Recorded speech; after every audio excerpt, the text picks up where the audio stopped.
Ding, you have slain a grass carp. Your vitality increases by 0.1. Ding, you have vanquished an ordinary domestic pig. Your vitality increases by 0.2. Ding, you have defeated a Netherworld Demon Wolf. Your vitality increases by 1. At the tender age of 8, Chen became an orphan when his parents tragically perished in a car accident, subsequently relying on his work for a market vendor, where he earned his keep by slaughtering fish. Initially believing that his aspirations in martial arts were futile, he unexpectedly awakened the salvation system during his senior year of high school. In an era where monstrous beasts thrived and humanity languished, he emerged as a formidable force, determined to alter the course of fate. Chapter 1. My name is Chen. $13, the vendor said, adjusting the payment code, before tossing the fish selected by the customer onto the large cutting board behind him. Chen wielded a large kitchen knife, deftly chopping the fish into smaller pieces, packaging them in a plastic bag, and handing them to the customer. Here is your fish. Take care and come again. The customer, cigarette in mouth, accepted the fish from Chen's hands and departed. For a moment, the stall was devoid of patrons, while their fish-selling booth stood unusually desolate amidst the bustling market. The vendor pulled over a small stool to sit down, taking out his phone and speaking. Little Chen, you're about to take your college entrance examination, right? Have you decided whether to apply for martial arts or liberal arts?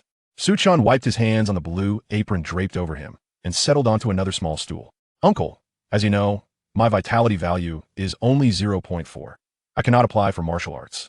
At 18 years of age, Chen was a typical young man, with a vitality value generally ranging from 0.7 to 0.8. The requirement for applying to martial arts programs was a vitality value exceeding 0.7. The vendor furrowed his brow, his fingers swiftly gliding over his phone. I've heard of a potion that can temporarily boost one's vitality significantly. A friend of mine introduced it to me. Since it's your 18th birthday soon, and you've worked here for quite some time, I will give you a bonus. Go buy a vial, and perhaps you might meet the requirements for martial arts enrollment. Chen smiled gently, declining the vendor's offer. His parents were ordinary people who tragically died in a car accident when he was 8. The owner of this seafood shop, moved by his plight, allowed him to work there, providing him with a salary. It was this job that kept Chen off the streets, enabling him to continue his education. Recently, due to ocean pollution, fewer customers frequented their seafood stall. Chen was aware that the potion the vendor mentioned cost a staggering $100,000. The vendor, in his 30s, had no children or wife, and his own life was quite challenging. That $100,000 was equally a substantial sum for him. Chen had lived in the vendor's home for many years and was deeply grateful for the kindness he had received, making it impossible for him to burden the vendor with such an expense. Even if he achieved the requirements for martial arts enrollment, it did not guarantee his admission to a martial arts university. The lowest-tier martial arts institution demanded a minimum vitality value of 5 points for acceptance. The vendor's brow furrowed slightly as he set down his phone, gazing earnestly at Chen. Little Chen, the martial arts college entrance examination represents our only opportunity for a life-changing turn as ordinary individuals. Do not consider me tedious. Those martial artists enjoy a life of abundance, earning thousands or even tens of thousands from a single mission. Moreover, if you wish to pursue a career in government without participating in the martial arts entrance examination, you would only be relegated to the lowest tier of clerks. Chen wore a broad smile, seemingly undeterred by the implications. Uncle, I have thought it through. It's all right. A voice, brimming with anger, suddenly interrupted their conversation.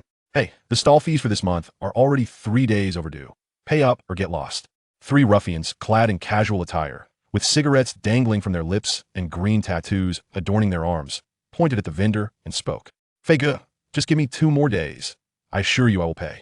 The vendor quickly stood and approached, pulling a cigarette from his pocket and offering it to the leader, who was referred to as Fei-ge. Fei-ge swatted the vendor's cigarette away. Who wants your lousy cigarette? If you don't pay in 2 days, I'll flip your stall. Having spoken, the 3 individuals swaggered towards another stall. The proprietor let out a faint sigh, suddenly recalling something, and turned to Chen. Chen, it seems you have an examination tomorrow, correct? Thus, you should return home early today to rest. I shall manage things here, said the proprietor. Chen wiped the sweat from his brow and replied, It's no trouble, uncle, it won't affect me. The proprietor approached, removed the blue plastic apron from Chen, and gently urged him out of the stall. Come on, if I say go home, then go home. With a sense of resignation, Chen glanced back to see the proprietor waving his hand insistently, signaling him to leave promptly. Upon exiting the vegetable market, one encounters an upscale residential community. Most of the inhabitants here are relatives of martial artists, with security personnel standing in 2 rows at the entrance. On one occasion, when Chen merely ventured a little too close to the main gate, he was swiftly driven away. After all, he was grimy and exuded the scent of fish, a clear indication of his connection to the nearby market. What a truly voracious society this is. Su-chan sighed. At this hour, his classmates should be in the training room, diligently enhancing their vitality. He had not relinquished his aspirations. Becoming a martial artist had always been his fervent dream.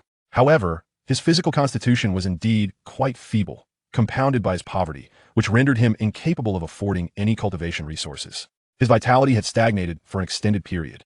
He approached a flower bed nearby, plucking a handful of weeds to chew on, adopting the demeanor of a little rogue. He was about to pass through a slum where many beggars congregated. Ironically, the slum was situated adjacent to the affluent martial artist community, as many residents here were quite wealthy, increasing the likelihood of beggars receiving alms. The government did not intervene in such matters. In this era that venerates martial prowess, some desperate individuals resorted to begging. Many of these souls, like Su-chan, struggled to elevate their vitality and could not find employment, thus relying on begging for survival. When they encountered someone who appeared benevolent, they would swarm around that person, demanding alms. Therefore, every time Su-chan passed through, he would keep his hands tucked in his pockets, a weed clamped between his teeth, and an intimidating expression on his face. Furthermore, given his considerable height, he always traversed this area without incident. Ahead of him walked a woman, hurriedly carrying groceries, evidently eager to vacate the premises swiftly. "Beautiful lady, spare some change." "Yes, do give a little." A throng encircled her. Having witnessed such scenes numerous times, Su-chan intended to pass by indifferently. What are you doing? Let go of me." A disheveled vagrant had seized the woman's clothing, incessantly pleading for alms while forcefully tugging at her garment. Several other beggars, observing this, began to push the woman towards a narrow alley. What are you doing? I'll give you some. Let go of me, let go." Su-chan, filled with indignation, spat out the weed in his mouth, charged forth, and delivered a swift kick to the vagrant who was clutching the woman's attire. The vagrant stumbled back several paces, collapsing onto the ground. Individuals like him, who often faced hunger, stood no chance against an 18-year-old youth in the throes of growth. Their vitality was at most a mere 0.8, with no possibility of exceeding that. Su-chan plunged into the throng, heedless of the consequences, unleashing a flurry of punches wherever he could connect, targeting vulnerable areas such as noses and throats. In the next instant, the beggars scattered in a frenzy, not out of fear of Su-chan, but because security personnel from the martial artist community approached. Su-chan helped the woman to her feet before making a hasty retreat. If apprehended by the guards, he would undoubtedly endure a severe beating. Ding. Altruistic behavior detected. Congratulations on successfully unlocking the savior system. Chapter 2. The Melancholic Youth. The good news is that Su-chan has acquired a system. The bad news is that after experimenting with it all night, he remains oblivious to its usage. The dog-like system made an appearance, briefly asserting its existence before promptly feigning death. Su-chan began to doubt whether he had merely imagined it. Next, fanhwaedit. The voice of the martial arts instructor resonated, and one individual stepped forward from the line. With a swift leap, fanhwaedit ascended the platform, slightly crouching as he gathered his strength, and then delivered a powerful punch to the machine. Beep, beep, beep, vitality 3 points. The crowd erupted in awe, many girls gazing at fanhwaedit with admiration. "Brother Jia is amazing. Brother Jia." Hearing the cheers from the line, fanhwaedit suppressed a grin, flicked his hair, and nonchalantly returned to his place in the line. They were undergoing tests, with just 2 months remaining until the college entrance examination. With a vitality score of 3 points, fanhwaedit was highly likely to gain admission to the martial arts university. The martial arts instructor beamed upon witnessing fanhwaedit's results. "Classmate Hwaedit is quite impressive. Keep up the hard work. In 2 months, with a bit of effort, your chances for the martial arts university are substantial." Fanhwaedit nodded in acknowledgement. "Teacher, I will strive diligently." The instructor's gaze returned to the attendance sheet. Next, Su-chan. A sudden chuckle erupted from the crowd, quickly stifled. Su-chan's expression dimmed as he lowered his head and climbed onto the platform. The platform stood at a height of 1 person above the ground. Ordinary students had to clamber up, while a select few, like fanhwaedit, could leap effortlessly. Su-chan's vitality score languished at the bottom of the class, and his physical abilities were correspondingly poor. Climbing onto the platform caused his muscles to strain painfully. The tension in the line broke completely, and as fanhwaedit chuckled, the others joined in with raucous laughter. The martial arts instructor's expression turned stern. "What are you laughing at? This is an examination. Maintain seriousness." Su-chan cast a grateful glance at the instructor, who gestured toward the machine. "Give it your all." Though Su-chan struggled physically, he was diligent in class. His fundamentals not inferior to fanhwaedit's, and his movements even more precise. The martial arts instructor nodded approvingly as he observed Su-chan's preparatory stance. Bang. Beep, beep, beep. Vitality 0. 4. Ha. Even my dog has a vitality of 0. 5. Su-chan is going to make me die of laughter. That figure is so Su-chan. He seems perpetually stuck at 0. 4. Not everyone can be like our brother Jia. Geniuses like him, who can enter martial arts university, are 1 in a million. But have you ever seen vitality so low as 0? 4? Ha ha ha. If you say that, Su Chen is also 1 in a million. The cacophony of mockery echoed in Su Chen's ears, and his head instinctively lowered further. The martial arts instructor sighed, recording Su Chen's score without admonishing the laughter this time. Next, Zhang Baihua. As Su Chen silently stepped down, he brushed past Zhang Baihua, who forcefully bumped his shoulder against Su Chen's. He stumbled back a few steps, struggling to maintain his balance. Zhang Baihua stifled a laugh as he glanced at Su Chen, who quickly averted his gaze. In an era that revered strength, the weak naturally became targets of ridicule. Su Chen had endured this for many years. He could only hope to finish the college entrance examination swiftly and distance himself from such tormentors. He quietly moved to the back of the line, becoming invisible. After some murmuring about him, the conversation swiftly shifted back to Fanhwaudiobook. However, unlike the praises and admiration directed at Fanhwaudiobook, the words regarding Su Chen were laced with derision and bullying. Once the tests concluded, many students returned home. By this time, those from affluent families typically hired specialized tutors to guide them through the final stretch before the exam. Only ordinary students like Su Chen remained at school, adhering to the unified schedule. A few scattered students lingered in the sports field, and Su Chen repeatedly practiced the beast fist, a martial technique taught at school specifically designed to enhance vitality. Your movements are incorrect. Raise your fists higher, came the instructor's voice, prompting Su Chen to glance in surprise. Teacher, you haven't left? Yes, I have a meeting shortly. I won't return home until it's finished. Continue practicing, and don't mind me. Oh. Su Chen resumed his practice of the beast fist, while the martial arts instructor observed, occasionally offering corrections. Lower your hips, squat down. Your knees should not extend past your toes. Tighten your muscles. Your punches are too soft. Strike out firmly. After a while, the instructor checked the time. I must leave now. Practice well. There are still 2 months left. Who knows, a miracle might occur. Su Chen nodded earnestly and bowed slightly in gratitude. Thank you, teacher. The instructor waved his hand, leaving Su Chen with only his departing silhouette. After practicing the beast fist for another 2 hours, Su Chen exited the sports field, utterly exhausted. Before leaving, he climbed back onto the platform and struck the machine with a punch. Beep, beep, beep, vitality 0. 4. The number remained unchanged. He wiped the sweat from his face with his sleeve, his expression tinged with despondency as he made his way to the market. Still no change. Why is that? He couldn't comprehend it. Many ordinary students were in the same boat, yet some could enhance their vitality through the beast fist, while he could not. Not even gaining a point. Upon arriving at the market, Su Chen happened to see the vendor uncle paying the stall fee. Xiao Chen is here. How did the exam go today? Su Chen replied lightly. Oh, the same vitality score of 0. 4, no change. Upon hearing this, the vendor uncle looked at Su Chen with a hint of sympathy. Don't worry, at worst, you can sell fish with me. When I'm gone, you can take over my stall, and you'll be just fine. The vendor patted Su Chen on the shoulder. Su Chen donned the blue plastic apron and squatted beside the large cutting board. Ah, you want fish, right? This grass carp? Good, good. Xiao Chen, please get the fish. With a thud, a large grass carp landed on the cutting board before him. He skillfully stunned the fish, scaled it, and then disemboweled it, cutting it into pieces. Ding. Host detected the killing of a grass carp. Vitality increased by 0. 01, current vitality 0. 41. Su Chen suddenly froze. Hey, uncle, is the fish ready? I'm in a hurry. Coming right up. Hey, Xiao Chen, stop daydreaming. Quickly pack the fish for the customer. Only then did Su Chen snap back to reality. Uncertain whether he had imagined the notification, yet an uncontrollable joy surged within him, causing his lips to curl upwards. All right, sorry about that. Here's your fish. Have a safe trip and come again. With a beaming smile, Su Chen handed the fish to the customer, who looked at him curiously, puzzled by the sudden cheerfulness. Chapter 3. The Rise and Fall. After sending off the customer, Su Chen began to reflect on the system's notification. Killing a grass carp. Does that mean if I slay fish, I can increase my vitality? He felt a rush of excitement, eager to test this newfound possibility. However, with no customers in sight, he couldn't indiscriminately kill the vendor uncle's fish. Suddenly, an idea struck him. Uncle, I'd like to take a leave of absence. The vendor looked at Su Chen in surprise, as he had never asked for time off before. Is it about your training? No worries. Go ahead. I'll manage here. Thank you, uncle. Su Chen quickly removed his apron and dashed out of the market. What is going on with this kid? The vendor wondered. Peering in the direction Su Chen had departed, he seemed quite cheerful, so perhaps all was well. After some contemplation, the vendor returned to his seat without further thought. As Su Chen burst forth from the bustling market, he veered left, weaving through the throngs of pedestrians. This was the place. He lifted his gaze to behold a colossal factory, the pungent stench wafting from its entrance unmistakable. It was a large slaughterhouse, dedicated to the butchery of fish, chickens, and pigs.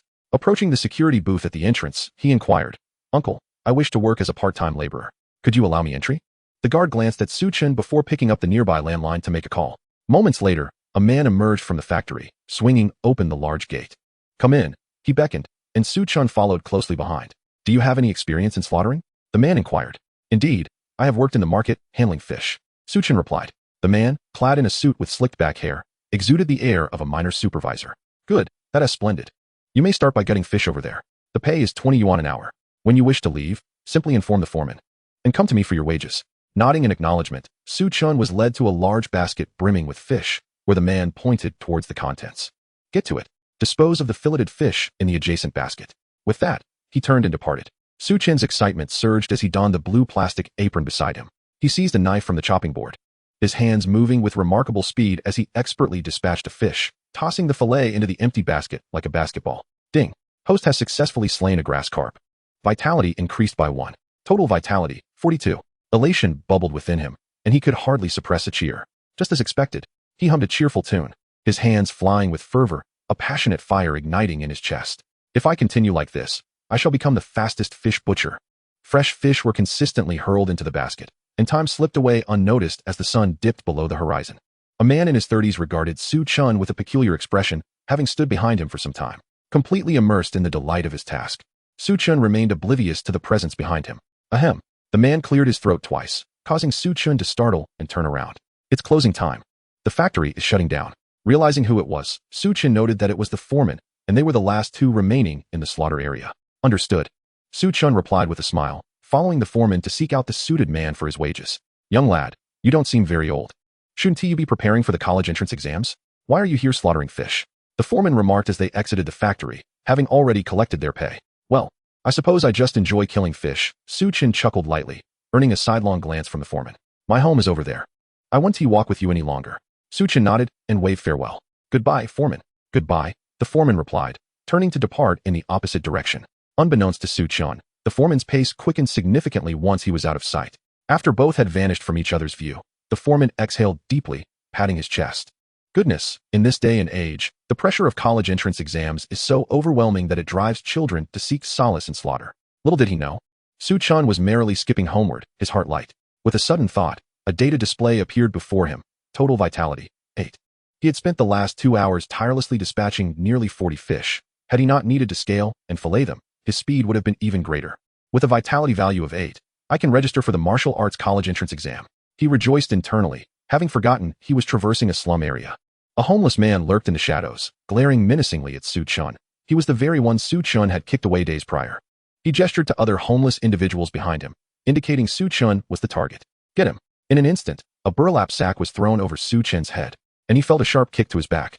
Pain coursed through him, yet he swiftly reacted, shielding his head with his arms and curling his body. A torrential onslaught of fists and kicks rained down upon him, and with the sack constraining him, he could only turn over and brace himself against the ground. After a while, the assault ceased, and Su-Chun struggled to wriggle free from the burlap sack. As he emerged, he found himself alone, with only a dim streetlight flickering in the distance. His face bore bruises, and the pent-up emotions from years of bullying burst forth, silent tears streaming down his cheeks. Just when life seemed to be improving, he was suddenly met with violence. He was unaware of his own tears, his body trembling, mistaking it for pain. A chilling wind swept past, causing him to shiver. He looked towards the distant streetlight, where a figure stood cloaked in black, holding a black umbrella. Su-Chun felt puzzled. Why was someone dressed so oddly at this late hour? He crossed the street, deliberately veering away from the figure. An unsettling feeling crept over him, as though he were being watched. His back prickled with unease, and without a second thought, he broke into a sprint. Damn it, what terrible luck! He raged internally, though he dared not voice it. There was no doubt that this person posed a threat. Who knew if he would survive the night, if angered? The figure in black watched as Su-Chun fled, retracting his gaze. Forget it. Seeing that you're so frightened you're in tears, I shan't feast on you today. He stepped closer to the spot where Su-Chun had just been assaulted, glancing into the depths of the alley. Such a bounty of fresh blood. Among the bushes, several homeless men trembled in fear. Boss, it seems he has spotted us. Hush. Nonsense. How could he possibly see us? We're well hidden. Suddenly, a flying knife pierced the skulls of the two conversing homeless men. Not good. You're too conspicuous. The figure in black, still under the black umbrella, twirled the knife in his hand as he advanced toward the remaining individuals. Run. One of the homeless men shouted, scrambling out of the bushes in panic. The sound of another knife slicing through the air was followed by a spray of blood, and his body collapsed lifelessly to the ground. The alley fell silent, and in the stillness, the unsettling sound of bones being chewed echoed ominously. Chapter 4. Surge of Vitality. In the morning, Su-Chun rose early. dedicating an hour to practicing the beast fist on the balcony before heading to the market to tidy up his stall. The boss, having awoken even earlier, was already out procuring supplies. Su-chan pondered the events of the previous night, growing increasingly uneasy. How could I have been inexplicably attacked? He mused. And surely, there aren't that few people on my usual route home at night. The image of the figure with the black umbrella haunted his thoughts, prompting him to pull out his phone and search for any recent terrifying incidents in Yang City. To his bewilderment, everything appeared quiet and peaceful. Never mind. I shall focus on living my life. Significant matters are beyond the concerns of a mere nobody. Just then, a honk broke the silence as the boss's car arrived outside the market. Su-chan leapt to his feet, rushing to the trunk to unload several baskets of fish onto his stall. He wiped the sweat from his brow and turned to the boss. Uncle, for the time being, I wish to concentrate on my studies. For the next 2 months, I will only come to the stall in the mornings. The boss consented without hesitation. Keep it up. Xiaochen, I believe in you. He raised a fist in a gesture of encouragement, his somewhat portly physique and weathered appearance rendering the display somewhat comical. Yet Su-chan couldn't muster a smile. Warmth surged within him. He removed the plastic apron and dashed out of the market. Initially, he pretended to head toward school. But once assured the boss was out of sight, he swiftly turned back toward the slaughterhouse. Setting a modest goal, today I shall endeavor to slay 100 fish. With exuberance, Su-chan raced to the factory entrance, approaching the security kiosk. Uncle, I'm here again, still as a part-time worker. The guard, initially dozing, was roused by Su-chan's voice. He stifled a yawn, arched his back, and leisurely made a phone call. The gates swung open, revealing once more the well-suited man from yesterday. Young man, it's you again. Su-chan greeted him with a smile. Are you still fishing today? How about trying your hand at chickens or pigs? The man inquired. Su-chan pondered for a moment. Let's stick to fishing for now. After a bit, can I try my hand at chickens or pigs? Certainly, you can return to the same spot as yesterday. Just go on your own. Similarly, remember to find the foreman for your wages after your shift. With that, the man led Su-chan to his previous fishing position. Early in the day, the entire fish slaughtering area was only attended by the foreman. The man waved to the foreman, indicating Su-chan, who received an approving okay gesture before the man departed. Su-chan quickly tied on his apron and picked up a knife, energetically beginning to slaughter the fish. Detected, you have slain a grass carp, health points 001. Detected, you have slain a black fish, health points 001. Su-chan reveled in the sound of the points accumulating, feeling invigorated by the work. The foreman observed the scene of Su-chan eagerly dispatching fish from a distance, recalling the words spoken the previous night, and he shivered silently. Before long, the morning hours slipped away. Su-chan shook his numb hands and stretched on tiptoe. In front of him, the once full basket of fish now held only a few. Meanwhile, the previously empty basket was now brimming with fish meat. With a thought, a message appeared before his eyes. Total health points, 215. Su-chan's pupils dilated. Engrossed in his task, he had neglected to check his panel, surprised to discover his health points had risen so significantly. He approached the foreman, who regarded the weary-looking youth before him, his face marked by exhaustion, yet his eyes sparkling with uncontainable joy. Uncle, I'm off work now. I'll return in the afternoon. The foreman nodded vigorously, setting aside his tasks to accompany Su-chan for his wages. Strange, it feels odd today, uncle. Su-chan mused inwardly, yet thought little of it.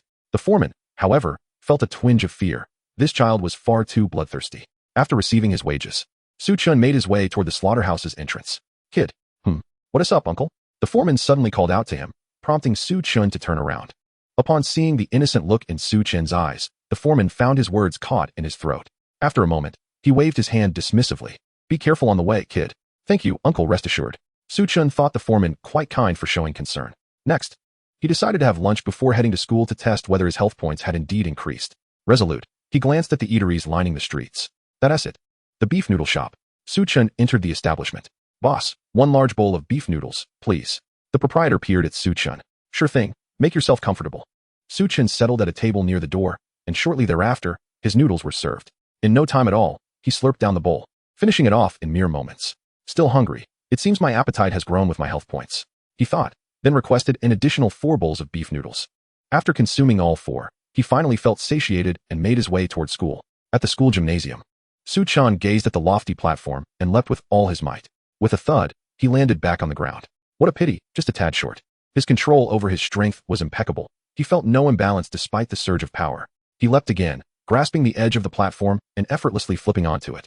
I hope all of this isn't a dream, Su-chan silently prayed, although he had undoubtedly sensed changes in his body. Seeing the actual values would provide him greater reassurance. Thud. The dull sound of impact echoed as he turned to the machine. Beep, beep, beep, health points, 213. Phew. Su-chan exhaled deeply, realizing his health points had indeed increased. This isn't a dream. I can apply to the martial arts university. He felt a surge of excitement, jumping up and shouting. Fortunately, the gym was empty at that moment. Otherwise, he might have been deemed a lunatic. Calming down, Chen realized that his goals should extend beyond merely entering the martial arts university. He aspired to be accepted into the prestigious Flow Martial Arts University, or even the top 2 in the country. I can't wait to get back to slaughtering fish. He sprang off the platform and, like the wind, sprinted toward the slaughterhouse. Oh, isn't this the bottom of the barrel? A mocking voice from Zhang Baihua reached his ears, causing Chen to halt. He cast a cold glance at Zhang Baihua. What do you want? Zhang Baihua was flanked by 2 companions, suggesting they had come together to test their health points at the gym. Oh, feeling bold? Why not run away with your head down? Zhang Baihua swaggered up to Chen, his stature slightly shorter. Unexpectedly, he sidestepped and slammed into Chen's chest, anticipating the sight of Chen being knocked back, but instead felt as though he had run into a solid wall. He momentarily froze, then attempted another collision, yet still failed to budge Chen. He looked up, meeting Chen's cold gaze. Chapter 5. Slaughter, slaughter, slaughter. Zhang Baihua staggered back a few steps, pointing at Chen with trembling fingers. No, this can't be. Did you all see that? I couldn't even move him. He was incredulous, after all these years. Chen had always been the bottom dweller with health points at 0.4. I have a health value of 18, and yet I couldn't budge him? Zhang Baihua was in a frenzy, while his 2 companions, witnessing this spectacle, fell silent, wary of provoking Chen. I refuse to believe the bottom dweller will simply accept his fate. He charged at Chen, throwing a punch aimed at his face. Chen narrowed his eyes, crouched slightly, and delivered a precise, brute beast fist, squarely into Zhang Baihua's abdomen. Zhang Baihua curled up like a shrimp, reeling backward and ultimately sitting on the ground with a thud. He clutched his stomach, his face ashen, retching violently. Chen glanced at Zhang Baihua's companions, who had taken a step back, their heads lowered to avoid making eye contact. Humph, Chen scoffed, disregarding them as he continued toward the slaughterhouse. Once Chen departed, the 2 classmates exchanged astonished glances, their expressions filled with shock. They suddenly realized that the once downtrodden student had seemingly transformed overnight into a formidable force. The sound of Zhang Baihua's wails echoed as his companions rushed to help him up. You useless fools, just standing there watching, Zhang Baihua grimaced, rubbing his aching belly. Chen, you better be ready for the collective martial arts class tomorrow. You think you can outmatch Brother Fong? At the slaughterhouse, after registering with the security, Chen was once again led inside by the suited man. Boss, I'd like to try slaughtering chickens and pigs this afternoon. The suited man regarded Chen. Do you know how to slaughter? Of course, I certainly do. Good, then let us get you a work badge. It seems you'll be coming often, so this will save me the trouble of fetching you each time.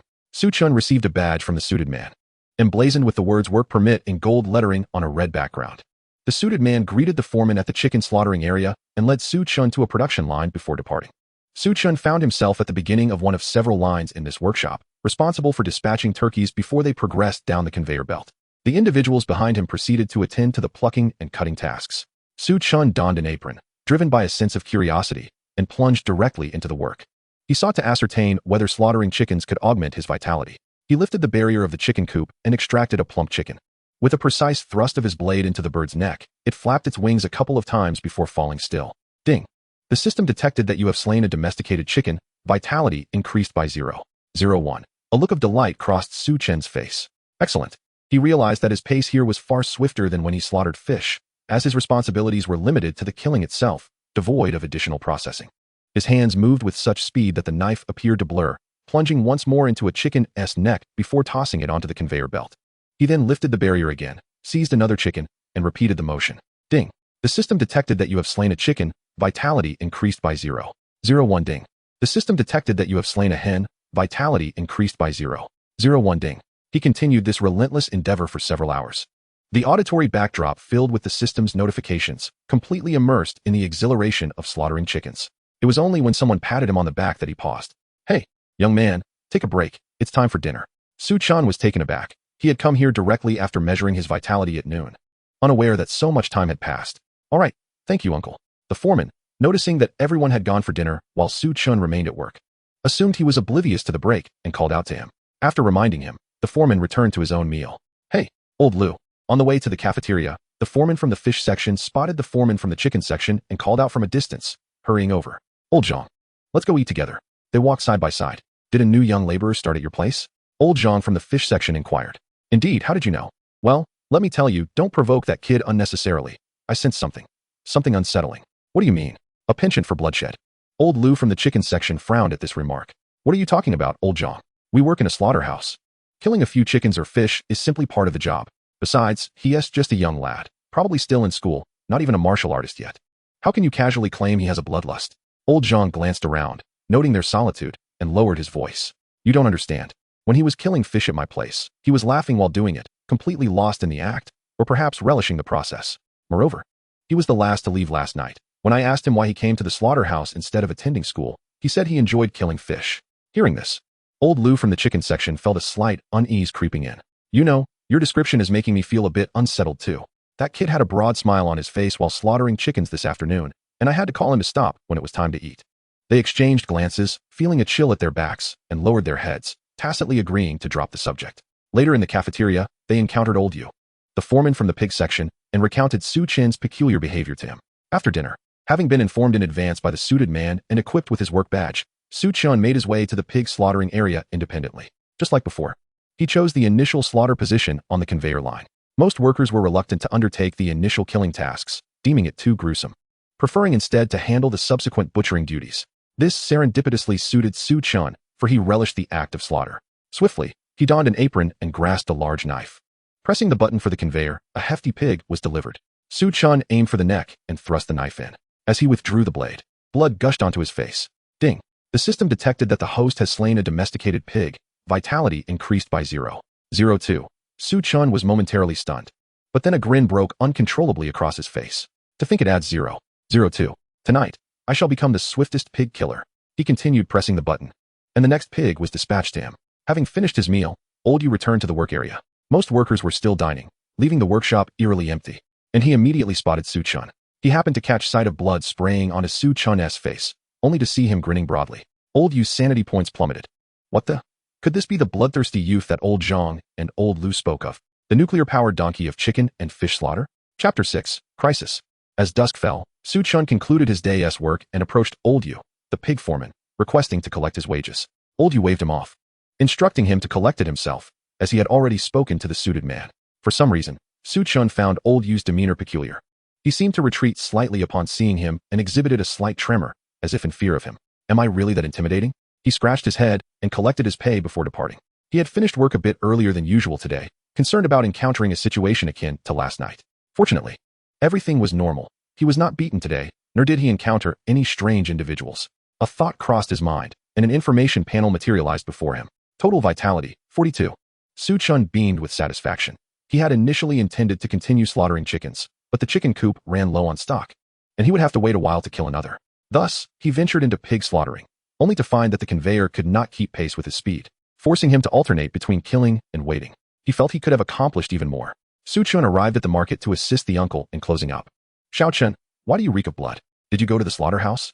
No, uncle. The vendor regarded Su Chen with some suspicion. Xiao Chen, the college entrance exams are approaching. Focus on your studies. You need not worry about the stall fees. I'll handle it.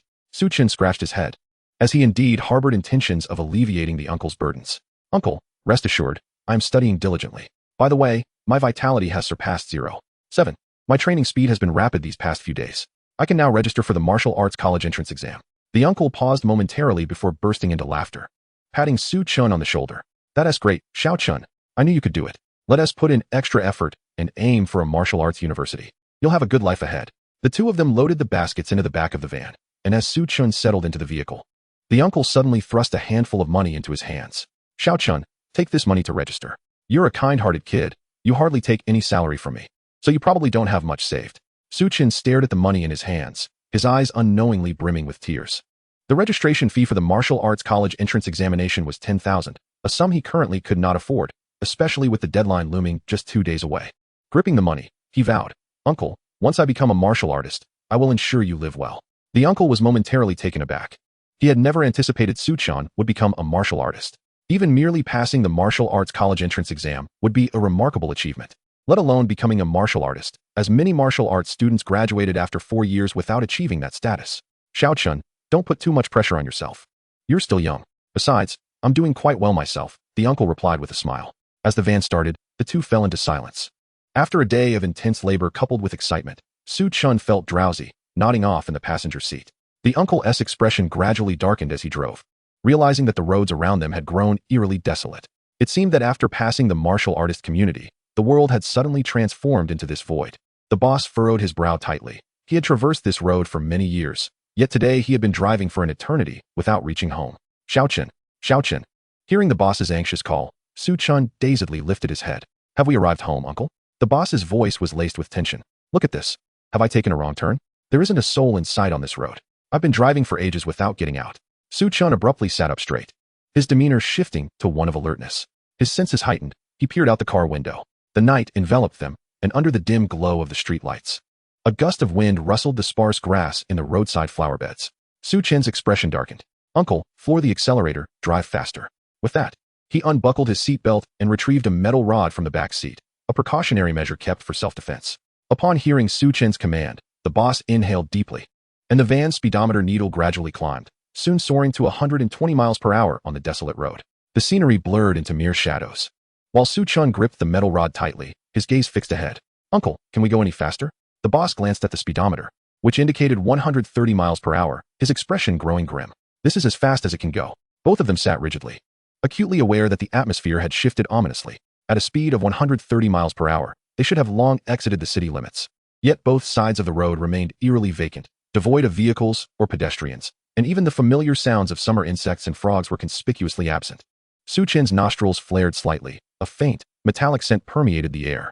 For reasons unknown, he felt compelled to glance outside, just in time to see a figure in dark attire, holding a black umbrella, staring intently at him beneath a streetlight.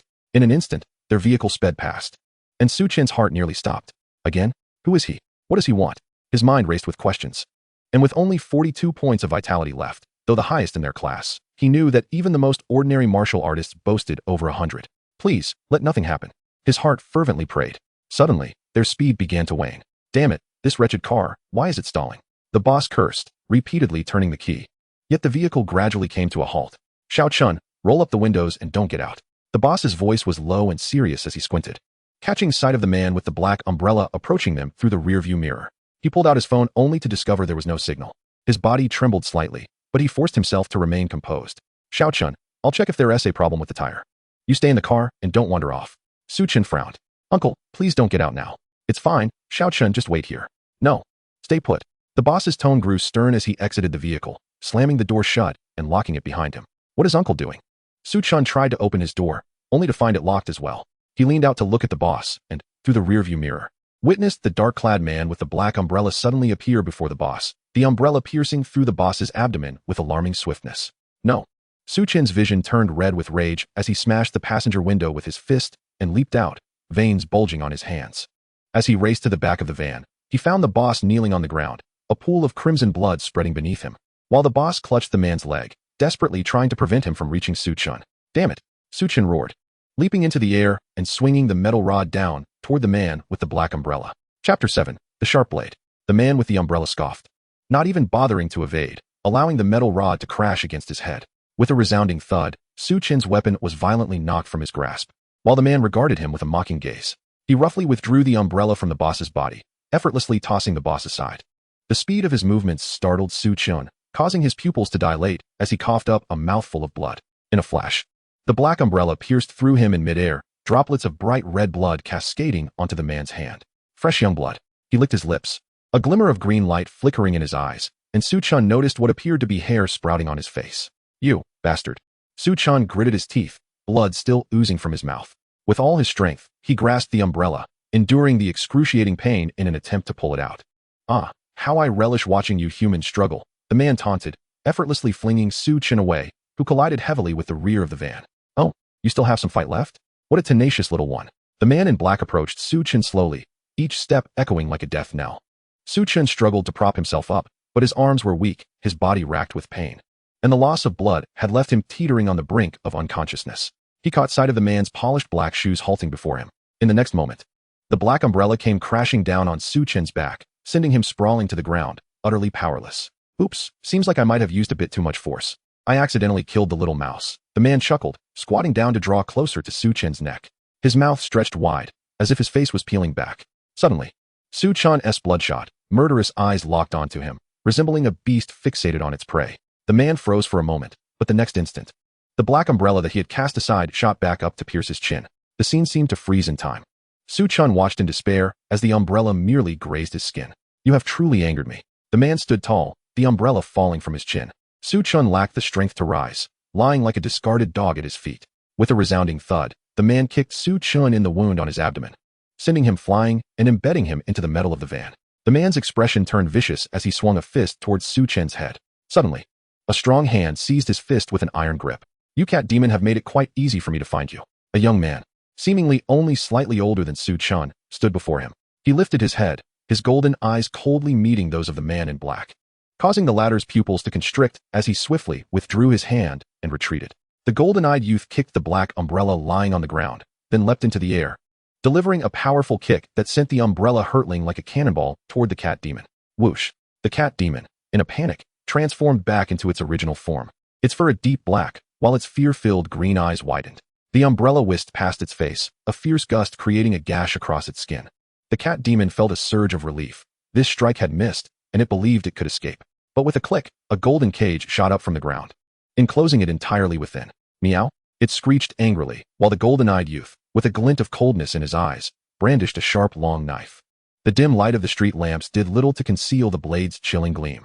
The black cat transformed back into its original form and collapsed on the ground, pleading, "Spare me, my lord." It repeatedly bowed its head against the ground, while the golden-eyed youth cast a glance at the lifeless body of the boss lying in the distance and at Su Chen, still embedded in the van, unaware of his fate. In his eyes, a cold glimmer intensified as he approached the edge of the cage, thrusting a blade towards the cat demon within. In an instant, the demon reverted to its original form, and the fatal strike pierced its left hind leg. A silver needle shot forth from its mouth. A triumphant grin plastered across its face. Yet, the golden-eyed man merely tilted his head, evading the needle effortlessly. With a swift slash, he severed the cat's head. The eerie green eyes now filled with malice and resentment. The golden-eyed man turned towards Su Chen, a hint of astonishment flickering in his gaze. Was he still alive? His eyes fell upon the gaping wound in Su Chen's abdomen, and after a moment's contemplation, he reluctantly retrieved a pill, placing it into Su Chen's mouth. He then extricated Su Chen from the van, hoisting him onto his back, pulled out his phone, captured a snapshot of the scene, and with a graceful leap, vanished without a trace. Moments later, the surrounding scenery shifted. A white sedan screeched to a halt at the sight of the battle-worn van that had appeared abruptly in front of it. His heart raced as he heard another screeching halt. Peering out, he beheld a man in his 30s lying grotesquely on the ground, his intestines exposed, his lifeless form unable to close his eyes.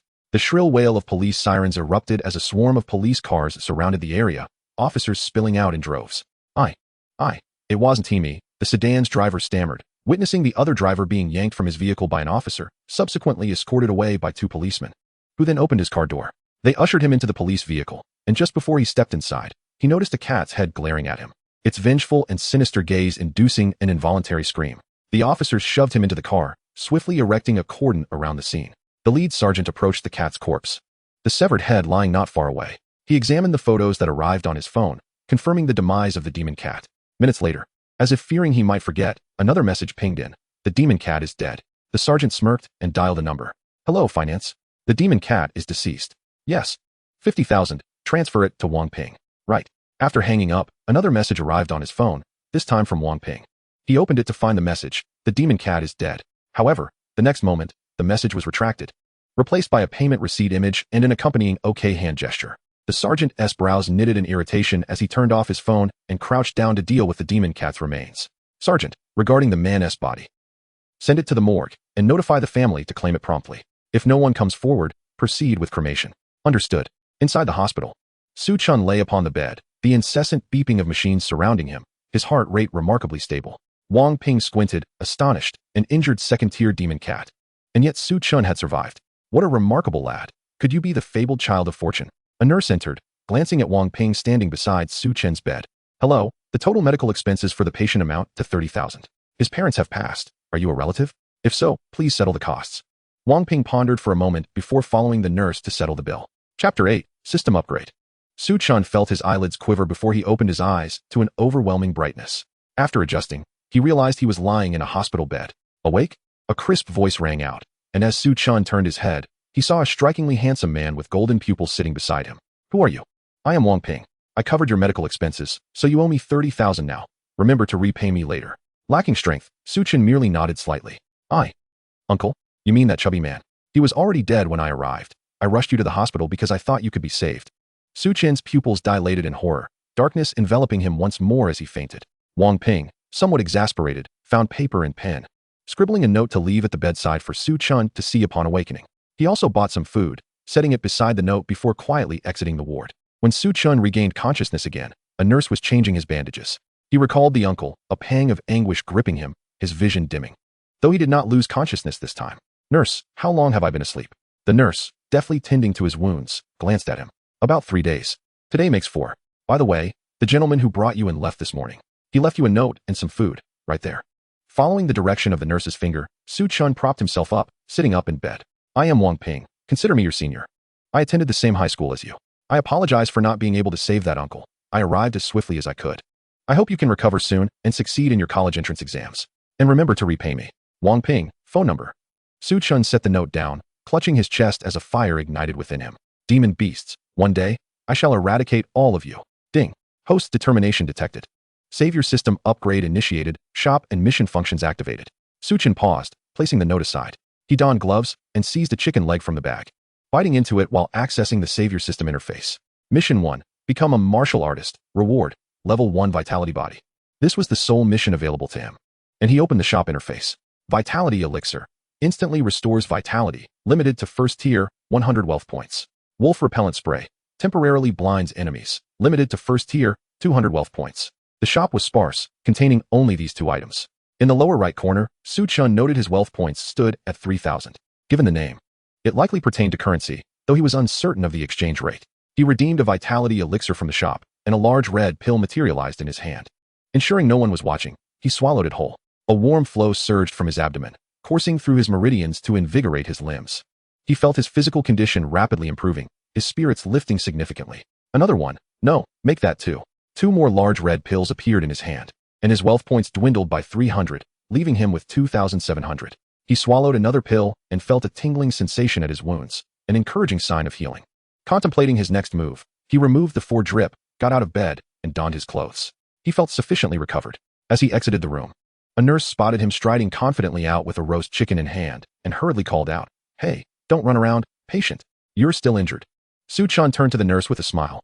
"Thank you for your care. I'm all better now and won't be staying in the hospital." With that, he swiftly descended the stairs to settle his hospital bill at the front desk. The nurse stood there, dumbfounded, seemingly unable to comprehend the situation. Hadn't he nearly died 4 days ago? Just moments ago, he seemed so weak. She rushed back into the ward, finding Chen's bed impeccably made. But the patient was already gone. How peculiar. That young man wasn't even a martial artist, yet his recovery was astonishing. Some first-tier martial artists didn't possess such prowess. After paying the hospital bill, Chen gazed at his deflated wallet with a sense of resignation. He didn't return home, but instead took a bus directly to the slaughterhouse. On the way, he added Wang Ping as a contact on his phone. For 3 hours, he worked with an unusual calmness, methodically slaughtering pigs along the assembly line. Ding. Detected you have killed a domestic pig, Vitality 002. Ding. Even the system's notification sound failed to elicit joy. He moved like a machine, endlessly repeating the motions. At the slaughterhouse, the elder keenly sensed something was amiss with Chen, yet he refrained from approaching, fearful that he might provoke the other party and embroil himself in trouble. That evening, Chen instinctively found his way to the vegetable market. It was only upon reaching the seafood stall, gazing at the vacant space, that he abruptly regained his composure. Indeed, it seemed he would no longer have a reason to return. A wave of melancholy washed over him. The market bustled with noise and activity, people engrossed in their daily lives, oblivious to the fact that the seafood stall had been closed for a day without anyone inquiring. Let it go, sell it, he thought. After all, I won't be coming back. He opened his contact list, reached out to a buyer, and departed. Along with the damaged van, he and the owner managed to sell their assets for a total of 28,900 yuan. I possess 3,000 in wealth points, while the owner's assets yielded nearly 30,000. It appears the conversion rate for wealth points is 10 to 1. 10 yuan in cash equates to 1 wealth point. What remains unclear is how to convert cash into wealth points. Upon returning home, he endured another sleepless night. The following morning, he received a message from the class monitor. Are you registering for martial arts? The instructor has reserved a spot for you. Chen rose from his bed, rubbing his bloodshot eyes. When do I register? This afternoon, during the collective martial arts class. There will be a class division test then. All right. After sending the message, Chen hastily prepared a large bowl of noodles and, after a quick meal, made his way to the slaughterhouse. Total vitality, 5. In the afternoon, at the gymnasium. Brother Fong, do you think Chen will come? Zhang Baihua inquired, leaning close to Fong Haojia with an eager expression. I fear he may not dare to show up, Fong Haojia scoffed. A person like him, without parents and from a poor background, who dares to provoke me will come to regret ever entering this world. A girl pointed towards the end of the line, saying, "He's already over there." Fanhwaeudio's expression darkened as he turned to behold Su Chen's indifferent gaze. Chapter 9. The young eagle spreads its wings, astonishing all. For some inexplicable reason, as Fanhwaeudiouk caught sight of Su Chen, he shivered. It felt as though he had been targeted by a beast. "Brother Fang, are you all right?" Zhang Baihua tentatively asked, receiving an angry glare in return. "What could possibly be wrong with me?" With that, he turned away, avoiding eye contact with Su Chen. "All right, everyone. Please settle down. The class division test is about to commence." "Has Su Chen arrived?" the martial arts instructor inquired, glancing towards the back of the line. Su Chen smiled and waved at him. The instructor nodded, yet from the glint in his eyes, Su Chen sensed a profound difference. Ah, poor child. Through the news, he had learned of the hardships Su Chen had faced recently. Losing the person closest to him, he had even brushed with death. The instructor chose not to dwell on it. Su Chen's presence alone confirmed his commitment to the martial arts examination. The class division test was set to begin shortly. With several other classes yet to arrive, they needed to be prepared and not let the other classes witness their shortcomings. As the conversation ensued, 5 more classes, each comprising 70 to 80 students, entered the gymnasium. Once all 6 classes were in position, a teacher with a square jaw stepped onto the platform, flanked by the martial arts instructors beside their respective classes. At Yangqing No. 1 High School, last year, your senior Wang Ping gained admission to Yanqing Martial University, one of the top martial universities in the country. This year, our goal is to cultivate another outstanding student among you, akin to Wang Ping. The purpose of the class division test is precisely that. Su Chen was taken aback. Wang Ping, the one who saved me? He attended the same school as I did. Could it really be him? So impressive. Before he could ponder further, the square-jawed teacher's resonant voice rang out again. All right. Without further ado, the class division test begins now. First, we will conduct a vitality test, just as you have done in the past. When your name is called, step forward one by one. With that, he gestured to the machine behind him. Class 1, Wang Mingyu. A robust young man effortlessly leaped onto the platform. Su Chen recognized him. He was the renowned top student of the grade, boasting a vitality score of 7. Assuredly destined for Martial University and the school's most valued contender this year. Wang Mingyu's gaze was sharp as he delivered a precise punch. Beep, beep, beep, vitality 71. The square-jawed teacher nodded. Very good, an increase of 0.1. Next, Class 1. Su Chen stood at the back, knowing it would be some time before they called for Class 5. Su Chen, do you have confidence? Su Chen. Su Chen felt a gentle nudge. He looked up to see 2 classmates who had accompanied Zhang Baihua during the previous vitality test. Are you addressing me? Yes, Su Chen, do you have confidence? Only then did Su Chen notice that not only these 2, but several other classmates periodically glanced in his direction. Clearly, the tale of him effortlessly knocking Zhang Baihua aside had spread. No wonder the class monitor asked if I was registering for martial arts. In the past, I would have been overlooked for a spot. Su Chen mused, glancing towards the 2 classmates. As for confidence, just a little. The 2 classmates nodded, giving him an encouraging gesture before turning back. Class 5, Fanhwaeudiouk. The square-jawed teacher's voice echoed. Fanhwaeudiouk smirked, leaping onto the platform. As the first to test from Class 5, the martial arts instructor had specifically advised him to showcase their class's prowess. He slowly exhaled, crouched down, and unleashed a powerful punch. Beep, beep, beep, vitality 35. The square-jawed teacher nodded. Next, Class 5, Zhang Baihua.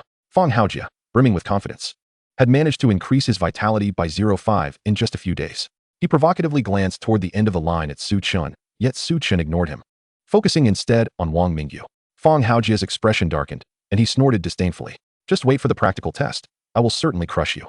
Observing Wang Mingyu, Su Chen noted that his current total vitality was 67, slightly below that of Wang Mingyu. In this class division test, his greatest rival was indeed the latter. Next, Class 5, Su Chen. Upon hearing his name, Su Chen stepped forward from the back of the line.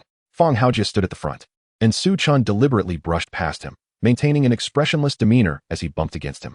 The square-jawed teacher frowned, but said nothing. Turning back, Su Chen exchanged a glance with Fanhwaeudiouk, who was glaring at him with a mix of rage and disbelief. Ignoring him, Su Chen gracefully leaped onto the platform. He adopted a horse stance, executing a simple yet precise brute beast fist. Bang! Beep! Beep! Beep! Vitality 67. A momentary hush enveloped the crowd as the square-jawed teacher stared in astonishment at the numbers displayed on the machine. Only 3 students in their school had vitality scores above 65. Wang Mingyu from Class 1, Shui Wei from Class 3, and Ming Mingyu from Class 6, all of whom he recognized. Yet, Su Chen's face was unfamiliar. Despite racking his brain, he could not recall ever seeing him before. Class 5. Su Chen, right? Quite impressive. The square-jawed teacher nodded, his face alight with surprise. Next, Class 5.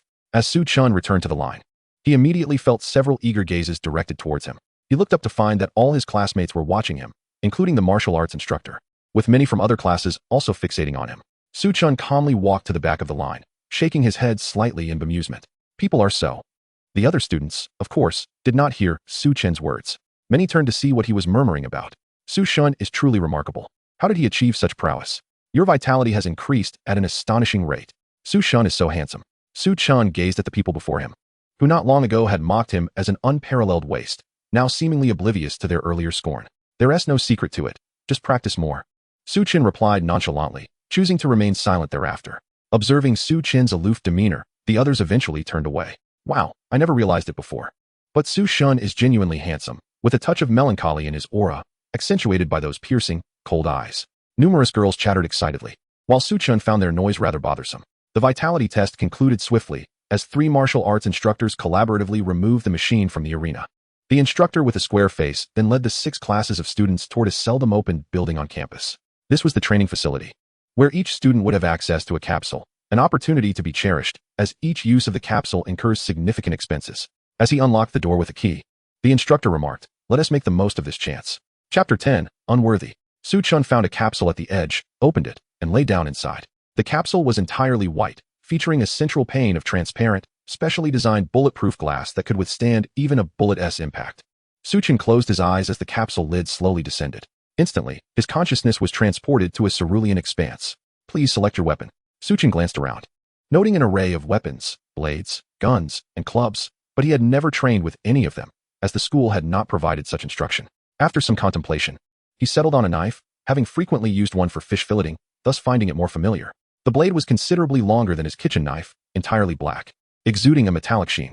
Though he had never wielded a martial artist's knife, he curiously swung it several times in the virtual space of the capsule. Suddenly, the scene before him shifted, transforming into an endless prairie. The test is about to commence. You will face 3,000 rampaging bulls. The more you slay and the longer you survive, the higher your score. 3, 2, 1. The test begins. In the distance, a long black line appeared on the prairie, consisting of countless bulls with sharp horns and crimson eyes charging towards him.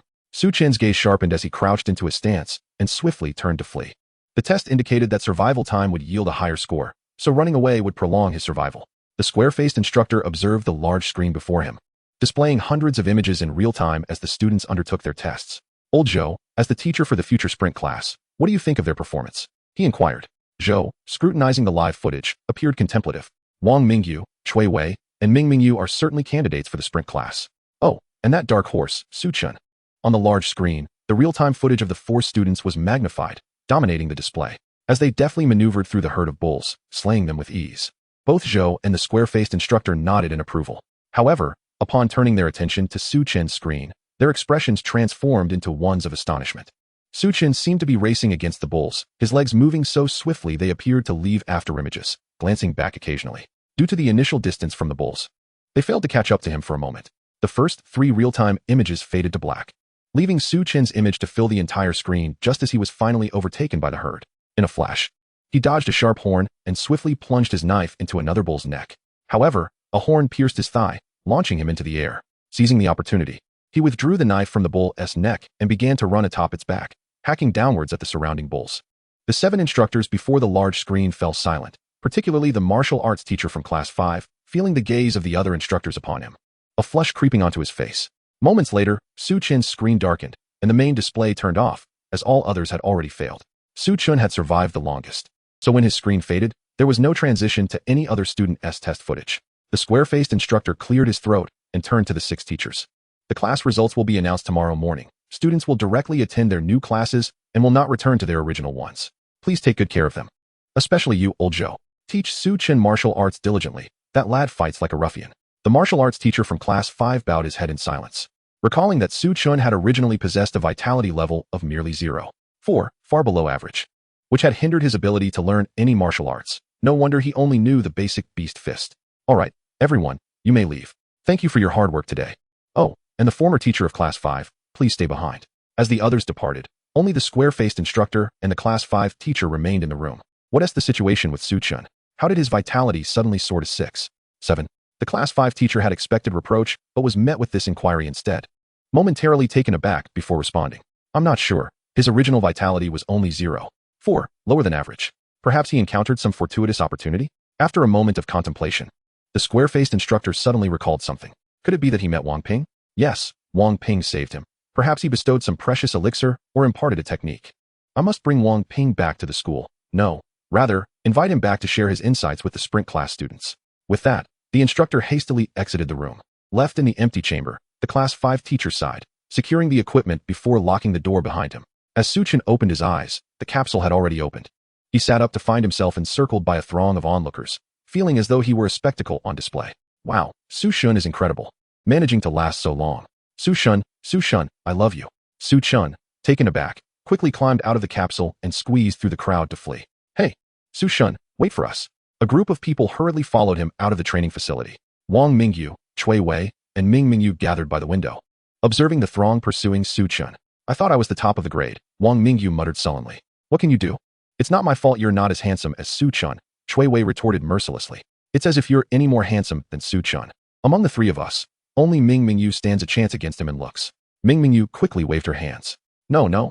I don't have that kind of fervent fan base. Just look, Chen has been chased out of school. The trio ambled out of the training facility like 3 battered souls. That's it. I need to find an opportunity to spar with Chen. That kid is far too infuriating. Why should he be so popular? Wang Mingyu declared. Count me in. Me too. The 3 formed a circle, stacking their hands atop one another. The Chen hunt squad is officially established. Oblivious to the attention he had drawn, Chen glanced back nervously, patting his chest to calm himself. This is simply too overwhelming. Once unappreciated, he now found himself overwhelmed by popularity and sought solitude once more. As he hummed a tune, he couldn't deny that the sensation of being liked was rather pleasant. Chen. Upon hearing that voice, Chen froze, his expression darkening. Feng Haojia. What? Do you want to spar? Feng Haojia and Zhang Baihua stood before him, aware of Chen's previous work at the market and having come specifically to wait for him. Unexpectedly finding him here, Feng Haojia and Zhang Baihua bowed deeply, their upper bodies bent parallel to the ground. Once again, I must apologize for any previous offenses. Please do not hold them against me. Passers-by turned their heads to glance, yet Feng Haojia and Zhang Baihua remained utterly indifferent. Chen's previously sullen expression flickered momentarily. With his hands tucked into his pockets, he slowly walked past the two. I have no interest in remembering 2 inconsequential individuals. Chapter 11. The 3 heroes battle Lu Bu. By the time they arrived at the slaughterhouse, it was already nearing evening. Chen spent an hour slaughtering pigs before hastily returning home. His vitality successfully crossed the threshold of 7 points, bringing his total vitality to 73. Had the slaughterhouse not closed for the night, Chen felt he could have continued until dawn. Upon entering his home, a wave of profound exhaustion washed over him. Having been sleepless the previous night and now laboring at the slaughterhouse while also preparing for class assessments, his mental state had been taut, finally succumbing to fatigue. He collapsed onto his bed and immediately fell into a deep slumber. It was not until noon the following day that Chen gradually awakened. He felt significantly lighter. The discomfort in his heart had diminished considerably after this rest. Today marked the announcement of class placement results. Fortunately, Chen had set his phone to silent. Upon unlocking it, a plethora of notifications greeted him with a flurry of red dots. Chen, you were incredible in the sprint class. Chen, could you teach me how to cultivate? Chen. As he scrolled down, the screen was inundated with messages directed at Chen. Rubbing his temples, he noticed dozens of new contacts as well. I am Wang Mingyu. Chen, we are in the same class. I am Chui Wei. Chen, add me. I am Ming Mingyu. Chen recognized these 3 as renowned top students in their grade and added them without hesitation. No sooner had he done so than Wang Mingyu sent a message. Chen, our class is forming today. Shall we gather and spar for a bit? Almost simultaneously, both Chui Wei and Ming Mingyu sent invitations to spar as well. Chen's expression darkened. Were these 3 waiting for him to accept their requests? As expected, Chui Wei and Ming Mingyu were at Wang Mingyu's house, the 3 of them glued to their phones, eagerly anticipating Chen's response. No, I can't. The college entrance examination is approaching, and I need to cultivate. The trio exchanged glances, each receiving identical replies from Chen. Well then, since Chen is unwilling, we'll wait for another opportunity. We'll all compete together during the college entrance examination anyway. By the way, Teacher Zhou added Chen. He hasn't accepted yet. Chui Wei, you are adept at socializing. Why not speak to Chen? Wang Mingyu suggested. Chui Wei nodded and quickly typed on his phone. Chen, our sprint class teacher's surname is Zhou, and his name is Zhou Jun. He has added you. Please remember to accept. Upon reading Chui Wei's message, Chen scrolled through his pending contacts for a while before finally spotting teacher Zhou's friend request. It wasn't that Chen had overlooked it. Rather, Zhou Jun's request had blended in with a multitude of fan requests, making it nearly indistinguishable. Chen, add me. Chen's lips quirked into a slight smile as he glanced at the request. Had it not been for the username Zhou Jun, he might have mistaken it for yet another fan. Hello, teacher. I am Chen. As soon as he sent the greeting, a response came promptly. Tomorrow, Senior Wang Ping will come to the sprint class to share his experience. Remember to arrive by 8 in the morning, Su Shun. Alright, teacher, just call me Su Chun. Understood, Su Shun. Su Chun felt a twinge of doubt regarding the reliability of this teacher. He glanced at the time. Noon. Su Chun leapt out of bed in a single bound, hastily dressing and donning his work badge before rushing off to the slaughterhouse. Today was the day of class placements. The school would not hold a collective martial arts class, and each class would be taught according to its needs. The sprint class had the day off. Today, I can revel in a glorious day of slaughter. I am the sovereign of the slaughterhouse. He dashed straight to the pig slaughtering workshop. For the more pigs he killed, the more vitality he gained. At the mortuary, a man without family was a fishmonger, though he had employed a young worker at his shop for many years. The staff member seated at the computer remarked, "Shall I contact this young worker? Whatever, but I suppose I should reach out after all. His number is." Just as Su Chun was fully immersed in his work at the slaughterhouse, his phone unexpectedly rang. He was somewhat puzzled, as very few people ever contacted him, save for his boss. Hello? Hearing the voice on the other end, Su Chin's mood darkened. All right, I will be there shortly. He removed his apron, set down his knife, and settled his wages with the suited man before hurriedly hailing a cab to the mortuary. At the mortuary, after bidding farewell to his uncle one last time and witnessing the pallid body being placed into the cremation furnace, Su Chun felt another pang of anguish in his heart. The cremation process was brief. When the furnace opened again, the staff used a shovel to transfer the ashes into a small box. Su Chun cradled the box gently, reflecting. In death, one resides in such a small chamber. He brought the box home, placing it on the living room sofa, facing the television. Uncle, you always loved watching television. Now, you can watch it forever. Su Chun opened his wallet, revealing a photograph of himself with his uncle at the market. His fingers lightly caressed the image, only to discover it dampened by tears. Steeling himself, he tidied his attire and wiped away his tears with a washcloth before once more heading to the slaughterhouse. At that moment, his eyes brimmed with determination. The next day, Su Chun rose early, practicing several sets of Savage Beast Fist on the balcony before proceeding directly to school. The sky was still dim, and a light drizzle fell. Forgetting his umbrella, he could only jog along the path.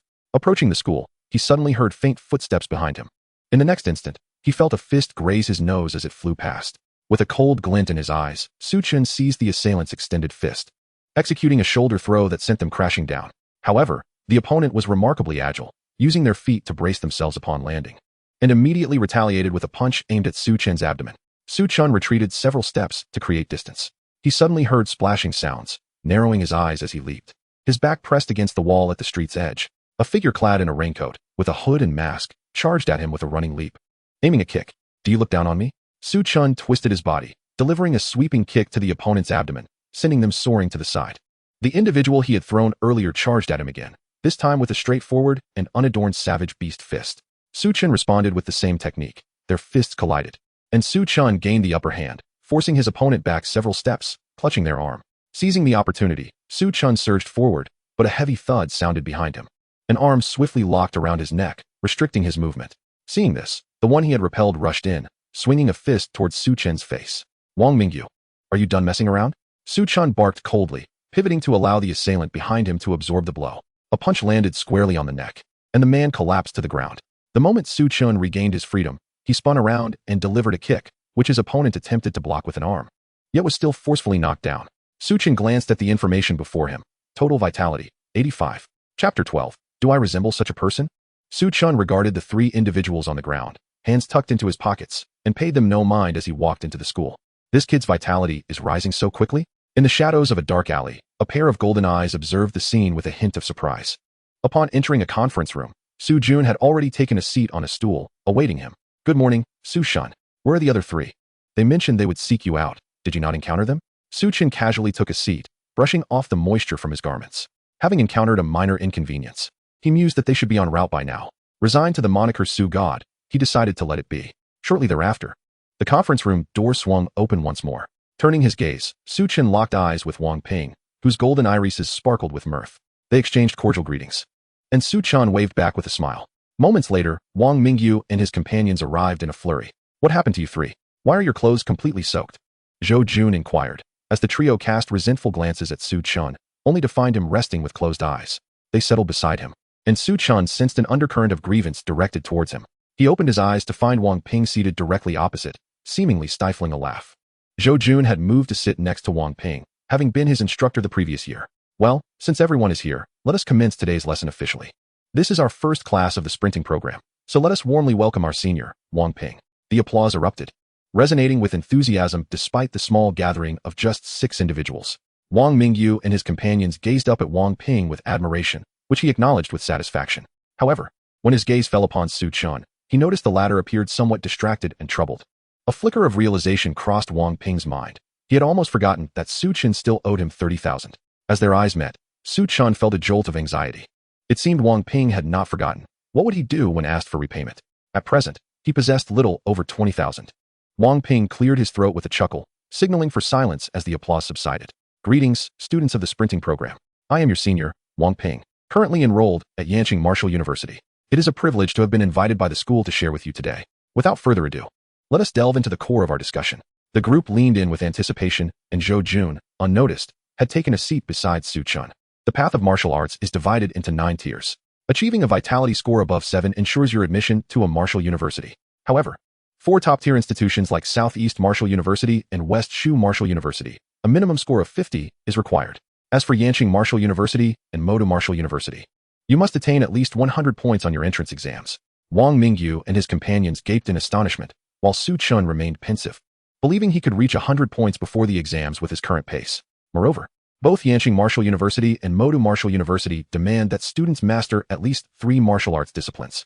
I recall that our school primarily teaches Beast Fist, along with the movement technique Falcon Step and the blade technique Swift Shadow Blade. Wang Ping observed the 4 of them, noting Wang Mingyu and his friend's confidence in these martial arts, while Su Chen appeared puzzled. When did we learn Falcon Step and Swift Shadow Blade? Wang Ping furrowed his brow. Glancing at Zhou Jun felt as if he were sitting on a bed of nails and averted his gaze from Wang Ping.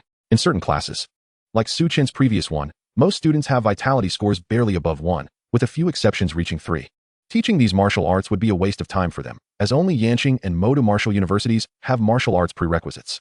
Su Chen fell silent, while Wang Mingyu and his companions cast sympathetic looks in his direction. The lack of foundational skills made mastering these martial arts within 2 months exceedingly challenging. Wang Ping continued, even if you haven't learned them, do not despair. Falcon Step and Swift Shadow Blade are fundamental for students aiming for Yanqing and Modu. Mastering them is quite straightforward. He paused to sip his tea, then added, next, I will share some examination tips. The discussion continued until 11 o'clock, at which point Wang Mingyu and his companions requested Wang Ping's autograph. Wang Ping, grinning, turned to Su Chen. Would you like an autograph as well, Junior? Su Chen's eyes lit up. How much is one signature worth? Wang Ping hesitated momentarily before responding. Some individuals sell signatures from Yanqing and Modu students for about 100 each. Quickly, Su Chen rummaged through his pockets, producing over 10 photographs of Wang Ping.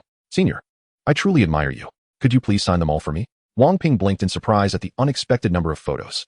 Wang Mingyu and his companions watched in awe as Wang Ping obliged, signing each one. Clearly, they had much to learn about currying favor with influential figures. You're not planning to sell my signatures, are you? How could you think that? Do I look like that kind of person? Wang Ping scrutinized Su Chen's earnest expression and remarked, yes, you do. On his way home, Su Chen promptly listed Wang Ping's signatures on an online marketplace for 200 each, adding a note that read, signature of a Yanqing Martial University luminary. May fortune favor the buyer and ensure success in the entrance exams. He had heard of signature selling before and had specifically searched for Wang Ping's photos the previous day, printing them out in anticipation. Within hours, all signatures sold out. As the entrance exams approached, even those who typically scoffed at superstition began to seek any edge they could find in their scores. With a grin, Su Chen checked his phone, noting an additional 4,000 in his account, greatly improving his mood. Curious, he opened his system to find his wealth value had increased by 400 points, totaling 3,100. It seemed that anything he earned counted towards his wealth value. Could he exploit a loophole? After experimenting, Su Chen felt a twinge of disappointment. He attempted a transaction with a vendor, purchasing an item and receiving cash in return while returning the item. However, his wealth value did not increase. It seemed he would have to continue his humble work in the slaughterhouse. With several hours remaining in the afternoon, Su Chen immersed himself in the slaughterhouse. Upon returning home that evening, he discovered several unread messages from Wang Ping. Opening them, he found 2 files, Heaven-Slaying Blade and Lonely Swan Step. These are the martial arts I believe would suit you best. Find time to practice them. Do not share them with others. Su Chen was momentarily taken aback, feeling a swell of emotion as he glanced at the small box on the sofa. Dear uncle, I seem to have encountered an exceptional senior. Chapter 13. Departing the city in the month that followed, Su Chen spent his mornings at the slaughterhouse and his afternoons practicing Heaven-Slaying Blade and Lonely Swan Step. By the month's end, he had made considerable progress in both martial arts. He had dismissed all classes in the sprinting program, and his total vitality had risen to 48 points, still a significant distance from his goal. Furrowing his brow, Chen contemplated the reality that each pig he slaughtered only increased his vitality by 0.02. At this rate, he would barely surpass 100 before the exams. Perhaps I could venture into the wilderness, he pondered. Killing pigs or chickens had proven effective. What about slaying beasts? Although he could currently only handle the weakest of beasts, fortune favors the bold. Having already squandered too much time, he knew he had to take risks. In the city center stood a 9-story weapon shop. Chen's eyelids twitched as he surveyed the weapons inside. Even the most basic alloy combat knife cost over 10,000. He explored each shop, ultimately halting in front of a blood-red longsword. Is this sword 20,000? He asked the proprietor, an elderly man with a white beard lounging in a rocking chair. Yes, 20,000. If you want it, pay up. No returns. Chen picked up the sword and paid, receiving a scabbard as a bonus. This was a D-grade weapon, suitable for first-tier martial artists, and it was more than adequate for his current needs. He clutched his wallet with a sense of pain, for he had only a little over 10,000 left. Fortunately, the kind-hearted uncle had bequeathed him a house, leaving him to worry solely about his meals. After purchasing his weapons, Chen proceeded to the warrior's tower to register his information and obtain an exit permit from the city. Typically, teams were recommended for excursions outside the city. However, for someone like Chen, a non-warrior, joining a team required a monetary contribution. Even if he managed to join a team, the final blow against the beast may not necessarily fall to him. Thus, he resolved to venture outside the city alone. In the afternoon, with a small backpack slung over his shoulder, Chen took a deep breath and stepped through the city gates. This marked his first foray beyond the city limits, having spent many years confined within the walls of Yang City. He had only dared to roam the nearby outskirts, as delving deeper could easily lead him to encounter beasts of the first rank or higher. Before long, he encountered his first beast. It was a rabbit, towering at the height of a man. The crimson-eyed rabbit, given its size, was likely not yet of the first rank. Chen gripped his blade tightly, crouched low, and charged at the crimson-eyed rabbit. The creature leapt gracefully, evading Chen's strike, its eyes seemingly mocking him. Mocking me, are you? Employing the solitary phoenix step. Chen surged forward, appearing above the rabbit in an instant. This time, the rabbit did not evade. Instead, it leaped fiercely towards Chen. Are you betting that I can't slay you? Flames seemed to ignite upon his battle blade. The celestial slash descended, and Chen cleaved the rabbit's head cleanly in two. Yet, he too bore the brunt of the collision, as his palms split open, blood flowing forth. And his blade was knocked from his grasp, sending him tumbling several meters away. Blood trickled from the corner of Chen's mouth as he silently reflected. I shouldn't have engaged so recklessly. Had I waited a moment longer, I could have emerged unscathed. Nonetheless, this strike clarified the might of the celestial slash. He walked over to retrieve his bloodied blade from the ground, a hopeful notification sounding in his mind. Ding! You have successfully slain a non-rank crimson-eyed rabbit. Health points increased by 2. Total health, 50. Ecstatic, Chen resolved to spend the time leading up to the examination hunting in the wilderness. He carefully removed the rabbit's ears and teeth, stowing them in his backpack. These were the most valuable parts of the creature, likely worth around 3,000. He continued to wander through the wilds. By evening, after a day of hunting beasts, Chen returned to the city. At the city gate, there was a store operated by the military, specializing in collecting materials obtained from slain beasts and providing supplies for warriors. Chen placed his heavy backpack on the counter and emptied its contents with a flourish. The clattering sound drew the attention of the clerk, who regarded the bloodied youth before him, and a series of stories formed in his mind. With sympathy, he looked at Chen, who suddenly met his gaze. Are you all right?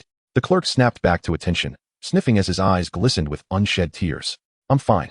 The total for these materials comes to 22,800, but I'll round it down to 23,000 for you. Chen produced a bank card, handing it over. The clerk swiped the card through the machine, and instantly, 23,000 was added to the account. Simultaneously, Chen glanced at his system, witnessing his wealth rise to 4,400 points. With a heart full of joy, he exited the shop. After a day of hunting, his total health had reached 60 points. He tossed a health-replenishing pill into his mouth. It was a remnant from his previous hospital visit. Though meant for restoring health, it proved remarkably effective for healing. Despite being covered in blood, much of it belonged to the beasts he had slain. After the encounter with the crimson-eyed rabbit, he realized that survival was the true essence of his endeavors. His subsequent hunts were characterized by using the solitary phoenix step to evade the beasts, and ultimately delivering a fatal blow with the celestial slash. Meanwhile, within the confines of the school, Wang Mingyu and his companions emerged from their capsule chambers. Zhou Jun checked the time and remarked, "Not bad. You lasted longer this time. Tomorrow, we will begin simulated battles against beasts." With that, Zhou Jun was the first to leave the training room. He harbored some concern for Chen, who had declined to attend classes, opting instead for solitary training. Zhou Jun felt a tinge of disdain. What could he possibly achieve alone? Merely practicing the brute beast fist to enhance his health points and improve his martial proficiency. If there were a better way to train than in the practice room, it would undoubtedly be through real combat. Yet, Su Chun was not even a first-rank warrior. Could he truly venture into the wild to hunt beasts? He shook his head, regretting having dubbed Su Chun God Su, fearing it may have inflated the youth's ego. Nevertheless, the results of the upcoming examination would reveal all. Wang Mingyu and his companions left after Zhou Jun, locking the training room door behind them. Their hearts still racing with excitement. Tomorrow marked their combat with beasts, and they had been tormented by the relentless assaults of the brute bull herd, nearly leaving them traumatized. By the way, what has become of Su Chun? I've sent him messages, but he hasn't replied, Cui Wei suddenly inquired. I'm not sure. He hasn't attended school in nearly a month, Wang Mingyu replied. His current health points stand at 27, and with a month left until the examination. I'm confident he can push for a spot at a top martial university. It's a pity he has been unreachable. I must challenge him to a duel when we next meet, Cui Wei remarked, recalling how Su Chun had swiftly knocked him out during their last outdoor bout. A memory that had become a source of mockery for Wang Mingyu and the others. After a month, his health had only reached 25 points. Chapter 14, Acts of Valor. With a heavy backpack thudding onto the counter, the clerk quickly steadied it to prevent it from crashing to the floor. As always, Su Chun was drenched in blood, taking a seat nearby to await the clerk's tally of materials. It had been 4 days since he began hunting beasts outside the city, and today marked the official milestone of his health points exceeding 100. A newfound intensity glimmered in his eyes. Although his features remained youthful, he bore a more mature demeanor. 31,900 in total. Let's call it 32,000. The funds have been transferred to your card. The clerk handed the emptied backpack back to Su Chun, his eyes filled with admiration. For days prior, he had first encountered this young man and doubted he would return. Yet, in the subsequent days, the boy arrived punctually, as if clocking in for a job, transitioning from a small bag to a large backpack filled with ever-increasing materials. Thank you, Su Chun replied, accepting the backpack and stepping outside. After earning some money, he treated himself to a set of battle attire, nearly depleting his savings from the past few days. However, the armor proved effective, as even weaker beasts struggled to breach its defenses. He swallowed a health-replenishing pill. Feeling his injuries heal rapidly, his wealth had swelled to 9,320 points, nearing the 10,000 mark. Yet, one matter troubled Su Chun. Typically, once a person's health reached 100, they could no longer increase it without breaking through to become a warrior. However, today his health had surged to 103 points, and he felt it could rise even further. Perhaps I am truly gifted, he mused to himself as he walked down the street. Passers-by regarded him, not with fear, but with admiration, for in this world, warriors were revered. If one encountered a bloodied individual on the street, there was no need for alarm. That person had merely returned from the wilderness. The populace understood that their peaceful lives were safeguarded by warriors, whose social standing was inherently elevated. Upon returning home, Su Chun sent a message to Wang Ping. Senior brother, my health has reached 100 points, yet I feel it can still increase. Should I break through to become a warrior now, or continue to accumulate? Wang Ping did not respond. He was likely busy. After a shower, Su Chun settled into bed.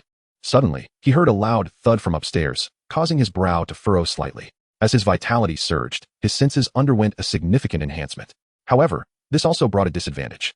In such a commonplace residential area, he could hear everything happening above and below him. Lying on his bed while scrolling through his phone, he soon furrowed his brow. Was there a hint of blood in the air? Instantly alert, he gently descended from his bed, grasping the bloodied blade at the edge of the mattress. After a moment's thought, he decided to don his battle attire over his sleepwear and stealthily made his way toward the door. The corridor was shrouded in darkness, and Su Chun pressed his eyes against the peephole. After a while, just as doubts began to creep in about whether he had misinterpreted the scent, he sharply noticed a shadow flitting through the hallway. He refrained from recklessly pursuing it, for the figure could either be a monstrous beast or a murderer. As merely a fledgling with a vitality of a little over 100 points, it would be absurd for him to rush in only to be swiftly dispatched. He opened his balcony window and, using the burglar bars and air conditioning unit, descended to the ground. His speed was commendable, and as he landed, he saw a shadow leap over the community fence. Following the figure with his stealthy technique, he simultaneously dialed the emergency services. Upon turning into a narrow alley, the shadow came to a halt. Kid, you've been tailing me for quite a while, the figure remarked. Su Chun, noticing the turn into the alley, prepared himself for combat. The fact that he could keep pace with the figure indicated that they were likely no more than a second-tier warrior. If they were at the third tier, he wouldn't even have had the chance to pursue. Either he would have been too slow to catch a glimpse, or would have been swiftly knocked out with a single punch. As Su Chun narrowed his eyes, the figure suddenly lunged at him. The alley was quite narrow, sufficient for 3 people to walk side by side. Su Chun swung his alloy blade down, only to have it intercepted by the figure's dagger. This encounter confirmed for him that the opponent's vitality was unlikely to exceed 150 points. He took a step back, skillfully avoiding the dagger while pivoting to kick the assailant away. As he got a clear look at the adversary's face, he saw a middle-aged man with a scruffy beard. Blood smeared across his visage. The man, too, recognized Su Chun and appeared momentarily stunned. A student? Without further ado, Chen initiated his attack. His movements akin to a ghost as he charged forward. The middle-aged man furrowed his brow, realizing that as a societal warrior, his exposure to martial arts was rather limited. Moreover, having only just surpassed the first tier at over 30 years of age, his innate talent was evidently lacking. A sense of panic washed over him. He had assumed the young man was not a significant threat given his furtive demeanor. With a clash, the dagger again met the long blade, and in the next moment, Chen's foot struck the man's abdomen. The man doubled over, and Chen aimed for the throat with his blade, but the man lunged forward, seizing Chen and shoving him toward the alley's exit. Chen relentlessly struck the man's back with his knife, feeling the dagger continuously jabbing at his side, though fortunately, the blows were absorbed by his battle attire. As he was thrust to the ground, bystanders witnessed the sudden appearance of two armed individuals and quickly scattered in fear. The middle-aged man, not wishing to linger, leaped abruptly, taking a woman hostage, pressing the dagger against her throat. "Don't come any closer," he shouted, his eyes blazing. Chen rose from the ground, his gaze icy as he regarded the man. "If you approach, I'll kill her." The man retreated, the woman he held crying out in desperation. Chen's eyes narrowed. In an instant, the man's arm wielding the knife was severed, and a line of blood appeared across his neck as his head tumbled to the ground. Blood gushed forth like a fountain, and the woman, terrified, collapsed onto the pavement. Behind the man, a police officer in uniform sheathed his knife back into its holster. The shrill sound of sirens erupted as 3 police cars surrounded the area. The officer turned to Chen, clearly taken aback. "How can you be so young?" In his mind, Chen recognized the fugitive. A first-tier warrior with a vitality of 130 points. It had taken him a full 10 minutes from the moment he received the call to arrive on the scene. The young man had cornered the fugitive to the point of having to resort to hostages. He couldn't help but wonder if he had arrived even a moment later. Would the young man have eliminated the fugitive himself? Approaching Chen, he extended his hand. "Truly a hero in youth, I am Chen, the chief of the Yangqing Police Department." Chen grasped the officer's hand and considered for a moment before responding. "Hello, Chief. I am Chen, a student from Yangqing High School." The chief raised an eyebrow and smiled. Very good, very good. Truly, youth speaks with such eloquence." As they released their hands, Chen's eyes darted around. "Chief, I was the one who reported the incident. I followed him, and when he attacked me, I managed to hold him off until you arrived." The chief patted Chen on the shoulder. "Well done, kid. The people of Yangqing thank you." Seeing the recognition in the chief's eyes, Chen hesitated before continuing. "Last time, a senior of mine acted heroically and received a reward of 500,000.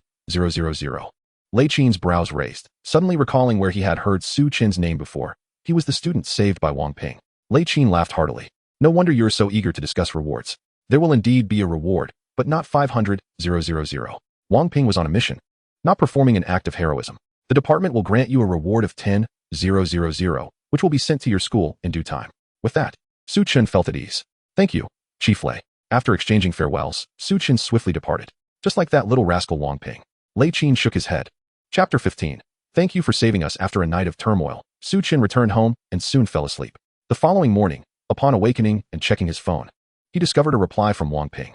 "Continue to accumulate until you feel you can progress no further. With a vitality of 150 points, you can undergo a transformation. At 180 points, a second transformation. I, your senior brother, advanced after my second transformation. The benefits will be revealed when you reach that stage. Just know it's significantly superior to those warriors who break through at only 100 points." Wang Ping had been on a mission last night, and upon seeing Chen had attained 100 points of vitality, he was honestly quite astonished. However, he recalled that he had reached 100 points around the same time. Before the college entrance examinations, there will be an internal selection among the 2 major universities about a week prior to the exams. However, it requires an internal recommendation. I will recommend you, so you can familiarize yourself with the examination process and your opponents. Reading Wang Ping's message, Chen felt a surge of joy, relieved that he hadn't rushed into a breakthrough without consultation. An internal selection was worth attending. There would be ample time to enhance his vitality afterwards. But this selection opportunity was singular, allowing him to gain an edge before the exams. Chen's fingers flew across the screen as he typed. "Thank you, senior brother," flower emoji. Dressing in his battle attire and slinging his bag over his shoulder, he couldn't help but touch the spot near his waist. A shiver of apprehension coursing through him. Thankfully, he had worn his battle gear. The previous night, that middle-aged man had stabbed at his side multiple times. Even if Chen had not taken him down, Chen would not have spared him. Once again, he exited the city gates, this time encountering a small team of 5. "Hey there, young man, heading out alone? Why not join our team? We won't charge you anything." The apparent leader of the team, sporting a buzz cut and wielding a black alloy blade, regarded him with a smile. Chen chuckled, shaking his head in refusal and choosing to depart in the opposite direction. Alas, today's youth are all so proud and arrogant, believing themselves invincible. When they encounter a monstrous beast and are brought to tears, they will surely regret rejecting my offer, the leader remarked, as his teammates nodded in agreement. Boss, we could check out that cave from last time. I've heard that the clawed bear hasn't been around lately, one of the team members suggested. The leader pondered for a moment before nodding. All right, let us take a look, but if we encounter danger, we run immediately. Su Chen's vitality had surged past 100 points, and he discovered that now, when he vanquished beasts of the first order or lower, the vitality gained had dwindled to a mere 0.01. He began to suspect that if he returned to the slaughterhouse to slay the ordinary poultry, he would likely receive no vitality at all. This was compelling him to delve deeper into the wilderness. With a resigned smile, he glanced back at the city gate, memorizing the direction, and then ventured into the heart of the wilds. The morning hours flew by, and Su Chen had filled half of his backpack.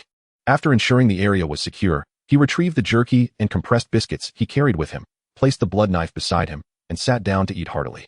His total vitality now stood at 117. Su Chen gazed at the numbers before him, a satisfied smile spreading across his face.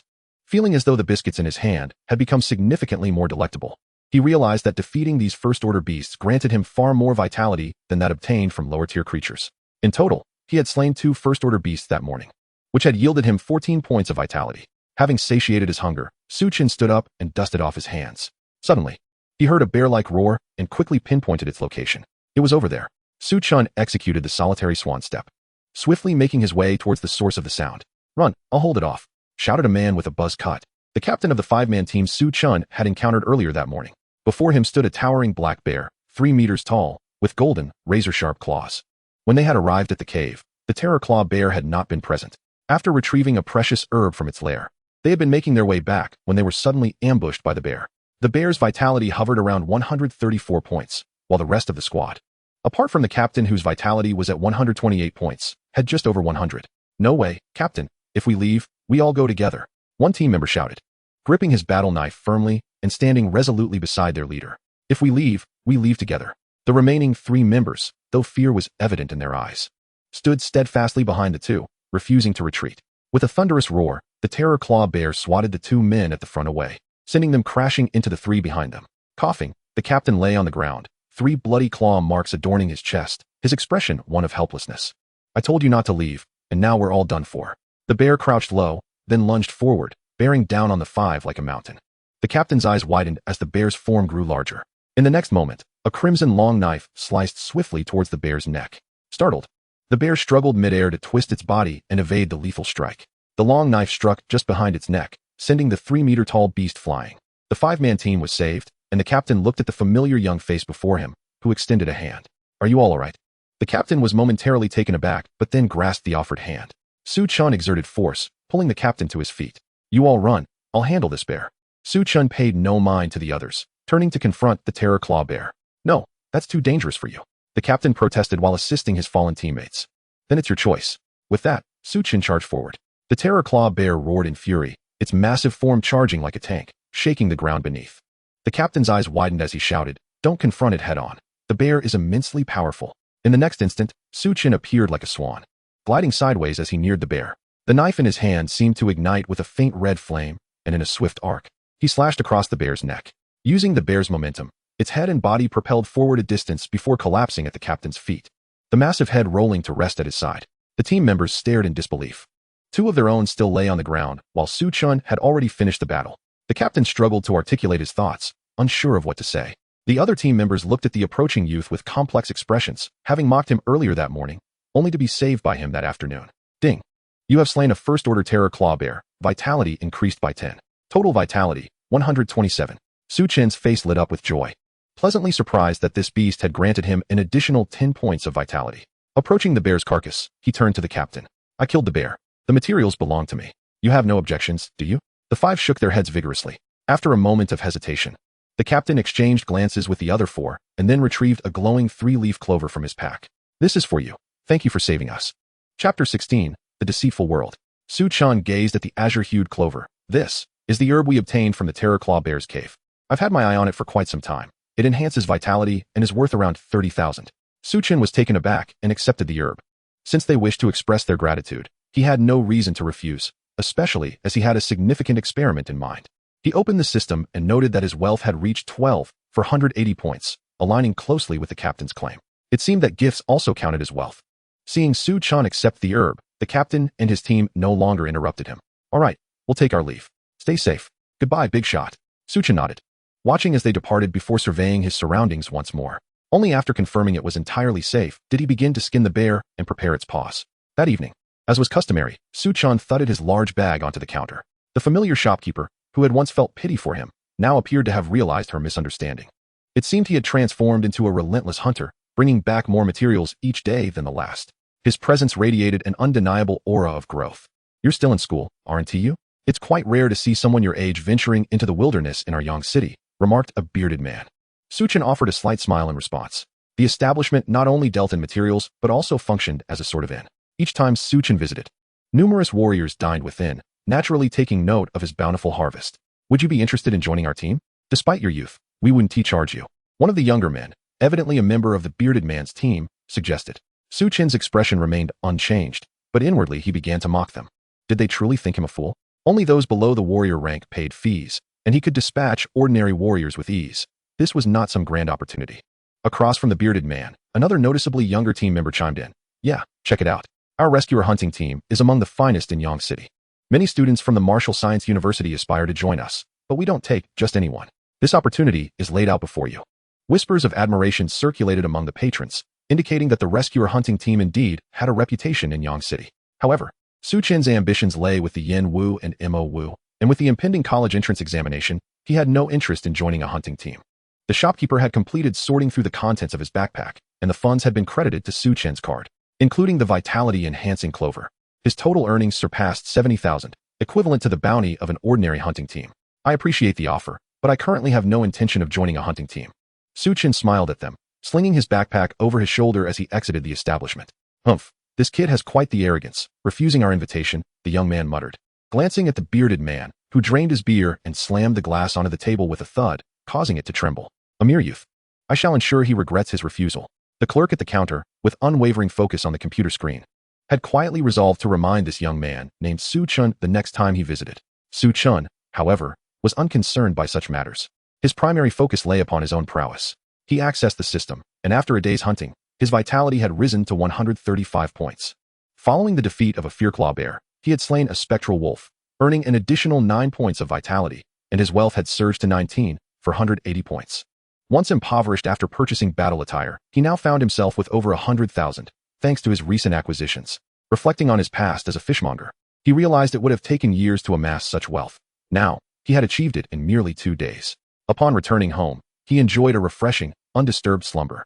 The next day, Su Chen received a message from Lei Qin, informing him that his reward had been dispatched to the school, though he had not encountered anyone.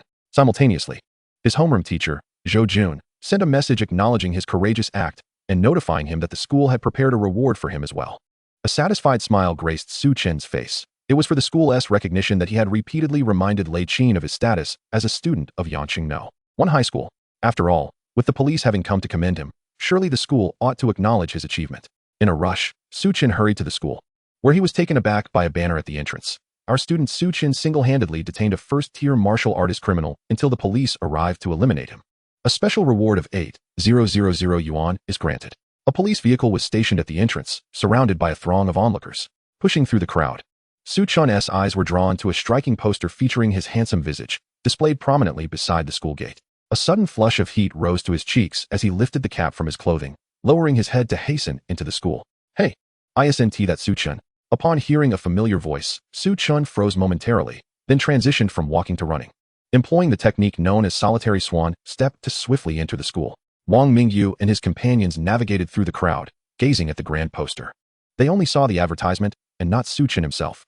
Our exemplary student Su Chen, just 2 days ago, single-handedly restrained a first-tier martial artist, battling evenly with him, thus securing precious time for police reinforcements to arrive.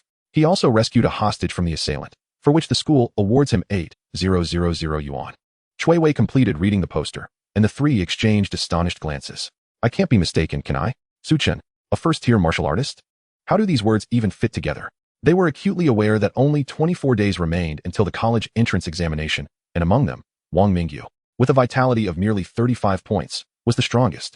At this rate, he might secure admission to a prestigious martial science university. He had thought his progress was swift. Yet after some time apart, Su Chen had already reached the level to contend with a first-tier martial artist. Just a month ago, their disparity had been minimal. And now he could scarcely discern Su Chun's silhouette. Some individuals are simply on different paths from us, lamented Mingyu. Su Chen soon spotted his homeroom teacher Zhou Jun and Lei Qin standing beside him, along with a middle-aged man clad in a suit, whom Su Chen surmised to be the principal. Indeed, the older generation is cunning. I seek a reward from the school, and they turn me into a means to enhance their reputation. Su Chen felt a pang of treachery in the world as he approached and shook hands with the trio, holding high a sign indicating the reward amount, his face radiating a brilliant smile. Ah, yes, that's it. Let us have another shot. Splendid. The photographer signaled an okay, and Su Chen received 2 bank cards. He quickly bowed to the principal and the others.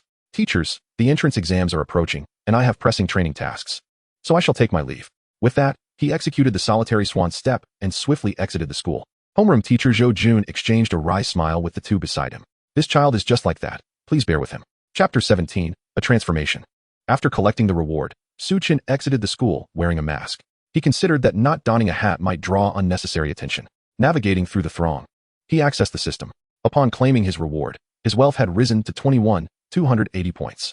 He opened the system shop, finding a new first-tier vitality elixir priced at 300 wealth points, while the previous version for those below first tier remained available. Apart from that, the shop had no other new offerings. Su Chen sensed that wealth points held significant potential beyond merely purchasing items from the system store.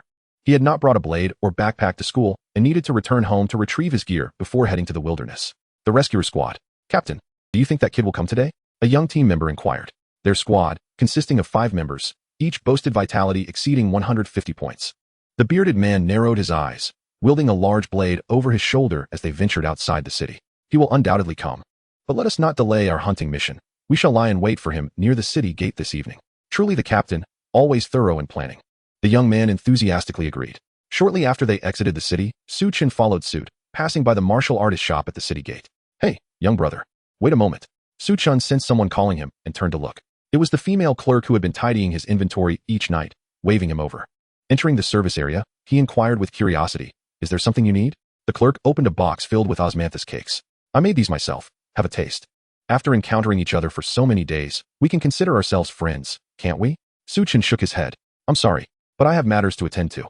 The clerk appeared anxious and forcibly pressed an osmanthus cake into his hand. Reluctantly, he thanked her and exited the shop. "Don't throw it away, it's handmade," she called after him as he departed. He placed the box of osmanthus cakes back on the counter and resumed her position at the computer, feeling like a fish adrift without purpose. "This is all I can do to help you. If you choose not to eat it, I cannot be blamed," she mused. Being morning, the martial artist shop was relatively empty, though a few patrons still sipped tea.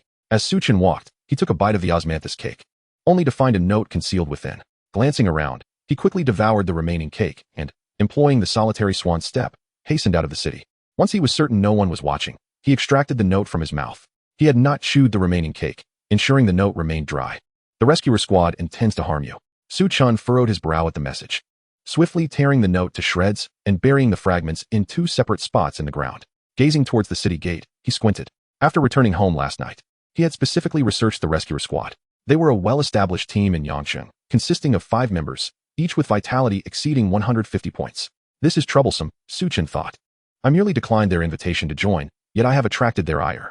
Martial artists were forbidden from fighting within the city, so it was likely they would ambush him in the wilderness. Rubbing his head, he estimated that his vitality exceeding 100 points was roughly equivalent to 170 points of an ordinary promoted martial artist. Facing 5 experienced members of a squad that had long roamed the wilderness left him feeling uncertain. He resolved to elevate his vitality further today, striving to achieve a transformative breakthrough before nightfall. With that in mind, Su Chen began to seek out traces of beasts while remaining vigilant for any potential ambushes lurking in the shadows. Within the confines of the school, after addressing both the principal and the police chief, Zhou Jun gazed at the 3 young ones before him, rubbing his brow in contemplation. "Let us proceed to the training building today." Wang Mingyu and the others looked at Zhou Jun with a glimmer of anticipation. "Teacher, is it true that Su Chen managed to hold off a first-tier warrior all by himself? Could you share the specifics with us?" Cui Wei inquired with curiosity. As Zhou Jun led the trio towards the training building, he replied, "Focus on your training. I fear that divulging too much might dishearten you." To be candid, Zhou Jun was equally astonished upon hearing that news. Initially, he had assumed Su Chen was a lost cause, yet the latter had soared to new heights instead. Zhou Jun himself had not yet attained the level of a first-tier warrior, with his vitality barely exceeding 80 points. It would not be long before Su Chen surpassed him. As Wang Mingyu and the others nestled into the capsule, Zhou Jun continued, "Today, We shall simulate a wilderness battle. Each of you must slay no fewer than 3 blood-eyed rabbits. The trio gasped in shock. Within the capsule, the blood-eyed rabbits boasted vitality around 40 points. Even Wang Mingyu, at present, had a vitality of merely 35 points. You shall not return home unless you succeed, Zhou Jun declared, promptly pressing the closure button of the capsule. Time flew by, and before long, the sun began to set. Su Chun surveyed the values displayed by the system, a jubilant smile spreading across his face. A long gash marred his visage, extending from his forehead to his chin, nearly severing his skin. Total vitality, 158. Upon reaching a vitality of 150 points, Su Chun hunted down another beast, yet his vitality did not increase further. Rather, it transformed into the figure enclosed in parentheses. Clearly, a metamorphosis was imperative. Fortunately, Wang Ping had previously imparted the method for such a transformation to Su Chun, detailing it in a document sent the night he was poised to break through as a warrior. Su Chun had anticipated achieving a breakthrough today and had ensured to bring along the necessary items before leaving the city. He withdrew a test tube from his backpack, containing a pale green liquid, alongside a small pouch of black powder. The liquid, known as strengthening fluid, could temporarily enhance physical prowess, while the black powder, aptly named protecting powder, served to safeguard the internal organs during the metamorphosis. Su Chun poured the powder into the test tube, shaking it to mix the contents thoroughly, and then consumed it in one swift motion. A warm current surged down his esophagus into his abdomen, causing his entire body to heat up. Su Chun strained his muscles, summoning his vitality. His skin flushed a deep crimson, resembling a lobster emerging from boiling water. Low growls escaped his lips as he was beset by excruciating pain, akin to countless ants gnawing within him. Thankfully, he had chosen a relatively safe location, well concealed from the prying eyes of beasts or others. As darkness encroached upon his vision, threatening to engulf him, Su Chun bit down hard on his tongue, the sharp pain jolting him back to consciousness. The document from Wang Ping had explicitly warned that if he were to faint during the transformation, it would spell failure, causing his vitality to plummet below 140 points. Chapter 18. I thought it was just a pimple. Near the city gates, a 5-member squad lay in wait with utmost stealth. The sky had darkened considerably, and each member remained vigilant, scanning their surroundings. Boss, do you think that kid hasn't left the city today? A younger member inquired quietly from the back of the group. The bearded leader appeared somewhat displeased.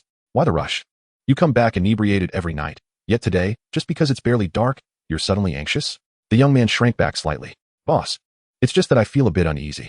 Another young member chimed in. Boss, he's just a coward, a complete waste, don't mind him. The bearded leader snorted derisively, his focus unwavering on the vicinity of the city gates. Should any disturbance arise, he would undoubtedly draw his formidable blade without hesitation. Suddenly, he squinted. Here they come. The other 4 members simultaneously steeled themselves, gripping their weapons tightly. Boss, do we really need to make such a fuss over a newcomer? The closest member murmured. Even when hunting a rabbit, one must use full force. Remember that. The bearded leader admonished sternly. At that moment, Su Chun, burdened with a heavy pack, strolled leisurely towards the city gates, still some distance away. Now's our chance. The bearded leader shouted, unsheathing his great blade with a swift motion, akin to a tiger descending from the mountain, leaping towards Su Chun with ferocity. Seemingly startled, Su Chun initially wore a look of confusion before swiftly raising his blood-red battle blade in defense. The sharp clash of metal resounded as Su Chun was sent reeling backward, spewing a mouthful of blood. Without hesitation, the bearded leader lunged after him, while the other members of the rescue squad revealed themselves within Su Chun's line of sight. Su Chun executed a solitary retreat, panic etched across his visage. Please, spare me. I'll give you all my materials. No, I'll give you everything I have, he cried out, fleeing deeper into the wilderness. The bearded leader remained silent, unleashing a fierce arc of his blade that severed a large tree before crashing down heavily upon Su Chun's blood-red battle blade. With a cry of anguish, Su Chun tumbled several times before collapsing weakly to the ground. His backpack fell into a thicket, while his battle blade spun through the air, embedding itself into the earth beside him. The 5 members of the rescue squad encircled Su Chun, forming a tight formation around him. I told you, boss. You were making a mountain out of a molehill. He went down with just 2 strikes. Was it really necessary for all of us to engage? One team member remarked. But upon seeing the bearded leader lift his blade once more, he faltered. Wait, boss, you're not going to kill him, are you? The bearded leader's brow furrowed. He has seen our faces. Such a talent will undoubtedly seek revenge in the future. We must eradicate the root of the problem. With that, the bearded leader strode towards Su Chun, his expression calm, as he swung his blade towards Su Chun's neck. Thud. The earth quaked as the blade struck the ground with a forceful thud. The bearded leader stared in horror at the foot planted upon his weapon, akin to the weight of Mount Tai pressing down upon it. No matter how he strained, he could not extract it. A crimson arc slashed through the air, and the bearded leader felt the world spin as his head tumbled to the ground, his last sight being Su Chen's beastly, bloodthirsty gaze. Boss, The three team members exclaimed simultaneously, while the initially derided coward had already taken flight toward the city gates. They belatedly sought to escape, yet it was far too late. Su-chan moved like a phantom, each strike severing heads with precision. In the blink of an eye, four headless corpses lay sprawled on the ground. He pushed off the earth with great force, launching himself forward like an arrow released from its bow. The remaining member glanced back, only to witness Su-chan's blood-red battle blade descending towards his neck. Suddenly, his foot caught on a stone, sending him sprawling to the ground like a frog. Su-chan's blade missed its mark entirely. Su-chan skidded to a halt, his feet carving deep trenches into the earth, realizing how he had missed.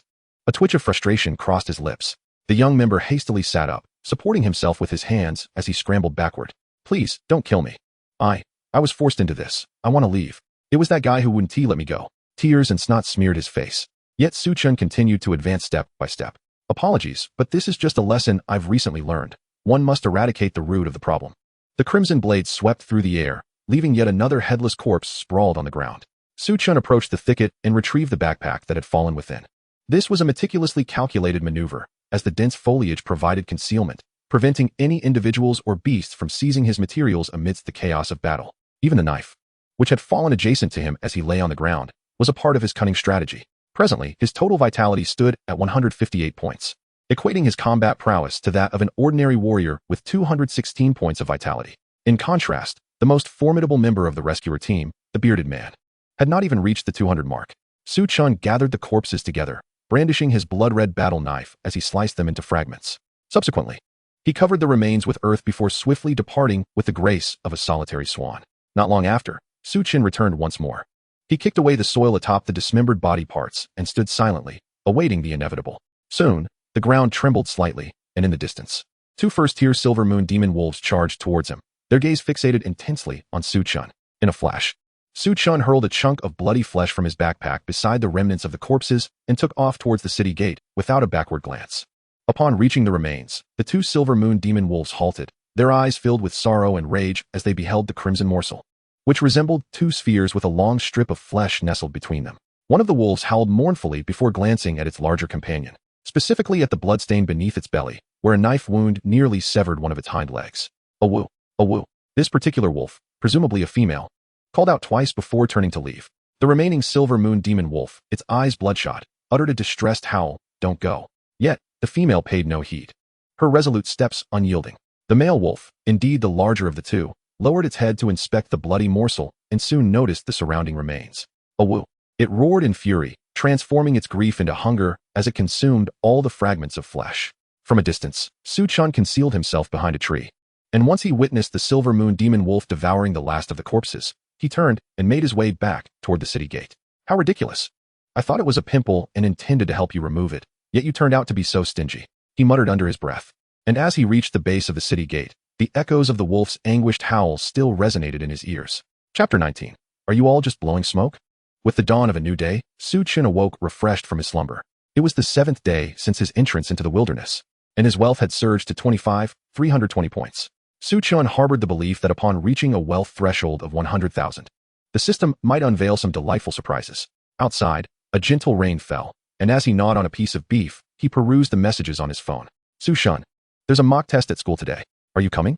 The message was from Zhou Jun. Su-chan paused, recalling that it had been over a month since the last class division test, and indeed, it was time for the next assessment. After some contemplation, he chose to decline. Not coming. I have matters to attend to. Nothing was more paramount than boosting his vitality. Having finished the beef, he swiftly donned his battle attire and shouldered his backpack. Just as he was about to seize his knife, another message chimed in. Today, teachers from Yanwu and Moa will be present.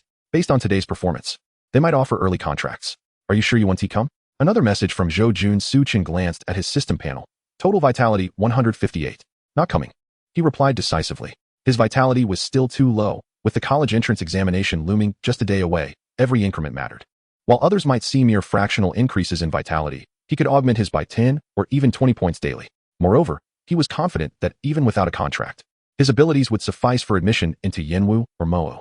Thumbs up emoji. Su-chan regarded Zhou Jun's emoji with a puzzled expression, his brows furrowing slightly. However, after a brief moment, he tucked away his phone and headed straight into the wilderness. Within the confines of Yang City No. 1 Middle School, students from a sprinting class and 5 ordinary classes stood lined up in the gymnasium. The instructors from each class were positioned at the upper right corner of their respective lines, all facing the arena. A square-faced teacher stepped forward, microphone in hand. With just 23 days until the college entrance examination, I trust you have all made significant progress since the class division test. Today, we will conduct the final official test before the examination, with rankings to be established. Should any sprinting class student rank below an ordinary class student, there will be a reshuffle. Only those with higher rankings will qualify for the sprinting class. As he spoke, his gaze shifted to the far right line. The sprinting class, consisting of just 4 individuals including the teacher, starkly contrasted with the throngs of students from the ordinary classes. In truth, there had originally been 5 members. But Su Chen had chosen not to attend.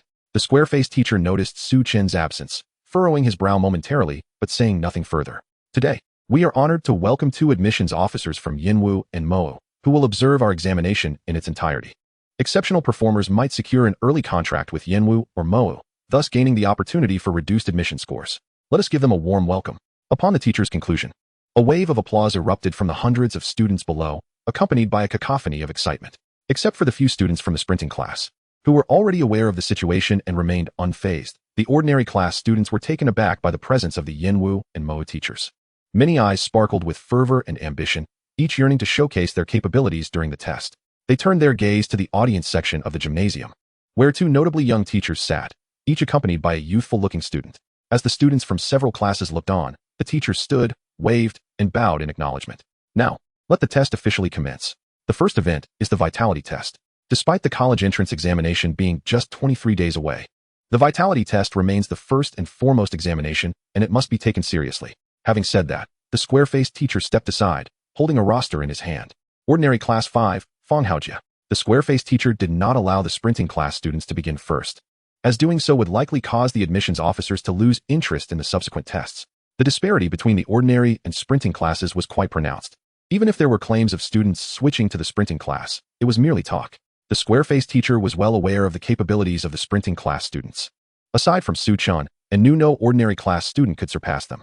Upon hearing his name called, fanhwaedit was initially taken aback, but then, as if a small universe had erupted within him, he leaped high and landed heavily on the arena.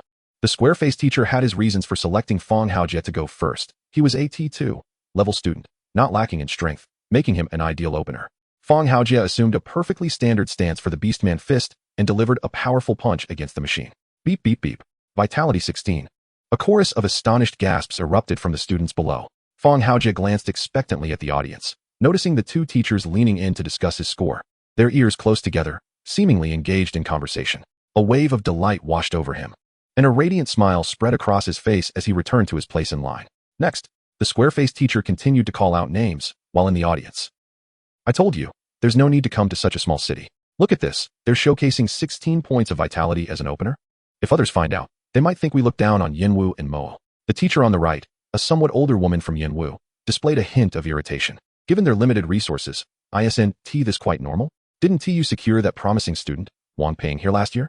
The instructor from the Magic Martial Arts Academy spoke with a calm demeanor, his white eyebrows contrasting sharply with his piercing gaze, resembling a sword sheathed within its scabbard. Do not presume that I am unaware of your thoughts. You merely aspire to emulate our simplicity, do you not? Let me enlighten you. Wang Ping is merely an exception. So indulge in your dreams, he remarked. The instructor from the Yin Martial Arts Academy turned away, no longer acknowledging him. The Magic Martial Arts instructor offered a gentle smile, seemingly unfazed by the exchange. The testing rapidly approached its conclusion. In the sprinting class, Ming Mingyu stepped forward. Beep, beep, beep, vitality level 33. Next, Chui Wei. Beep, beep, beep, vitality level 35. Finally, Wang Mingyu. Beep, beep, beep, vitality level 40. As these 3 students showcased their prowess, the atmosphere in the arena escalated to a crescendo of excitement. Waves of astonishment rippled through the crowd, with students fervently applauding and occasionally glancing towards the 2 recruitment instructors in the stands. Suddenly, Yin Wu's instructor rose to his feet. Gao Han, you shall take your turn, he directed towards a tall boy beside him, arms crossed over his chest. The boy nodded and leaped directly onto the stage. With a resounding thud, he delivered a decisive punch, the sound reverberating through the gymnasium like a muffled thunderclap. Beep, beep, beep, vitality level 139. The arena fell into a hush, until the square-faced instructor broke the silence, leading the applause. Truly commendable, a student worthy of Yin Wu, he praised, albeit with a hint of forced cheerfulness. This is the caliber of student we seek at Yin Wu. What of your Su Chen? With such a grand banner displayed at the entrance, yet he remains unseen.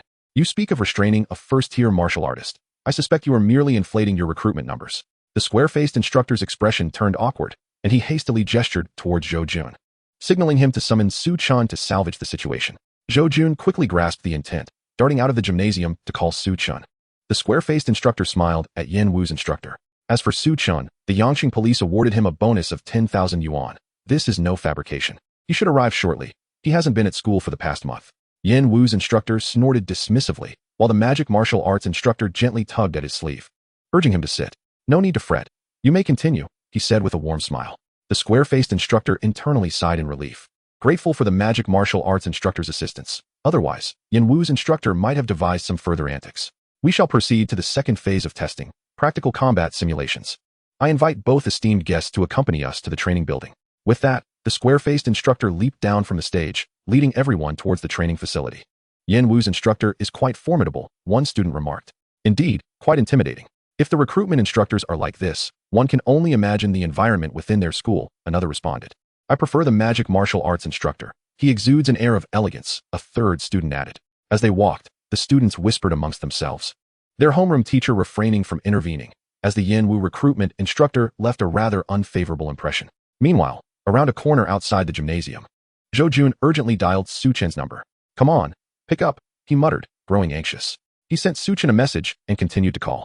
Inside the training building, everyone had settled into the capsule chambers. All the instructors, including the two from Wu University, along with their students, focused intently on the large screen. Before long, Yin Wu's instructor seemed to lose patience, sitting beside them and cracking sunflower seeds. In my opinion, your training facility is utterly wasted, she criticized bluntly. Being pursued by thousands of rampaging bulls has little relevance to testing or the college entrance examination.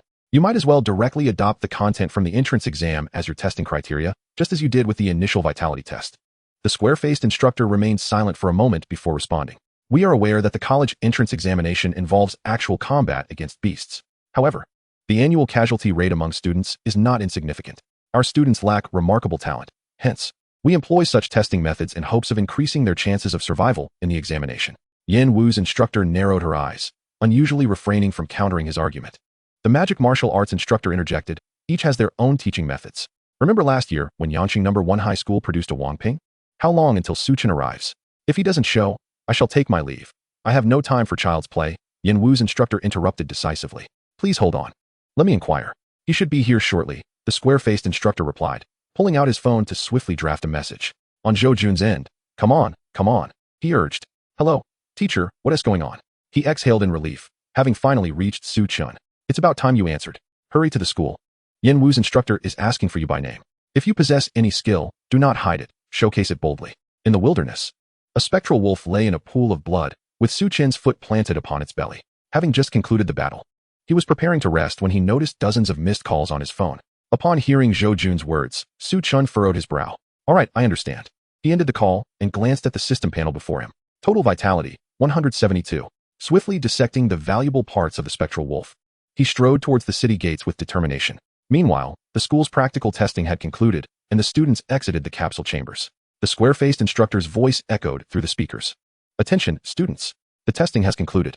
Please proceed to the gymnasium for results compilation, after which we shall reconvene. Many students rose from their capsules. Fantastic. I managed to hold out for an extra 2 seconds this time. One exclaimed, thanks to Su Chen's strategy of fleeing at the start. I extended my time by a full 5 seconds. Another chimed in, as Wang Mingyu and the others gathered together. Do you think Su Chen will show up? Chui Wei inquired, looking at the two. I believe he will. I saw teacher Zhou make a call earlier. Besides, if Yin Wu's instructor has said so.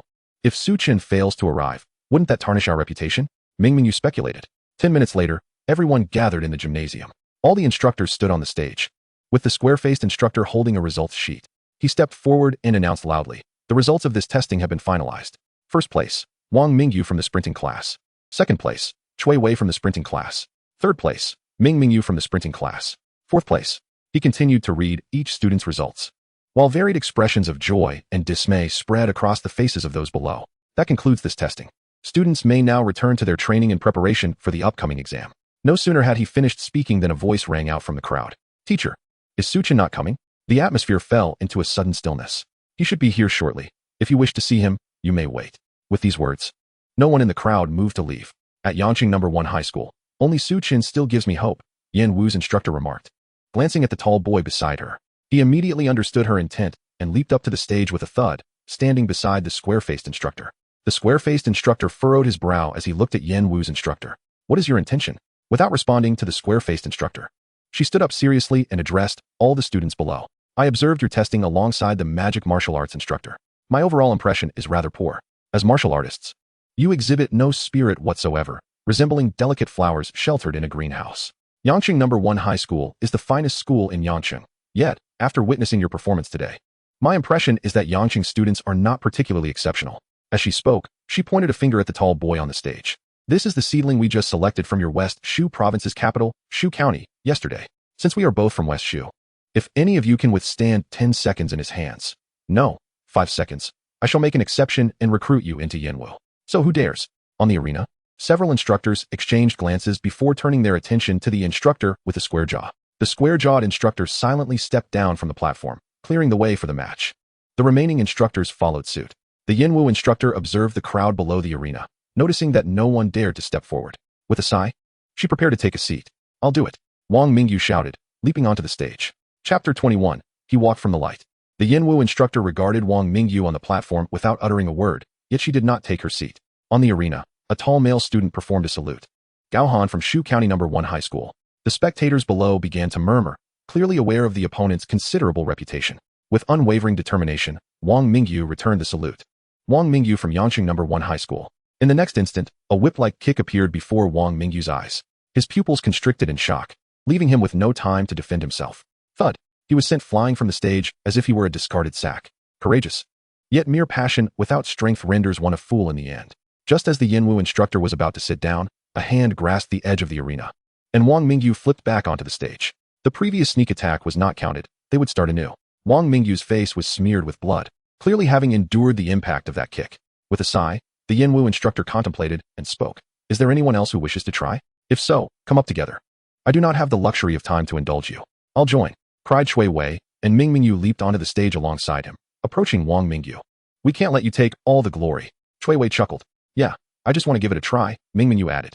The Yenwu instructor assessed the three of them. If you go up together, you also have 5 seconds. Me too. Another voice rang out as Fong Haojia laughed, jumping onto the platform, stirring a commotion among the 5th grade students. Jiegu, Jiegu, we believe in you. Jiegu, I love you. Didn't you just say your greatest love is Su Chen yesterday? I love them all, but Su Chen is definitely my number 1. Wang Mingyu and the others glanced at this unfamiliar face, a term surfacing in their minds. Brother B, boss, I'm here to assist you, Zhang Baiwa declared, similarly leaping to Fong Haojia's side. All right, we 5 will go up together.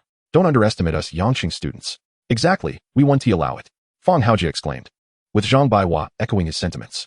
Although Wang Mingyu's trio felt a bit awkward, standing on the platform ignited a fire within them. Let us do this, Shui Wei shouted. You 5 also have 5 seconds, the Yenwu instructor stated. Upon hearing this, the crowd below erupted in fervor. I'll go? Me too. Aye. And I want to go to Yenwu. A throng of students surged onto the arena, standing behind Wang Mingyu and his companions. Upon closer inspection, nearly half of the senior students from Yangqing No. 1 High School had ascended the stage, totaling over 200 individuals. The Yenwu instructor glanced at her watch, declaring, still 5 seconds. Today, I will tell you that in this era, personal martial prowess reigns supreme. Not even a multitude of ants can inflict harm. All right, I will count down from 3, then the match will commence. She turned her gaze towards Gao Han, receiving a firm nod in return. 3, 2, 1. As her words faded, Gao Han's figure vanished like a phantom. A flurry of powerful kicks swept through the crowd, each strike sending dozens of students flying from the stage. Observing closely, it appeared that 4 Gao Hans were simultaneously launching attacks. Wang Mingyu and his companions were similarly unable to evade the fate of being swiftly eliminated. Ding, ding, ding, ding, ding.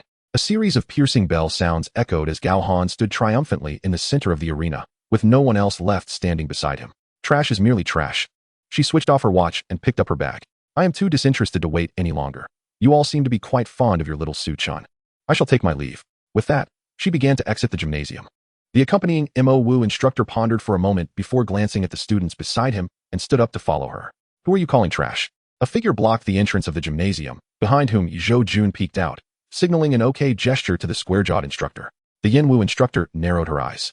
You must be Su Chen. Su Chen strode into the gymnasium, tossing his half-filled bag aside. In his hand, a bloodied war blade glistened, his face smeared with grime, and his clothing torn in multiple places. Zhou Jun followed closely behind Su Chen, his head held high, as if to proclaim, this is my student. He had anticipated Su Chen would venture into the wilderness, yet upon seeing him approach in battle attire wielding the blade, he momentarily felt as though many years had passed. All eyes in the venue focused on the two, predominantly on Su Chen. It turned out Su Chen had not attended school for a month because he had been honing his skills in the wilderness. To enter the wilderness as a high schooler to slay beasts and defend his homeland, truly, he was my Su God. Su God, I love you. Wang Mingyu and his companions wore complex expressions as they observed Su Chen entering through the main doors of the gymnasium. At that moment, the afternoon sun cast slanting rays into the gymnasium, illuminating Su Chen, who appeared as if he had emerged from the light, casting a long shadow behind him. Su Chen glanced at the Yanwu instructor in the audience and stated, "Yes, that's me. I've heard you specifically requested to see me. I apologize for the delay." He handed the war blade to Zhou Jun, who appeared taken aback for a moment before swiftly cradling it with both hands. After so many years as a teacher, he felt a twinge of shame. He had never even been to the wilderness, let alone slayed beasts. Meanwhile, Su Chen's blade was already drenched in the blood of these creatures, stained by the countless slaughters of their kin, which had confined them within the city. Su Chen removed his battle gear, revealing other clothing underneath. In a rush, he had run all the way from the wilderness without the time to change his clothes or weapons. With a gentle leap, he ascended the stage. Having been informed by Zhou Jun of the recent events, Su Chen turned to a girl standing beside the Mo Wu instructor, beckoning her with a finger. "You can join him. I'm in a hurry to return to the wilderness to slay beasts, and I have no time to engage in childish games." The girl looked to the Mo Wu instructor beside her, who nodded with a smile, after which she lightly hopped to Gao Han's side. Laughter erupted among the crowd. For Su Chen's words mirrored those of the Yanwu instructor earlier, now returned without reserve. They glanced at the Yanwu instructor, who, rather than displaying irritation, seemed to exhibit a flicker of interest. "Interesting. Your name is Su Chen, correct? Wang Ping spoke highly of you, claiming you are even more prodigious than he. I am eager to see how you have earned such high praise." Su Chen cracked his neck and interlaced his fingers, producing a series of audible pops. He had not anticipated Wang Ping would mention him, yet maintaining his momentum was vital, for he represented all the students of Yangqing. Both parties took their positions on opposite sides of the arena. Su Chen initiated the traditional salute, acknowledging that this was Yangqing's home ground and fulfilling his respect. "Yangqing No. 1 High School, Su Chen. Shu County No. 1 High School, Gao Han. Shu County No. 1 High School, Yilin." Chapter 22. I am here to compete for your people. As the words fell, Gao Han seemed to materialize like a specter around Su Chen. His figure split into four, each launching a kick towards Su Chen, instantaneously sealing off all possible avenues for him to evade. Su Chen strode forward with the grace of a solitary wild goose, soaring effortlessly out from the confines of Gao Han's blockade. He then unleashed a straightforward yet powerful beast fist, precisely targeting Gao Han's core. His fist aimed directly at the opponent's back. Yilin rushed to Su Chen's side, aiming her elbow towards his ribs in an attempt to counterattack and force him to halt his punch. Su Chen smiled lightly, using his free hand to palm her attacking elbow. Yilin was momentarily taken aback, feelings of discontent bubbling within her. This was an elbow strike aimed at the core. Not only was he not evading, but he also seemed to be dismissing her efforts. In the next heartbeat, Su Chen's beast fist struck Gao Han. Although the latter had turned to shield himself with crossed arms, he was caught off guard by the sheer force and was sent flying off the stage. Meanwhile, Yilin's elbow had made contact with Su Chen's palm, and she felt a violent shock resonate through her, as if she were pressing against an immovable mountain. Turning his head with a teasing glint in his eyes, Su Chen regarded Yilin, who suddenly comprehended that he had deliberately blocked her strike with such disdain. Her cheeks flushed crimson as she swiftly retreated. Yet, Su Chen would not concede to her wishes, like a drifting wild goose. He appeared slow, yet was remarkably swift in pursuing her. Yilin, adept in martial arts herself, danced like a butterfly, yet each of her moves was imbued with the fierce power of the 8 Extremes fist. Suddenly halting her retreat, she charged towards Su Chen, closing the distance between them. Lowering her stance, she leapt up, delivering an earth-soaring cannon aimed at Su Chen's chin. Su Chen remained unperturbed, his face devoid of panic. His fists resembled an invisible blade, one crashing towards Yilin's earth-soaring cannon while the other targeted her head. In a flash of lightning, Su Chen once again thwarted her assault, simultaneously landing a heavy blow to her head. Yilin collapsed to the ground, unconscious. An eerie silence enveloped the arena. Perhaps that was a bit too forceful? A voice murmured, and though it was but one, it seemed to echo the thoughts of all the silent students present. Applause erupted as everyone turned to see Teacher Yan Wu and Teacher Mo Wu in the audience, both clapping in appreciation. Why not applaud for such a spectacular match? Teacher Yan Wu remarked sharply, prompting the students below to join in the applause. Su Chen knelt to assess Yilin's condition, noting that she remained unconscious, though her breathing was steady. This is the essence of combat among warriors, regardless of gender, once on the arena or in battle. It is a matter of pure life or death, Teacher Yan Wu declared. Had Yi Lin's earth-soaring cannon been delivered by an ordinary first-tier warrior of similar vitality, it could have easily decapitated the opponent. So, do you still believe Su Chen struck too hard? She turned her gaze to Su Chen, admiration gleaming in her eyes. Good lad, Wang Ping was indeed correct. Would you be interested in joining Yanjing Martial University? Teacher Mo Wu's expression shifted in surprise, his previously maintained elegant smile faltering for a moment. Mo Wu will not shortchange you. Should you join, you will undoubtedly enjoy the most elite treatment as a genius. Teacher Yan Wu glanced at Teacher Mo Wu, her eyes seemingly ablaze with competition. Old fellow, are you vying for my student? Teacher Mo Wu replied with a calm smile. Indeed, I am here to claim him. The two esteemed professors faced off, causing a stir of astonishment among all the students and faculty members in the gymnasium. Last year, Wang Ping had been taken directly by Teacher Yan Wu, and at that time, Teacher Mo Wu had not sent anyone. This year, both schools were present, and it seemed they were on the verge of conflict over Su Chen. The students of Yangcheng No. 1 High had never witnessed such a scene, feeling exhilarated as the fervor of youth ignited within them. Ahem, perhaps you two teachers should first check on Yilin? Teacher Mo Wu suddenly realized, his face paling as he teleported beside her. What incredible speed! Su Chen marveled, then added, I appreciate your good intentions, teachers. But I have yet to decide which martial university to attend. I will contemplate this after the college entrance exams. Teacher Yan Wu shot a disapproving glare at Teacher Mo Wu before addressing Su Chen. Your senior brother, Wang Ping, is in our school and is my student. Should you join, you could follow in his footsteps under my tutelage. Su Chen felt a jolt. It seemed Teacher Yan Wu held significant authority, and he was surprised to learn of Wang Ping's excellence. If you join Mo Wu, you could become my direct disciple. Should you find me lacking, you could even become the principal's disciple directly. Teacher Mo Wu said with a grin, having just administered a pill to Yilin, who was beginning to awaken. Teacher Yan Wu narrowed her eyes, as if contemplating a serious matter. Su Chen quickly raised his hand to halt their ongoing dispute. Let us discuss this after the exams. And thank you both for your kindness. I must go hunt monsters now, so I cannot linger. He swiftly jumped down from the stage, donned his battle attire with agility, and snatched the combat knife from Zhou Jun before rushing towards the exit. Just as he burst out, he seemed to recall something and turned back to retrieve his backpack by the door. Does he truly enjoy hunting monsters? Teacher Yan Wu inquired, glancing at Zhou Jun, who shuddered at the thought of being unable to offend such an influential figure. I'm not entirely sure. After all, he has always been self-taught, and I don't know much about him. Teacher Mo Wu replied, looking at Teacher Yan Wu. That's enough. He has stated he will discuss it after the exams, and we should be on our way to the next destination. Teacher Yan Wu huffed, seizing Gao Han by the collar, and in an instant, both vanished. Teacher Mo Wu extended his hand to grasp Yi Lin's arm, then turned to wave kindly at the square-faced teacher and all the seniors from Yangcheng No. 1 High, similarly disappearing. The crowd in the gymnasium seemed to still be in shock until the square-faced teacher clapped his hands. All right, it's time for training, work hard, and perhaps you will have opportunities as well. Everyone understood this was mere rhetoric, chuckling as they made their way out of the gym. This test would undoubtedly be etched into the annals of school history, perhaps for many years to come. It was a spectacle rarely seen, with teachers from 2 top-tier universities vying for a single student. Chapter 23, The Son of Yangcheng. Wealth value, 27,420. After leaving the school, Su Chen headed towards the wilderness. Passing by a martial artist's shop at the city gate, he sold half a bag of materials from his backpack, netting over 20,000.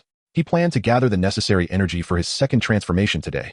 Currently, his total energy stood at 172 points. In the Shujun of Shishu province, within the grand estate of the county lord, a large round table was surrounded by numerous individuals. They all focused intently on the blue screen before them, which displayed a series of red dots, some larger, some smaller. A pointer indicated the largest red dot, positioned closest to Shujun. We must take action promptly.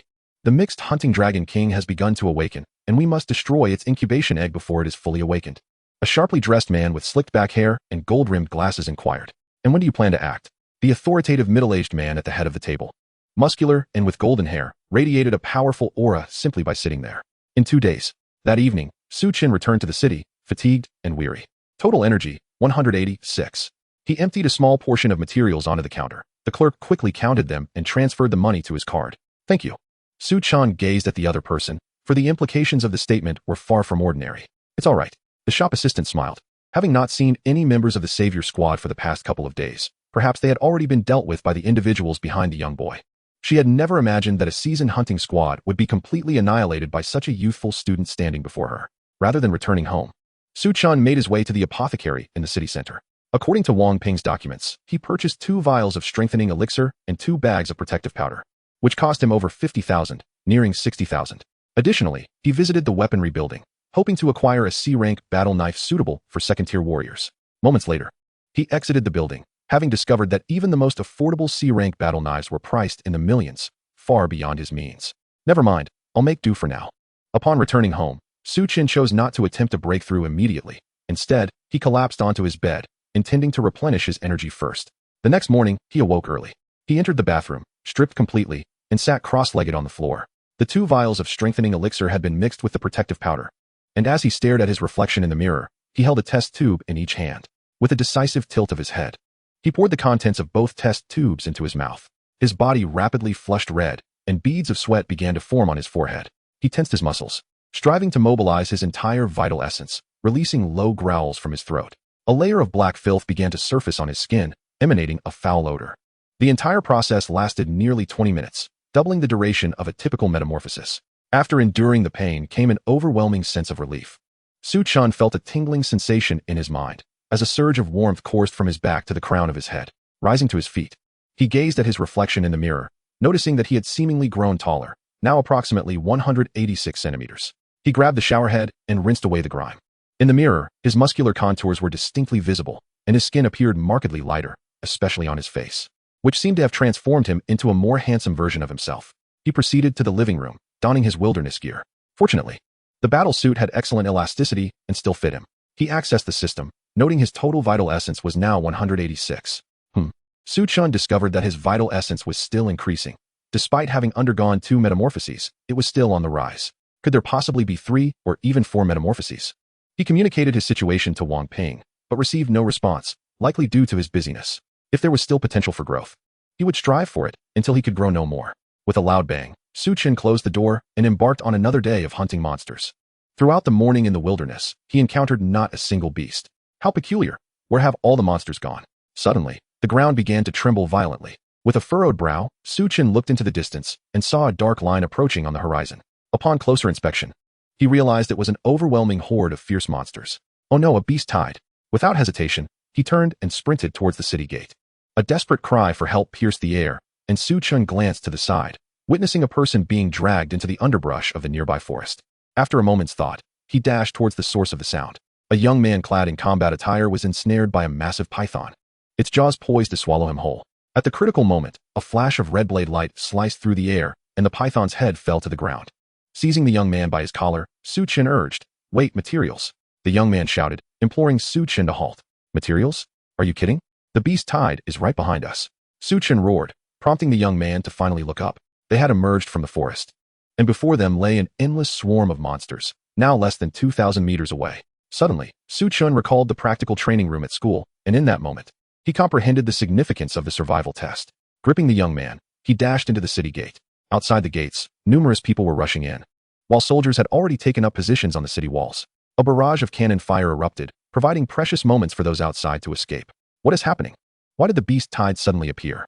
Chen had ceased to carry the young man, who now looked perplexed. Who knows? Chen replied just as a broadcast echoed throughout the city. All capable warriors of 3rd tier or above, please proceed immediately to the city's edge. Repeat. All capable warriors of 3rd tier or above, please report to the city's edge.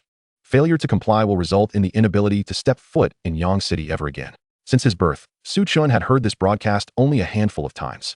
His brow furrowed. It seemed this beast tide posed a significant threat, yet it was not something a mere 1st-tier rookie like him could intervene in. The young man beside him was about to run into the city when he suddenly turned and asked, "Brother, thank you for saving me. What is your name?" Chen regarded him thoughtfully. Given his youth and audacity to venture into the wilderness alone, he must be remarkable in his own right. "I'm Chen." The young man gave an okay sign and swiftly dashed towards the city. Chen made his way home, glancing at the sky where countless figures were rushing from the city toward the chaos. He felt like a lone swimmer against the current, yet he was among the protected. He hurried home, where he could hear distant explosions emanating from outside the city. Helicopters were departing from within, and as he stood by the window, he spotted a golden light hovering above the city gate, resembling a small sun. That was the Lord of Yang City, an 8th-tier law manifestation realm powerhouse. The steadfast bulwark of Yang City. Chapter 24. Surely, I will survive. In Shujun, at the prefectural lord's mansion, the evening was falling, and the mansion was filled with people.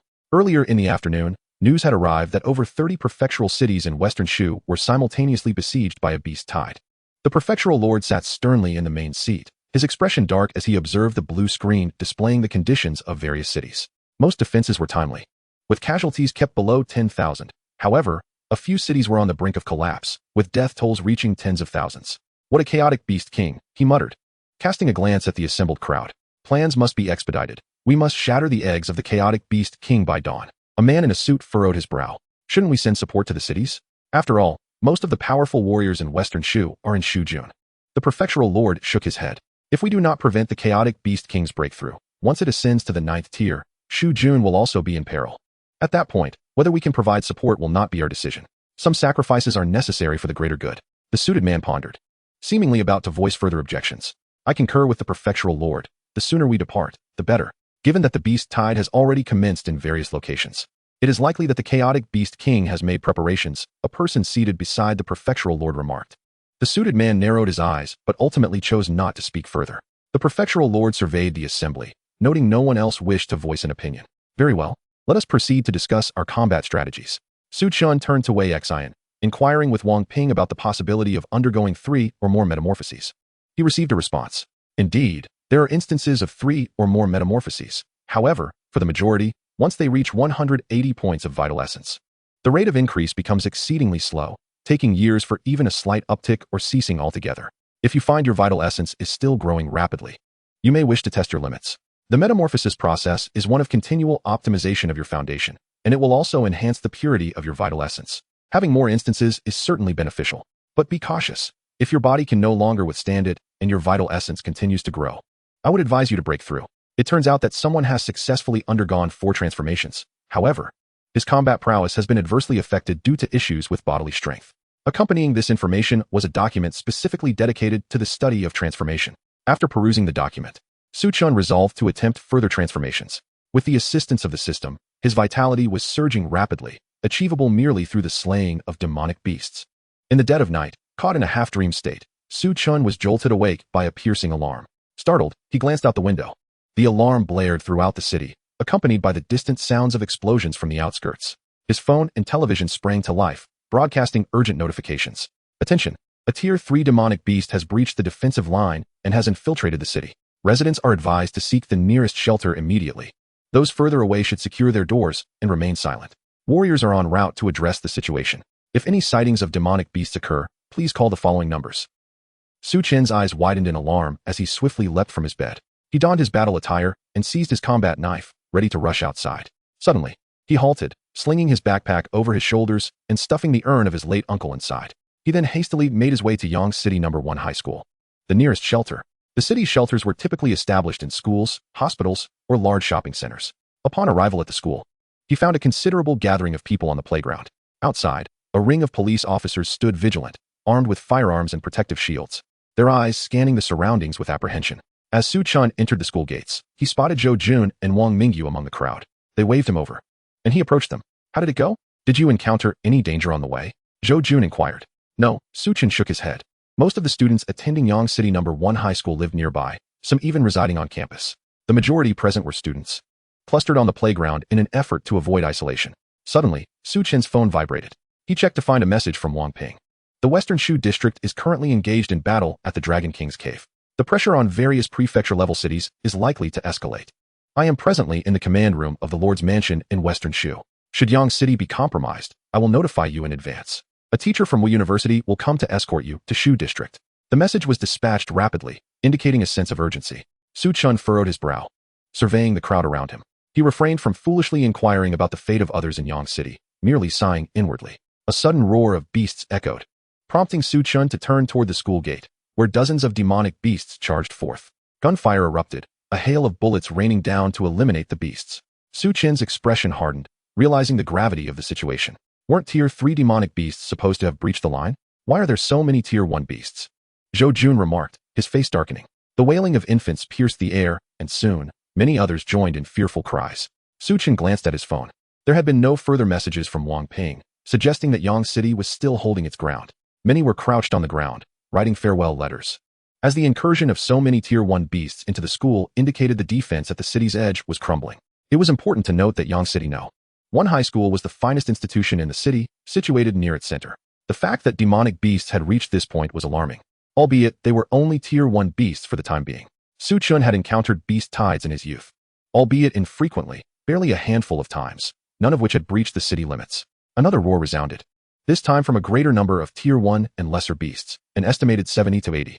The police stationed outside the school opened fire. Their firearms were effective against these weaker beasts.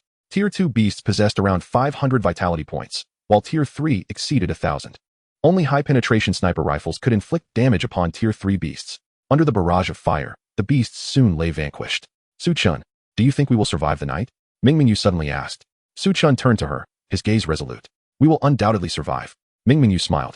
And Chui Wei playfully slapped her on the back. What's wrong, old Ming? Have you been infected by the others? You're not going to start weeping, are you? Mingmingyu retaliated with a playful punch. You're the one who is crying. Their banter lightened the heavy atmosphere significantly. Su-chin activated his phone's notification sound and set Wang Ping as a priority contact, ensuring he would be alerted immediately upon any new messages. Chapter 25, Surrounded by Enemies. The dawn broke on the 8th day of the month. Over the course of the night, they had endured 5 waves of demonic beast attacks, each consisting of dozens of Tier 1 and lesser beasts. Fortunately, these creatures could not breach the defense provided by firearms, and thus far, there had been no casualties. Many had endured a sleepless night, plagued by fear, but they had finally made it to morning. Su-chun observed the city gate, where the principal appeared to be in discussion with the captain of the police team. The captain wore a furrowed brow, hesitating for a long moment before nodding in agreement. Shortly thereafter, a delivery truck emerged from the school. Some of the police officers stationed outside boarded the truck, which then departed. What is going on? Murmurs began to circulate among those on the playground. As they witnessed the reduction in protective personnel outside, fear and anger spread among the crowd. Some speculated that the principal had dispatched police to protect his own family, while others claimed that a nearby shelter lacked sufficient defense and had diverted the police resources from Yang City No. 1 High School. Su-chun and his companions exchanged glances. Hearing many quietly curse the principal. Isn't that the school's vegetable delivery truck? I've often seen it stop by the cafeteria. Perhaps it's gone to procure supplies. Someone explained.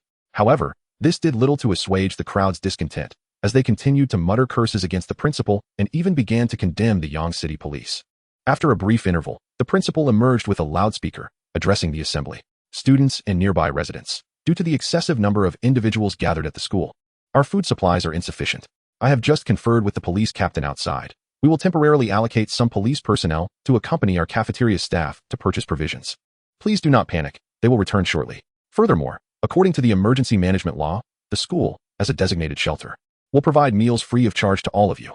Having delivered his message, the principal resumed his seat on one side of the playground, where a number of school leaders and some government officials were gathered. With this announcement, the crowd fell silent, though they felt no remorse. They merely sought an outlet for their negative emotions. Before long, the roars of demonic beasts echoed once more from outside the school. Su-chin had maintained his watch on the area since the vegetable truck's departure. His expression sharpened. This time, there were nearly 100 beasts. Yet, his primary concern was not their numbers, for these Tier 1 beasts could not breach the defense of modern firearms. He gazed toward the rear of the beast horde, where a towering creature, several dozen meters high and exuding a terrifying aura, loomed. A Tier 2 beast. It was not only Su-chun who noticed. The police officers guarding them outside had already reacted. The leading officer drew a long knife from his waist and charged toward the beast. Cover the captain. A police officer shouted as they all opened fire on the horde. The captain swiftly maneuvered through the ranks of beasts, his blade flashing with a white gleam as he dispatched several demonic creatures in swift succession. The second-tier demon beast was a colossal white ape. Upon spotting the captain charging towards it, it pounded its fists against its chest with fervor and leapt into the air, soaring dozens of meters high in a mere blink. The captain looked up, his brow furrowing as a large shadow enveloped him. In the next instant, the giant ape came crashing down onto the spot where the captain had been, creating a massive crater in the ground. Gasps erupted from the onlookers within the school, and the police outside were equally taken aback. With a swift flash of his blade, the captain unleashed a barrage of strikes that splattered blood from the ape's arms. His form shifted continuously, the gleam of his sword resembling a dense spider's web, as the agonized wails of the giant ape echoed around them. The beast swung its fist in retaliation but could not land a blow on its elusive opponent. Enraged, it struck the ground with tremendous force, sending shards of rock flying and momentarily halting the captain's assault. Seizing the opportunity, the giant ape fled into the distance. After the captain departed, the police unleashed their full firepower, swiftly neutralizing the demon beasts at the school gate. Just as the crowd began to feel a sense of safety, a scream erupted from the edge of the playground. Everyone turned to see a demon beast, having stealthily infiltrated the area, gripping a female student's arm, its sharp teeth poised to sink into her neck. A flash of crimson light cut through the air, and the beast's head tumbled to the ground. Su-chin kicked the corpse aside, while the dazed girl remained rooted in disbelief, staring at him. Furrowing his brow, Su-chun surveyed his surroundings, pondering the origin of the beast. A few girls rushed over to embrace the stunned student, showering Chen with gratitude. He waved them off and made his way toward the school gate. A demon beast has just breached the premises. Your defenses may have a gap, he informed the police. Nodding in acknowledgement, the officer's expression turned apologetic. We noticed as well, thanks to your timely intervention, someone is already investigating the issue. With the officer's response, Chen returned to the playground. The crowd's attention followed him as he settled beside Zhou Jun and his companions, drawing a significant number of onlookers who believed that proximity to Chen would ensure their safety, especially after witnessing his lethal prowess against the demon beast. Lost in thought, Chen noted that the perimeter of the playground was heavily guarded by police, leading him to question how a demon beast could have infiltrated. What troubles you, Chen? Perhaps sharing your thoughts could allow us to assist, queried Chui Wei, noticing Chen's furrowed brow. Do you think the demon beasts could circumvent the police's defenses? He asked earnestly, prompting reflective silence among his peers. Zhou Jun seemed to have an epiphany, exclaiming, the sewers? Chen felt a jolt of realization. This is bad. In the next moment, the roar of a demon beast resounded within the school. Without hesitation, Chen sprang to his feet, gripping his blood-red battle knife, and dashed toward the source of the sound. The crowd erupted into chaos, fleeing in all directions, shrieks piercing the air. Frustrated, Chen found the cacophony of screams drowning out the roars of the demon beasts, obscuring their location. A throng of police officers rushed into the school, shouting, "Stay calm. Stay calm," as they attempted to soothe the crowd while remaining vigilant. Over there, Chen called out to the officers, sprinting toward the side of the podium.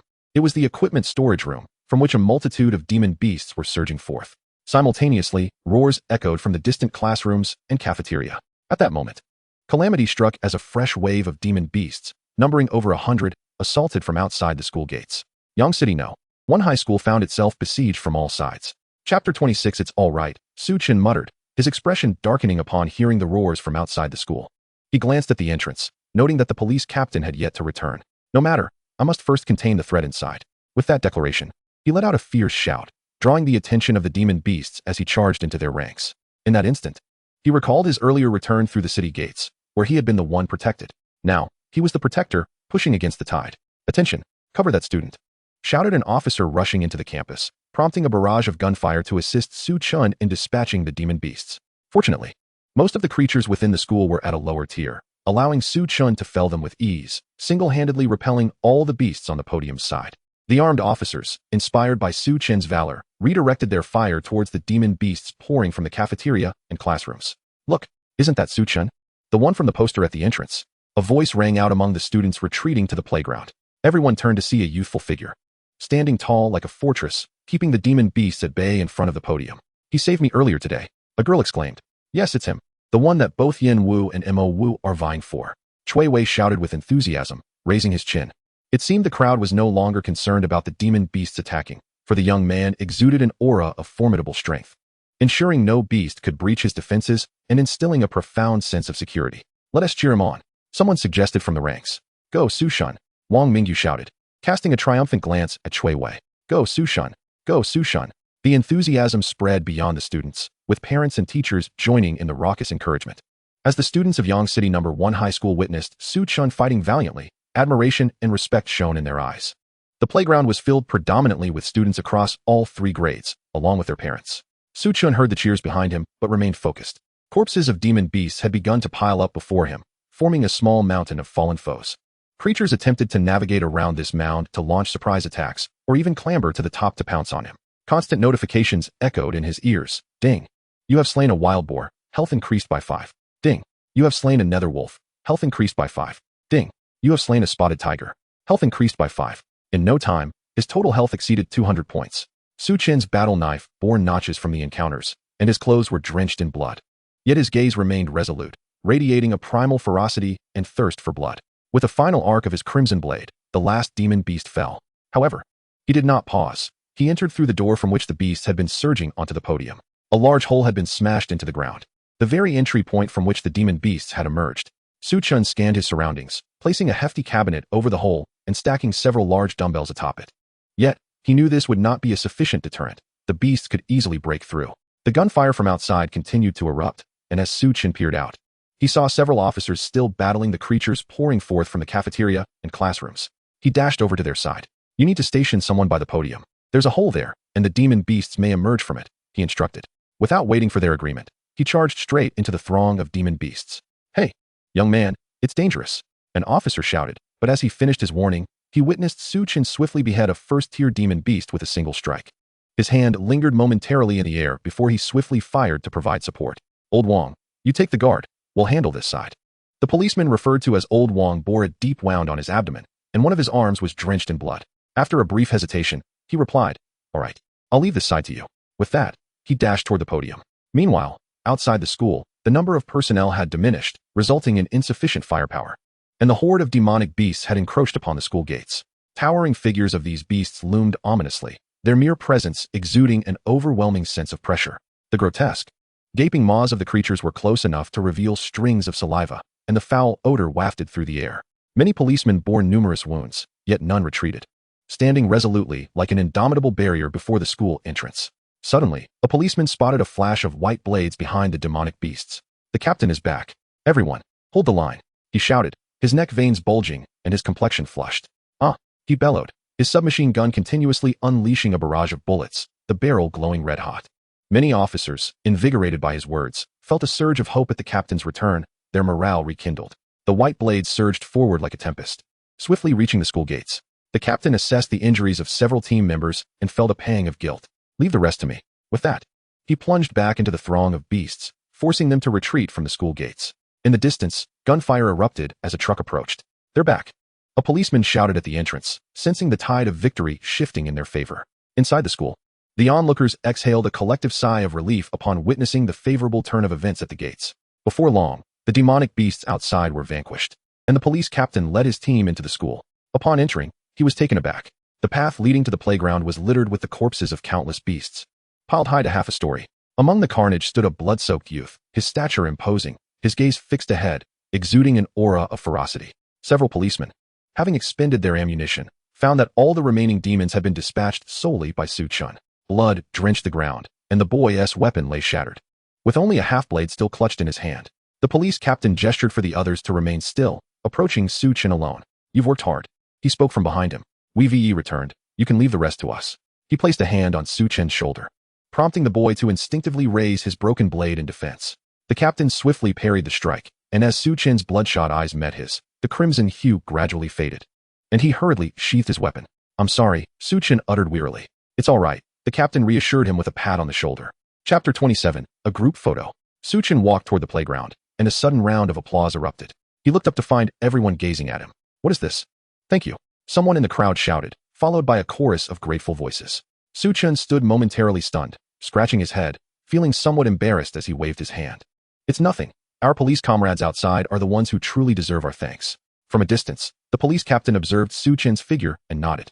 I believe I've witnessed the rise of a new star, he murmured. Yang City is about to unveil a true dragon. Su Chen returned to his companions. Zhou Jun and the others, despite being covered in blood, they were eager to sit close to him, for proximity to Su Chen equated to safety. Suddenly, a notification chimed in Su Chen's ear. Ding. Host has accumulated a significant amount of prestige. System upgrade commencing. Su Chen mused.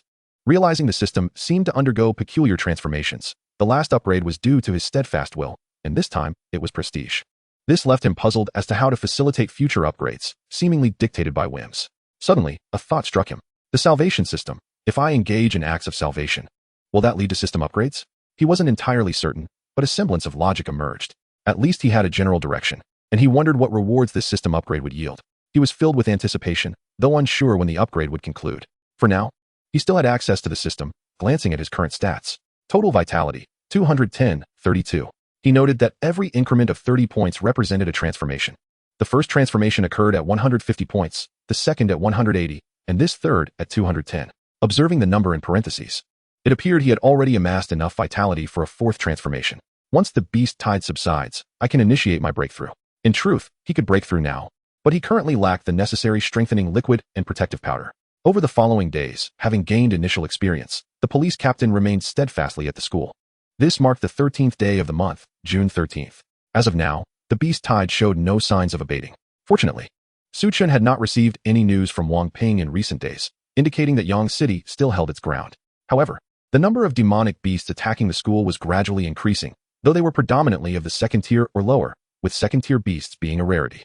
Su Chen's vitality remained stalled at 210 points, although the number in parentheses had risen. Total vitality, 210/52. After the return of the police, Su Chun had fewer opportunities to engage, resulting in a slower rise in his vitality. Meanwhile, the system upgrade had concluded, unlocking a new set of abilities. Martial Arts, Beast Fist, Novice. Solitary Swan Step, Novice. Heavenly Slash, Novice. Initially believing his martial arts were well practiced, he realized they had only reached the novice level. Contemplating, he attempted to click on the plus sign next to Solitary Swan Step. Martial Arts, Solitary Swan Step, Proficient. Su Chun winced as he observed his wealth points diminish by a substantial 10,000. While he had slain numerous demonic beasts in recent days, he had not sold any materials, leaving his wealth stagnant at 27 for 120 points. After this expenditure, it plummeted to 17 for 120 points. He hesitated. Although he could invest further points, he decided to conserve some for critical moments. Outside the city, the sounds of gunfire continued to echo. Yet the sun hung high in the sky, unwavering, illuminating the gates of Yang City. Over the past few days, the populace endured dual torment, both physically and mentally. They struggled to eat and sleep, perpetually anxious about demonic attacks. Had it not been for the national emphasis on martial training, many would likely have fallen ill or collapsed under the strain. That night, as Su Chen played cards with Wang Mingyu and others, a peculiar notification tone rang out, causing his expression to stiffen visibly. Su Chen, what's wrong? Chui Wei inquired, and the others quickly sensed the shift in his demeanor. It's nothing, nothing at all. Su Chen forced a smile, shaking his head. You all continue playing. I need to use the restroom. With that, he walked toward a secluded area away from the crowd. He opened his phone to find a message from Wang Ping. The Lord of Yang City has fallen in battle, and it is anticipated that in just a few hours, the city will succumb to the siege. Prepare yourself. My teacher will come to collect you shortly. Su Chen gazed at the illuminated playground, filled with people, some sleeping, others engaged in trivial games. Despite the looming dread, it seemed no one believed that the once impregnable gates, which had safeguarded them for centuries, could ever be breached. He looked towards the distant gates, where the golden sun had inexplicably vanished. Yet, in the blink of an eye, that sun reappeared above the gates. As if nothing had transpired, it appeared that the Lord had indeed sacrificed himself. Su Chen had harbored some doubts, but the reappearance of that illusory sun extinguished any lingering hope in his heart. He did not question why no one came to aid Yang City. Such inquiries were futile and would garner no response. Is it possible to take someone with me? Su Chen pondered if his request was overly ambitious. Yet he cautiously broached the subject with Wang Ping. After a brief moment, Wang Ping replied, No, it is already quite difficult to take you. Su Chen, I am also a citizen of Yang City. Su Chen sighed as he read the two messages, choosing not to rejoin the crowd. Standing in the shadows, he took out his phone and captured a photograph of the playground. He then zoomed in to snap a picture of Zhou Jun and the others. Under the cover of night, he scaled the school's fence. Outside, a few police officers stood guard, and Su Chen skillfully evaded their gaze. Glancing at the blurry photos on his phone, his eyes glistened with unshed tears. After a moment of hesitation, he climbed back into the school, feigning nonchalance as he approached his friends. Teacher, let us take a group photo. I've never taken one with you all, Su Chen proposed with a smile, his eyes squinting with joy. Zhou Jun and the others exchanged puzzled looks. Su Chen, why do you act as if we're facing our demise? It's merely a beast tide. It will pass, and you must have faith, Zhou Jun reassured him. Nevertheless, they rose and positioned themselves for the photo. Holding the camera, Su Chen stood in front, while Wang Mingyu and the others draped their arms over each other's shoulders behind him. Zhou Jun stood back, one hand resting on Chui Wei's head, and the other on Ming Mingyu's. Say cheese. 3, 2, 1 cheese. Laughter erupted, with Su Chen's joy shining brightest. A rare sight that transformed his eyes into mere slits of happiness. Chapter 28. Why do you get to live? Su Chen examined the photo before sharing it in their group chat. Teacher, brothers, I'm going to find others for a few more photos. Go ahead, but be safe. Zhou Jun waved him off. Su Chen, return quickly. We feel vulnerable without you, Chui Wei teased. Indeed, indeed, Wang Mingyu chimed in, while Ming Mingyu nodded in agreement. Su Chen swiftly turned, stifling the tears that threatened to spill. He blended into the crowd and, unnoticed, climbed over the school's fence once more. Navigating past a few police officers, he reached the street, standing beside a prominent billboard. The dim streetlights illuminated what should have been a bustling thoroughfare, now eerily deserted.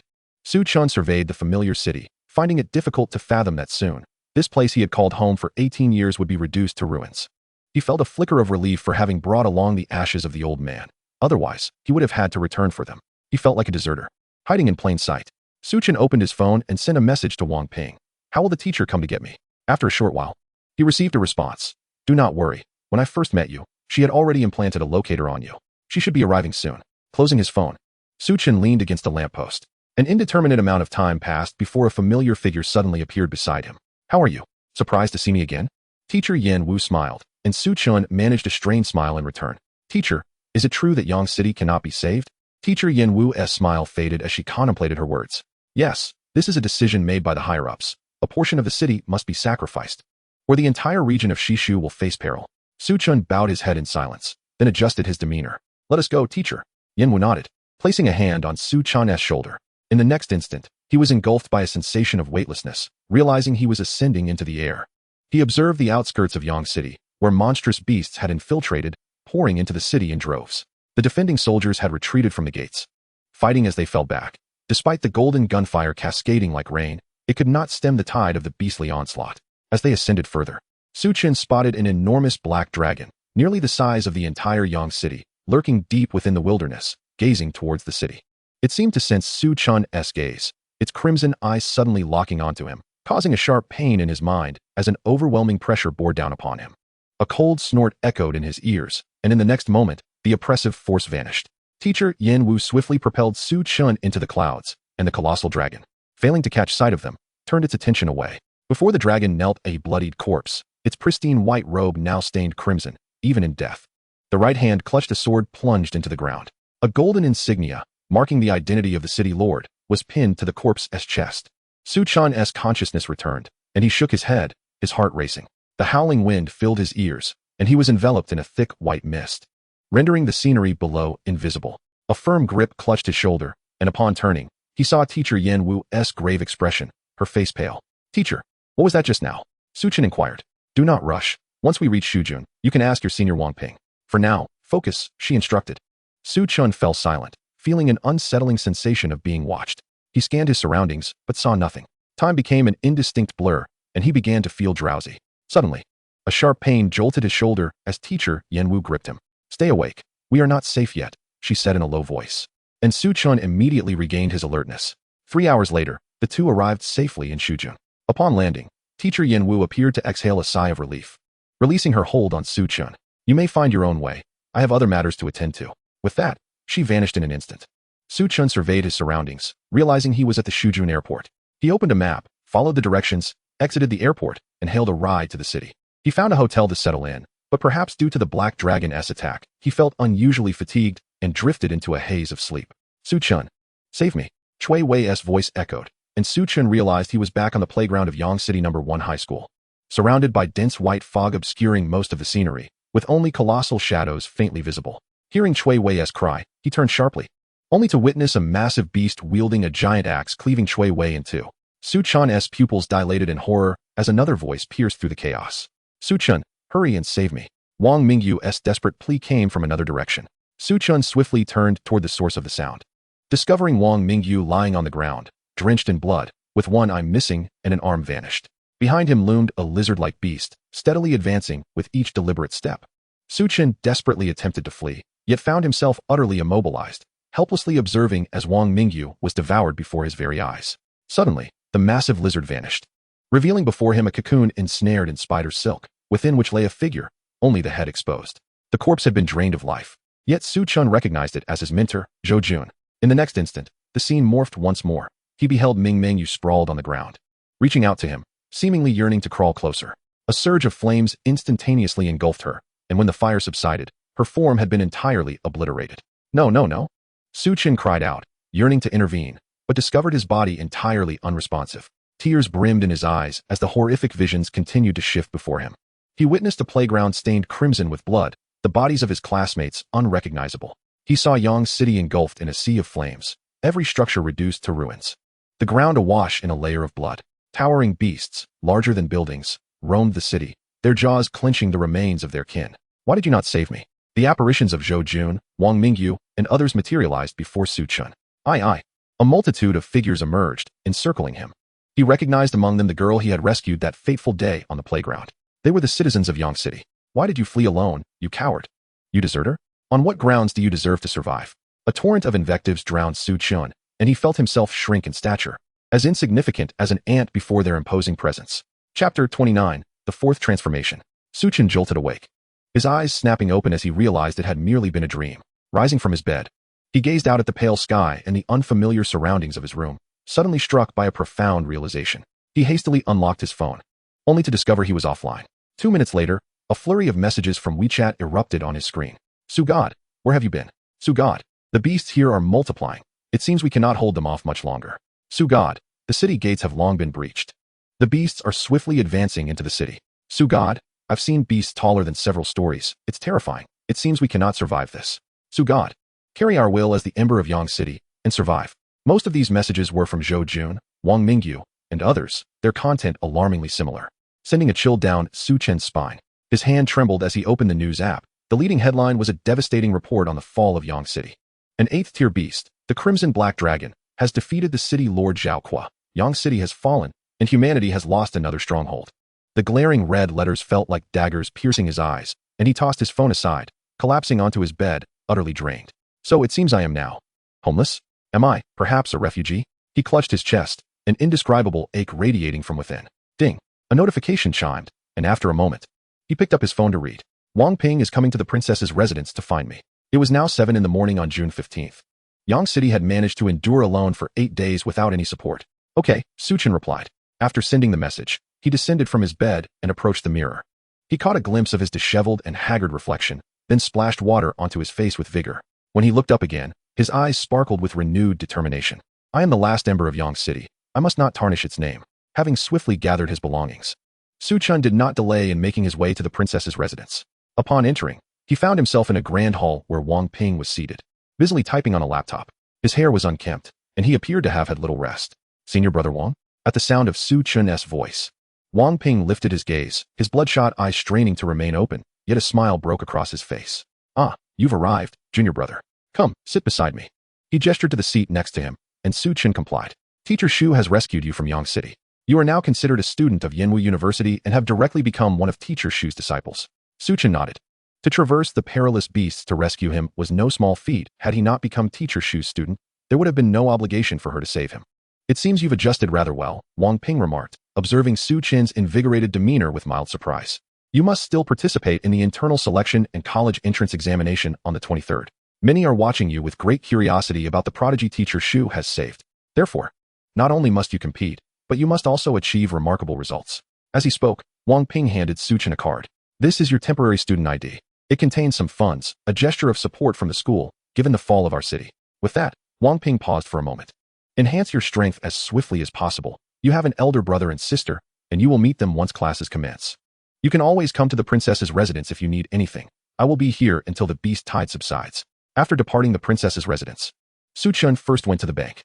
This temporary student ID was essentially a special bank card, uniquely crafted by Yanwu, inscribed with the golden letters Yin Jing Wu Da on its back. 500,000. Su Chen was momentarily stunned. He had never encountered such a sum. After toiling in the wilderness for nearly 10 days, he had only earned around 200,000. Previously, his wealth had dwindled to 17, 420 points. But now it had skyrocketed to 67, 420 points. Without hesitation, he upgraded the 2 martial arts skills, excluding Lonely Swan Step, to the proficient level.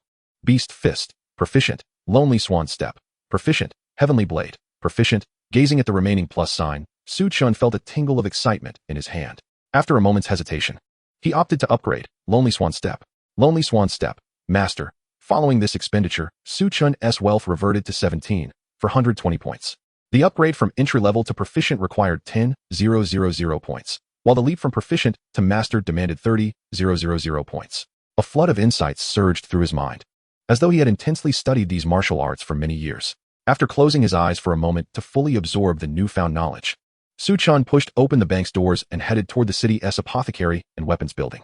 Even in Shu County, these 2 commodities occupied prime real estate in the city center.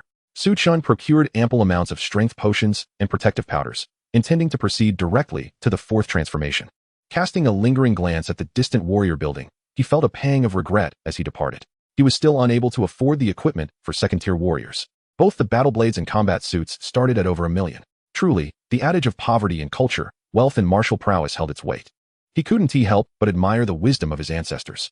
Upon returning home, he endured another bout of excruciating pain, followed by a profound sense of relief. After experiencing this twice, Su Chen had finally achieved the 4th transformation. He surveyed his status panel. Total vitality, 252. Su Chen clenched his fist, feeling the surge of vitality coalesce around his hands, akin to donning crimson gauntlets. He could even hear the rush of his blood, flowing like a mighty river within him. Is this the 4th transformation? What immense power! Though he was still not a first-tier warrior, The vitality beyond 100 equated to 2 points of vitality for an ordinary warrior. By this calculation, his actual combat strength had reached 404 points. Though not yet a first-tier warrior, he was nearing the capabilities of one. With this, he would have a considerably better chance in the selection competition 8 days hence.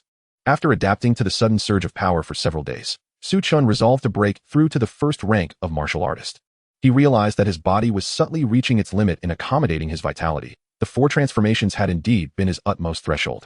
Nevertheless, it seemed that he could still break through as a martial artist when his vitality reached 270 points. He needed to pause his vitality growth for a while, as he currently possessed 252 points, and any further increase would overwhelm his body. Contemplating this, he contacted Wang Ping to inquire about the breakthrough process for martial artists. Wang Ping offered little verbal elaboration, simply sending him a website link. This was the school's information network, where most ordinary information could be found. Chen expressed his gratitude before clicking on the link, which illuminated his face with a kaleidoscope of colors. In the next instant, the page vanished, and upon returning to the chat, he discovered that the message had been retracted. Wang Ping sent another link, clarifying that he had just sent the wrong one and asking if Chen had clicked on it yet. Chen's expression became quite vivid as he typed, "No, that's good. The previous one was a scam site designed to swindle money from young individuals like us." Wang Ping replied, "Chapter 30. Are you all cheating?" Chen swiftly searched the website, and a plethora of information regarding the promotion of martial artists appeared before him. He diligently perused all this information, and his mind began to form a clearer direction for his breakthrough. To ascend to the first rank of martial artist, one merely needed to reach a vitality of 100 points. The method of breakthrough was also quite straightforward. The most common approach was to channel vitality to refine the bones, and successfully refining even one bone would signify advancement.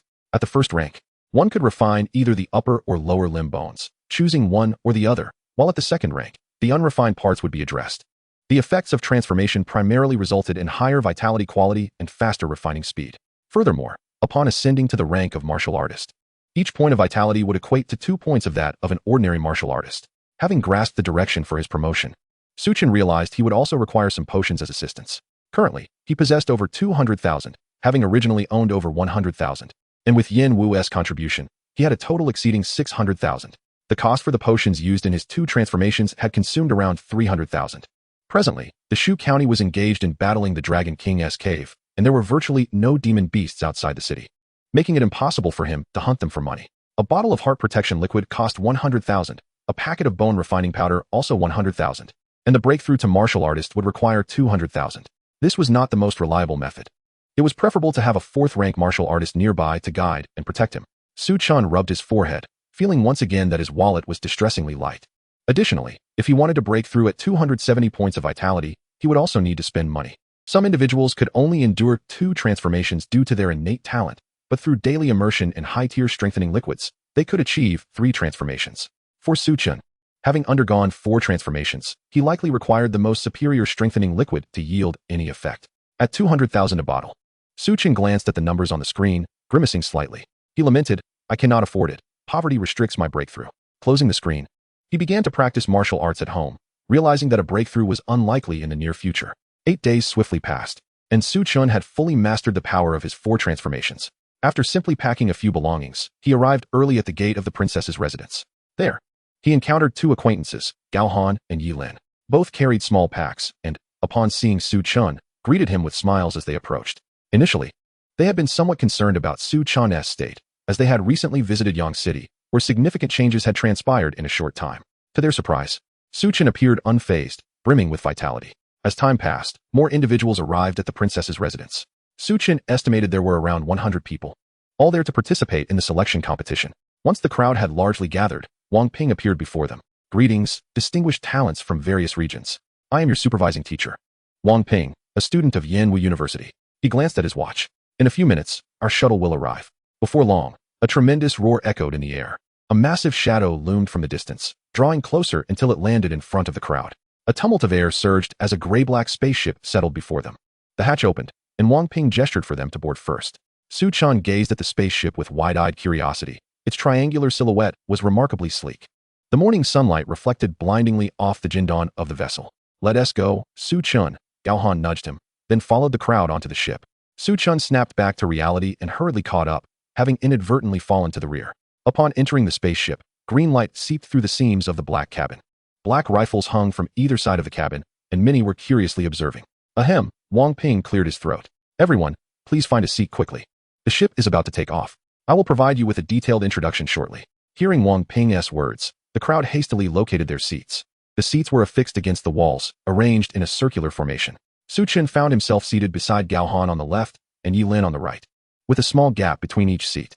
The safety belts resembled backpack straps, with 2 in total. Wang Ping settled into a seat in the center, and an uplifting sensation signaled the spaceship's ascent. Although the sound of the ship flying outside was considerable, the interior remained remarkably tranquil. The location for this selection competition was in Yanjing. Last year, it had been in Mo-Du, with the 2 cities alternating. Specifically, it would be on Beast God Island in the Sea of Yanjing, and our spaceship would fly directly there. As Wang Ping spoke, mechanical arms extended from beside each seat, presenting a watch. This is a special watch prepared by Yan Wu for you. It will record your scores and real-time locations. Additionally, if you encounter insurmountable danger, you can press the red button on the watch, which will activate an 8th-tier protective shield and teleport you back to Yan Wu. However, the teleportation requires 5 seconds of preparation time, and while the 8th-tier shield offers protection, caution should not be disregarded. All eyes were curiously fixed on the watches, which were matte black and non-reflective due to special treatment. Once the display was activated, it revealed each individual's personal information. Chen scrutinized the details on the screen, raising an eyebrow. Name, Chen. Hometown, Yang City. Strength, 2 transformations. Ranking, 403. It appeared that his prowess from the 4 transformations had not been disclosed. He was curious to know where he would rank according to his true strength. This spaceship, developed by the Yanjing Research Institute, was a 3rd-generation dragon, capable of withstanding attacks from 8th-tier demon beasts. The crowd gasped in astonishment, and Chen was equally taken aback, staring at the ship's interior. When they were outside the ship, they could never have imagined that this vessel, as large as a square, could endure the assault of an 8th-tier demon beast the size of a city. Wang Ping observed the astonished expressions of the crowd, revealing a knowing smile. This is all thanks to the technology of Yan Wu. Once you arrive here, you will frequently board the 3rd-generation dragon spaceship, whether for missions or travel. Many began to converse quietly among themselves, and Gao Han leaned towards Chen. Chen, what is your ranking? Chen displayed his watch to Gao Han, who was slightly taken aback. You've achieved 2 transformations? Chen pondered for a moment and nodded. That assertion was not entirely incorrect. I've only undergone 1 transformation. I thought I would be relatively strong, yet I find myself just above 1000th place. As he spoke, Gao Han revealed his watch as well. Yi Lin also leaned in from the other side. I am also at 1 transformation, but my vitality has already reached 175 points. I will soon achieve 2 transformations. Yi Lin displayed her watch, revealing her ranking to be in the 800s. Wow, in just a few days. You 2 seem to be on a roll, huh? Gao Han feigned indignation as he spoke. Chapter 31. The selection tournament commences. This year's selection tournament has undergone significant changes in its rules. Due to unforeseen circumstances on Beast God Island in Yanjing, the scoring system, which previously relied on the number of beasts slain, has now shifted to one based on survival time. The participants are permitted to form teams, but such arrangements must be reported via their wristwatches. The survival time of the last fallen member in each squad will determine the team's score. I strongly recommend that you form teams, as this year's selection tournament will prove to be far more challenging than in the past. Additionally, a brief note. Each team may consist of no more than 3 members. Wang Ping remarked, as the cabin erupted into lively chatter once more. Chen, shall we form a team? Gao Han inquired, directing his gaze towards Chen. I wish to join as well, Yi Lin added, glancing over. Chen nodded in agreement. Very well, I shall report our team, he declared, initiating the process on his wristwatch. By the way, what shall we name our team? He asked, looking at the 2. Gao Han and Yi Lin exchanged glances. You're the captain. You should choose, Gao Han suggested. How about we simply call ourselves the First team, Chen proposed. To which Gao Han and Yi Lin responded with looks of shock. After a moment of hesitation, Yi Lin voiced her concern. Isn't that a bit too arrogant? However, Chen had already confirmed the name on his watch. It's fine. There are teams with names even bolder than ours. Yi Lin and Gao Han turned their attention to the watch, and upon the creation of their team, they could see other team names displayed. Dare to challenge me, Martial God Squad, lying into Yanwu. These names were indeed audacious. It seems our first is rather modest by comparison, Gao Han remarked. Wang Ping clapped his hands. I trust all teams have been established. You may have noticed that there are currently around 800 teams, which will eventually increase to 1,000. This selection tournament comprises a total of 3,000 participants, and instructors from both Yanwu and Mo will be observing your performances in real time. There is no need for concealment. The better you perform, the greater the rewards you will receive upon the commencement of the school year. We will arrive at Beast God Island in 10 minutes. So ensure you are prepared. Those without weapons can select from the ship. Chen glanced at the time. It had only been 5 minutes since they boarded the ship, and they were already nearing Beast God Island, despite this vessel being the most basic model. It was hard to fathom that level 8 combatants were still engaged in battles on Earth. The ship operated smoothly, though the cabin lacked windows. Externally, a faint blue shield enveloped the vessel as it traversed through the misty clouds, effectively masking it from the beast's perception. Chen followed the others to select their weapons. Most opted for a battle knife and a set of combat attire. A few chose swords or polearms. But the predominant choice among martial artists remained the knife due to its accessibility and effectiveness. Returning to his seat, Chen extended his mechanical arm, which now bore a parachute pack. He was momentarily taken aback, swiftly strapping the pack onto his back. Have you ever jumped from a plane? Chen hesitantly asked, observing Yi Lin and Gao Han's adept movements. Of course, ISNT at a mandatory course in school. We even had to do it for the college entrance examination. They replied matter-of-factly. Chen, you haven't jumped before, have you? Gao Han pondered, noticing Chen's awkward demeanor. No, Chen shook his head. Gao Han approached him, assisting in adjusting the parachute pack while explaining its usage. In fact, in a few days, as the college entrance examinations approached, Yang City would organize parachute training for students. However, due to the earlier timing of the selection tournament and the recent breach of Yang City, Chen had missed the opportunity for training. Don't worry. We'll be there to catch you, Gao Han assured him, with Yi Lin nodding in agreement. A mechanical sound echoed as the cabin door swung open.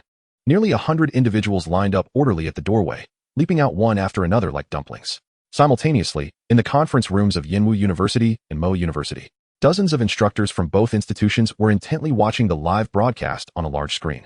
Yanwu University. Teacher Xu Yun. I've heard you've recruited another student from Yang City. Last time, you unearthed the treasure that is Wang Ping. Might we expect another stroke of luck? A teacher with vibrant red hair seated opposite Xu Yun remarked. Feel free to watch. It's of no concern to me, Xu Yun replied nonchalantly. As the screen magnified visuals from several teams, one of which was Chen's squad. The first, this name suggests your student possesses quite a bit of confidence, Xu Yun chuckled. Like me, at least he doesn't shy away from naming his team, unlike your students who dare not even choose a name, resorting to ellipses instead. Enough. An elderly gentleman with a white beard interjected from the head of the conference table, bringing the previously tumultuous room to silence. Xu Yun, Yao Shi, have you two not yet begun to quarrel, even before the event has commenced? The elder reproached lightly, prompting Xu Yun and Yao Shi to huff in unison and turn away from each other. In the Mo conference room, teacher Su Che, I believe you owe me an explanation, a young instructor with striking features and clad in a white robe stated from the head of the table. During the last breach in Yang City, why did Xu Yun go to retrieve Su Chun while you did not? Su Che was the Mo instructor who had accompanied Xu Yun to recruit students from Yang City. He smiled as he handed over a document. Appearing to be in his 50s, Su Chun is merely a prodigy from Shishu. After all, our primary recruitment focus is on the eastern regions. Like this year, although I did not personally go to fetch him, I successfully recruited a genius from Yanjing. The young instructor picked up the document. Name, Yi Chun. Hometown, Yanjing. Strength, for transformations. Ranking, 1. The howling wind whipped against their faces as Gao Han and Yi Lin each placed a hand on Su Chen's shoulder. Deploy your parachutes. Gao Han shouted, and the three of them simultaneously activated their parachutes. Below them lay a vast island, its towering trees surrounded by encircling waters, intermittently filled with the thunderous roars of wild beasts. Nearly 30 third-generation dragon ships hovered above the island, as 3,000 participants descended like raindrops onto its surface.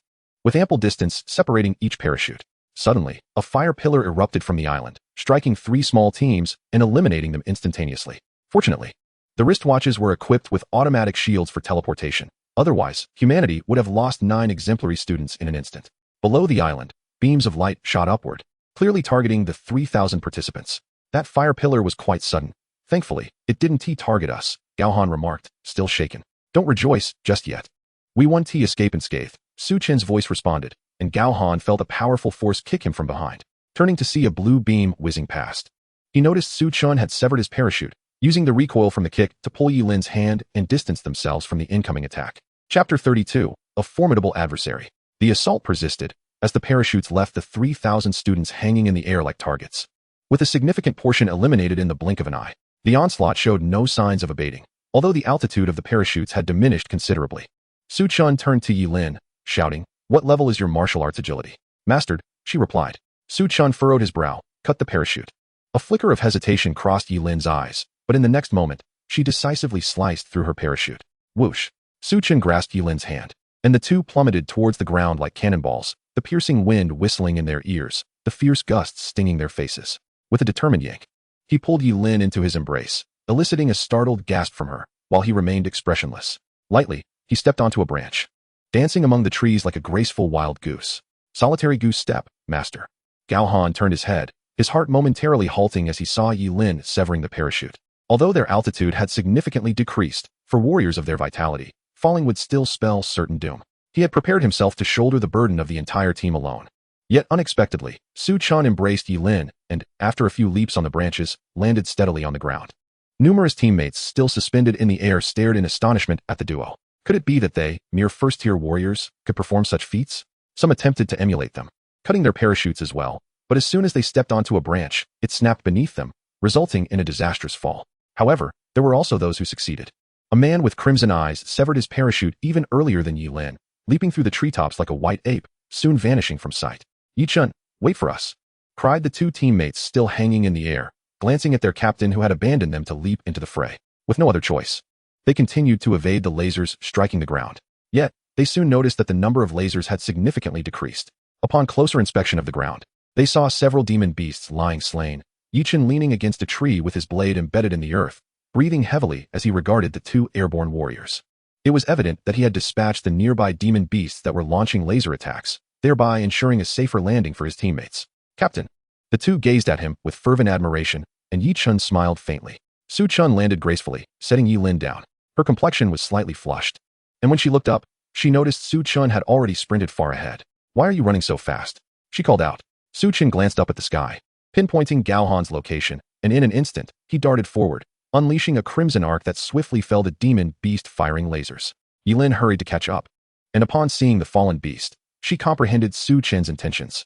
She too sought out a nearby demon beast that was launching lasers, only to discover its vitality was astonishingly high, at least over 300 points, far beyond her capabilities. Did Su Chen just instantaneously kill it? Yi Lin muttered in disbelief. Is the second metamorphosis truly that powerful? Abandoning her plan to slay the beast, she hurried towards Su Chen. As Gao Han touched down, he heard rustling from the nearby underbrush. Suddenly, a towering wolf, 3 meters in height, lunged from the thicket, mouth agape, ready to pounce. Gao Han's expression changed drastically as he raised his long blade to block the beast's claws, only to be forcefully pinned to the ground. Veins bulged on his forehead. His face flushed, realizing he was completely overpowered by the wolf. The beast's massive jaws aimed for his head, and Gao Han closed his eyes, bracing himself for elimination. In the next moment, he felt a sudden lightness, followed by a tremendous crash. When he opened his eyes, he found the giant wolf had been kicked against a tree, and Su Chen was charging towards it with incredible speed. "Captain, danger!" He attempted to shout, but before he could finish, a crimson flash swept by, decapitating the wolf and leaving a deep gash on the towering tree behind it. "What were you just saying, Gao Han?" Su Chen wiped his blade clean and turned around. He had charged in so fiercely that the wind had drowned out Gao Han's voice. Gao Han swallowed hard, swallowing back the words he had not completed. And nothing. Just then, Yi Lin arrived, glancing at the enormous wolf's severed head on the ground before turning her gaze to her captain. "Is this the power of the second metamorphosis?" she mused, beginning to anticipate just how formidable she would become during her own transformation. With a captain this strong, ranking over 400 among the freshmen? No wonder this selection contest gathers the nation's finest talents. Gao Han, now standing, realized he had underestimated Su Chen, who was indeed a formidable ally. Su Chen glanced at his wristwatch, which recorded his demon beast kills and converted them into points. Beasts with vitality over 300 counted for 10 points, and those over 400 for 100 points. He had already amassed 60 points. Their team, first, had surged to second place on the leaderboard, while the first place, a squad known as Demon Slayer, boasted an impressive 150 points. Su Chen narrowed his eyes, suspecting the opposing team was likely stronger than his own. His total vitality stood at 252.50 points, with excess vitality unable to be supported, thus bracketed. Calculated, he had a combat power of 404 points. Yet, he still lacked complete confidence in his ability to defeat a beast with over 400 vitality. Pushing aside these thoughts, he reminded himself that this selection contest permitted teams to eliminate one another. He turned to Gao Han and Yi Lin, stating, "The scent of blood here is too overwhelming. We should not linger." They nodded in agreement. Su Chen surveyed the surrounding area, having spent considerable time in the wilderness. He possessed a certain intuition regarding where demon beasts gathered. This way. Meanwhile, many teams were in disarray. As soon as they landed, several more were attacked by demon beasts and eliminated immediately. Many gazed at the leaderboard in disbelief, realizing nearly 100 teams had already accrued points. Isn't this supposed to be a survival mode? How can we kill demon beasts for points? The rules never mention this. The gap in points between the first and second place was staggering. The third place team, No Apprentices, had earned 20 points, while the second place, First, had 60 points. And the first place, Demon Slayer, a staggering 150 points. At the opposite end of the forest, Yi Chen looked at the second place score. clicking his tongue in admiration. What a formidable opponent. Chapter 33. Haven't you been eliminated yet? In the Yinwu conference room, the attendees regarded the team rankings on the leaderboard with varied expressions. It seems Su Chun is not merely a second metamorphosis individual, one teacher remarked pensively. It appears our intelligence department has grown complacent. He glanced at the bespectacled teacher across from him. That shouldn't be the case. I investigated Su Chun. He is orphaned and was adopted by a fishmonger, with no resources to facilitate such rapid advancement to the third metamorphosis. The bespectacled teacher frowned, flipping through the documents in his hands repeatedly. That is also your oversight. I believe the intelligence department's budget should be trimmed. The bespectacled teacher shot a glance at the other. Huang Yun, don't think I don't know. You harbored resentment after the intelligence department discovered your illicit dealings with elixirs. Huang Yun's eyes widened as he sprang to his feet, pointing an accusing finger at the bespectacled teacher. You, ahem, interrupted the elderly man with a white beard. Glancing between the two, I won't intervene in your personal disputes. However, we are here to observe the selection match, and we must maintain decorum. The two teachers fell silent, and the elderly man cleared his throat again. I foresee that after my tenure, the next principal will have a lot on their plate. Returning to the matter at hand, he mused. I believe Su Chun possesses the strength of a fourth metamorphosis. Fourth metamorphosis? Murmurs rippled through the conference room. Does that mean he is on par with Yi Chen? Indeed, Teacher Shu possesses keen insight.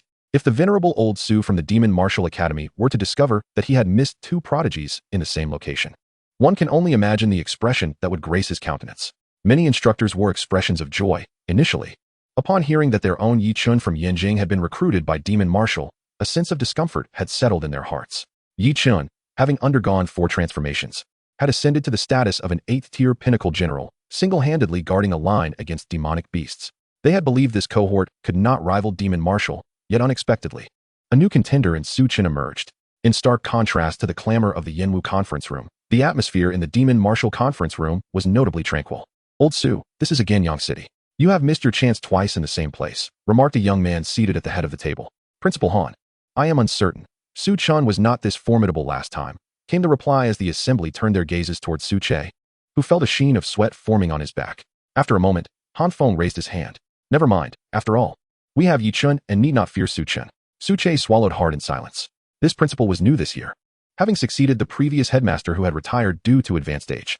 The prowess of this new principal was beyond question, and since his arrival, he had convened 3 meetings, demanding a complete transformation of the ethos at Demon Martial. At this critical juncture, the enrollment teacher Su Che had made such a significant blunder in admissions. His position as head of the enrollment office was undoubtedly at risk. On Beast God Island, Su Chun and his companions were fleeing at breakneck speed. Behind them, a 13-meter-tall toad was lashing its tongue in pursuit, the distance between them diminishing rapidly. Stop! Su Chun shouted, spreading his arms to halt the two behind him, his feet gouging 2 trenches into the earth as they skidded to a halt. Ahead lay a sheer canyon, as if cleaved by a single stroke of a sword. Su God, what should we do? That beast is about to catch up, Gao Han exclaimed, fear evident as he glanced back. The massive form of the toad now less than a kilometer away. The toad leaped high, casting a colossal shadow over the trio. Gritting his teeth, Su Chen shouted, no time to waste, jump. With that, he slid down the edge of the canyon, followed closely by Gao Han and Yi Lin. Su Chun plunged his battle blade into the canyon wall, gripping it tightly as his feet pressed against the rock face. The blade scraped downwards, sending a cascade of debris tumbling past him. Fortunately, he managed to halt his descent, though the strain on his arms was considerable. Looking down, he saw that Gao Han and Yi Lin had also managed to cling to the wall in a similar manner. A thunderous crash echoed above. It was the toad landing. Suddenly, Su Chen's pupils constricted. Dodge! He bellowed, using the leverage of his blade to leap sideways. He executed the solitary goose step, stepping 5 times against the canyon wall before catching hold of a protruding rock, leaving him suspended in midair above the chasm. With a rumble, a large boulder plummeted from above, crashing down upon Su Chen's blade. The force sent his weapon flying from the cliff, tumbling into the canyon below, while the boulder slightly altered its trajectory, narrowly missing Gao Han and Yi Lin. Yet, the danger was not over. A massive, yellowish toad was also tumbling down from above. The impact upon landing was so great that it caused the ground at the canyon's edge to collapse. Turning his head, Su Chen locked eyes with the toad. A long, red tongue shot towards him, but the toad's descent was too swift, and the tongue missed its target. Su Chen's expression darkened, despite the imminent threat to his life. The creature seemed intent on a meal. This toad possessed a vitality of around 500 points, having reached the 2nd tier. Yet a fall from this height would be fatal without question. Peering down, Su Chen noticed that Gao Han and Yi Lin had vanished from sight. Surely they haven't been eliminated? He pondered in disbelief. This selection round employed a survival mode, testing not only strength, but also luck. A stroke of bad fortune. Encountering a 2nd-tier beast could very well lead to elimination, potentially yielding results inferior to those of weaker teams. A gust of wind swept by, causing Chen to sway. He dug his other hand firmly into a crevice of the canyon wall, glancing towards Gao Han's battle blade, which lay closest to him. Squinting slightly, he used the leverage of the wall to execute the solitary goose step once more, gliding gracefully to Gao Han's weapon. He grasped the hilt and slid down a short distance, finally stabilizing himself. Phew, if not for the issue of stamina, this spot would be quite safe, he murmured. In the next moment, he heard a faint rustling from the nearby wall, akin to numerous sharp objects tapping against stone. Could it be that unfortunate? Chen swallowed hard. Suddenly, the rocks on the wall erupted, and a massive centipede head emerged, swarming with countless golden centipedes scuttling rapidly towards him. Chen, in a flurry, yanked his blade from the wall and plummeted like a marionette with severed strings, waving at the centipede as he fell. The centipede halted on the wall, its enormous mandibles directed toward his trajectory, its antennae writhing in apparent anger and resentment. Utilizing his blade for momentum, he executed the solitary goose step yet again, ultimately crouching his knees and landing squarely on the canyon floor. As he surveyed his surroundings, he noticed two figures lying nearby. Ah, you two have not been eliminated? Chapter 34, Truly Infuriating Martial Talent. Chen hastily approached to assess their condition, discovering they were merely unconscious. They suffered no severe injuries? He marveled, surprised that they had survived without a weapon to aid their descent. Unfortunately, participants were prohibited from carrying healing potions. Ah, but I have the Vitality Elixir. The first-tier Vitality Elixir, costing merely 300 wealth points per unit, was nothing more than a trifle for Chen. Moreover, in this perilous situation, where danger might strike at any moment, it was prudent to awaken his companions swiftly. Wait, that was close. I almost forgot. The competition is being broadcast live. Not only would this expose the system, but it would also brand me as a cheater. Casting a glance at the two sprawled on the ground, he settled against the canyon wall. The depths of the canyon were shrouded in darkness, with sunlight barely penetrating. It was wise to refrain from reckless movements. In the Dragon King's cave of Shujun, situated underground, a multitude of enormous openings resembled a beehive. The crimson rocks radiated a searing heat, with air temperatures soaring above 300 degrees. Continuous explosions reverberated from the depths, accompanied by the fearsome roars of dragons. A colossal white cocoon hung in the air, its silken threads connecting to the surrounding rocks. The cocoon pulsed rhythmically, akin to a beating heart. Surrounding it were countless dragon-shaped beasts, desperately fending off the onslaught from humanity. Shujun had mobilized nearly all of its forces, abandoning the city to ensure the destruction of the Dragon King's metamorphic cocoon. This was a critical moment. The Dragon King had previously been in an egg state, but after accumulating strength over time, the shell had shattered, revealing the cocoon beneath. Li Jun, Wu Liang, cover me. I must force my way in, commanded the princess, radiating a golden aura, her terrifying momentum escalating as she prepared to unleash a powerful strike. Understood, princess. We will provide our utmost support. Li Jun and Wu Liang, the princess's trusted aides, were the commander and deputy commander of the Western Shu military, both possessing 8th-tier strength. At that moment, they bellowed in unison, their bodies igniting with golden flames. The cursed human race, daring to ignite the essence of their golden bodies. Are they truly willing to forsake their lives? The two 8th-tier beasts, which were previously restraining Li Jun and Wu Liang, were sent flying. The two dashed into the tide of beasts like shooting stars, forcefully carving a path towards the ascension cocoon. Not good. We must stop them. An 8th-tier dragon roared. But it was already too late. The princess of Shujun, Zhou Pingxian, had reached the forefront of the ascension cocoon, wielding a fragmented sword that was now enveloped in golden radiance. A golden sword aura sliced through the air, cleaving the Dragon King's lair in twain. Sunlight cascading through the fissure onto the ground, simultaneously splitting the cocoon, from which torrents of gray blood erupted. A massive demon dragon, with one wing severed, plummeted from the cocoon to the earth, still coughing up blood despite its grievous injuries, exuding a terrifying might. Half a step into the 9th tier, Li Jun and Wu Liang fought with increasing valor, staunchly holding back the surging tide of beasts behind the princess. The mixed hunt Dragon King. Today you shall not escape death, Zhou Pingxian declared coldly, the broken sword once again shrouded in golden light, poised to unleash another earth-shattering strike. The mixed hunt Dragon King's eyes burned with fury as a gray beam of light erupted from its mouth. Zhou Pingxian's expression shifted, swiftly dodging the onslaught. The gray dragon breath erupted from the ground, vaporizing numerous beasts that merely drew near. By the time Zhou Pingxian regained her composure, the dragon's severed wing had miraculously regenerated. It crashed through the earth, launching itself skyward towards the central plains. Watching the retreating figure, Zhou Pingxian's countenance darkened. It was too late to pursue. She quickly turned back to take over the battlefield from Li Jun and Wu Liang. The golden aura surrounding them had diminished significantly, and upon seeing Zhou Pingxian take charge, they both succumbed to exhaustion and fell to the ground. The losses in this battle were catastrophic. The Western Shu had lost 3 cities, 2 generals were gravely injured, and countless lives were lost, all to interrupt the mixed Hunt Dragon King's ultimate leap into the 9th tier. The enemy had escaped back to the main camp of the Central Plains demon race, and it was unlikely they would return in the near future. However, Western Shu would require a lengthy period of recuperation to recover. On Beast God Island, Chen was counting the stones at his feet. It must be said, the location where they had fallen was quite secure. Nearly half a day had passed without encountering a single beast. A soft exclamation broke the silence. Where am I? Yilin awoke first, dazedly surveying her surroundings, only to spot Chen constructing a stone house before her. Realization dawned upon her. They were still within Beast God Island and had not been eliminated. How long have we been unconscious? How did you manage to build a 3-room house? Gao Han turned over on the ground, hissing in pain. It hurts. Chen placed another stone atop the structure, achieving a near-perfect form. So how did you both land here unscathed? He inquired as both of them began to awaken. Yilin rubbed the back of her head. It seems my body technique has broken through. At the last moment, I felt incredibly light, and with Gao Han's help, I managed to descend the cliff. Only losing consciousness at the end. Chen's eyes widened. Is it really that easy to break through body techniques? What does that say about my own progress?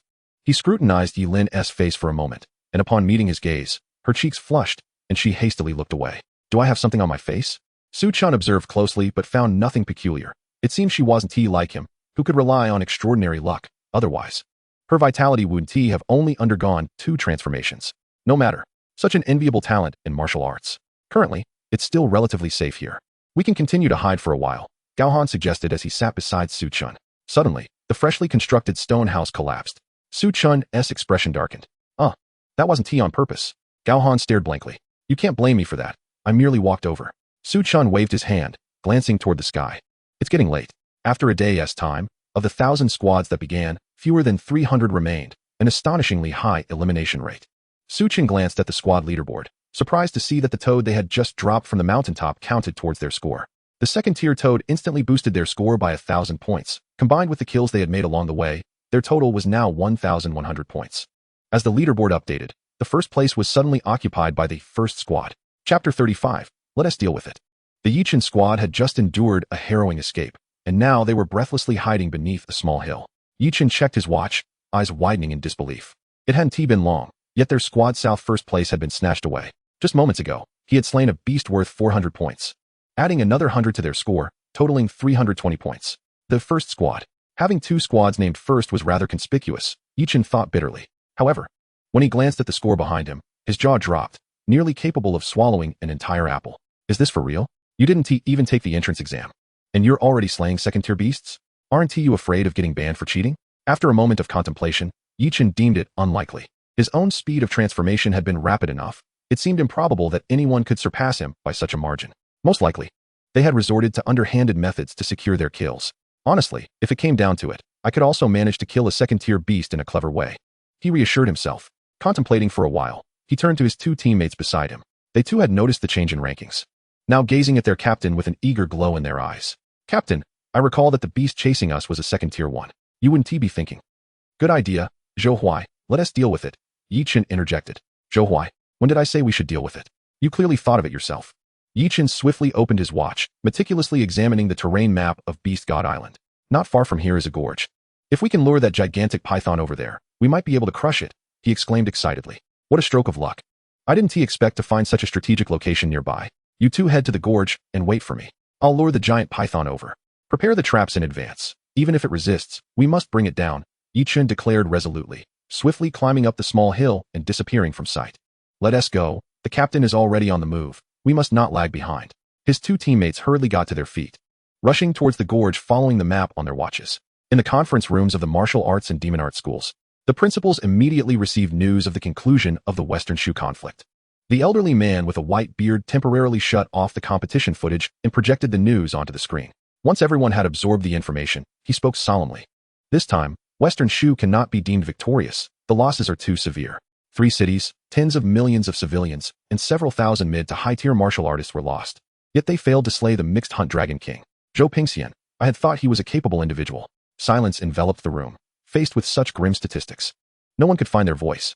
In the Demon Arts conference room, Han Feng also projected the news for everyone to see. Teacher Feng Ping, as an expert from the command center, what is your perspective on this battle? Han Feng leaned on the table, directing his gaze toward the teacher seated opposite Chen. Feng Ping pondered for a moment before responding. On the surface, it appears to be a defeat, yet in reality, it is a minor victory. Han Feng raised an eyebrow. Intrigued. Oh, what do you mean? Fang Ping surveyed the room before slowly elaborating. The failure lies firstly in the inadequacy of the notification regarding this situation. For instance, if the Western Shu loses 3 cities and the 3 city lords fight to the death, they are all formidable experts of the 8th rank. And such losses are significant in this battle. How many 8th rank warriors does Western Shu possess in total? Moreover, although these 3 cities are not deemed crucial, the era of demonic beasts has dawned, and the villages have long since ceased to exist, forcing everyone to crowd within the cities for survival. With millions of people in these 3 cities, how many mid-tier and high-tier martial artists will emerge from this? The individuals gathered around the conference table nodded in agreement. And Han Feng narrowed his eyes. How can this be termed a minor victory? Fang Ping smiled faintly. Indeed, the losses are considerable. Yet it is true that the mixed Hunt Dragon King has not yet broken into the 9th rank. Once the adversary achieves that breakthrough, no one in Western Shu will be able to withstand the onslaught, and at that juncture, we will be left to fight alone in the east, facing the full assault of both land and sea demonic beasts. In the grand scheme of things, these losses are worthwhile. If the mixed Hunt Dragon King is ultimately slain, I would even dare to assert that this battle for Western Shu marks a resounding victory. Han Feng rubbed his temples. No wonder people say those at the command center are a bunch of cold-blooded automatons, fixated solely on objectives and triumph. On Beast God Island, the crafty serpent exclaimed, "If you have the ability, come and devour me." Yi Chen leaped among the branches, agile as a white ape. A 15-meter-long giant python followed him, flicking its forked tongue. Its eyes filled with ferocity. As Yi Chen ran, he taunted the creature, successfully drawing its ire, and the giant python had chased him for dozens of kilometers. Ahead, a glimmer of light appeared, and Yi Chen's eyes brightened. Finally, crafty serpent, with such a lengthy body, your intellect must be rather limited. Perhaps your thought processes are slower than the rate at which you flick your tongue, he laughed heartily. Although the python could not comprehend his words, the sight of Yi Chen's mocking expression ignited a surge of fury within it. It suddenly opened its mouth, unleashing a column of toxic green venom. Yi Chen's expression changed dramatically as he deftly evaded the attack. That was close. Why didn't you use that technique earlier, you sly serpent? The areas the venom passed over instantly withered, emitting clouds of white smoke, and soon turned to a viscous black sludge. Yi Chen swallowed hard. He was nearing the edge of a canyon and quietly slowed his pace. The python, thinking Yi Chen was flagging, surged forward. As Yi Chen leapt from the branches, he suddenly changed direction near the cliff's edge. The python's eyes widened in shock, and it hastily attempted to break. However, its massive body carried an equally massive inertia, carving a long trench as it slid off the cliff's edge. Phew, that was a close call. Yi Chen wiped the sweat from his brow as his 2 teammates emerged from nearby bushes. Boss, did it work? Yi Chen nodded. The giant python had fallen. He just hoped it would count towards their team's score. At this height, its demise was certain. Zhou Huai let out a sigh of relief. Indeed, the boss had led them well, allowing him to simply find a comfortable position to rest. Suddenly, they felt the ground beneath them give way. The edge of the canyon was already unstable, and with the weight of the giant python, it finally collapsed. After a moment of shock, Yi Chen quickly reacted. He plunged his battle knife into the cliff face and shouted. However, a shocking scene unfolded before him. The giant python had caught onto a branch at the cliff's edge, and a green toxic beam was now hurtling towards the 3 of them. Jump!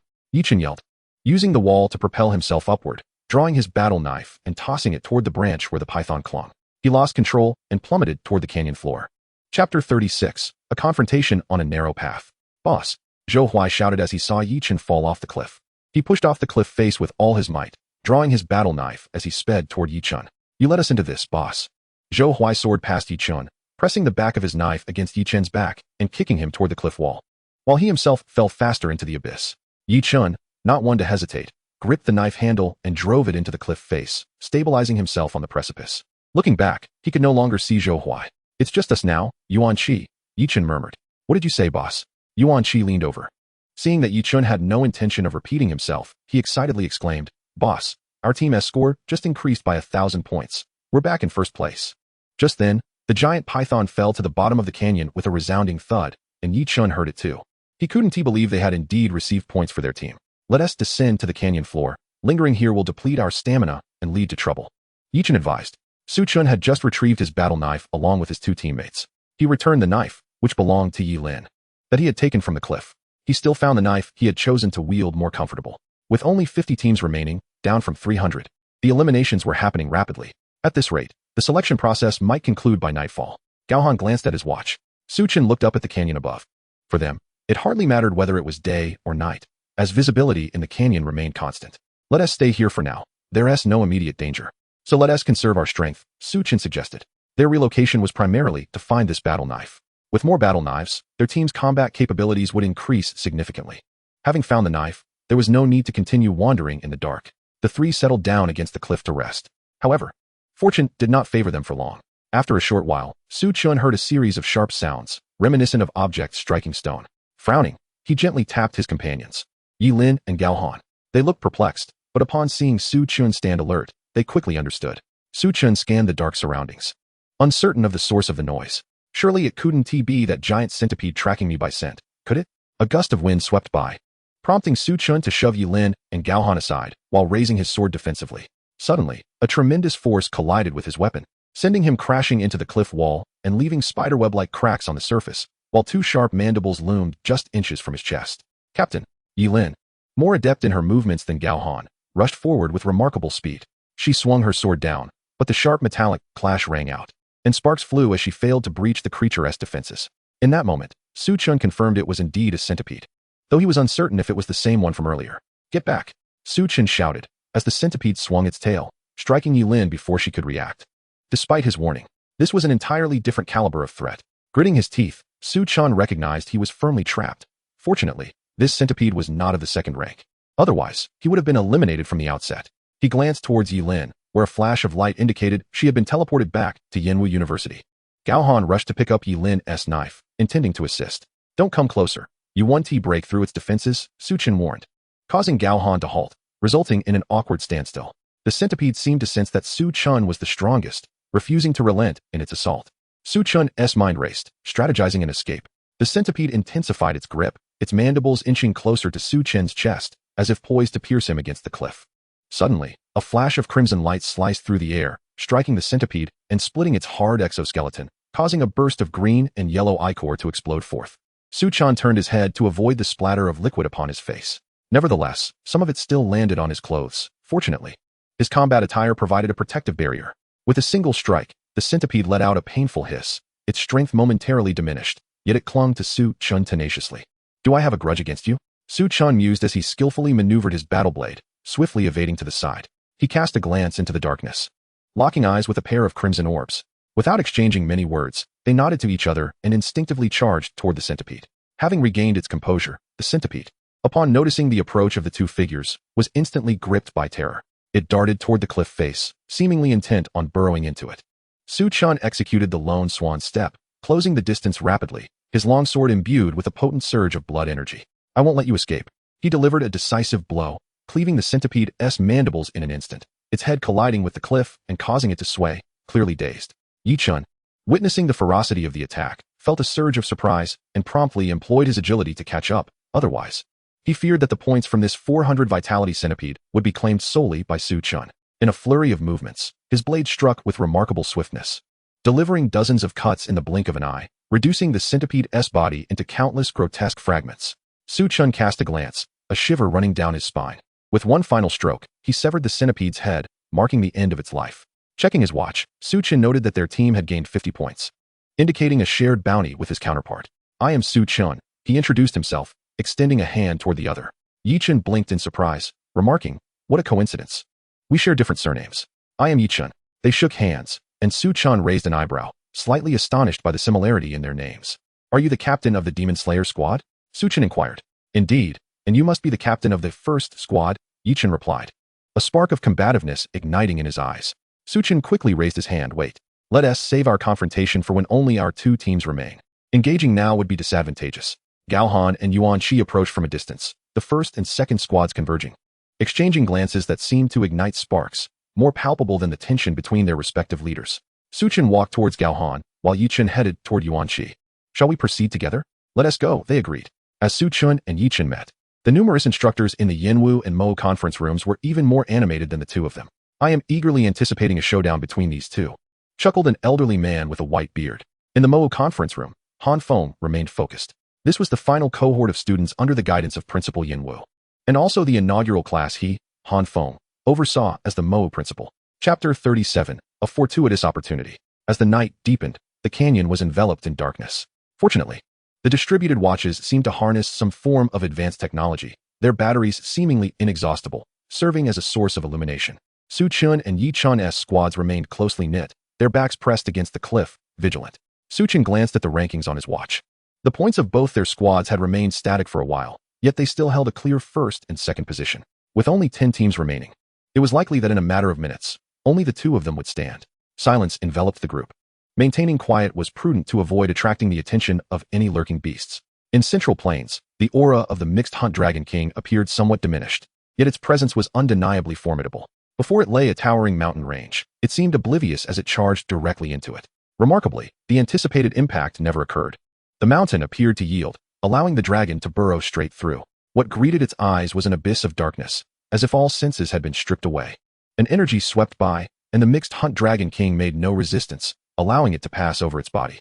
In the next moment, clarity returned, revealing a verdant expanse dotted with countless beasts, resembling a secluded realm apart from the world. Several dragon-shaped creatures were observing the mixed hunt Dragon King from a distance. Mixed hunt, why do you appear so disheveled? A massive dragon, clad in crimson scales and engulfed in flames, taunted.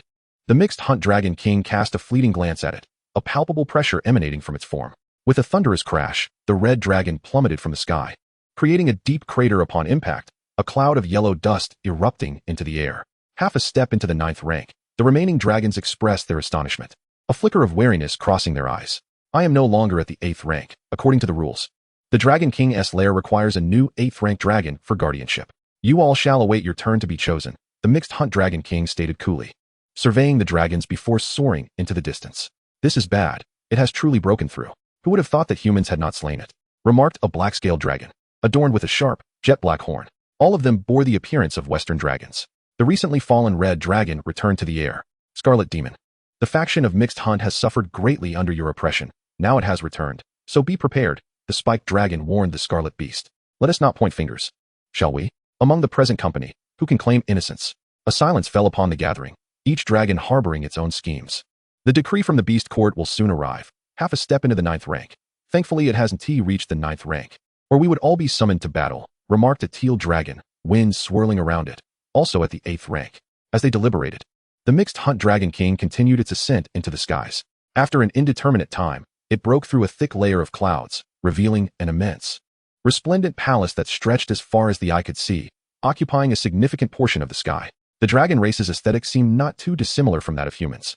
Were it not for the presence of beasts and the name Beast Court, one might mistake it for a celestial abode of human deities. Before this magnificent palace, the Mixed Hunt Dragon King's form, comparable in size to a city, appeared as merely a speck. It approached the golden gates. Mixed Hunt seeks an audience with the beast ancestor. The voice reverberated outward, and soon after, a consciousness responded, prompting the Mixed Hunt Dragon King to rejoice as it swiftly passed through the golden gates. At the selection competition, only our 2 teams remain. Come on, Chen. Let me test your strength, Chen declared, excitement gleaming in his crimson eyes. Chen did not refuse. He silently distanced himself. Gao Han and Yuan Shi, in unison, withdrew to provide ample space for the impending duel. It's about to begin, someone remarked in the Yanwu command room.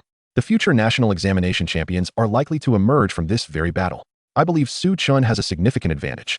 His explosive prowess was evident during the encounter with the centipede. Not necessarily. Chen's strength is equally formidable.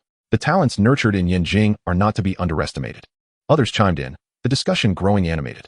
In the Mo command room, all eyes were fixated on the display screen. Han Feng expressed a tinge of regret. If only Chen were also in Mo. Yet, there was little to be done. If Che were to recruit Chen, Chen would likely be taken by the Yanwu team. Moreover, Che might not even surpass Shu Ting. Teacher Feng, who do you think will prevail? Han Feng inquired. Feng Ping furrowed his brow. It's hard to say. I believe their strengths are quite comparable. In the shadowy canyon, the glow from their watches faintly illuminated their figures. They could not discern each other's expressions, yet a singular thought dominated their minds, to triumph over the other.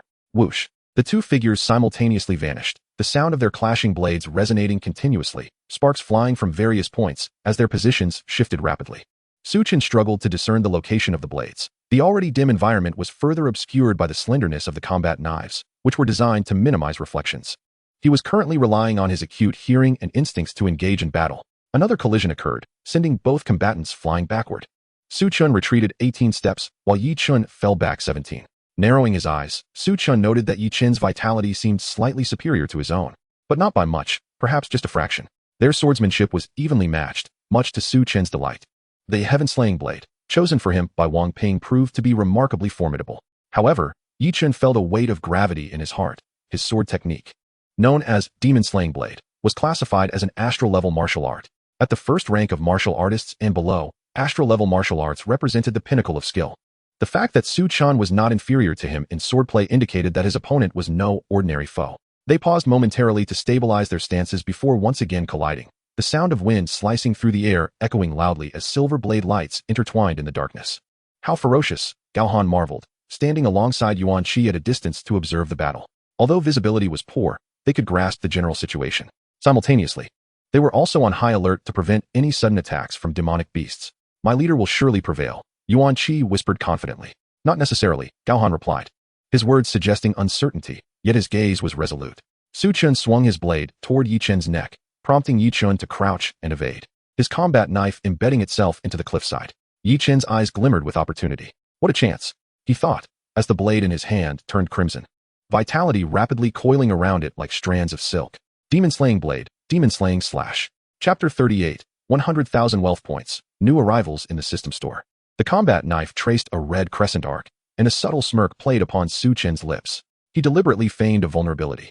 The combat knife was not truly lodged in the cliff wall.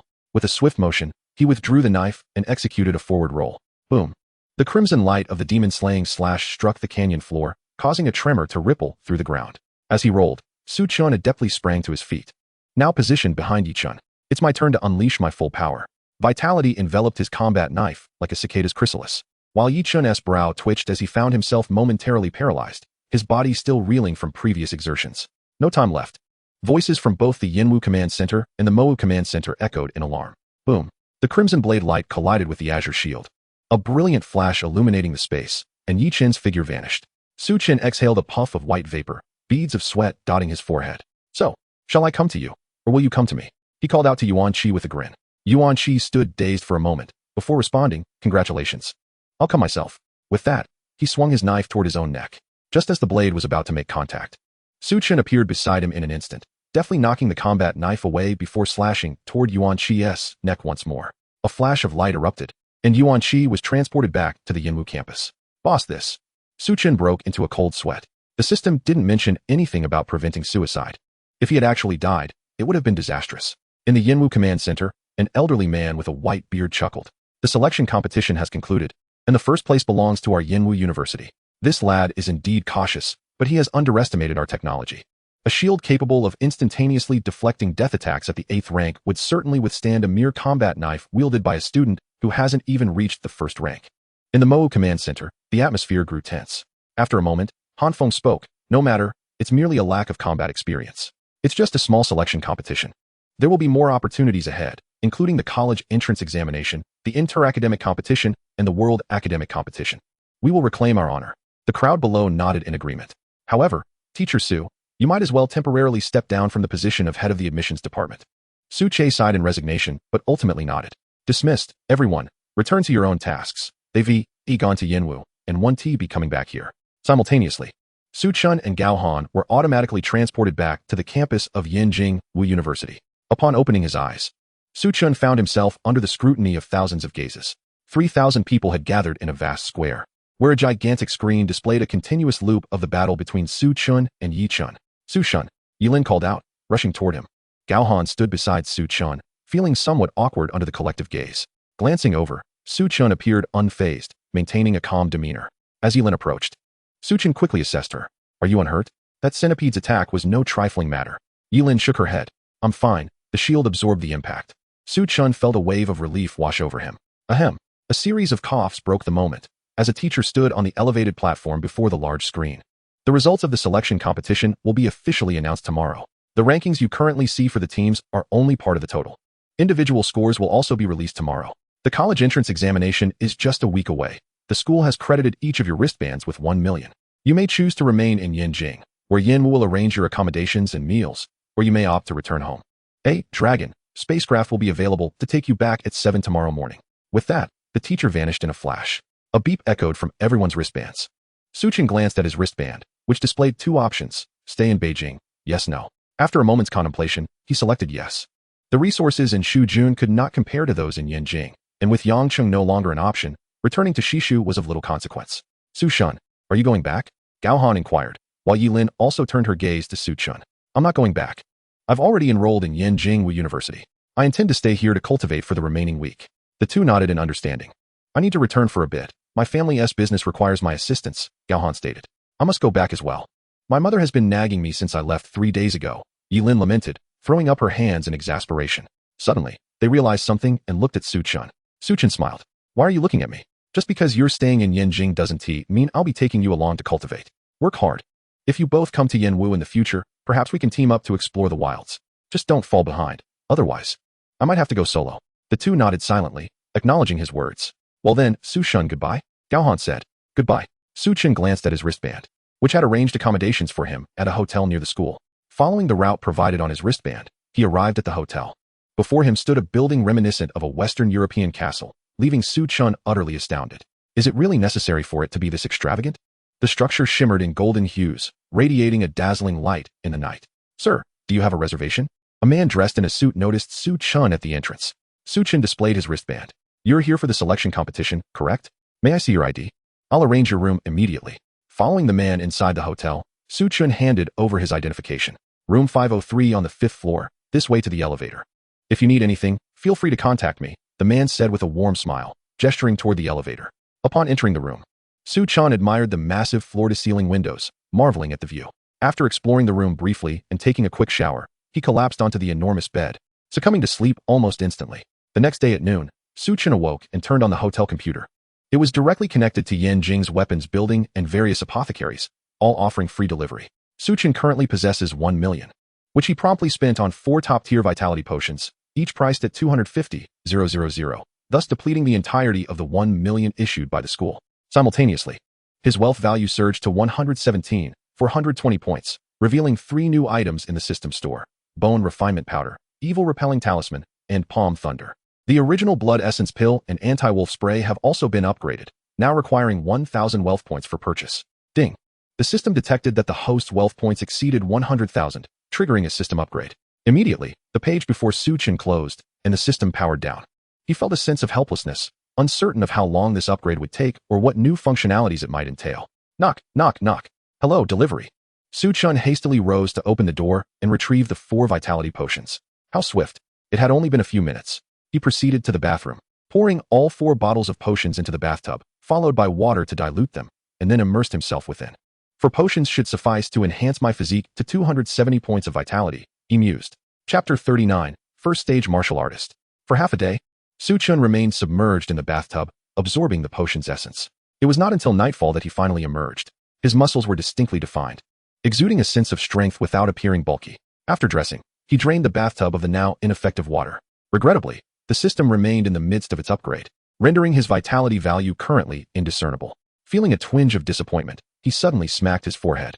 The system may be offline, but I can still measure it myself. He was filled with excitement. If his vitality reached 270 points, he could begin his breakthrough to becoming a martial artist. With the impending college entrance examination and the rigorous battles from the selection trials, his mastery over his own strength was nearly complete, making the transition to the first stage feasible. Su Chen made his way to the hotel's first floor, where a designated room for testing vitality was located. However, it was occupied, and he patiently waited outside. After a while, someone of similar age emerged. Are you Su Chen, the first of the selection trials? Su Chen was taken aback. You know me?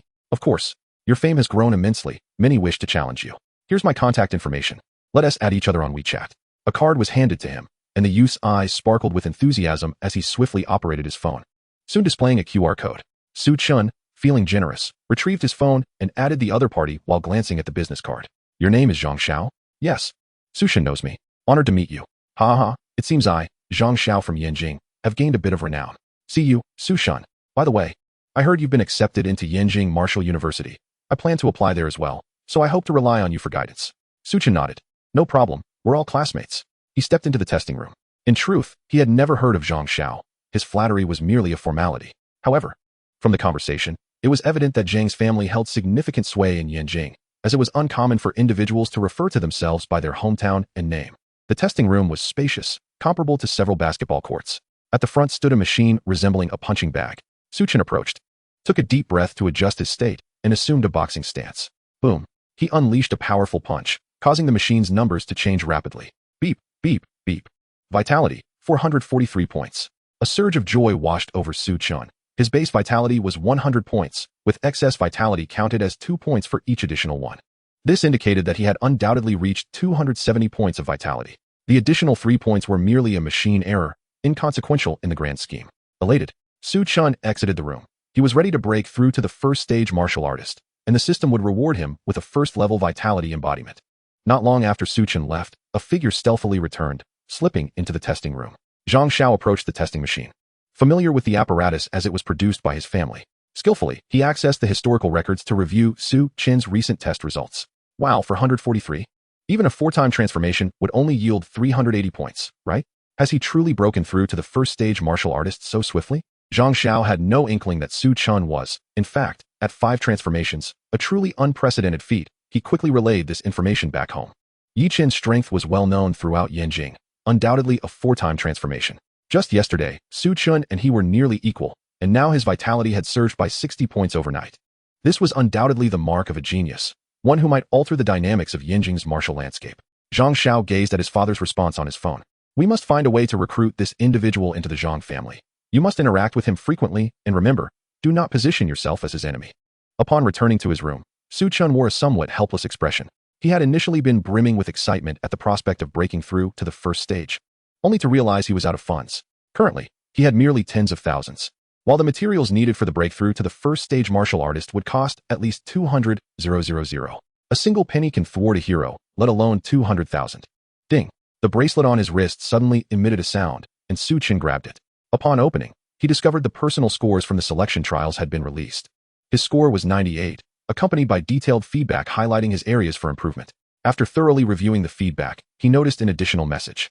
In light of Chen's outstanding performance, the school has awarded him a bonus of 5 million as encouragement. Chen retrieved the temporary student card given to him by Wang Ping, which functioned like a bank card, with the funds now transferred to his account. With sufficient money available, he could prepare for his breakthrough. He swiftly ordered bone refinement powder and heart protection liquid online, essential items for a martial artist's advancement.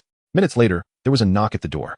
Chen collected the 2 items, which cost him a total of 400,000. He also booked a breakthrough guidance session for a first-stage martial artist online, which cost him an additional 100,000, ensuring that a 4th-stage martial artist would be present to assist him during the process. Knock, knock, knock. Another series of knocks echoed. Chen opened the door. Are you Mr. Chen? Chen nodded. I am Sun Wei, a 4th-stage martial artist. I will be here to support you during your breakthrough. You need not worry. Sun Wei presented his credentials, and Chen stepped aside to allow him entry. Without unnecessary conversation, Chen sat cross-legged on a mat, bare-chested, clad in shorts. He poured the bone refinement powder into the heart protection liquid, shook the vial, and then drank it in one go. Chen concentrated on his vitality, carefully controlling its flow. Initially, he circulated it throughout his body, then concentrated it on a single bone in his lower limbs. Choosing the smallest bone for refinement to mitigate risks, he began the process. As the vitality infused the bone, he felt his heart rate quicken slightly. Moments later, the first bone was successfully refined, enveloping him in a swirling mist of red vitality. He had officially entered the realm of a first-stage martial artist, with all subsequent vitality gains equating to 2 points for those who had not undergone any transformations. Opening his eyes, he heard Sun Wei's voice. Congratulations. You truly are a genius who participated in the dual school selection trials, achieving a breakthrough to martial artist so swiftly. Do you have any questions? If not, I will take my leave. Chen shook his head, and Sun Wei exited the room. Easy money indeed, Chen remarked, reflecting on how he had earned 100,000 for merely standing by for a few minutes. Had I known the breakthrough would be so effortless, I wouldn't have hired guidance from a 4th-stage martial artist. As Chen moved about, he realized that even though the system had shut down, the vitality stored within it still contributed to his advancement, amplifying his newfound strength.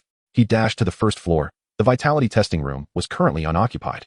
Chen closed the door and rushed to the testing machine, delivering a powerful punch. Beep, beep, beep. Vitality, 664. Chapter 40, Supreme Martial Arts, The Golden Well. Chen gazed at the digits displayed on the testing machine and nodded in approval. It was quite close to his expectations. The accumulated 80 points had all been added, resulting in a total vitality of 332 points. Having just broken through to a first-tier warrior, he was already comparable to an ordinary second-tier warrior, and certainly not the weakest among them. Within the 2 prestigious schools, nearly all students had undergone at least one transformation. However, this was not necessarily the case for other institutions. Experiencing a single transformation was already considered a mark of genius. Ordinary martial artists in society might not even be aware of transformations. Chen's advantage in vitality quality was quite evident, especially as the disparity grew larger over time. The night had fallen, yet Su Chen felt no hint of fatigue. Having just achieved a breakthrough, he felt remarkably invigorated. With 460,000 remaining, should he purchase a set of combat blades and battle attire? After some contemplation, Su Chen decided to wait. Perhaps it would be more economical to buy through Yenwu's channels after the school term commenced. Ding! A prompt sounded, and Su Chen's expression brightened. The system upgrade was complete, and it had occurred rather swiftly this time. He then sensed that his vitality coursed through him with greater swiftness. The system detected that the host had broken through to a first-tier warrior, and the reward of a first-level vitality avatar had been issued. Su Chen clenched his fist. Feeling no significant change, the system made no attempt to elucidate its effects. He swiftly accessed the system panel, where a golden well appeared, accompanied by a plus sign. In the lower left corner, Su Chen gazed at the substantial wealth value, unable to suppress a grin. 617, for 120 wealth points. How should he spend them? He tapped the back of his head, pondering, and decided to elevate both the heaven-slaying blade and beast-breaking fist to master-level proficiency. This cost him a total of 60,000 wealth points. He was left with 557, 420 points. Next, he clicked the plus sign adjacent to Lonely Swan Step. Lonely Swan Step, supreme level, cannot be further enhanced. A plethora of memories flashed through Su Chen's mind, and his mastery of the three martial arts surged immensely. It appeared that Lonely Swan Step had reached its maximum capacity. He wondered about its effects, but there was no place for trial at the moment. Containing his excitement, Su Chen glanced at the remaining wealth value in the lower left corner. 457, 420 points left. Was it truly so that 100,000 wealth points had vanished? His initial exhilaration cooled considerably. Given this, it seemed that to elevate both beast-breaking fist and heaven-slaying blade to the supreme level would require an additional 200,000 wealth points. Su Chen decided to hold off for now. His current proficiency was sufficient. He looked at the golden well in the system, his finger tapping the plus sign on the right. Progress, 10. Su Chen instantly saw his wealth points diminish by 100,000. What a terrifying expenditure. He felt as if the system, post-upgrade, had transformed into a voracious beast, consuming wealth points at an alarming rate. 100,000 wealth points only yielded 10% progress. This meant that filling this well would require a staggering 1 million wealth points, equating to 10 million. With 357, for 120 wealth points remaining, he decided to save for now. He wondered what surprises awaited him upon filling the well. With time to spare, Su Chen exited the hotel and strolled towards Yanjing Martial University. The campus was enveloped in tranquil darkness, the summer cicadas singing a symphony, though regrettably, only Su Chen was there to appreciate it. Armed with a temporary student ID, he could access certain areas of the school. As he wandered, he noticed a brightly lit room, bustling with people even at this late hour. He attempted to swipe his student card and was pleasantly surprised to find it worked. Walking down a pristine hallway, Su Chen arrived at a gymnasium-like venue. He took a seat in the stands, observing the arena where two individuals faced off, the audience cheering for both combatants. In the next moment, they charged at each other, their blades clashing with a sharp metallic ring. Su Chen's eyes sparkled. With his mastery of the heaven-slaying blade, he could discern the exceptional swordplay on display. After a while, a figure sat down beside him. Hey, brother, who do you think will win? The person suddenly inquired. Su Chen turned to face him. The individual was of similar height, sporting a buzz cut. After a moment of serious contemplation, he replied, I believe the one on the left. His swordsmanship seems superior. Brother, you have a keen eye? That's our Dragon-Slaying Society's president, Chui Hao. His sword technique is the yellow-grade martial art, Dragon-Slaying Blade. What do you say, brother? You seem unfamiliar. Would you be interested in joining our Dragon-Slaying Society? Su Chen attentively watched the duel before responding. The opponent's swordplay also appeared impressive. The other individual was the president of the White Knight Society, Lin Xiao, practicing the same yellow-grade martial art, Dawnblade. However, compared to their president, he fell short. Before long, the battle concluded in a draw. Are you a sophomore? Su Chen asked. Yes, sophomore Zhang Wentao, or rather, a prospective sophomore. What is your name, brother? I'm Su Chen. As he spoke, Su Chen noticed Zhang Wentao handing him a QR code. Let us add each other on WeChat. Even if you don't join our society, we can still be friends. Su Chen shared the sentiment, pulling out his phone to add him on WeChat. Dragon-Slaying Society Personnel Department, Zhang Wentao. Could you conveniently reveal your president's tier? Su Chen inquired with curiosity. Zhang Wentao's expression swelled with pride. Our president is at the first step of the second tier, part of our cohort's T1 echelon.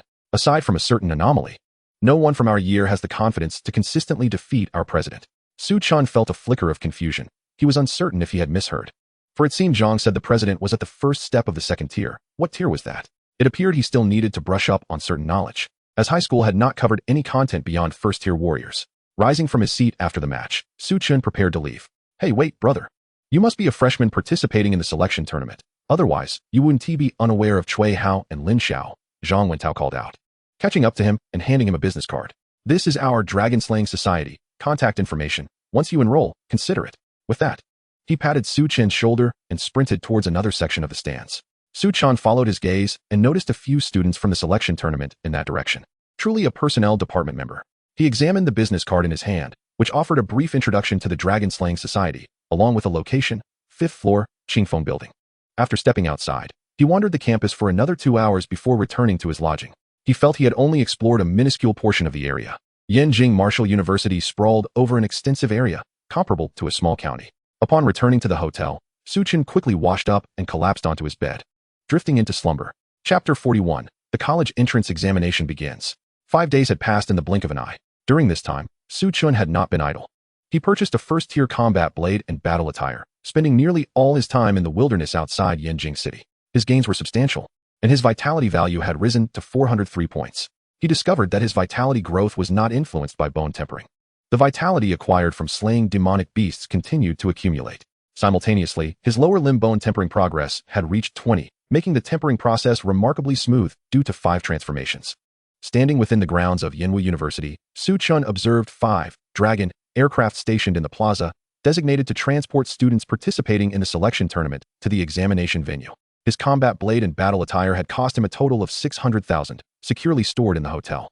Initially, he thought he would require second-tier equipment. Yet he was pleasantly surprised to find that the pricier first-tier gear was still adequate. For the sake of prudence, he decided to elevate both Heavenly Slayer Blade and Savage Beast Fist to the exalted level. His ambition was to secure the title of the National College Entrance Examination Champion. The examination does not recognize regional boundaries. All candidates are ranked collectively, engaging in the extermination of beasts within the same territory. Each year, a mortality rate indicator is established, which often serves as a gauge of the examination's difficulty. This year's mortality rate is reportedly the highest in the past decade, with rumors suggesting that the examination venue is set in the Central Plains, specifically the Qinling Mountains, teeming with numerous beasts. As the clock struck 6 in the morning, the hatch of the ship opened, allowing Su Chen and his fellow examinees to board the airship. Su Chen, a voice called out, and Su Chen turned to see Zhang Xiao had somehow taken a seat beside him. This time, they were not seated against the wall as in the last selection round. Instead, the candidates were arranged comfortably on sofas in rows. Su Chen found himself nestled in a discreet corner at the lower right, yet Zhang Xiao managed to locate him. Zhang Xiao, it's been a while, Su Chen greeted simply. Have you heard? This year's mortality rate is said to be 3%. I can't fathom what those bureaucrats in the education department were thinking. With 10 million candidates, 3% translates to 300,000, Zhang Xiao exclaimed. His face flushed with indignation. The previous maximum was merely 27. This year's spike was alarming, predominantly affecting the weakest candidates. Many among them came from impoverished backgrounds, banking on the examination for a turnaround, only to be confronted with such a high mortality rate. A few nearby turned to listen, echoing similar sentiments. Su Chen sighed internally. It seemed the pressure at the front lines was intensifying, and the higher-ups among humanity were resolute. He chose not to partake in their discourse, opting instead to absorb their words quietly. One must admit that Zhang Xiao, hailing from a prominent family in the capital, possessed access to an abundance of information. From their conversation, Su Chen gleaned that this year's national examination champion would receive remarkably generous rewards. Despite the unprecedented difficulty, opportunities were equally greater than ever before. Su Chen felt an eagerness bubbling within him. Within minutes, the airship had traversed from Yanjing to the Qinling Mountains. This time, there was no parachuting. The vessel descended onto a clearing. As soon as he disembarked, Su Chen's attention was caught by an individual, but after a mere glance, he swiftly averted his gaze. The powerful aura emanating from the person was hard to ignore. Uncle Wang, are you the chief examiner for this examination? Zhang Xiao inquired, trailing behind Su Chen. The man addressed, as Uncle Wang shook his head. Not I. This year's chief examiner is a 9th-rank national marshal. Given that we are practically at the doorstep of the beast's lair, my 8th-rank status is insufficient for the role. His voice was loud enough for the over 1,000 individuals disembarking the ship to hear. Su Chen was equally startled. An unprecedented difficulty paired with an unparalleled 9th-rank examiner. Instead of fear, a sense of anticipation began to swell within him. Each candidate was issued a wristband, similar to the last selection round, capable of instantly generating an 8th-rank shield to ward off fatal harm. They awaited the examination in the clearing, and upon the signal, the wristbands would randomly transport them into the Qinling wilderness. The assessment method was straightforward. Over the course of 3 days, candidates would earn points by slaying beasts, with rankings determined by their scores. Each examinee was provided with a combat knife and a set of battle gear, both of 2nd rank, which needed to be returned post-examination. Su Chen glanced at his wristband. The time read 7:40, leaving 20 minutes until the examination commenced. Many candidates cast sidelong glances in his direction. Having lost to Su Chen in the selection round, they had since prepared thoroughly over the past 7 days. They did not believe they were significantly weaker than him. Particularly in this high-stakes examination, the coveted title of national champion was a prize no one could resist. As the exam is about to begin, I would like to offer a few reminders, Uncle Wang stated. I am Wang Quan, and some of you may recognize me as the guardian of this examination site. Each examination site is overseen by an 8th rank guardian, and this site is particularly unique, as all students from the 2 school selection rounds are here awaiting the examination. Su Chen surveyed the surroundings. Indeed, 3,000 candidates had gathered, and 3 dragon airships were stationed in the distance. Wang Quan continued, the wristbands you possess are special tools. They will transport you back here in the event of life-threatening danger. However, do not take reckless risks.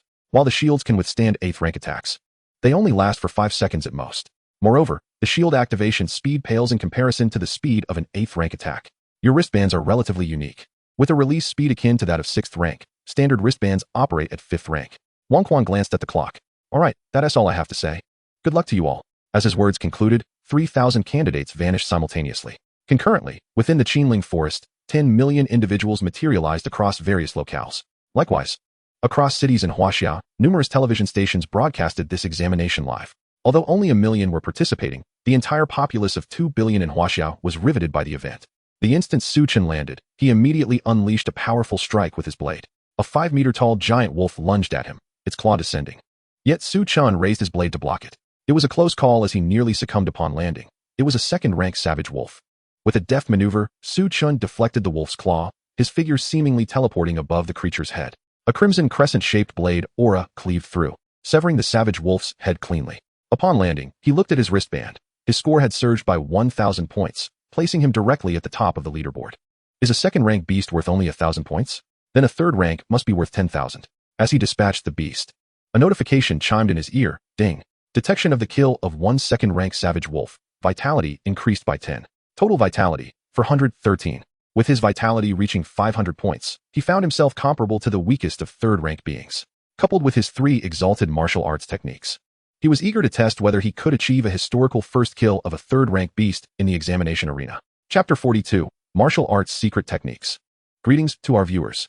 This is the Warrior Television Station, bringing you live coverage of the college entrance examination. As the examination has just commenced for a minute, we can observe significant changes in the leaderboard S scores.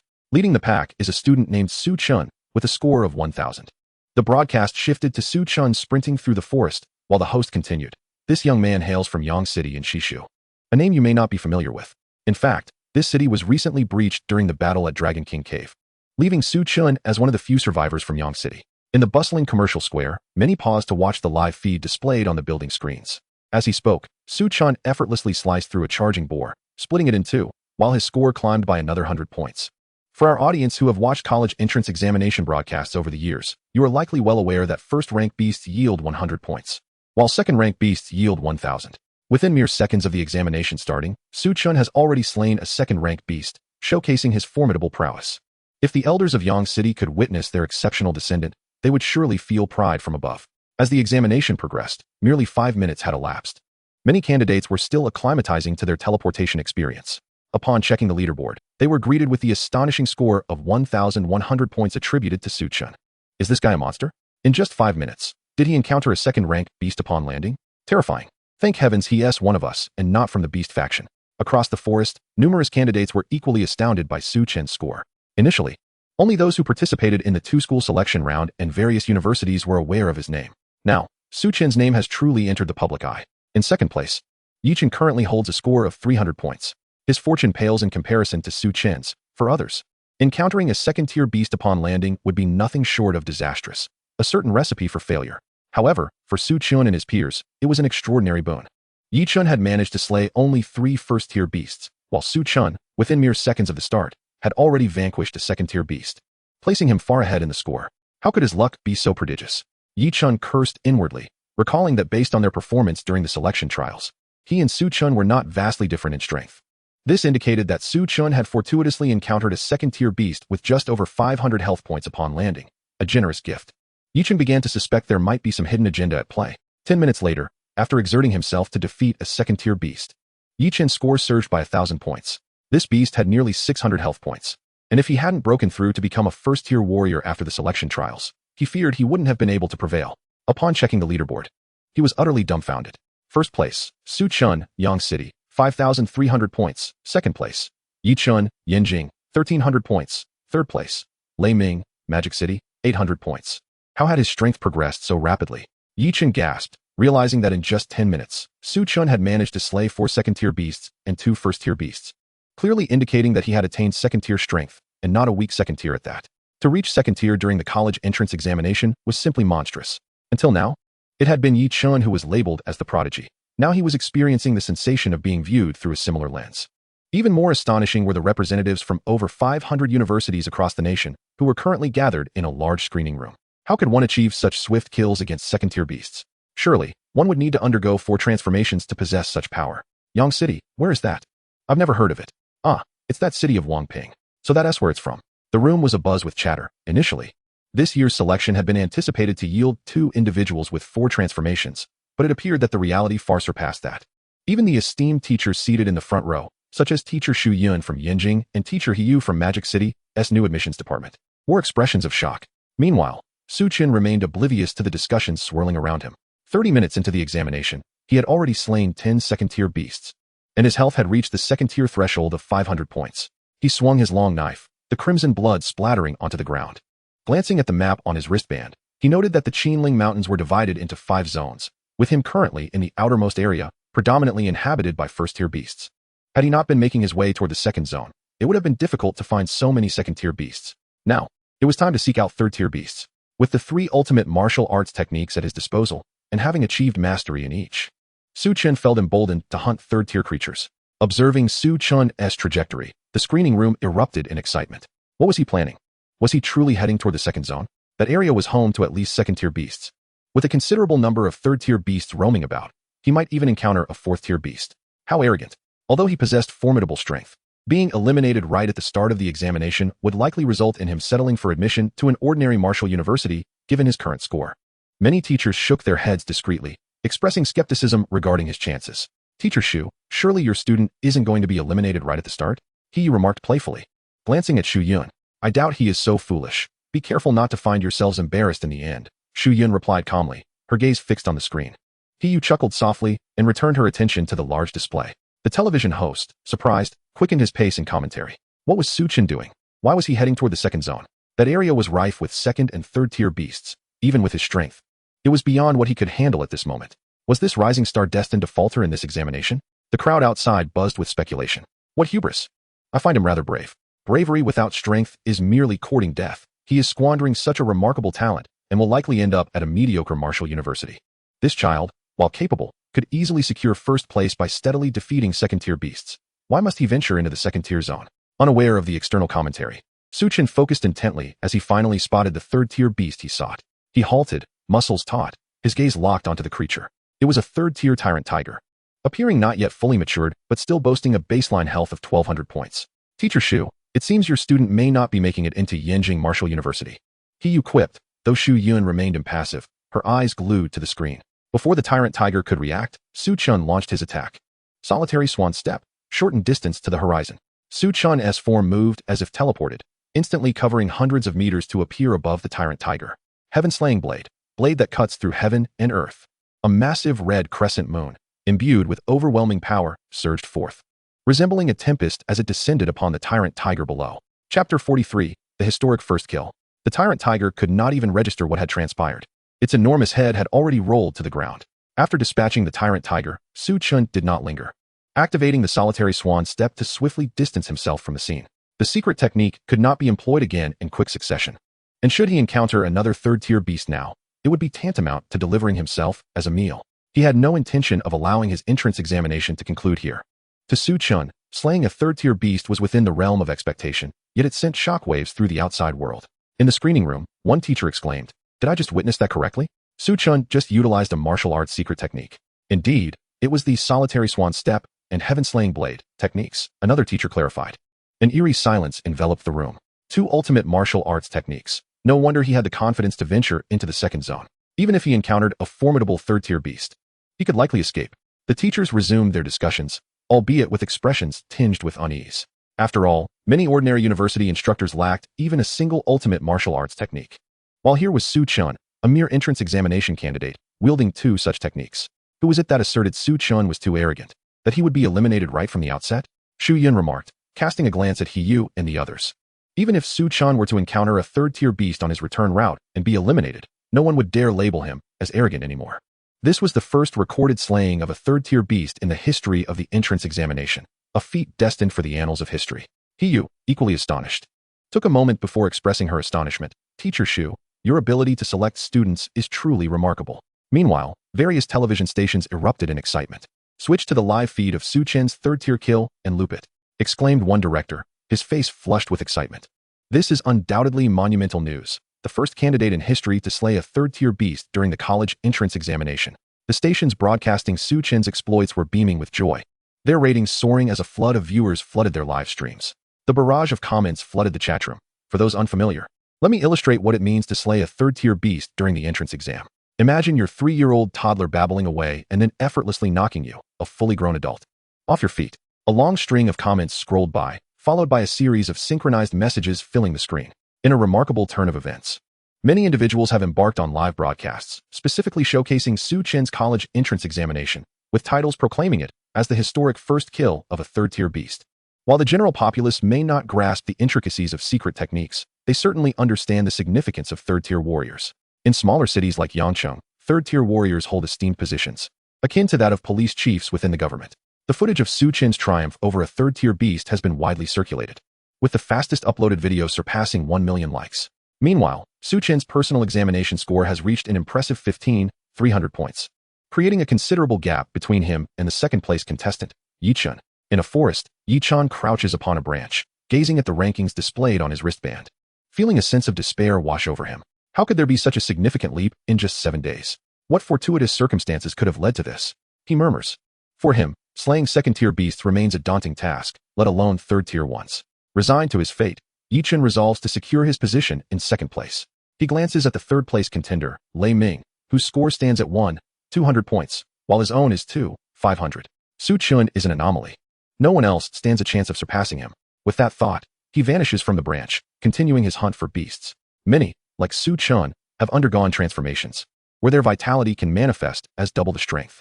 However, their rate of vitality enhancement is closely tied to the speed of bone tempering after advancing to first-tier warriors. Without refining their bones, their vitality cannot increase. Yi Chen, for instance, currently possesses only 268 points of vitality, meaning a mere doubling would only yield 536 points. Only those who have undergone 4 transformations or more can maintain the quality of vitality post-advancement, with each transformation allowing a portion of their vitality to manifest as double the actual combat power. In this cohort, only Su Chen and Yi Chen have achieved 4 transformations, while the previous cohort featured only Wang Ping, and the one before that had none. Having distanced himself from the second region, Su Chen suddenly feels a tightening in his chest.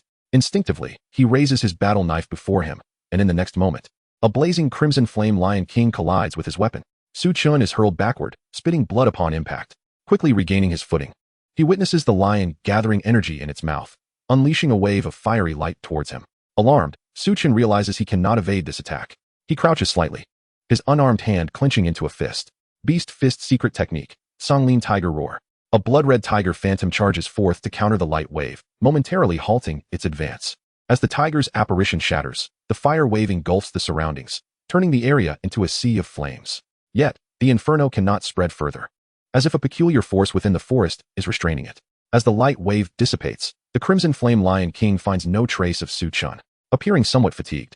It yawns languidly before meandering in the direction the wave had taken.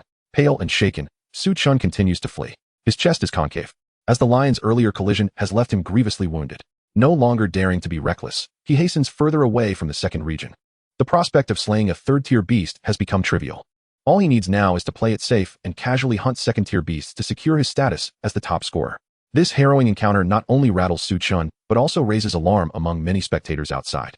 The secret technique of Beast Fist astounds numerous teachers in the viewing hall once again. Has he been training since birth? What martial art does not require over a decade of practice to attain mastery, let alone mastering 3 at once? One teacher exclaims, 3 martial arts secret techniques, truly remarkable. Teacher Shu, I believe we must make an effort to recruit him into our Magic Martial Academy, he remarks with a smile. He hasn't filled out his college preferences yet, which means he remains a high school student. Whether he chooses Magic Martial or Yin Martial Academy is still uncertain. Shu Yun turns to Hiyu, saying, if you manage to recruit Su Chun, then so be it. I wouldn't want someone of such character. Hiyu chuckles. Then I'll truly give it a try, shall I? As you wish. Chapter 44. There are ghosts, indeed. Su Chen's injuries are severe, prompting him to target only first-tier beasts and avoid second-tier ones as much as possible. Ding. The system task updates. Achieve the title of National College Entrance Examination top scorer. Reward. Third-tier vitality embodiment. Having previously completed the task of advancing to a warrior and acquiring a first-tier vitality embodiment, the new task has finally refreshed. As night falls, the first day of the examination is drawing to a close, and Su Chen's total score has reached an astounding 19, 400 points, far surpassing the second-place Yi-chun, who stands at 900 points. As night descends, finding a safe place to rest in the forest proves challenging. Su Chun arrives at the bank of a river, quenches his thirst, and skillfully spears a fish. The riverbank is relatively open, so he constructs a makeshift barbecue. For first and second-tier beasts, their intelligence remains rudimentary, and they instinctively fear fire. Su Chun uses a fire drilling technique to ignite a flame, cleaning the fish's insides and scales with ease. He then impales the fish on a stick and begins to roast it over the fire. With some time to spare, Su Chun peruses the leaderboard, checking the scores of acquaintances. Zhang Xiao, 5, 400 points, ranking 540th. Gao Han, 3, 200 points, ranking 2, 350th. Yi Lin, 3, 500 points, ranking 2, 030 teach. Suddenly, a rustling sound emerges from nearby, causing Su Chun to narrow his eyes and stand alert. Don't make a move, friend. We're on the same side. A student clad in examination attire and wielding a battle knife emerges from the bushes. I noticed a fire here in the forest and thought it would be safer to share the night with someone. Is that all right with you? The student looks at Su Chun, who assesses him for a moment before responding. That's fine, but let's establish a boundary with this line. Do not cross it. Su Chun draws a line in the dirt with his knife. All right, no problem. I'm Mo Yen. You must be an examination candidate as well. What is your name? Mo Yen inquires. Su Chun recalls that he had not seen this individual on the leaderboard, likely ranking beyond the 3000th position. I'm Wang Ping, with a score of 300. What about you? Mo Yan's tense expression seems to ease. I have 500 points. I've been a bit luckier, encountering a few weaker first-tier beasts. Su Chun tosses the roasted fish toward Mo Yen. Momentarily stunned, Mo Yen soon expresses his gratitude. Thank you, fellow student. Su Chun approaches the riverbank again, spearing another fish while there is still some light, and begins to roast it anew. We'll have to make do without any seasoning, he remarks. And Mo Yen eagerly nods in agreement. It's fine, just having something to eat is quite satisfying. After a while, Su Chen's fish is ready, and the two begin to eat heartily, although devoid of seasoning, either due to Su Chen's exceptional grilling skills or the exquisite quality of the fish from the Qinling Mountains. The dish possesses a surprisingly sweet flavor. How about this? You keep watch during the first half of the night, and I'll take the second half. Su Chen proposes while eating. Sounds good, Mo Yen replies. Once Su Chen finishes his fish, he lies down to rest, avoiding leaning against the nearby tree to steer clear of potential snakes. The college entrance examination does not explicitly prohibit candidates from eliminating each other, though most refrain from such actions, understanding the challenges everyone faces. However, for the sake of caution, Su Chen drew a line between the two of them. Mo Yen yawned. The campfire situated along that line, and he sat beside it, occasionally adding firewood. The gentle sound of flowing river water accompanied by the nocturnal symphony of unknown beasts echoed through the Qinling Mountains, creating an atmosphere far from tranquil. Mo Yen struggled to maintain his composure. It was his first night spent outside the city, and he felt a twinge of anxiety. Before long, he sensed someone nudging him. Turning his head, he saw Su Chun standing nearby, a hint of helplessness on his face. Why don't you go rest? It's late, I'll take the night watch. Su Chun suggested. Mo Yen nodded and rolled over to lie down a short distance away, and soon the sounds of his snoring filled the air. Truly carefree. Su Chun mused, shaking his head silently. He had not slept at all during the first half of the night, and as expected, Mo Yen, tasked with the night watch, had succumbed to slumber. Indeed, a high school student still inexperienced in the world, Su Chun could only slightly close his eyes to rest while keeping watch himself. Fortunately, nothing occurred during the first half of the night. As he poked at the fire, the crackling sounds of burning would fill the night. He glanced at his wristband, which displayed the rankings of 10 million examinees. It seemed several thousand had vanished. He was uncertain whether those missing had perished or merely been eliminated, and he sighed softly, deciding it was best to focus on his own situation for now. To his surprise, Yi Chen's score had increased by another 2,000, reaching 10,900 points, 5,000 above the third-place contender. It seemed the night had not been peaceful for him either. Gazing into the flames, the warmth began to lull Su Chun into a drowsy state. However, as he watched, a sudden jolt of alertness surged through him. For reasons unknown, a sense of inexplicable dread welled up inside him. He roused Mo Yen. Don't sleep just yet, something feels off. Mo Yen rubbed his eyes, and suddenly, he felt the hair on the back of his neck stand on end, fully awakening. Should we? Change locations? Mo Yin inquired. Su Chen furrowed his brow. This sensation did not seem like the gaze of a beast. Could it be that besides beasts, there were also ghosts in this world? This thought emerged in Su Chen's mind as he recalled a talisman that had recently become available in the system shop, further solidifying his suspicion. Let us not rush. It's safer near the fire. This area is open. If we run into the forest, we might encounter beasts, and the nighttime environment is not in our favor. Su Chen concluded, gripping his combat knife tightly, while his other hand produced a yellow talisman. Even at night, the television stations continued to broadcast footage of the examination. Likewise, numerous live streams buzzed with activity. One particular host spoke mysteriously. Do you all know why the death rate in this examination is higher than ever? Surpassing the previous high of 27 by an additional 0.3? He paused, observing the reactions in the comments. Why? Isn't it because the beasts are of a higher tier? Come on, just tell us. If you don't, I'm leaving. A mysterious smile crept across his lips. Of course. It's because this examination features not only beasts, but also ghosts. Instantly, the barrage of comments ceased, and the live stream fell silent for a full 3 minutes. You must be joking, one comment scrolled by. Whether I'm joking or not, you can see for yourselves. As he spoke, the screen shifted to reveal Su Chen and Mo Yin, their faces tense as they stood near the campfire. Chapter 45. Invisible and Intangible Commander. Is it appropriate to let the anomalies be exposed to the eyes of ordinary people? The other party fell silent for a moment. I'm uncertain, but it's only a matter of time before it becomes public knowledge. It's better to use the opportunity of this examination to prepare everyone psychologically. Our situation as humans is becoming increasingly dire. Wang Quan recalled the commander's words, gazing towards the dark expanse of the forest. I hope you all have good fortune and do not encounter any anomalies. Su Chen silently clenched the talisman in his hand, his gaze warily scanning the surroundings. Come a bit closer, he called out to Mo Yin. Mo Yin took a couple of steps forward to stand beside Su Chen, both of them standing closely by the fire.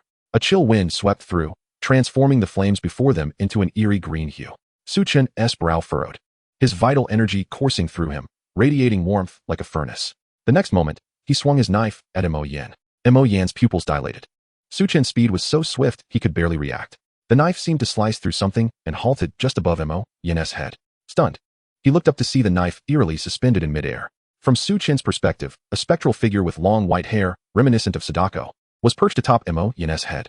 The apparition extended a claw to block Su Chen's blade, turning its head towards him, though its hair obscured its face. Su Chen could sense the shock emanating from it. Mo Yin seemed to grasp the situation, his voice trembling as he asked, Wang Ping, is there a ghost on my head? Su Chen did not respond, yanking the knife back from the entity's grasp. He swung again towards the apparition, but it leaped away from Mo Yin's head, and Su Chen's knife came crashing down where Mo Yin had stood. The ground trembled slightly, and Mo Yin shuddered, too fearful to move lest he disrupt Su Chen's confrontation. Yet, the gleaming blade hovered perilously close to his nose, just a few centimeters away. Anyone would feel a sense of panic in such a precarious position. Su Chen fixed his gaze on the apparition, which was also watching him, and they stood in a tense standoff. After a moment, the apparition was the first to flee into the forest, and Su Chen had no intention of pursuing it. He let out a quiet sigh of relief. Given his current condition, he could not utilize any of his 3 secret techniques. The entity's strength was unknown, and if it came to a fight, the two of them would likely not stand a chance. Can't you see that anomaly? Su Chen inquired of Mo Yin. Did it leave? Mo Yin asked. Su Chen nodded, and Mo Yin exhaled deeply, patting his chest. I really didn't expect there to be ghosts in this world. He sat down on the ground, extending his hands towards the fire in search of warmth. His body temperature had dropped. The anomaly had just been hovering over him. The flames had returned to their normal yellow hue, and Su Chen sat down beside him. How did you see it? I couldn't see or feel a thing. Only my body instinctively sensed fear, Mo Yin remarked. Su Chen pondered for a moment. This was indeed a question that needed addressing, or else it could lead to complications after the examination ended. Meanwhile, outside in the viewing hall, many of the teachers were equally bewildered. They had not witnessed the anomaly. They only saw Su Chen seemingly engaged in a battle with something invisible. Shu Yun and He Yu were not among this group, as the anomalies were not a secret to the instructors of the 2 strongest universities in Huaxia. He can see the anomaly. Does he possess a natural yin yang eye? He Yu asked Shu Yun in surprise. Shu Yun also appeared puzzled, shaking his head. I don't know. Where would there be anomalies in the city? How could I tell he had a yin yang eye? The key issue was that he could encounter anomalies at all. Su Chen was at most 1st tier, right? Only 8th tier beings with the source of the golden body could interact with anomalies. You have a student harboring a significant secret. I wonder if he can keep it hidden. Shu Yun gazed at the screen. Since he is my student, if he does not wish to, I won't let others force him. Well, he may not even be your Yinwu student. He could very well be mine from Mo'o. Shu Yun shot a glance at He Yu and fell silent. The previously informed host, aware of the anomaly, now stood frozen in shock. He presumed that Su Chen would be swiftly eliminated, After all, the top scorer in the college entrance examination encountering an inexplicable anomaly would create a sensational news story. Yet, to his astonishment, not only could the other party perceive the anomaly, but he could also engage with it. This was utterly unreasonable. How could someone without an 8th-tier golden body essence possibly encounter such a phenomenon? Within a villa in Yanjing, a man clad in a bathrobe remarked. He adjusted his glasses perched on the bridge of his nose, as the computer repeatedly played the footage of Su Chun's recent battle. This was a significant topic. If this individual were to join my research group, it might yield a groundbreaking advancement in my studies. If even a first-tier martial artist could confront the anomaly, it would dramatically diminish the threat posed to us. His complexion flushed with excitement as the live chat exploded with comments, inundating him with queries about the anomalies. My goodness, that nearly gave me a heart attack. Why can't we see anything? Yet Su Chen can see ghosts. If an ordinary person or a typical martial artist were to encounter such a thing, their inability to perceive it would indeed be a considerable dilemma. Host, why have you suddenly stopped speaking? Chen Tao glanced at the screen, activating his microphone. He was the director of the Yanjing Martial University Anomaly Research Institute, invited by the government to host this live stream to educate the public about the existence of anomalies in light of the college entrance examination. Su Chen's situation is rather unique.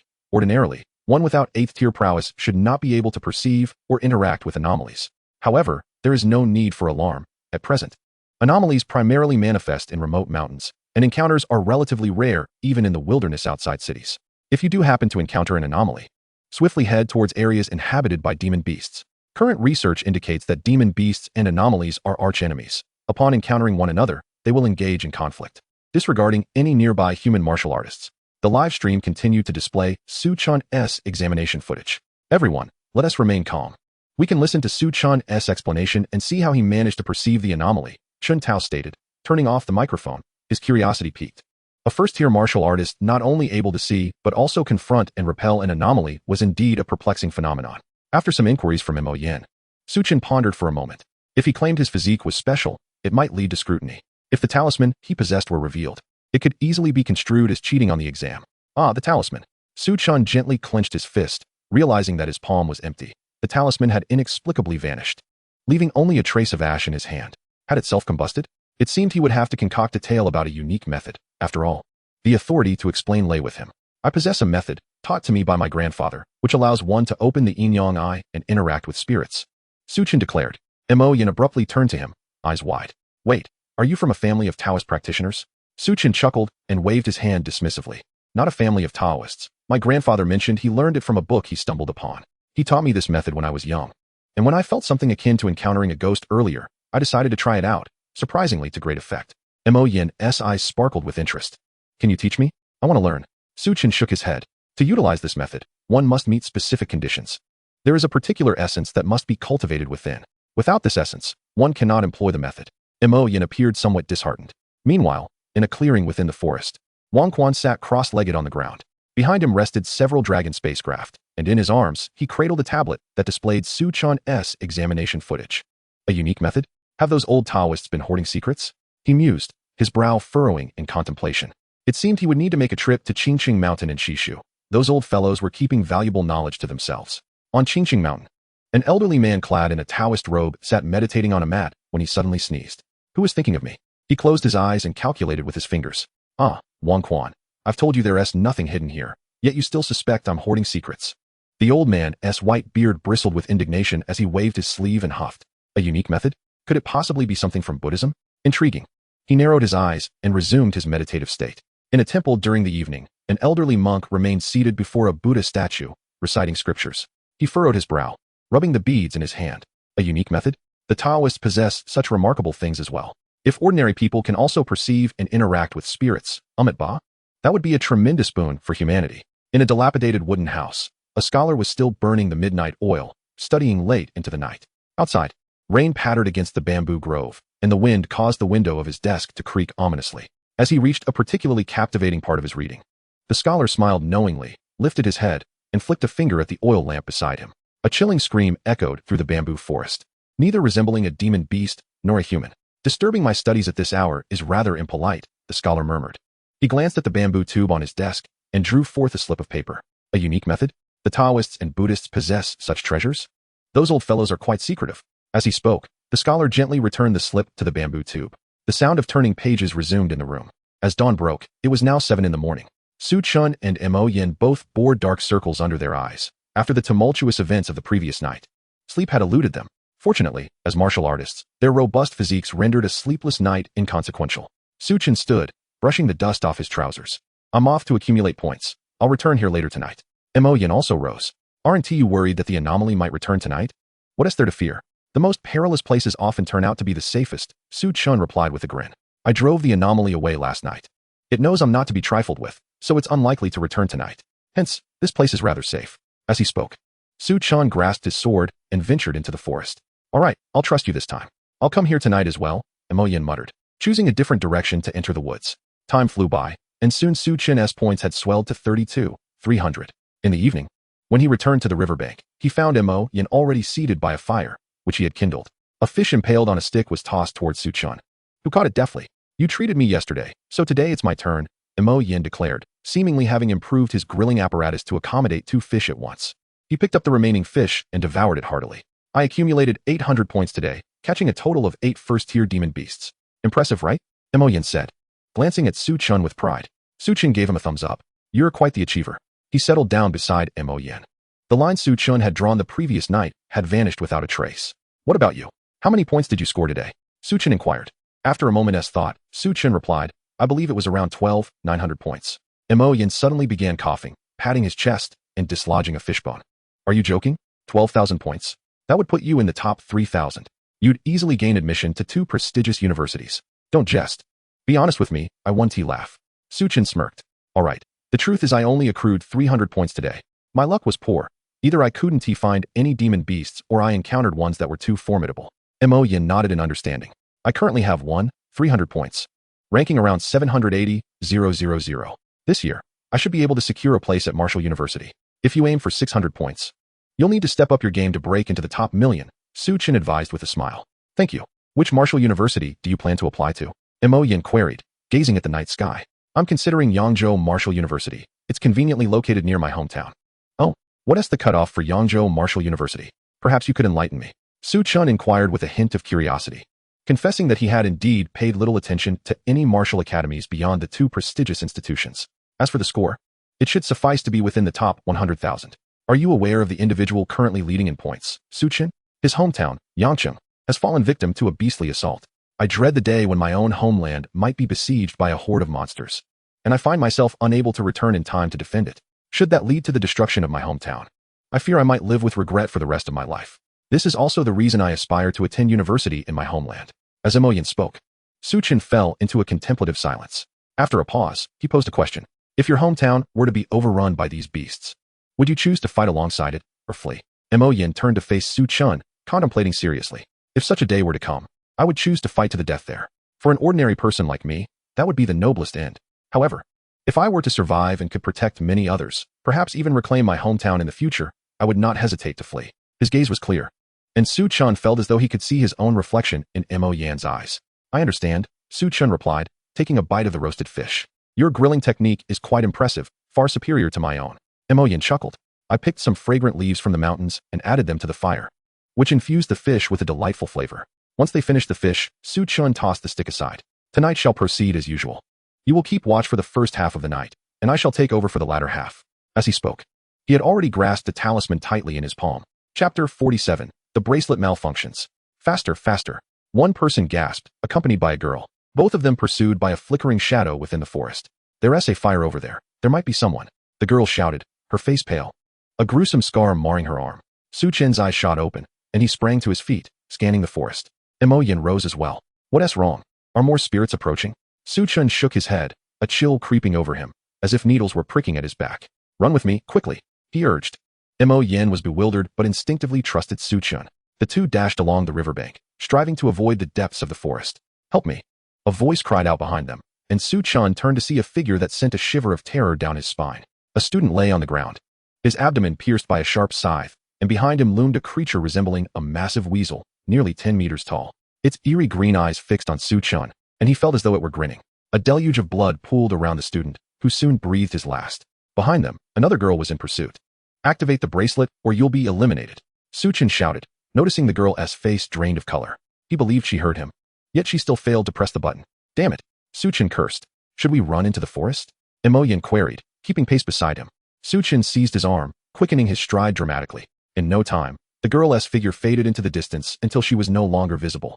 We cannot run into the forest. If we do, we won't outrun that weasel. But at least we could find shelter there, couldn't we? Mo Yin argued. After a moment's contemplation, Su Chen gritted his teeth and turned towards the forest. The girl, who had been following them, saw Su Chen's sudden burst of speed and paused momentarily before hastily activating her bracelet. A sharp glint flashed, and one of her hands, adorned with the bracelet, was severed.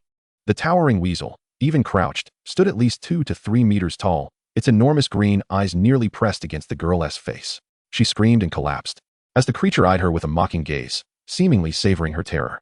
With another slash, it severed one of her legs, blood staining the ground. And the girl succumbed to unconsciousness from the pain. As if bored, the weasel decapitated her with a swift stroke and casually kicked her lifeless body into the river. It sniffed the air, then transformed into a shadow, pursuing the direction in which Su Chen and Mo Yin had fled. Su Chen dared not pause.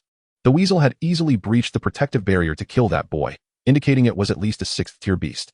Most alarmingly, it was not a mere savage creature. Its intelligent green eyes betrayed a glimmer of cunning. If that weasel catches up, activate the bracelet without hesitation, understood? Su Chen had already hoisted Mo Yin onto his back, as the latter was simply too slow to keep up. Mo Yin, astonished by Su Chen's strength, cast a deep glance at him but refrained from further questioning. All right, I understand.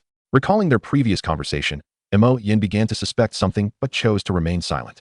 Su Chen sensed something trailing them, frowning as he inwardly cursed the two who had drawn the beast's attention. Damn it, how could a 6th-tier beast be in the outer region? What trouble had those two stirred? A sharp sound pierced the air, and without hesitation, Su Chen dove forward. Swish! The trees around him were neatly sliced at neck height.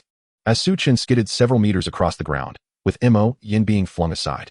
Thud! The sound of a heavy object crashing to the ground reverberated nearby. Shaking the earth, Su Chen scrambled to his feet, once again confronted by the familiar green eyes. Under the moonlight, the sharp scythe behind the beast glimmered ominously. Wang Quan observed the scene on the monitor, his brow furrowing. How could a 6th-tier beast appear in the outer region? Had the beast camp become aware? He had no intention of rescuing the two. Su Chen's bracelet was more than capable of withstanding the weasel's assault. As for Mo Yin, he could not afford to leave his post for him. He was stationed here not only to ensure the safety of the students at this examination point, but also to establish a temporary safe zone. This location was a crucial node in the Tianming Grand Array, designed to shield against the beast campus detection, preventing them from realizing that a large number of humans had entered the Qinling Mountains. Should this node be compromised, the array would not fail immediately, but would only hold for an additional 3 hours. This examination allowed for a 3 mortality rate, and Mo Yan's worth was clearly insufficient for Wang Quan to risk a rescue. In the screening room, numerous teachers wore anxious expressions. It seems Su Chen is about to be eliminated, he remarked. How could those two be so unfortunate as to attract a 6th-tier beast in the outer region? Another teacher commented. The critical issue is that they led the beast toward their classmates, resulting in their demise, a teacher angrily retorted. Yet one cannot entirely blame them. In such a situation, seeking refuge while trying to survive naturally leads them to the nearest crowd. They were uncertain if the fire was manned by students or an 8th-tier teacher, were they not? A teacher explained. That girl was particularly despicable. Had she not pushed that boy, she would have been the first to die. It's infuriating that he risked himself to save her, only to have her lure the beast to Su Chen and his companion, hoping they would serve as fodder while she continued the examination. Another teacher's face flushed with anger. Enough, enough, they are dead now. What purpose does cursing serve? A colleague advised. The key issue is that now Su Chen is also facing elimination. He was a shoo-in for the top scorer, but now that position is likely lost to him. Furthermore, this reflects a significant flaw in the high school education system. The girl's character is deeply flawed. How can we expect individuals like her to safeguard our cities and homes in the future? The irate teacher continued. The screening room erupted into chaos, with voices clamoring in every direction. At this moment, beads of sweat adorned Su Chen's forehead, as an overwhelming sense of pressure enveloped him. The 10-meter-tall weasel-like creature loomed before him, resembling a towering building, advancing step by step. The nearby demonic beasts had long since fled, terrified by its terrifying aura. The creature cast a glance at the bracelet on Su Chen's wrist, and an ominous thought crossed his mind. In the next instant, he pressed the bracelet. But contrary to his expectations, the protective shield did not materialize. Su Chen's expression changed drastically. Upon raising his gaze, he found that the weasel had inexplicably lowered itself. Its lantern-like, eerie green eyes mocking him from mere inches away.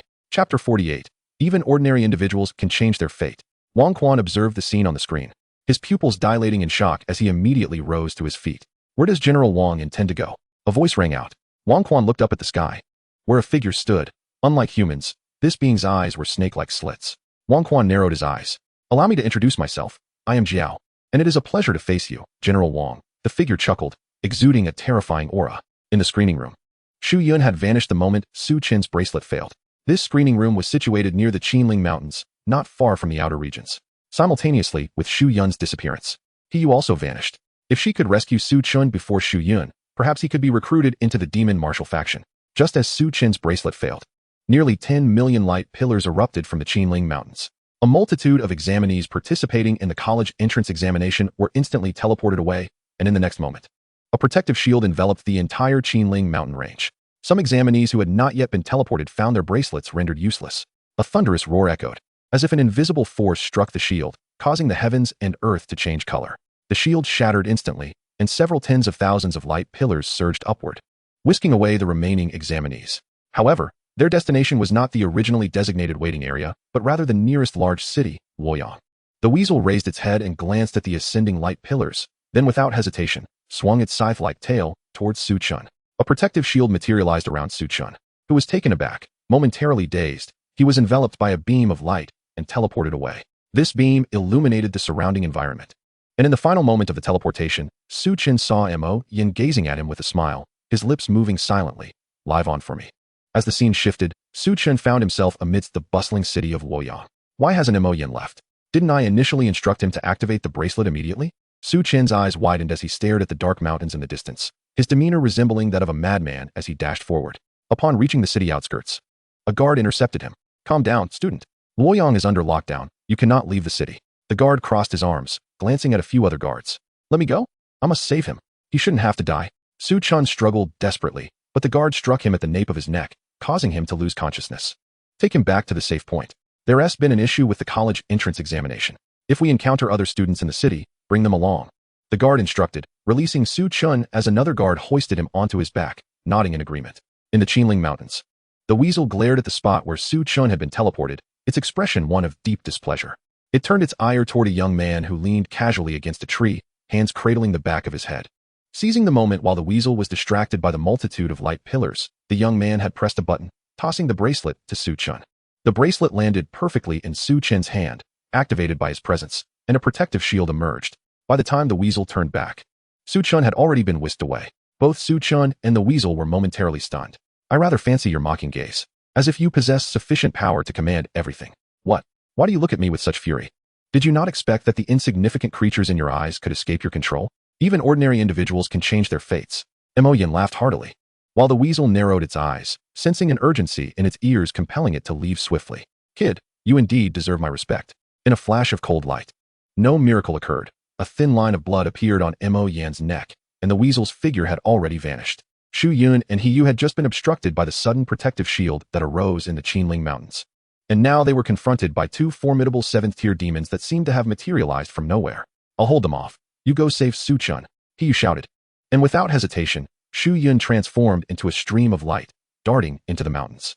However, just as He Yu prepared for a fierce battle, the expressions of the two great demons darkened. What a pathetic royal family. You're nothing but a waste. One of the demons cursed, launching an attack at He Yu. Armed with a long spear, He Yu shattered the assault with a thrust, but a thick cloud of ink enveloped her, obscuring her vision. Her expression changed as she held her breath. The spear whirled, stirring up a tempest that dispersed the ink, only to find that the two great demons had vanished. Furrowing her brow, He Yu glanced in the direction of Shu Yun and hurriedly made her way there. By the time Shu Yun reached Su Chen's location, his figure had already disappeared. Only a young man remained, eyes closed and smiling, reclining against a tree with his hands resting behind his head. The weasel had indeed granted him a dignified end. Worry creased Shu Yun's brow as she continued to search the mountain. A voice reached her ears. Do not linger. Su Chen has been saved by that young man. Depart swiftly. Shu Yun paused, then turned back toward the young man's position. A white energy manifested in her hand, and she gently caressed the young man's neck. The bloodline vanished, and she carried the young man's lifeless body out of the mountains. At that moment, she encountered He Yu rushing toward her. He Yu glanced at the young man in Shu Yun's arms, her brow slightly furrowing. Where is Su Chen? He was saved and is now safe. We must leave the mountains quickly. A great battle is likely to ensue, Shu Yun replied, stealing another glance at the young man. Having followed Su Chen for the past 2 nights, He Yu recognized him. He's dead? The two flew toward the mountain's exit, and He Yu inquired. Shu Yun nodded without speaking. After a moment of silence, He Yu remarked, he was quite a man. High above, Su Su gazed at the 9th-tier demon king before him, smiling as he spoke. Is it really necessary to be so stingy about borrowing your Qinling's outer grounds? The demon had taken on a human form, clad in a red robe, with two horns atop its head, exuding an aura of malevolence. You are fortunate. Should that boy named Chen perish, I wonder if you will still be smiling. The Demon King retorted. But he hasn't died, has he? Our human heroes are numerous, Su stated, suddenly unleashing a powerful punch that surged forth like the Milky Way. Aimed at the Demon King, an illusory green Qilin materialized, shrouding half the sky with its vast form. The Demon King retaliated with a punch of its own.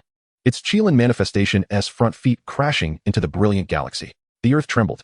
In the skies above, two 9th-tier powerhouses clashed, while dozens of 8th-tier beings engaged in a fierce battle below. Wang Quan and the others heard Su's voice in their ears. We can only win, we cannot lose.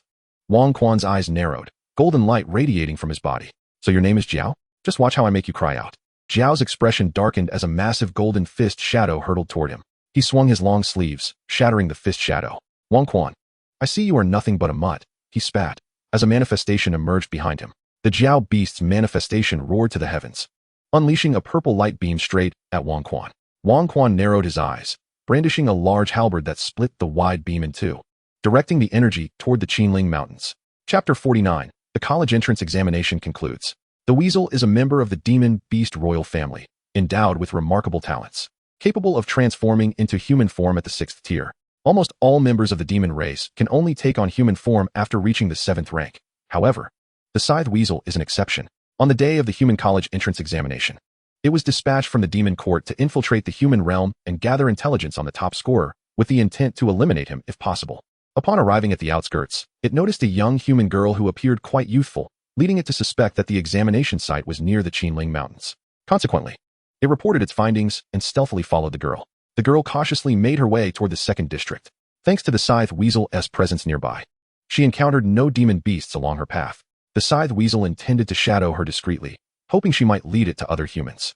However, as the girl delved deeper into the 2nd district, the scythe weasel realized that, given the strength of the human examinees, it was highly unlikely anyone would be present in that area. Thus, it revealed itself and attacked the girl, ensuring to avoid any lethal injuries. While pursuing her back to the 1st district, coincidentally, a human appeared to rescue her, and the scythe weasel seized the opportunity to instill a false sense of hope in the two. Simultaneously, it received word from the demon court confirming that the humans had indeed designated the Qinling Mountains as the examination site, right at the doorstep of the demon realm. This was a grand scheme to clandestinely seize the advantageous timing of the demon race through the examination. In response, the demon court swiftly enacted countermeasures, with the humans deploying a concealment formation while the demons set up a sun-blocking formation to sever the teleportation capabilities of the examinees' wristbands. The scythe weasel continued to follow the two humans and fortuitously stumbled upon another pair. Sensing the robust vitality of one of the humans ahead, it was convinced that this individual was the most gifted among the examinees. It immediately relayed this information back to the demon court, which promptly initiated its plans, dispatching numerous 8th-rank demon beasts to intercept the human 8th-rank guardians. Additionally, they lay an ambush at the entrance of the Qinling Mountains, deploying several 7th-rank major demons to obstruct any human reinforcements attempting to come to the aid of their compatriots. The most formidable of these demons were positioned to intercept Wang Quan and Shu Yunheu, as they were closest to Chen's location. When the scythe weasel finally caught up with Chen, it activated its innate secret technique to disable Chen's wristband's teleportation function. Just as it was about to strike Chen down, the humans detected the anomaly and immediately began teleporting all examinees back to the city. Countless beams of light erupted from the Qinling Mountains, prompting the demon side to activate their sun-blocking formation to disrupt the teleportation process. Su then launched an attack, forcefully shattering the protective shield of the formation and reinstating the teleportation. At the same time, he directed a strike toward the position of the scythe weasel, which was why the scythe weasel looked up. It was not distracted by the beams of light, but rather by a deadly 9th-rank attack hurtling toward it. The Demon King swiftly intercepted this assault, and as the scythe weasel turned, it caught sight of Chen, only to have its tail cut off in an instant. The scythe weasel was momentarily stunned, witnessing Chen dissolve within a beam of light. Its first thought was that its innate technique had been countered. Then, it sensed a nearby youth who faced life and death with calm indifference, sacrificing his own life to save Chen. The scythe weasel felt a pang of regret for not having eliminated this youth sooner, but it was too late for such thoughts. Despite being a member of the demon race, it could not help but admire the boy's actions, granting him a dignified death. In its ears, the major demons at the foot of the mountain incessantly urged it to act quickly, as numerous humans were charging forward. It is no longer necessary to intercept. The mission has failed, the scythe weasel declared. Change the mission to eliminate the remaining humans in the mountains. The outcome of the higher battlefield will determine our fate. Should we lose, the advantageous timing of our demon race may well be seized by the humans. With that, the scythe weasel soared into the depths of the Qinling Mountains. For the ensuing battle was beyond its capacity to partake. In Luoyang City, Su Chen gradually regained consciousness, surveying his surroundings as he lay within a blue tent. What happened? He murmured, rubbing his eyes, feeling momentarily disoriented. Upon exiting the tent, he found himself in a vast open area filled with tents and throngs of people. There were doctors, police, curious onlookers, and numerous students clad in examination uniforms. Ah, the college entrance examination. Su Chen exclaimed, glancing at his wristband, which displayed the time as 10 in the morning, the sun brightly shining. More than 10 hours had elapsed since he had escaped from the Qinling Mountains the previous night. Without any means of communication, as his mobile phone was stored aboard the Dragon spacecraft, Su Chen felt a wave of anxiety wash over him. Yet he understood that there was little he could do in his current state. Taking deep breaths, he attempted to calm his tumultuous emotions. However, he found it utterly impossible to compose himself. An 18-year-old, filled with hopes for university, a child who cherished his hometown and would willingly share its fate, had traded his own life for his. He professed to be an ordinary person while performing extraordinary acts of self-sacrifice. Su Chen felt the weight of countless burdens upon his shoulders, the expectations of the fish shop owner, the mission to restore Yang City, and now an additional promise to live on in another's stead. Tears welled up uncontrollably in his eyes. The uncle who had been his boss had left him a month prior. Yang City had fallen half a month ago, just last night. A person he had known for only 2 days had sacrificed his life to save him. Disappointment flooded Su Chen as he reflected on the world around him. After the death of his parents when he was 8, he had been left to fend for himself on the streets, once fighting with a wild dog over a bun, and enduring ridicule from the well-dressed children of wealthy families. Throughout high school, he had struggled to improve, often finding himself at the bottom of his class, mercilessly mocked and bullied by his peers. Every time he passed by upscale martial artist communities at the market, he would dream of the day he could become a martial artist himself. Yet now, he had become one, and even the top scorer in this year's examination. How could he not feel joy? But the world seemed less terrible than it ought to be. Sometimes, Su Chen wished it were a bit more wicked. Some people schemed tirelessly for trivial gains at his expense, while others selflessly offered their lives for him. Su Chen often wished it were he who could die. But he knew he could not. He still had to restore Yang City, to slay countless demon beasts for his uncle's sake, and he bore the hopes of many upon his shoulders. Suddenly, Su Chen's wristband vibrated. He swiftly wiped away the tears from his face, gradually regaining his composure. Taking a few deep breaths, he finally calmed himself down. Tears, after all, can be a good thing. He glanced at his wristband, where a message had arrived. I have brought back the body of that boy named Mo Yin. He has been buried. Shu Yun. Closing the wristband, Su Chen made his way toward the bustling crowd, where people were collecting the examination uniforms and weapons. The college entrance examination had come to an end here for him. Su Chen returned his weapon and uniform and boarded a bus. Gazing out the window, he observed the distant Qinling Mountains, where thunderous explosions echoed, and colors intertwined in the sky. One day, he would be among those defending the people below. Chapter 50, a most unconventional method of abduction. Su Su, disheveled and bloodied, faced the Demon King across from him. The demon was in no better shape, having revealed its true form, with its horns shattered and one of its wings broken. Kuan Yuan, you have lost. Su Su laughed heartily, while Kuan Yuan's expression darkened. It had not been defeated by Su Su. Rather, the loss on the 7th-rank battlefield had led to the impending defeat on the 8th-rank battlefield. Its gaze was fixated on Su Su. This time you have seized the advantageous timing of my demon race. Next time, I will raise your 100 cities. Su Su maintained a grin. By all means, give it a try. My blade has yet to fail. With that, he swung his long blade, unleashing a slash capable of rending the heavens toward an 8th-rank major demon. Kuan Yuan swiped with its forepaw, sending 3 claw marks flying to intercept the blade's edge. Jiao Deco panted heavily, beads of sweat dotting his forehead, having narrowly escaped a lethal strike from Su Su.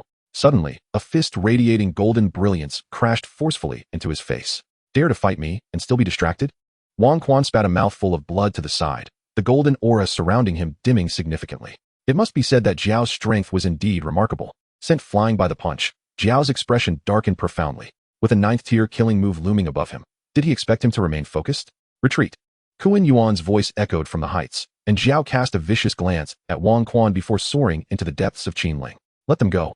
Su Su's voice rang out, causing several 8th-tier fighters, who were poised to strike, to halt. Kuan Yuan narrowed his eyes, acknowledging, you've got some sense. Su Su unleashed a blade of light, slicing through the air. Kuan Yuan defended with his wings, but was still sent flying. Ha ha.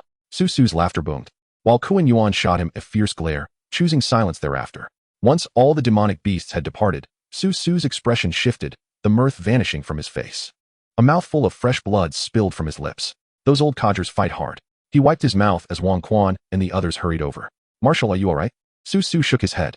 Let us return to Yanjing and manage the aftermath. Last time we lost some time in Shishu, but this time we've regained it, huh? He laughed again, proclaiming, these students are fortunate. It's our first time seizing so much time from the demon clan. As he continued, all the 7th and 8th tier warriors gathered around, and hearing Su Su's words, they couldn't help but chuckle. This battle was not in vain. Su Chen arrived at the city gate along with the bus. After a while, several dragon airships landed at the entrance. The airship compartments opened, and at each entrance stood a person shouting into a loudspeaker. Su Chen couldn't help but smirk at the sight, thinking how such high-end airships resembled buses picking up passengers. He entered a nearby building by the city gate to retrieve his phone, which contained the belongings of the exam candidates that had been placed there. Having just exited the plaza, he had already submitted his battle uniform, sword, and wristband. Now, he possessed only a phone. Other items like his temporary student ID were left at a hotel in Yanjing. After collecting his phone, he boarded the airship heading to Yanjing. For ordinary people, they might only ride the dragon airship twice in their lifetime for the college entrance examination. Upon opening his phone, several messages popped up. Su Chen first clicked on Wang Ping's dialogue. Still alive? Su Chen smirked. Of course. He then opened Zhang Zhao's conversation. Su God, the results are out. You're the top scorer in the National College entrance examination. By the way, Mo Wu said you haven't submitted your application yet. They are still coming to snatch you up. You could try to negotiate between Yanjing and Mo Wu. That way you'll receive more resources from Yanjing later. Su Chen was taken aback by Zhang Zhao's message. So soon? Why didn't I receive it? It's internal. The real results haven't been publicly announced yet, Zhang Zhao replied. Damn rich people, Su Chen pouted. Thanks. No problem. If you need any information, feel free to reach out. I have my sources, Zhang Zhao responded. All right. Su Chen turned off his phone, rubbing the back of his neck where a dull ache lingered. It was likely from being knocked out by the guard yesterday. But at least he had a good night's sleep. Had the guard not knocked him out, he probably wouldn't have slept at all. Minutes later, the airship landed. As he disembarked, a sleek black sports car skidded to a halt in front of him. Su Chen glanced around. They were at an airport. The car window rolled down, revealing Wang Ping in sunglasses, who beckoned. Get in quickly. There's no time to explain. Su Chen opened the door and slid into the passenger seat. Maybach? Su Chen inquired. Yes, wanted in a bet with someone.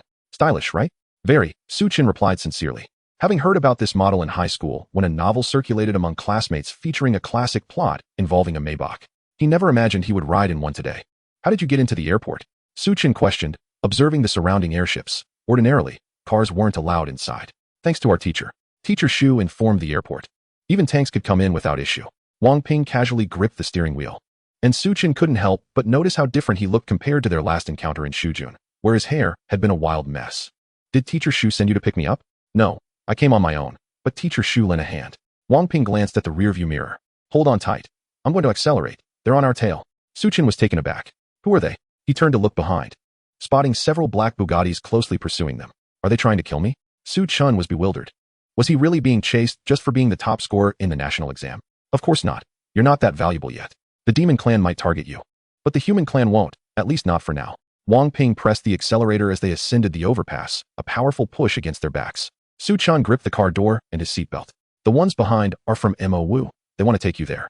If they succeed before you submit your application, you won't be able to leave. Su Chen's eyes widened. Is this how they abduct people? It feels like something out of a gangster movie. So where are you taking me then? Wang Ping grinned at him. To Yanjing, of course. You'll be staying there for a few days without going anywhere. Once the application period is over, you can leave school without anyone bothering you. Su Chen questioned, isn't that just like what Mo Wu's people would do? Chapter 51. What a coincidence. My fist is also hard. Wang Ping placed his other hand on the steering wheel. I'm the champion of last year's Yanjing racing competition. Don't worry, Junior. I'll ensure your safe return to Yanjing. With that, he sharply turned the steering wheel, causing the car to drift, leaving tire marks on the ground. In the back, the Bugatti drivers were in disbelief. Wang Ping, that guy is driving into the airport to snatch someone. How ridiculous. His name was Lu Chong, a volunteer recruiter for Mo Wu in Yanjing. Although labeled a volunteer, he actually received a salary and performance evaluations, as he was responsible for Yanjing's recruitment efforts.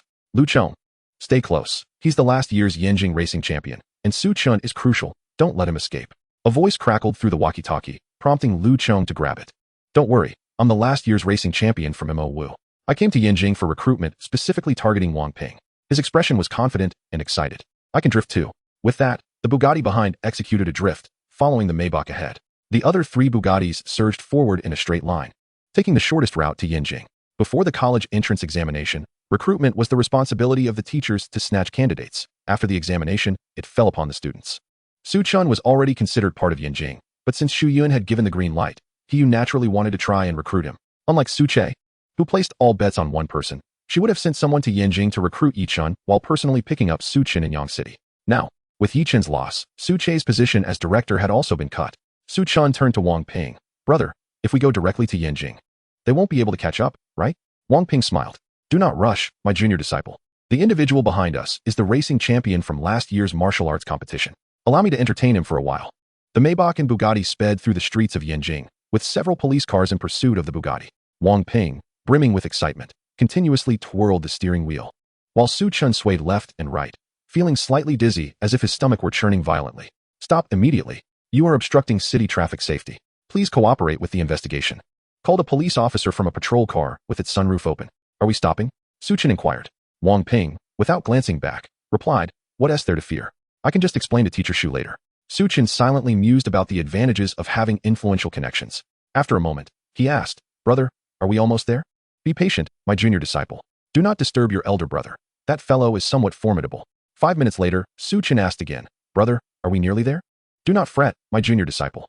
I shall deal with him shortly. As he spoke, the Maybach turned into a narrow alley, descending a flight of stairs, the vehicle jostling violently. Another 5 minutes passed. Brother, do you have a bag? Do not rush, my junior disciple, huh? Wang Ping turned to see Su Chen's face pale, looking utterly despondent. Wait, just ahead, there is a compartment. Open it. There is a designated bag inside. Do not vomit in the car. Su Chen quickly opened the compartment and pulled out a bag, promptly emptying his stomach into it. With a sharp drift, Wang Ping executed a maneuver, causing Su Chen, still retching, to abruptly halt his heaving, clutching the bag tightly as he leaned towards Wang Ping. Why are there so many turns? Wang Ping cursed, then drifted again, causing Su Chen to lean towards the window. The pursuing Bugatti maintained close proximity, while the police cars seemed to have vanished. With his cheeks bulging, just as the car stabilized, Su Chen opened the bag and began to retch once more. Stop! Wang Ping shouted anxiously. Su Chen, initially intent on continuing, silently closed his mouth and clutched the bag tightly. After several more drifts, Su Chen felt as though his brain might rattle loose. He vowed never to ride in Wang Ping's car again, not because of poor driving skills, but simply due to the overwhelming nausea. After a while, noticing the silence from Su Chen, Wang Ping turned to find Su Chen slumped in his seat, eyes closed, seemingly unconscious. Fortunately, he had discarded the plastic bag, otherwise, the interior would likely be a disaster of vomit. Apologies, my junior disciple. I had no idea you were prone to motion sickness. Not to worry, we shall arrive shortly. You can rest for now, Wang Ping muttered as the Maybach burst out of the alley and came to a sudden halt. Ahead, 3 black Bugattis formed a semicircle at the alley's exit, blocking Wang Ping's path, while the trailing Bugatti also halted, sealing off their escape. Wang Ping narrowed his eyes and exited the vehicle. He interlaced his fingers, tilted his head, and heard a satisfying crack from his bones.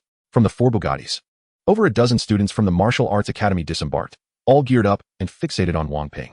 Wang Ping, leave Su Chen behind, and we might let you go, they demanded.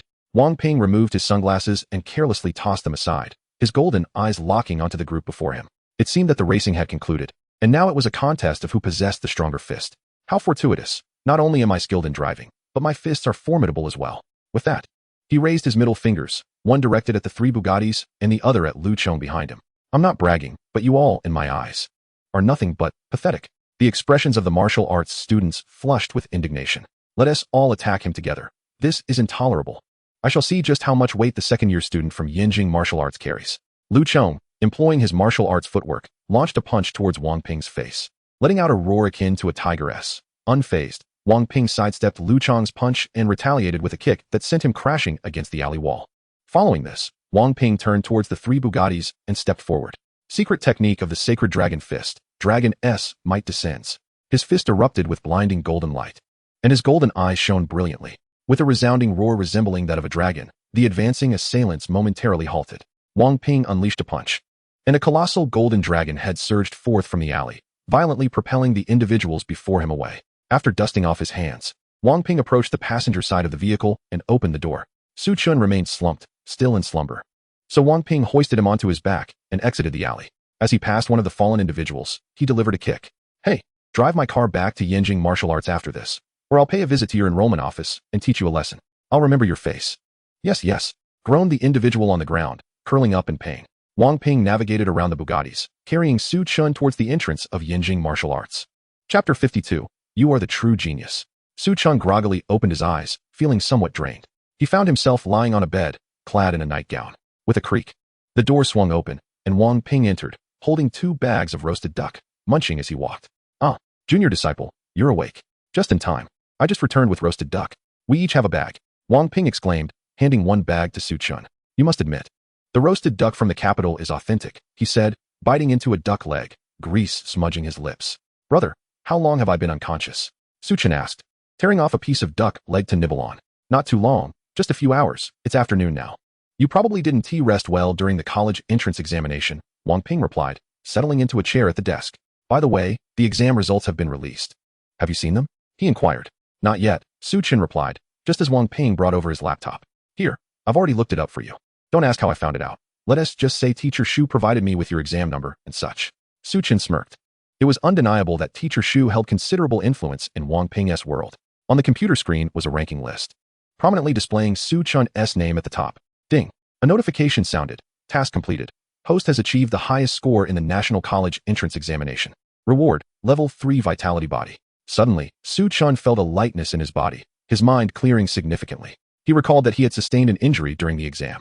Looking down at his chest, he realized that after being knocked unconscious by the guards and subsequently treated by medical personnel at the shelter, he was now fine. The ranking list did not show final scores. Yi-Chun was listed as the 2nd place, and the 3rd was still that renowned figure from Modu named Lei Ming. The top 3 remained unchanged from the outset of the examination, while the ranks beyond that had shifted considerably, with several unfamiliar names emerging. Likely those who surged forward in the final group teleportation. You can now fill out your preferences. Once you finish eating, you should go ahead and do that, Wang Ping said, tossing a duck bone into the trash. Brother, doesn't Yinjing martial arts offer me some benefits? Su-Chun inquired, expecting perhaps a slip detailing full tuition waivers or complimentary weapons. Wang Ping's expression turned mysterious. Rest assured, you shall not be overlooked. You are this year's top student, and the situation is quite exceptional. Significant investments have been made in you.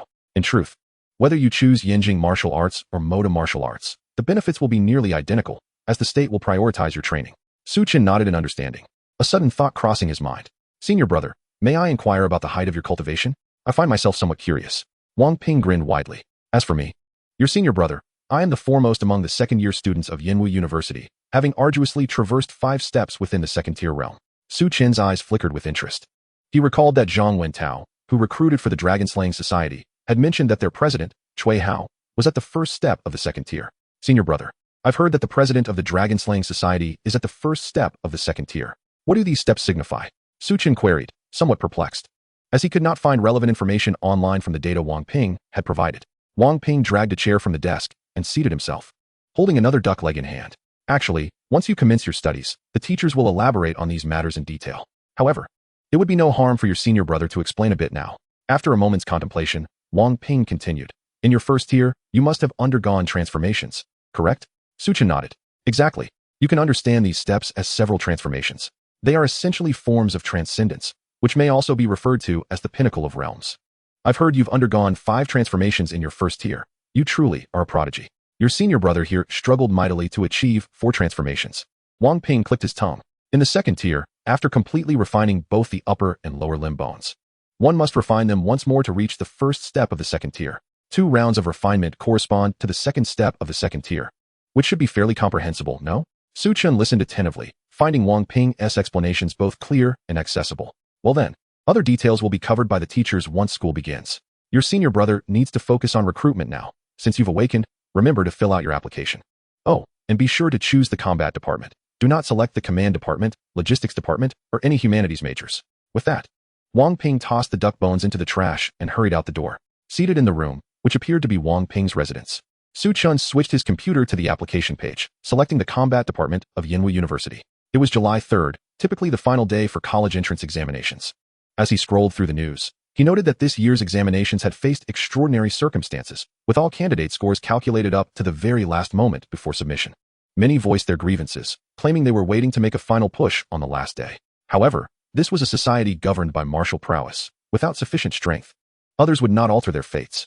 Thus, despite the multitude of complaints online, national policies remained unchanged, offering no compensations. In truth, for Su and his comrades to seize the fortuitous timing of 10 was already the greatest compensation for this year's examinees, though they remained blissfully unaware of it. Chen opened an entertainment app, his homepage displaying clips from his examination livestream. Starting from the ground, eliminated? My brother Chen teaches you a lesson with 2 swift strikes. The title showcased a video of Chen slaying a wild wolf at the outset. He continued scrolling. Haunted during the exam? Chen, the expert in physics and exorcism. No one has ever slain a 3rd-tier monster during the entrance exams, until I made my appearance. Chen regarded these titles, his expression a mix of surprise and amusement. It was undeniable that the edits were exhilarating and visually striking, with these videos garnering millions of likes. As this year's National College Entrance Examination top scorer, Chen's popularity was soaring, and his name dominated the trending topics of the day. National College Entrance Examination top scorer revealed, spotted in a Maybach at the airport. Chen's eyes widened as he glanced at the first trending topic. Upon clicking it, he discovered a photo of himself seated in the passenger seat of Wang Ping's Maybach. Didn't they say life has few spectators? He mused, realizing that his previous anonymity was merely due to a lack of recognition. He smirked as he observed the deluge of videos online, beginning to worry whether any unsavory secrets about him might emerge. However, such concerns were unwarranted. In the face of monstrous threats, the state maintained stringent control over the media.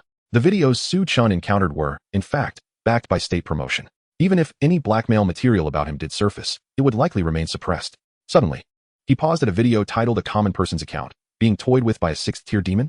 Detailed explanation of Mo Yan's miraculous maneuvers.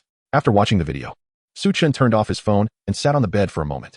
Mo Yan, you truly are a genius. Chapter 53, Perfection of the First Tier. Chen stepped outside, finding himself in a villa district.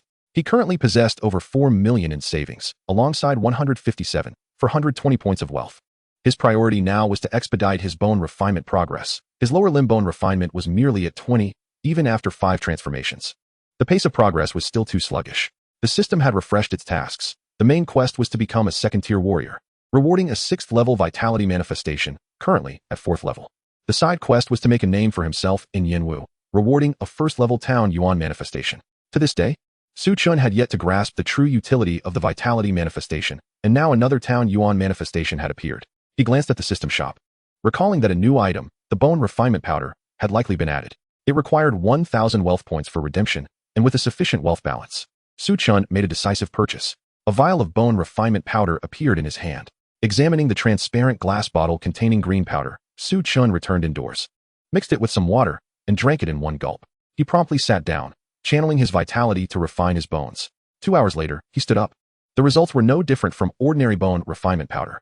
His refinement progress reached 25, indicating a 5% increase from a single vial. Though even regular bone refinement powder could achieve such effects. What, then, was the purpose of this item in the system shop? He pondered. Primarily due to the exceptional efficacy of the exorcising talisman, he felt the bone refinement powder should offer more than this. Contemplating further, he spent another 1,000 wealth points to redeem a Palm Thunder talisman. A piece of talisman paper appeared in his hand, and Chen examined it, momentarily unsure of how to utilize it. He attempted to infuse a portion of his vitality into the talisman paper. Crackle! A sound of electricity erupted, followed by a flurry of electric arcs manifesting in Chen's hand, causing the talisman paper to vanish. Chen's eyes widened at the sight. Is this martial prowess or cultivation? He realized that as long as he continued to infuse vitality, the electric arcs could remain in his grasp. However, it would consume a significant amount of energy. After some deliberation, he decided against discarding the electric arcs for the moment, primarily because he was in a school environment, where many eyes could not be ignored, and explaining it would be troublesome. Chen was still concerned that someone might approach him, inquiring about the ghost-seeing method he used during the exams. Ding! A notification sound rang out, and Chen glanced at his phone, finding an unexpected influx of 30 million into his account, with the remitter being Yanwu University, noted as a reward for the entrance examination. A grin involuntarily spread across Chen's face. This sum was sufficient to elevate him to the 2nd tier, possibly even beyond. While others might require 3 to 5 vials of bone refinement powder to achieve a 1% increase in progress, he accomplished it with just 1 vial. Such was the advantage of 5 transformations. The hardships endured prior to his 1st tier had paved the way for his current rapid advancement. More importantly, his wealth points surged by 300,000. Chen accessed the system, gazing at the golden well. He clicked the adjacent plus sign 9 times in one go, adding to the previous infusion, totaling 10 times, thus completely filling the well. Through the well's opening, he could see golden liquid flowing within. The plus sign next to the well transformed into the words, Divine Infusion.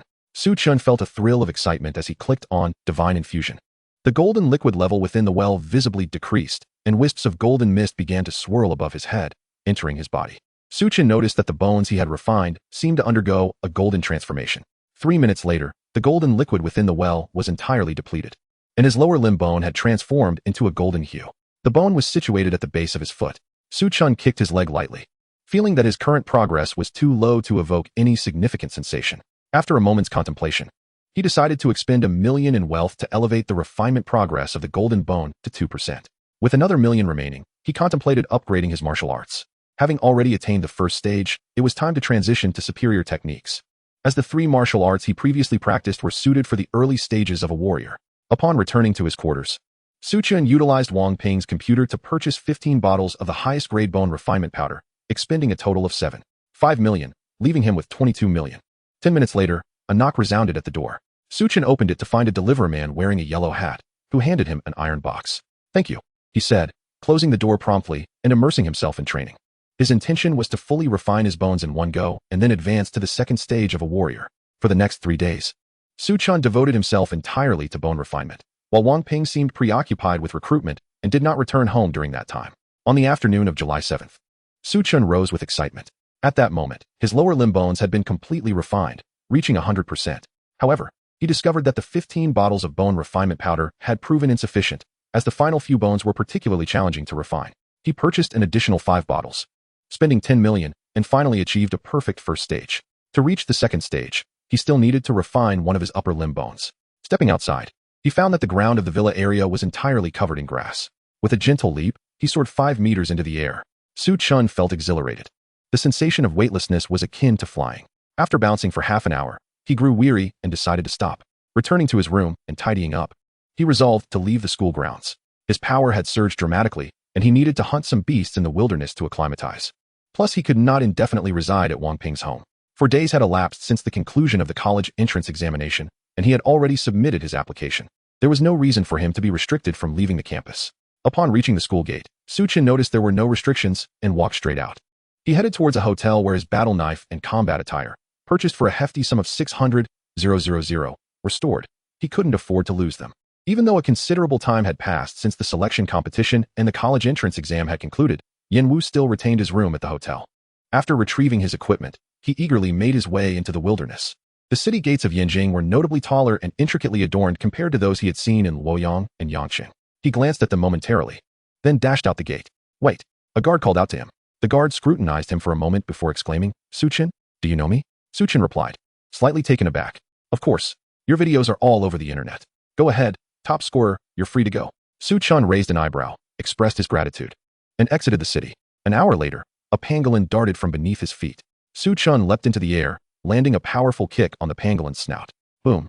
The force of his kick sent the 10-meter-long pangolin crashing back into its burrow. As he landed, he felt as if he had stepped on cotton, so soft. Undeterred, the pangolin emerged once again from its den, curling into a ball and rolling towards him. Chen sprang into the air, executing a spinning kick that sent the pangolin sailing away, crashing into 3 large trees. He reveled in the sensation of his newfound strength, feeling an intoxicating thrill. That kick had felt akin to striking a soccer ball, a feat he would have never dared attempt before. Suddenly, a familiar voice echoed in his ears. "Ding. You have slain a third-stage beast, the earthquake pangolin. Vitality 10. Surprised, Chen opened the system, only to be astonished. His total vitality was now 910. He stared in disbelief, wondering how he had surpassed the threshold of a third stage so swiftly. In the short span since he last checked his vitality, an extraordinary transformation had occurred. A total increase of 400 points in vitality. How had this come to pass? Wasn't there a 500-point vitality barrier? Reflecting on his recent endeavors, he pondered if the bone refinement had played a role. The more he thought about it, the more plausible it seemed. Ordinary warriors achieve the first stage with only 100 points of vitality.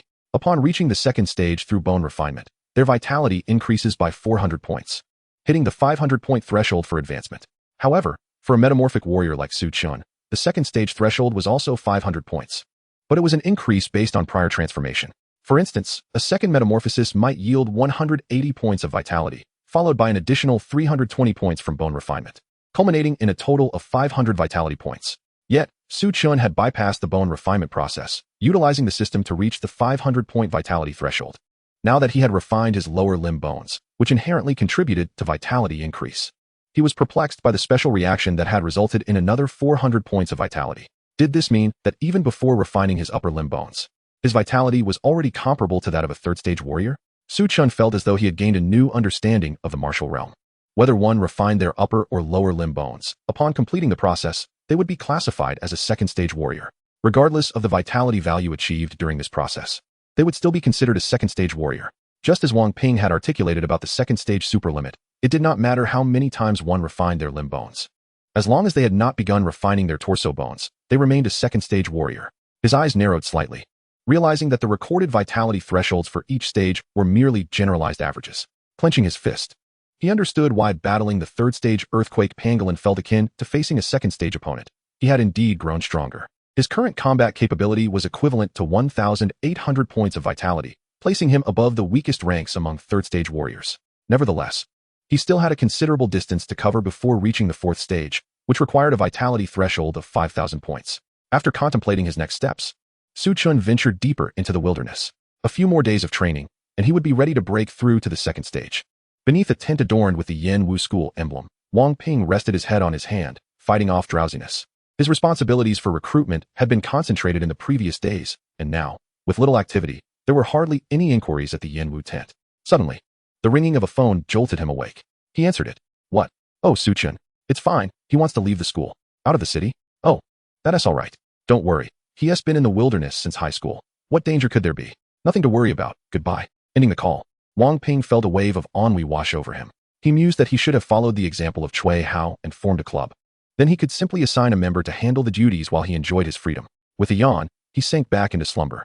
At the Zhang residence in Yanjing, Zhang Xiao scrutinized the computer screen, thoughtfully rubbing his chin. Parents deceased at 8, in a car accident. TSK.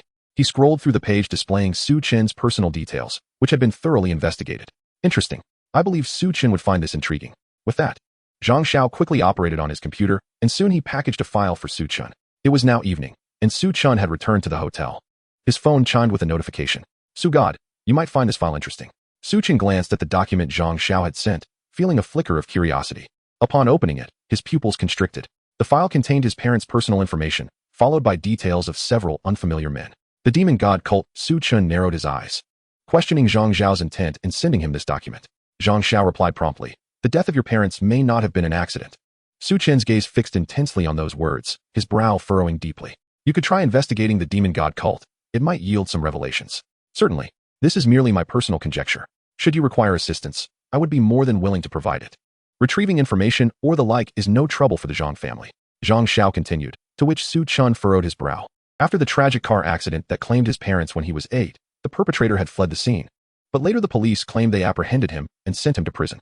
Beyond that, Su Chen remained unaware. There had been no compensation or benefits. Over the years, he had come to terms with the matter. Perhaps fate is not always in one's favor, and some things are irrevocable, thus he learned to let it be. Yet now, to suddenly inform him that his parents might have been murdered was unfathomable. How could this be? We are but ordinary citizens. My parents were not even martial artists. What could have drawn the attention of the demon god cult? Had they discovered something of significance? Su Chen paced back and forth in the room. This cannot be left unresolved. If my parents were indeed murdered, I shall ensure that the murderer, no, the entire demon god cult, pays the price. He struck the table with his fist, producing a resounding thud. A decade had already passed, and he was unsure if any leads could still be uncovered. But certain actions must be taken. Ding. The system task updated. Side quest 1. Unravel the mysteries surrounding Yanwu. Reward. Level 1 True Body of Jinyuan. 2. Investigate the cause of parents' death. Reward. Level 3 True Body of Jinyuan. Su Chen gazed at the system interface, astonished that the tasks had refreshed once more. Is this system truly alive, or merely a figment? Shaking his head, he decided to set that matter aside for now. He sat before his computer, quickly searching for information on the demon god cult. Conventional websites yielded no results, but utilizing the information network provided by Wang Ping, he managed to uncover some superficial details. They worshipped a great demon god, believing humanity ought to be obliterated, the demon race as the original progenitors and sovereigns of the world. Such a heretical cult. A few news articles mentioned the demon god cult providing intelligence during the beast-tide assault on human cities. However, those implicated were ultimately slain by powerful human warriors. Su Chen opened the unresponded conversation with Wang Ping. Senior brother, are you aware of the demon god cult? Wang Ping emerged from the bathroom, wrapped in a towel, and had just picked up his phone when he received Su Chen's message. Where did the junior disciple hear about the demon god cult? After a moment's thought, Wang Ping replied, the demon god cult is a sinister sect that venerates the demon god, alongside other bizarre factions like the cult of strange gods, and even those who revere extraterrestrials, such as the Star Heaven cult. How did you come to know of the demon god cult? Entry into this sect requires considerable strength. Its members are few and nearly all are elite. They do not require foot soldiers, as they can command certain demon beasts. You are currently just an ordinary little karami. Do not provoke such cults. Chen, reading the message, ran his fingers through his hair in frustration. However, recently the military is planning to eradicate a demon god cult stronghold. I could have Teacher Shu assist you in applying for an observer position to accompany them. Another message popped up. Chapter 55. Where's my wealth? Thank you, senior brother. Chen's eyes sparkled. The chance to get involved was indeed the best outcome. Closing his computer, Chen slipped into slumber. He dreamt of his parents, both seated in a taxi. From a divine perspective, he found himself in the back seat alongside them. Beep. A deafening horn blared as a massive truck collided with them from the side. Chen jolted awake. Sitting up in bed, he quietly surveyed his surroundings. Mom, Dad, I will not allow your deaths to remain shrouded in mystery. In the week that followed, Chen diligently trained in the wilderness, mastering his powers. Today was July 14th. He spent 10 million to purchase 20 vials of bone-tempering liquid, intending to fully enhance his second-tier bone refinement upon reaching the second tier. Logically, he should take his time to solidify his foundation, yet an unsettling feeling lingered within him, the unease of lacking sufficient strength to protect himself. Or perhaps an instinctive premonition that something significant might transpire. This time, he refrained from spending an additional 100,000 to hire a fourth-tier protector, easily completing the refinement of his first upper limb bone. I have reached the second tier. I did not expect it to happen so swiftly. Chen marveled, noting that it had been less than 3 months since he acquired the system. From being a mere waste, inferior even to a canine in vitality, to now being the top scorer in the National College entrance examination and a second-tier martial artist. He shook his head, casting away the memories. Total vitality, 1,400 points. During his days in the wilderness, Chen accumulated 700 vitality points within the system, and upon this breakthrough, he filled the 500 points available for the second tier. After completing the upper limb bone refinement, he could gain an additional 500 vitality. Currently, his actual combat strength stood at 2,800 points, placing him at the mid-tier of the third level. After a moment's hesitation, he decided to consult Wang Ping. If rapid advancement jeopardized his foundation, it would be a loss indeed. Brother Wang, would breaking through too quickly have any adverse effects? Early the next morning, Wang Ping received Chen's message. Recently, he had been relatively free, having just completed his recruitment tasks, and the school's rewards had also been distributed. Soon, Chen might find it difficult to reach him. Wang Ping was famously diligent in his second year, rarely seen outside of class, and unlike others such as Cui Hao, he had no clubs to occupy him, ensuring he would not linger at school. Well, it depends on the individual. As long as you can maintain your combat strength without resorting to shortcuts or hastily accelerating your bone tempering, thus risking incomplete refinement and future repercussions, steady and measured practice should pose no issues. After responding to Chen's message, Wang Ping closed his phone, his expression somewhat excited. Dragon King's blood, here I come. He leaped from the second-floor balcony of his villa, sprinting away with remarkable speed. Hey, was that Wang Ping just now? A passerby inquired of their companion. It must be, in the sophomore villa area. There's likely no one else with that speed. Chen glanced at Wang Ping's message and felt as if he had gained profound insight. Indeed, it seemed true. The vitality added by the system bore no distinction from what he cultivated himself. His rapid bone tempering at the 5th tier was only natural. To adapt to his strength and maintain combat prowess, practicing martial arts or hunting demon beasts in the wilderness would suffice. He clapped his hands, as if uncovering a new world. He had initially worried that it might hinder his training progress. Now, he realized that he should seize the opportunity to enhance his strength during free moments, so that he could unleash his potential in times of danger. Otherwise, should he perish, all would be for naught. Grabbing a vial of bone-tempering liquid, he suddenly recalled a catchphrase his high school classmates often shouted. Instantly refined, he exclaimed, downing the entire vial in one go. By July 20th, Chen had completed the refinement of all his upper limb bones, and his vitality surged to 1,900 points. On this day, his admission notice from Yanwu University also arrived, containing his student card and a guide to enrollment. Yanwu's start date was earlier than other institutions, set for August 15th, according to the national calendar, not to be confused with the Mid-Autumn Festival. Class assignments at the start? Chen perused the enrollment guide, which stated that students would choose mentors and be reassigned to majors based on combat strength. You applied for the combat department and were accepted, but that doesn't guarantee your place in the combat department. If someone surpasses you, they will take your spot. Truly a competitive school, where even holidays offer no respite. Chen scoffed, grateful that he had continued his training after the college entrance examination. With a student card in hand, he now had access to Yanwu's internal information network, which was far more comprehensive than what Wang Ping had shared, featuring records of campus figures and forums, including discussions on topics such as the second-tier advancement process. Chen entered the forum and quickly began typing on the keyboard. The most powerful martial arts for second-stage warriors. In no time, the forum page transformed. and he clicked on a post. Many students are curious about which yellow-level martial arts are truly the strongest for second-stage warriors. According to our investigation, the majority of Yinwu students believe that among the yellow-level techniques, the most formidable sword technique is the Divine Blade, the most exceptional movement technique is the Spring Silkworm Step, and the most powerful fist technique is the Holy Dragon Fist. However, the aforementioned three martial arts are notoriously difficult to master. Currently, only Wang Ping, a sophomore, has successfully cultivated the Holy Dragon Fist. This was reported by the Qingfeng Society. Su Chen continued to browse other posts, discovering that most of them bore similar content to that of the Qingfeng Society. Wang Shixiang is indeed a hidden gem. He is the only one who has mastered one of these techniques. A fire seemed to ignite within Su Chen's heart. If these martial arts are deemed difficult, then he would endeavor to learn them. After all, he possessed a system. Su Chen searched for the prices of the various martial arts, only to find that each one cost a staggering 10 million. He currently had just about 10 million left, and he still needed to purchase a second-stage battle blade and battle attire, which would likely leave him with only a few $100,000. He couldn't afford them. Absolutely not. Suddenly, a thought struck him. As the National College Entrance Examination champion, resources were inclined toward him. Surely he had the right to access martial arts for free? After some contemplation, Su Chen clicked to purchase. Insufficient balance detected. Purchase cannot be completed. High-level permissions detected. The martial arts library has been opened for you to explore. Su Chen was overjoyed. Indeed, he immediately began studying the three martial arts on his computer. Before long, he had practiced each one as required, and the system successfully recorded his progress. Holy Dragon Fist, beginner. Spring Silkworm Step, beginner. Divine Blade, beginner. He currently had just over 1 million in wealth value. Given the high difficulty of these martial arts, the cost to reach even the beginner level would likely be even greater. Preparing himself mentally, Su Chen clicked the plus sign next to all three martial arts in one go. Where's my wealth value? Staring at the zero displayed in the lower left corner, Su Chen was left utterly dumbfounded. Chapter 56. Do you run without looking at the road? Su Chen was momentarily stunned. His wealth value had completely vanished. However, he had indeed entered the beginner level for all three martial arts, yet he still felt a pang of regret. He went to a martial arts practice room in the hotel and, after a brief session, frowned. The actual effectiveness of the beginner-level techniques was perhaps inferior to his three perfected techniques. Su Chen let out a soft sigh. Well, I'll have to make do for now. At this rate, it seemed that entering the yellow-level martial arts required about 300,000 wealth value, and mastering them would likely cost around 500,000, with the master level probably exceeding 1 million. After some contemplation, Su Chen decided to focus all his wealth value on advancing one martial art to mastery before enhancing the other two. Ding! A message notification arrived. It was from Wang Ping. The Jing army is about to depart at 2 o'clock tomorrow afternoon. Be prepared. By the way, how strong are you now? Teacher Shu asked me. This observer position requires a bit of strength.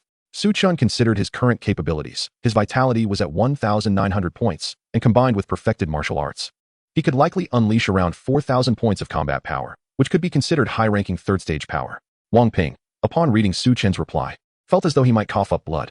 The university hasn't even started, and you're already at third-stage power? He suddenly felt a bit of pressure, something the other students of their cohort had never experienced. Fortunately, I'm already at third stage. Otherwise, during the friendly exchange event between first and second years at the start of school, I might not be able to keep this kid in check. As Wang Ping spoke, he relayed Su Chen's combat power information to Xu Yun, simultaneously forwarding her contact details to Su Chen. Now that he was a student of Yinwu, though he hadn't formally apprenticed yet, it was no issue to share the teacher's contact ahead of time.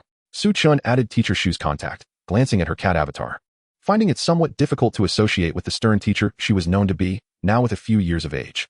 He sent a greeting sticker along with a message saying, "Hello, teacher." However, teacher Shu did not respond. She must be busy, Su Chen reassured himself.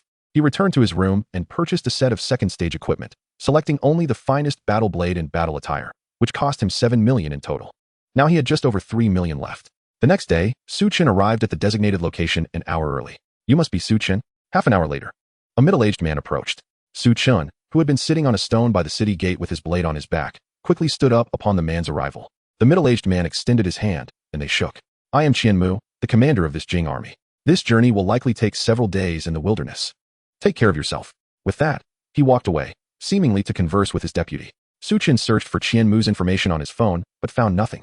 Switching to the Yinwu internal network, he was taken aback by what he found. Mad Blade War God, God of Death, Enemy General Terminator? How could these titles be so juvenile? The more he read, the more astonished he became, seeing several rows of titles, all belonging to a peak 8th-stage master who had just casually walked by and shook his hand, and he had taken the initiative? Teacher Shu is truly impressive. Su Chen marveled, unaware that Xu Yun had merely secured him an observer position within the Jing army, without going through Qianmu. At 2 o'clock, Su Chun found his assigned battalion. His battalion commander was a friendly young man, probably in his 20s, not much older than Su Chun himself. The unit set forth outside the city, not marching in a long, straight line. The warfare of martial artists naturally possessed its unique characteristics. Experts above the 7th stage followed Qianmu, already heading toward the demon god cult stronghold. Each 6th-stage warrior led a team, with each team comprising 30,000 people, totaling 6 teams that fanned out to encircle the demon god cult stronghold. The teams would further subdivide. Some were responsible for clearing demonic beasts along the way, while others were tasked with reconnaissance. Su Chen's team was positioned in the middle of the fan formation. After a brief conversation, he learned that the battalion commander before him was actually the leader of their 30,000-strong army, possessing 6th-stage strength, named Wu Bufan. Su Chen was taken aback by the young commander's face. Wu Bufan laughed heartily, evidently pleased with Su Chen's demeanor. Su Chen was somewhat bewildered. He suspected the commander might also have some sort of cheat, as he looked to be around 25. Unable to suppress his curiosity, Su Chen asked, "Commander, how did you cultivate so quickly? You can't be using cheats, can you? What cheats could I possibly have?" "I'm just an ordinary person," Wu Bufan replied with a chuckle, appearing quite relaxed. "Actually, I'm just a senior from a few cohorts ahead of you. I graduated 3 years ago. The strongest genius from my cohort is already the marshal of the nation. What am I compared to that?" Wu Bufan smiled wryly, feeling somewhat overwhelmed by the pressure of having been in the same cohort as such a remarkable individual. "Once we get close to the demon god cult, you should avoid riding in the same vehicle as me. Find a spot in the rear to hide and don't get caught as a lowly soldier. Teacher Shu said you wanted to experience the demon god cult firsthand. You really have some courage to come here," Wu Bufan remarked, lighting a cigarette. These 6th-stage commanders rode in specially designed armored vehicles at the front of the convoy. After chatting with Wu Bufan for a while, and learning that he had mastered the divine blade, Su Chen sought his advice. In Yinwu, mastering martial arts did not merely mean reaching the beginner level. As in other schools, it was about achieving perfection. The senior brother generously imparted his knowledge, and Su Chen felt that with some additional practice, he might reach the realm of mastery without relying on the system. 3 days passed swiftly. One morning, Wu Bufan gently roused Su Chen, who was peacefully slumbering in the vehicle. "Su Observer, we are almost there. Find a safe place to hide. Do not let yourself perish." Su Chen awoke, nodded in acknowledgement, expressed his gratitude to Wu Bufan, and swiftly made his way to the rear of the troop, rather than continuing with the main force. He waited until the very end of the army had advanced a short distance before he rejoined them. In the days prior, Wu Bufan had shared intelligence indicating that the lowest tier of members within the demon god cult possessed a minimum strength of the 6th rank. The army's objective was, in fact, to eliminate the vast number of demon beasts within the cult. As another day unfolded, the sounds of battle erupted ahead. Su Chen, valuing his life, concealed himself behind a stone pillar, patiently awaiting the conclusion of the conflict, hoping to uncover any information related to his parents' demise within the cult.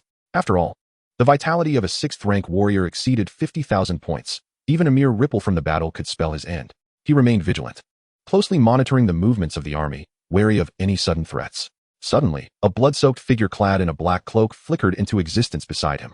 The individual was missing both arms, and a grievous wound marred his neck, nearly severing him in two. "Hey, buddy, do you not even look where you are running?" Chapter 57, Fruitless. In an instant, the cloaked figure noticed Su Chen, his condition dire, teetering on the brink of death. Su Chen swung his blade with full force, unleashing the heaven-slaying blade's secret technique, sparing no effort. The black-cloaked man, gazing at the blood-red blade approaching him, felt a flicker of relief upon realizing the youth's cultivation was not formidable. He kicked the long blade away, sending Su Chen sprawling. Crouching down, he prepared to leap away. But suddenly a tingling sensation coursed through him, followed by excruciating pain and debilitating weakness. Su Chen spat out a mouthful of blood, rising from the ground in a rather disheveled state, yet his eyes shimmered with determination. Fortunately, he had deemed the Palm Thunder technique useful and had stocked up on several talismans from the system store. The instantaneous speed of the technique could not be evaded, even by a 6th-rank warrior. Observing the gaping wound in the black-cloaked man's thigh, with electricity still crackling around it, Su Chen refrained from advancing and instead produced another Palm Thunder talisman, targeting the man's other leg. The cloaked figure trembled as his body succumbed to paralysis. While he had encountered practitioners of lightning blade techniques before, he had never witnessed such an instantaneous conjuration of electricity. "We are all training in martial arts. But how on earth did you attain such celestial skills?" His already precarious life ebbed further as blood flowed profusely, causing his organs to gradually cease functioning. His eyes slowly fluttered shut. Su Chen maintained a safe distance, contemplating whether to pilfer the man's belongings, but prudence prevailed. He retreated behind the nearest stone pillar, ensuring he could keep an eye on the corpse. He touched his chest, grimacing in pain. It seemed his ribs had likely fractured again. They were the most vulnerable bones in his torso and would likely suffer frequent breaks in the future. He he awaited Wu Bufon's return, reasoning that a 6th-rank warrior venturing into a low-ranked battlefield should attract some form of opposition. Clenching the last remaining Palm Thunder talisman in his hand, he regretted not purchasing more. He resolved to save up some wealth for emergencies in the future, realizing that his recent expenditures on 3 martial arts had depleted his entire reserve. Before long, Wu Bufon's voice resonated as he appeared beside Su Chen. Casting a watchful glance at the distant corpse, he bore numerous wounds, a long gash running from his eye down to his neck. "Junior brother, did you slay that fellow?" Wu Bufon inquired, slightly breathless. But upon confirming that Su Chen had not sustained severe injuries, he breathed a sigh of relief. The black-cloaked figure had been a 6th-rank adversary he had been battling, about to be vanquished when he inexplicably vanished using some arcane method. Alarmed, Wu Bufon had made a hasty retreat towards the rear of the army. Su Chen nodded, stating, "The man appeared suddenly, looking extremely weak. I struck him, but he managed to kick me away. Then he seemed to lose all strength and collapsed, seemingly dead." He maintained a composed expression. Wu Bufon, not questioning him, understood that employing a special secret technique would undoubtedly incur significant energy expenditure. Thus, it was plausible for Su Chen to have defeated a dying foe. However, he regarded Su Chen with renewed interest, recognizing that inflicting harm on a 6th-rank opponent indicated the youth's formidable prowess. He silently noted the boy's potential, perhaps envisioning future battles fought side by side. Out of caution, Wu Bufon unleashed several waves of blade energy from a distance, ensuring the enemy's body was thoroughly obliterated before approaching to collect any valuables. "Junior brother, the demon god cult's items might prove useful to the army. I shall not give you the possessions, but your contributions will be recorded. You may exchange them for what you need later." With that, Wu Bufon departed without awaiting a response, as the frontline skirmish was still ongoing, and he had lingered too long. Su Chen glanced at the system. Noting that his wealth had yet to increase, it appeared he would need to wait for the military credits to be tallied. Presently, his only life-saving card remained a single Palm Thunder talisman. Having learned from his prior experience, he quietly withdrew further back. The area had been cleared of demon beasts by the advancing army, rendering it relatively safe. 2 days later, Su Chen received word from Wu Bufon that the battle had concluded. They had successfully slain 18 6th-rank, 8 7th-rank, and 3 8th-rank powerful foes from the demon god cult. Wu Bufon informed him it was safe to approach the front lines. As Su Chen reached the forefront of the army, he beheld an ancient fortress reminiscent of the Wolf Castle from Pleasant Goat and Big Big Wolf. The audacity of the demon god cult was undeniable, constructing such a flamboyant fortress, seemingly daring the capital to notice their presence. Upon entering the castle, he found others already sifting through the items within. As an observer, he was permitted to examine the contents of the Wolf Castle. A cursory search on the ground floor yielded no useful information, prompting him to ascend the stairs. Just then, Wu Bufon descended from above, having tended to his wounds. Despite the long gash on his face, his 6th-rank constitution ensured he would not bear any lasting scars. If you seek knowledge, the top floor is where you should go. The bulk of the demon god cult's records are located there. However, General Qianmu is also upstairs. With that, Wu Bufon turned to descend, and Su Chen expressed his gratitude before hurrying to the top floor. "Su Chen, come in," came General Qianmu's voice, eliciting a surge of joy from Su Chen. Indeed, the influence of Teacher Shu proved invaluable. He began to understand Wang Ping's actions, who often sought out Teacher Shu in times of trouble. Upon entering the room, Qianmu smiled at him. "You wish to uncover the cause of your parents' demise, correct?" Su Chen halted abruptly, momentarily taken aback. "Do not be anxious. While I was reviewing these records, I stumbled upon the files pertaining to your parents." As he spoke, Qianmu handed Su Chen the documents regarding his parents. "This is all I have. You may leave now, for you will find nothing further here. However, it is certain that your parents' deaths are indeed linked to the demon god cult." Su Chen accepted the files, bowing deeply in gratitude. "Thank you, General Qian." He then exited the room, his heart heavy with the weight of revelation. The bow he performed was not grand, yet Qianmu's willingness to allow him entry was already quite generous. The documents stored here might even contain some confidential information. As he descended the stairs, he perused the materials in his hands, feeling somewhat disheartened. It seemed that, for the time being, uncovering the truth behind his parents' demise would remain elusive. He had often pondered whether, had his parents survived, he would have been spared the suffering he endured. Shaking his head, Su Chen dismissed such assumptions. Reality was reality, and he had managed to persevere thus far. Chapter 58, Niu Boi. Another 3 days passed, and Su Chen returned to Yanjing City. After a prolonged journey, he felt fatigued and took a day to rest at a hotel. On July 29th, Su Chen once again ventured into the wilderness. His injuries had already healed during the journey, and with the robust physique of a martial artist, he was lively and untroubled. Those like Wu Bufon, who were 6th-tier martial artists, recovered even more swiftly. Under sufficient medical care, by the end of the battle, only their most serious injuries remained. Although his realm advanced rapidly, it still required combat for refinement. Su Chen did not wish to be the one defeated by those of a higher tier. Theoretically, breaking through quickly posed no issues. But in practice, various nuances often determined success or failure. These details necessitated honing through battle, as each level demanded a grounded approach to accumulate strength. Moreover, he was currently low on funds, insufficient to procure the resources needed for second-tier cultivation. The subsequent 16 days saw Chen spend his time in the wilderness of Yinjing. He transformed into a relentless demon-slaying machine, departing the city each day with an empty pack, only to return at night laden with materials from slain beasts. Much like his time in Yang City, these days allowed him to amass a substantial amount of vitality points in the system, totaling a remarkable 200 points. With a bit more time, once he broke through to the third tier, he could instantly elevate his vitality to the tier's maximum limit of 5,000 points. August 15th arrived, marking the opening day of Yinjing Martial University. The entire city seemed to buzz with excitement as people from across the nation flocked to this locale. In reality, this year's cohort of new students at Yanwu comprised only 2,000 individuals. Chen carried little luggage, merely a few changes of clothes, along with his battle knife and combat attire. His other belongings, such as electronics, were provided by the hotel. He sheathed his battle knife, slung it over his back, and headed to the school for registration. The hotel was conveniently located. Within 10 minutes, he arrived at the entrance of Yanwu. In the martial artist community, students who gained admission to Yinjing Martial University came from families of relatively comfortable means. Even more lamentable was the fact that these children not only enjoyed favorable circumstances, but also possessed exceptional talent. Among the few prodigies from humble backgrounds who gained entry into Yanwu, financial struggles were not an issue, as they had their own means of earning. The harsh reality was that without funds, one could not train in martial arts. Without training, admission to Yanwu would remain unattainable. For instance, Chen relied on slaying demon beasts for income, yet the majority of his earnings stemmed from the system. The money he earned from hunting beasts hardly sufficed to support his 5 transformations prior to the college entrance examination. At the school gate, many were taking photographs and capturing memories. Observing families enjoying their time together, Chen could not help but feel a pang of sorrow. If only his parents were still alive. He decided against dwelling on such thoughts.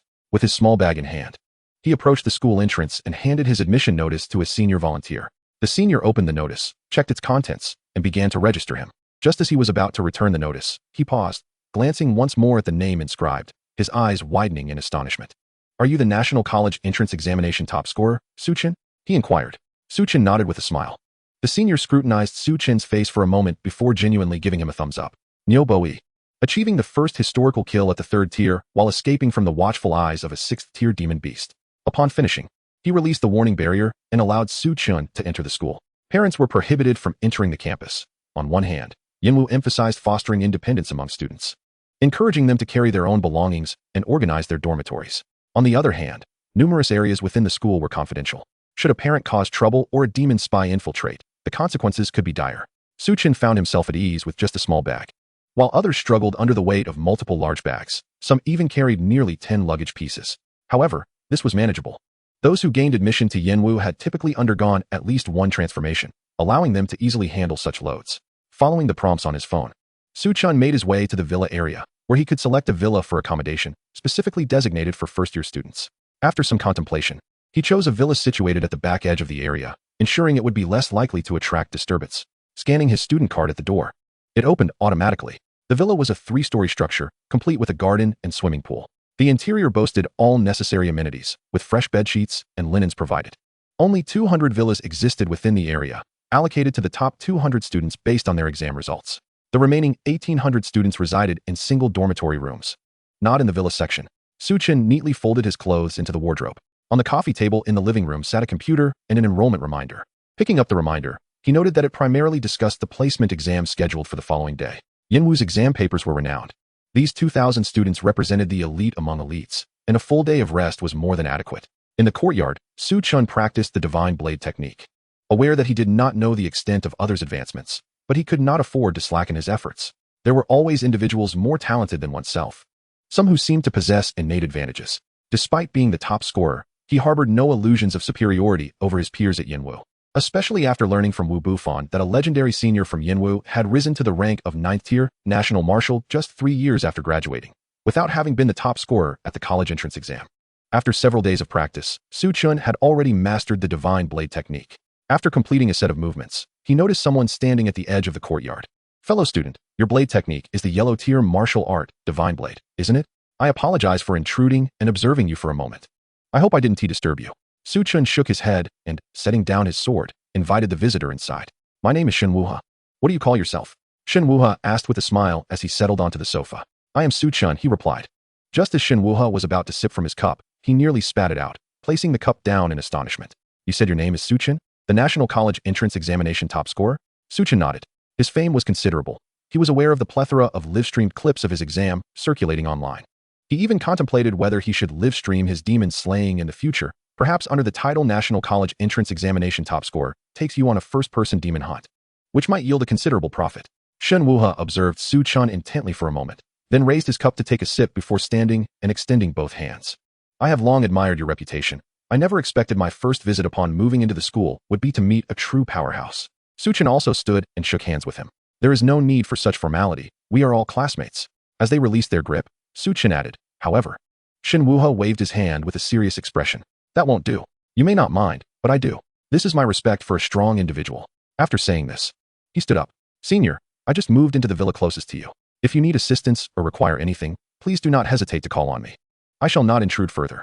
Chapter 59, Please Do Come. After bidding farewell to Shen Wuha, several others came to visit, all neighbors from nearby. Su Chen was surprised to discover that Yi Chen also resided in close proximity. It was noteworthy, considering the somewhat secluded location of the villa he had chosen. The following day, August 16th, dawned. At 7 o'clock in the morning, Su Chen had already arrived at the school playground. Two familiar voices echoed through the air. "Su Chen." Turning around, Su Chen saw Gao Han and Yi Lin, both of whom had also enrolled at Yenjing Martial University. After exchanging a few pleasantries, Su Chen noticed that a few more people seemed to have gathered around him. A glance revealed that it was Yi Chen along with his two teammates from the selection competition, Yuan Qi and Zhou Huai. Before long, Zhang Xiao and Shen Wuhi also approached with a group of people.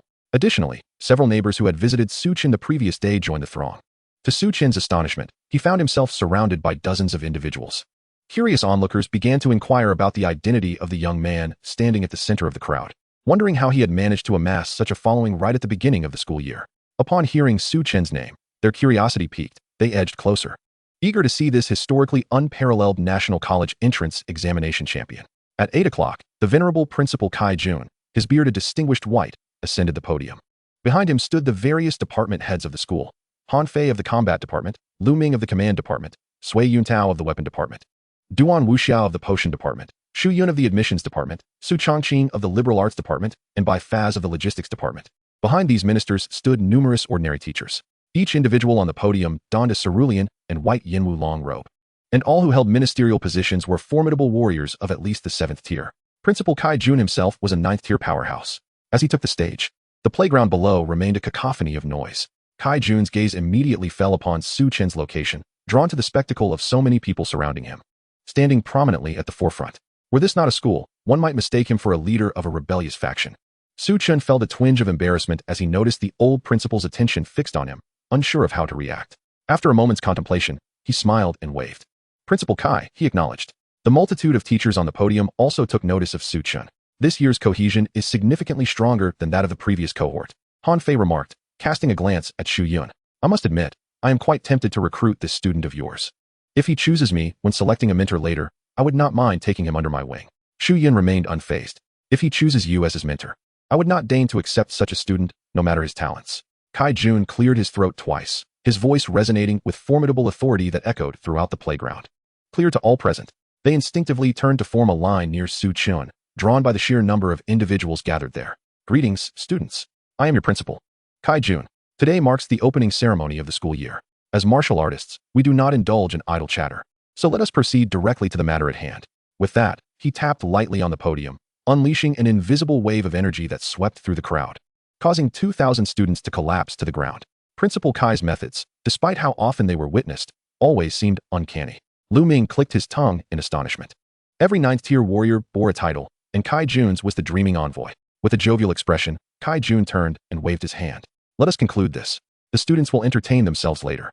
The crowd followed him down from the podium. "Principal, if you possess such abilities, why not dispense with the formalities? We could allow the students to complete the opening ceremony in their dreams, sparing them the early rise," Sui Yuntao quipped, his voice deep and resonant. Standing at 2 meters tall with bronze skin and a muscular physique, he resembled a small mountain. "That simply will not do. This is the opening ceremony, and we must partake in it," retorted Su Chongqing. Duan Wuxia smiled warmly. "I believe Chongqing has a point," he added, nodding in agreement. Sui Yuntao pursed his lips but refrained from further comment. Throughout the debate, Principal Kai Jun maintained his amiable demeanor, choosing not to interject. Meanwhile, Su Chun remained oblivious to the unfolding discourse, standing under the podium as Kai Jun began to announce the rules of the class placement examination. The rules were straightforward, a massive free-for-all. The students would engage in combat, and the longer they survived, the higher their ranking. As he spoke, weapons appeared in the students' hands, their attire transforming into second-tier combat uniforms.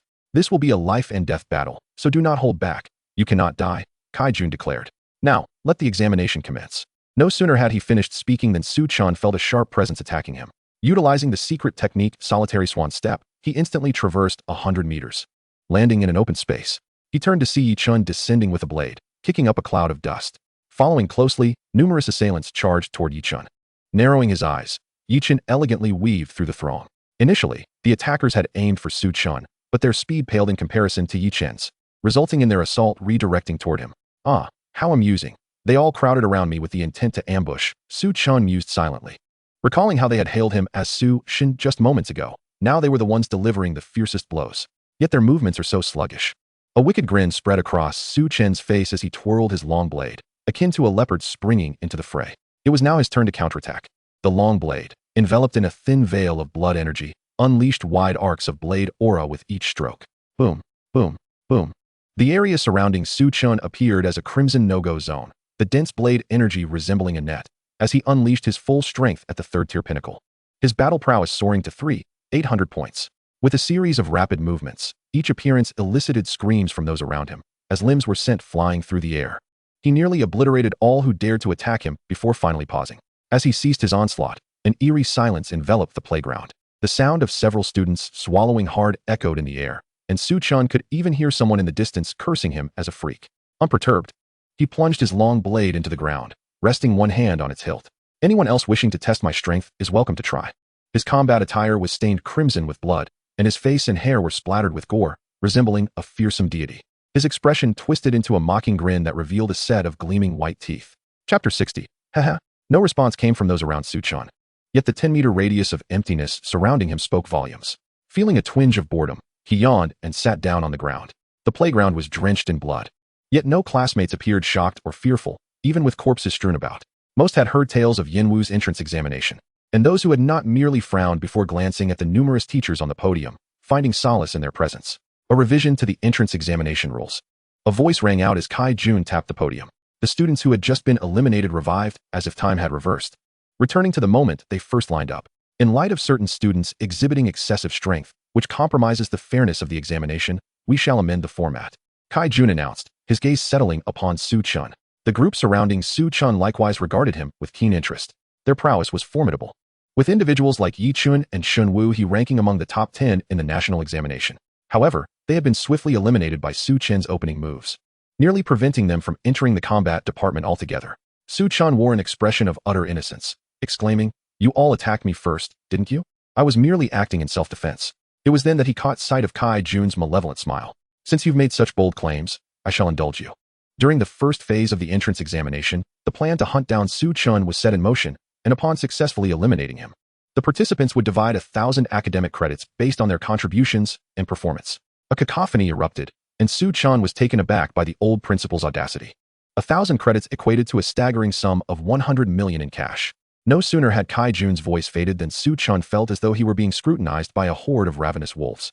"Teacher, this is unfair." Su Chun raised his hand, shouting loudly, "Am I not entitled to any rewards?" Kai Jun regarded him with a smirk. "Of course you are. If you manage to eliminate this entire cohort, all these credits will belong to you." Su Chen's eyes sparkled with enthusiasm. Such prospects ignited his motivation.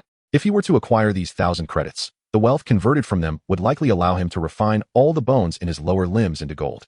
Standing to attention, he declared, "I shall heed the principal's arrangements." Kai Jun chuckled, finding the boy amusing. He tapped his fingers on the table, signaling, "Let the games begin." The moment the words left his lips, Su Chun exerted force beneath his feet, propelling himself into the air, reaching the same height as the podium.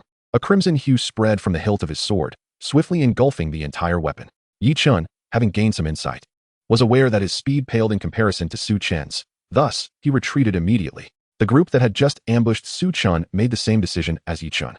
Suddenly, they sensed a chilling aura of impending doom. Looking up, they beheld a massive blood-red crescent moon hanging ominously in the sky, seemingly blotting out the sunlight. Heaven-slashing blade secret technique. blade that shatters heaven and earth. Yi Chen's pupils constricted in fear, and he instinctively fled. Boom. In the next instant, the crescent appeared to plummet from the heavens, giving rise to a small blood-colored mushroom cloud. Su Chen vaguely heard curses emanating from within the cloud, but paid them no mind, vanishing in a flash.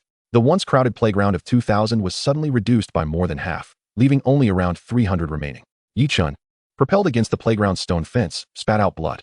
This guy must be cheating, he thought, confident that his own strength was second only to Su Chen's. Having recently broken through to the second tier with a vitality of over 600 points, equating to a combat power exceeding 1,300, comparable to a third-tier warrior. Yet he discovered that Su Chen was not only stronger, but significantly so. Abruptly, a blood-colored blade of light sliced through the air from a distance. Yi Chen gasped in alarm, employing his agility to evade it. Boom. The stone fence of the playground was cleaved in two, collapsing partially. Yi Chen observed the flickering figures within the arena, unwilling to abandon the fight. With fewer than 100 participants remaining, Su Chen effortlessly sent an opponent's weapon flying before swiftly severing the head of another adversary. In the blink of an eye, he vanished again, his long blade descending to claim yet another life.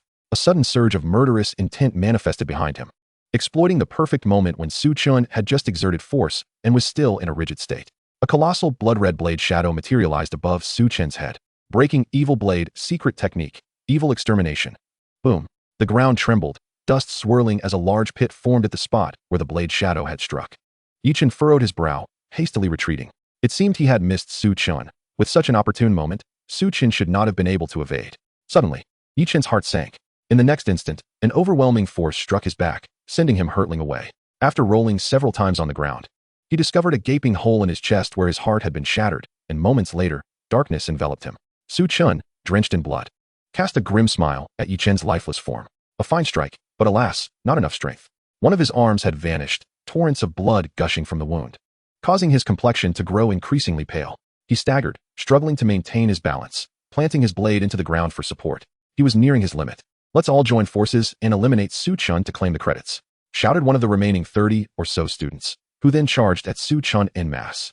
With his head bowed and hair obscuring his expression, Su Chen's lips curled into a smirk. Fools. Over 30 individuals leapt into the air, encircling Su Chen. Suddenly, he raised his head sharply, drawing the blade from the ground with ferocity in his eyes. A blood-red ring of light sliced through the air, the powerful blade aura instantly sending all 30-plus assailants flying. Su Chen released the blade, using his remaining hand to tighten his clothing, attempting to staunch the flow of blood. Some battlefield knowledge and decent bandaging skills, remarked by Faz, the logistics minister. It was evident that not only Han Fei sought to recruit Su Chen, he too harbored intentions of taking him under his wing. Although he existed only as a shadow in this dream, he retained consciousness, unaware of Bai Faz's assessment. Su Chen focused intently on the three individuals who had managed to rise again. Once more, three-blade auras struck out, precisely targeting the trio. Two of them evaded using their agility, while one was struck, a deep gash opening in his chest, indicating his time was running short. Su Chen advanced a step, staggering slightly, dropping to one knee. The remaining two exchanged wary glances, sensing a trick and hesitating to approach. Su Chen's gaze bore into them, filled with defiance, before he collapsed to the ground. "Is it over?" one of them inquired, while the other appeared uncertain. They turned to glance at the principal on the podium, who smiled kindly at them, offering no words. Whoosh! A sound pierced the air, followed by a heart-stopping roar of a tiger. The two froze momentarily, and in the next instant, a blade gleaming with cold light pierced one of them, sending him flying. The other turned, only to see a massive blood-red tiger's head, seemingly ablaze, charging towards him. Boom! The blood-red tiger's head clamped down, dragging him for several dozen meters, carving deep furrows into the playground ground. Flames of crimson flickering within the trenches. Su Chen, unbeknownst to when he had risen, turned to the principal, grinning widely. Chapter 61. Then you better give it your all. Kai Jun tapped the podium, and in the next moment, time appeared to rewind, the crowd finding themselves back in formation. Regrettably, none of you managed to eliminate Su Chen, so this 1,000 credits now belonged to him. As he spoke, Kai Jun surveyed the crowd, most wearing despondent expressions, while Su Chen grinned broadly. This kid, Kai Jun smirked, realizing that had Su Chen not been standing in the front row with his back to the others, the first phase of the entrance examination would likely have to be repeated. Now we shall proceed to the second phase of the entrance examination. Su Chen, step forward. Su Chen was momentarily taken aback, his smile vanishing instantly. Oh no, my overzealous grin may have invited retribution. He approached the podium, where Kai Jun addressed him. You may select your own mentor. You need not participate in the second phase. With that, he patted Su Chen on the shoulder, nudging him towards a line of ministers standing at the back. Oh! A murmur of envy rippled through the crowd. Kai Jun moved to the podium and continued to announce the examination rules. Now that the factors affecting fairness have been removed, it remains a survival battle. Whoever survives to the end will have the highest ranking. Let the second phase commence. Su Chen paid no heed to the sounds of conflict occurring behind him, focusing instead on the row of teachers. Su Chen, I am Han Fei, the Minister of the Combat Department. You will be studying in this department, and you may come under my tutelage. Like you, I primarily wield a blade, and I am also at the pinnacle of the 7th tier, soon to break into the 8th tier. Consider your options. Su Chen regarded Han Fei, who appeared scholarly and refined, more akin to a minister of the humanities than that of the combat department. Bai Faz was about to speak when a cough interrupted him. Su Chen, come here. Do not heed his words. I was the previous minister of the combat department, and only recently was I appointed as the minister of admissions. As Su Chen turned his head, he was met with a gaze from Shu Yun that seemed almost predatory. He quickly sought to decline Han Fei's invitation, saying, I'm sorry, Minister Han, but without Teacher Shu, I would have perished in Yang City long ago. I have long been a disciple of Teacher Shu. With that, he clasped his hands together in a respectful gesture and approached Shu Yun, dropping to his knees and bowing his head. Disciple Su Chen pays his respects to Master. Shu Yun hurriedly helped him up, chuckling, what a good lad. I intended merely to accept you as a student, and here you are, calling me Master right off the bat. As she brushed the dust from Su Chen's clothes, she added, in that case, I shall reluctantly accept you as my first disciple. The other teachers exchanged glances, their lips pursed, harboring a hint of envy. Although they feigned reluctance, one could easily imagine their hearts swelling with joy. Indeed, Su Chen was the first disciple of Shu Yun. The others, like Wang Ping, were more akin to students with a teacher-student relationship. Bai Faz remarked, Su Chen, even though you have chosen your mentor, you are still welcome to study in my logistics department. It won't interfere with your training. Su Chen bowed in gratitude and took his place behind Shu Yun. Suddenly, Shu Yun turned to him and said, you should sit over there in the audience. We are merely projections and will not tire. Su Chen was taken aback, realizing he was no longer in the real world. He moved to the audience area and leisurely watched the fierce battles below. Without Su Chen, the entrance examination slowed considerably. With everyone possessing comparable strength, it was no easy task to determine life from death. Hey, look at that guy in the audience. Isn't he munching on sunflower seeds? It does seem so. Damn it. I really want to call him down here to fight alongside us. Why should we be battling to the death while he sits there enjoying the show? Come on, if he came down, you wouldn't be happy about it either. Su Chen continued to crack sunflower seeds, a snack that Shu Yun had just given him, and it was quite fitting at that moment. After a while, he pocketed the shells and reclined in a comfortable position.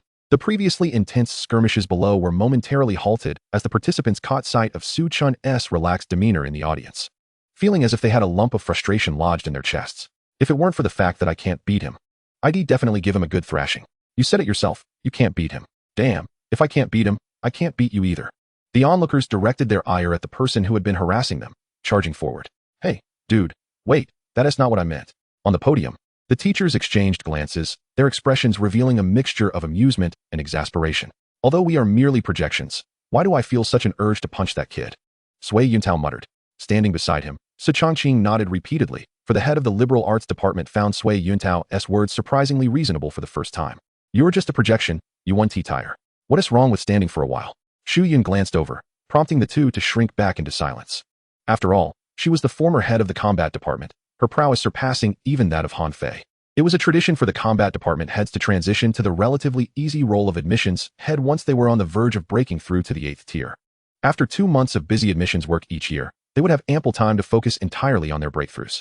The battles continued until afternoon, and as Su Chen yawned and rose, he noticed that Yi Chun was the only one left on the field, bloodied and glaring at him with determination.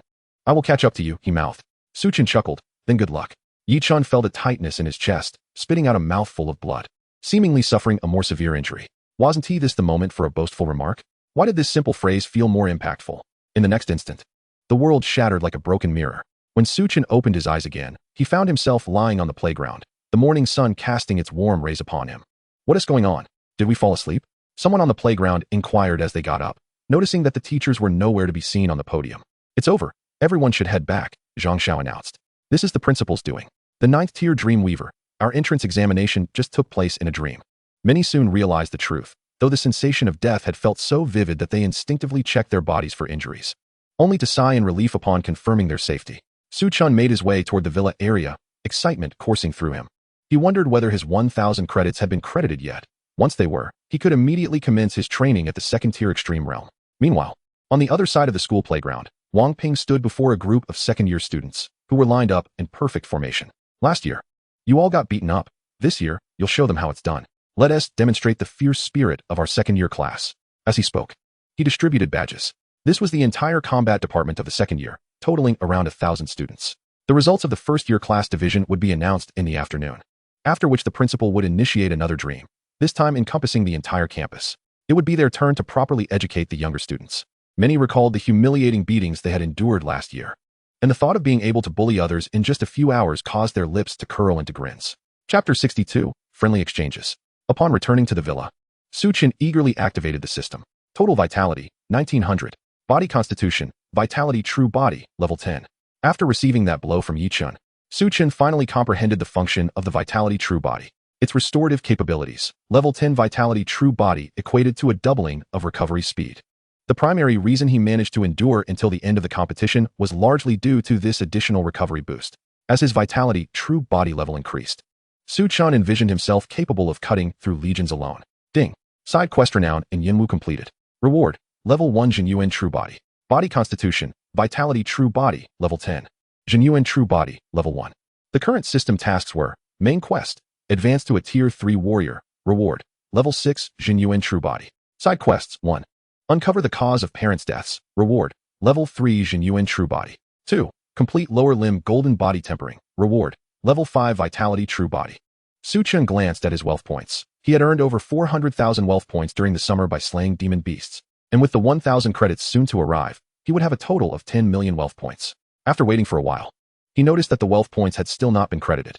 It seemed he would have to wait until the official start of school. He sighed, realizing that he couldn't begin his training in the second-tier extreme realm just yet. The cost was simply too high. According to what he had seen on the campus information website, it was estimated that advancing from the second tier to the next step required 50 million, with the second step demanding even more. He suddenly recognized that these talented warriors were akin to walking gold mines. As this thought crossed his mind, time swiftly moved to the afternoon. An invisible energy field enveloped the entirety of Yinjing Martial University, seemingly targeting only the first and second-year students, plunging them into slumber. Chen opened his eyes to find himself in a forest. Has the friendly exchange begun?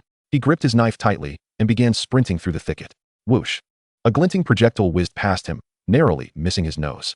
A figure appeared on a branch ahead, donning a monkey mask, with long hair cascading down, clearly a female. Chen squinted, refraining from making any hasty moves.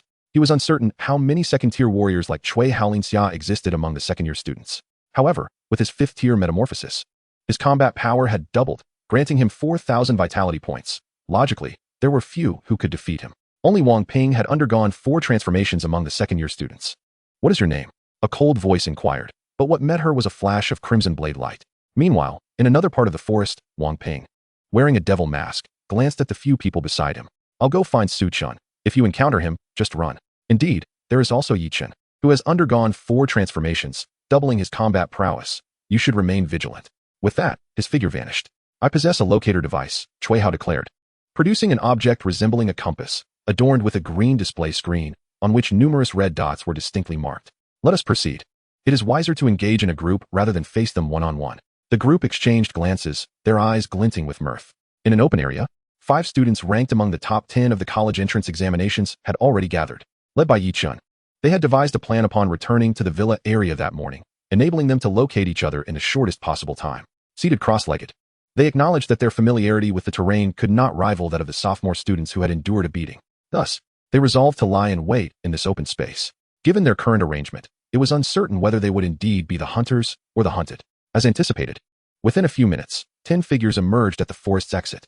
They donned masks representing the 12 zodiac signs, although the monkey and rabbit were notably absent.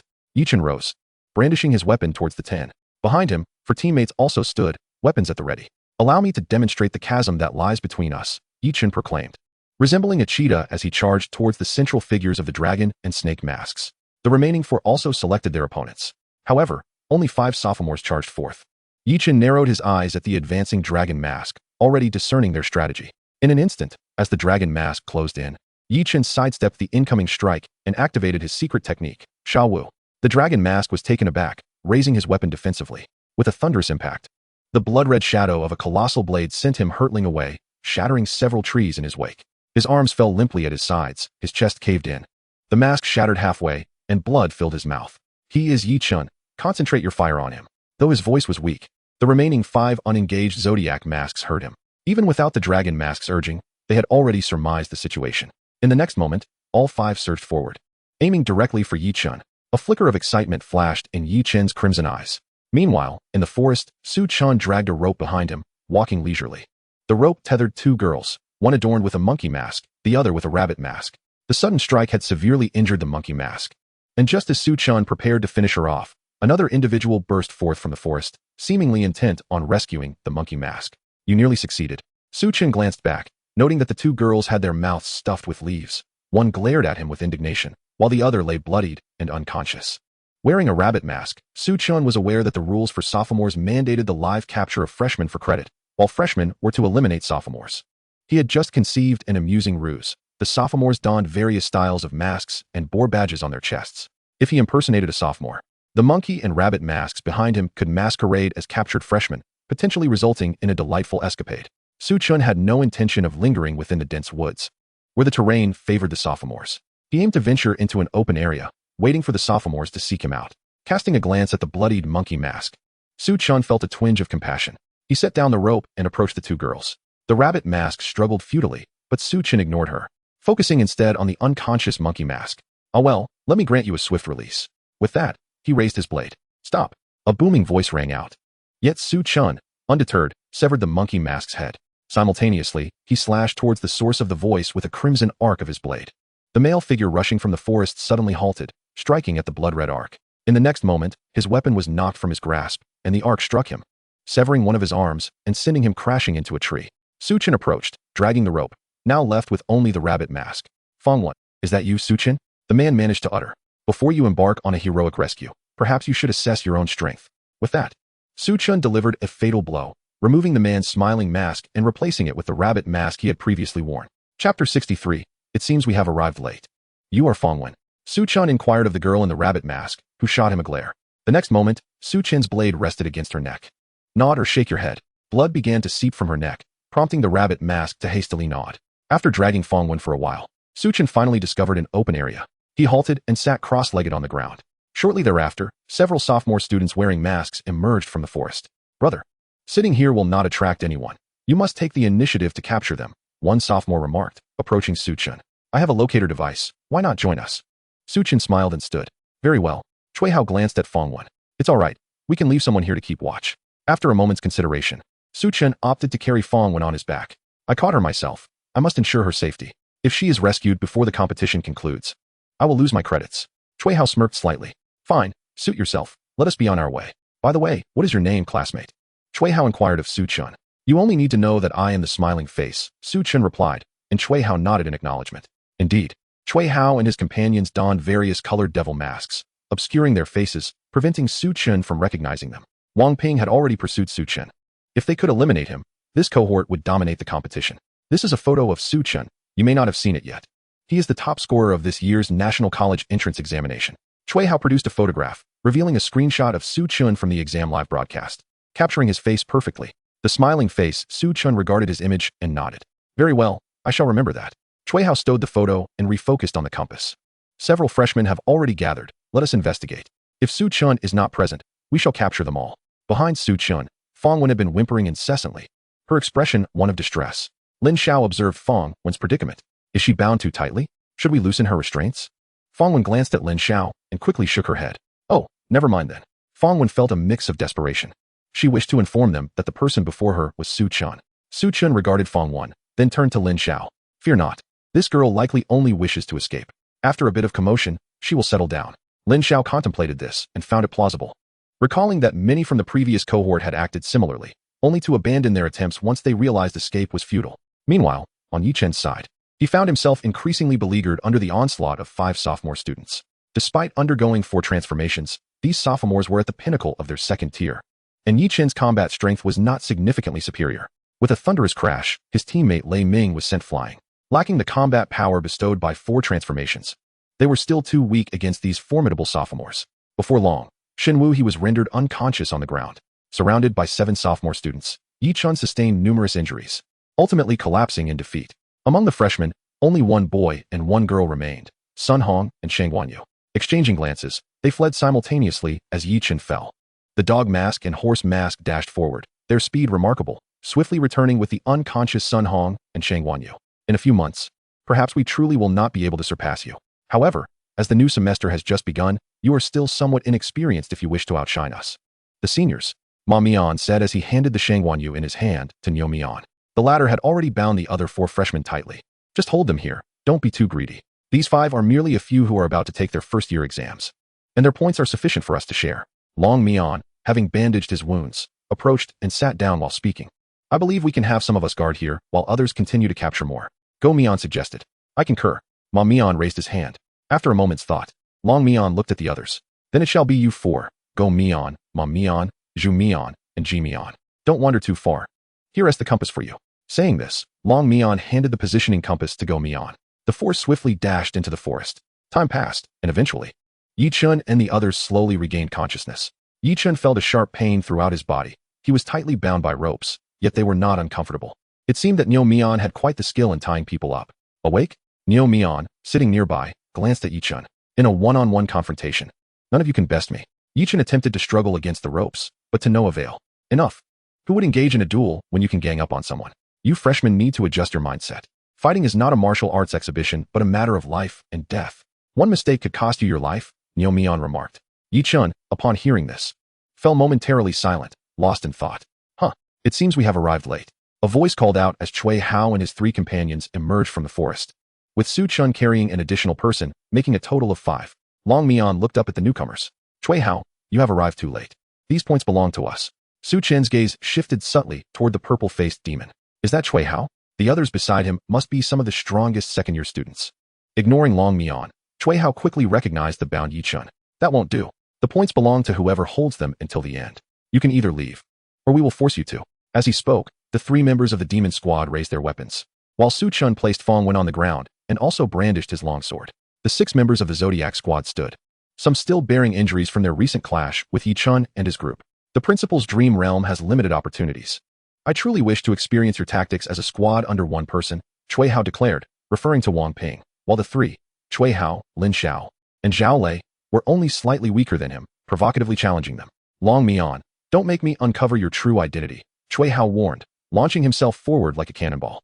4 against 6, Su Chun targeted the farthest Niu Mian, while Cui Hao and Lin Xiao faced 2 opponents each, and Zhao Lei confronted Hu Mian. Not far from the forest, Ma Mian and the others noticed a red had appeared where Yi Chun and his group had been. Are they going to rescue someone? Our captain doesn't have a compass. We should head back and check. If it's just one person trying to rescue them, it is likely the freshman Su Chun. If that is the case, our captain may be in trouble. With that, they all dashed back to their original position. Their speed swift enough to ensure they would return in no time. Chapter 64. Is there still a chance for reversal? As soon as Su Chun clashed with Niu Mian, he surmised the other's strength, peak 2nd tier. Deliberately suppressing his own power, Su Chun appeared to engage the opponent in a balanced exchange. The other 3, however, dominated the Zodiac squad, seemingly on the verge of annihilating them. Captain, we are here to assist you. Suddenly, 4 figures burst from the forest. The very ones who had just left to capture more members, Ma Mian and his companions. Ma Mian and Go Mian charged at Cui Hao. Zhu Mian assisted Hu Mian against Zhao Lei, while Ji Mian aided Shu Mian and Yang Mian against Lin Xiao. Su Chun remained unchallenged, seemingly viewed as the weakest among them. Niu Mian swung his blade, which was parried by Su Chen's battle sword. It seems you have underestimated me. Although Su Chun could not see Niu Mian's expression, he sensed the mirth in his tone. Rather than saying I am underestimated, it would be more accurate to say you have overestimated yourself. Su Chun replied coldly, defending without counterattacking, successfully blocking Niu Mian's every strike with precision. Whether I am overestimated or not remains to be seen, but if you continue to hold back, I shall no longer play along. With that, Niu Mian's long blade transformed into a crimson hue, a towering shadow of a blood-colored bull materializing behind him. A thunderous roar echoed, capturing the attention of all present, and Su Chun appeared momentarily stunned by the sound. Niu Mian swung his blade towards Su Chun's neck, the massive bullhorn accompanying the strike, stirring up a fierce wind. The Blood Bull blade's secret technique, Blood Bull Sky Slash. Su Chun had thought that targeting the edge would be the easiest.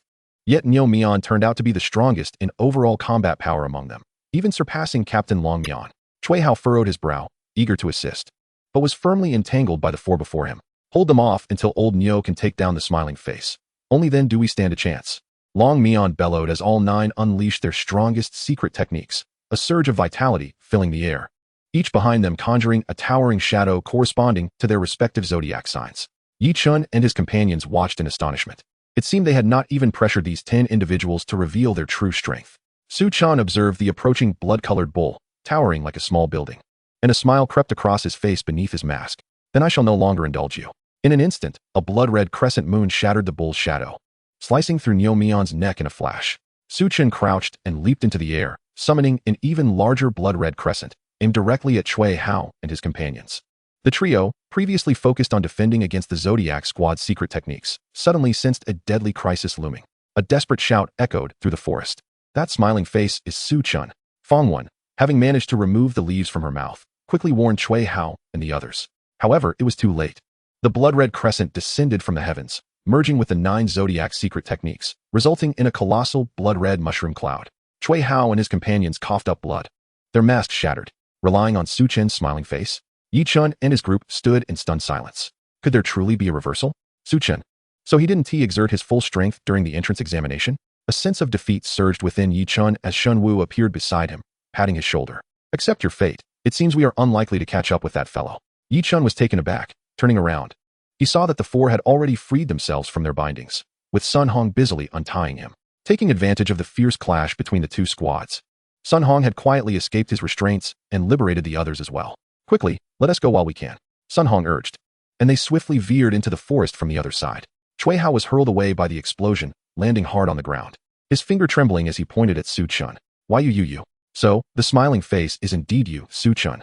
To think my brothers regarded you as one of our own, and you played tricks on us. As he gazed at Su Chen's smiling mask, his irritation only grew.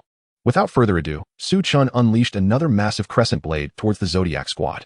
He intended to leave no second-year students unscathed. Run! Long Mian shouted. Boom! Another blood-red mushroom cloud erupted, striking both Yi Chen's group and Cui Hao's trio. The Zodiac Squad's stamina nearly depleted, leaving them unable to evade the impending blade. As the shockwaves from the explosion radiated outward, Su Chen couldn't help but marvel at the effectiveness of the Blade of Heaven's severance technique. Especially now that he had ample vitality to wield it, its power was formidable. Unfortunately, once he advanced to the 3rd tier, he would no longer be able to use it. Cui Hao and his companions dashed into the depths of the forest, while Su Chen activated the technique within arm's reach, instantly materializing before Cui Hao. The adversary's 2nd-tier strength was estimated to possess around 2,000 points of vitality. In contrast, Su Chen, when unleashing his full potential, boasted an impressive 4,000 points. A crimson blade of light sliced through the air, sending Cui Hao's warblade flying and propelling him out of the forest. Just as Cui Hao sat up, he was met by another blade of light slicing through the trees, and in the next moment, he succumbed to unconsciousness. Lin Xiao and Zhao Lei were racing through the forest when they witnessed Cui Hao being intercepted. They chose not to intervene. There was no hope for rescue. Cui Hao had to fend for himself and escape. Lin Xiao glanced back, spotting a figure closing in on them. Wang Ping. Zhao Lei suddenly shouted, prompting Lin Xiao's eyes to widen as he echoed, Wang Ping, save me. Listening to their cries, Su Chen's expression turned intriguing. He felt as if he were cast in the role of a villain. Silently, he quickened his pace while simultaneously invoking the within arm's reach secret technique. Lin Xiao abruptly halted, raising his warblade vertically and striking downwards with tremendous force, sending shockwaves that reverberated through his hands. A wolf's howl pierced the air as a massive, blood-red wolf charged towards Su Chun. Seizing the opportunity during the clash between Su Chun and Lin Xiao, Zhao Lei activated his secret technique. A thunderous roar echoed as a colossal tiger's phantom emerged, charging directly at the giant wolf. The ensuing shockwave uprooted nearby trees, their trunks bending as if caught in a tempest, and carved out a clearing deep within the forest. The wolf's phantom shattered, sending Zhao Lei reeling backward until he collided heavily with a tree, his chest caving in as he coughed up blood. A gigantic bear paw descended from above, aimed squarely at Su Chen's head. This was Lin Xiao's secret technique. Su Chen furrowed his brow, his expression solemn, as he unleashed a crescent of crimson light towards the heavens. In an instant, the bear phantom disintegrated like fragile glass, while Lin Xiao, trapped within, lost an arm and plummeted from the sky. Su Chen swung his blade, intent on delivering a fatal blow to Lin Xiao. A resonant clang rang out as a sharp war blade intercepted Su Chen's attack. Su Chen turned to see a figure donning a black, demonic mask, revealing a pair of golden eyes beneath. Junior brother, I've come to capture you. Chapter 65. Will you be instantaneously defeated? Su Chen gazed at Wang Ping across from him, feeling somewhat resigned. This last-minute intervention had undoubtedly solidified his identity as the villain.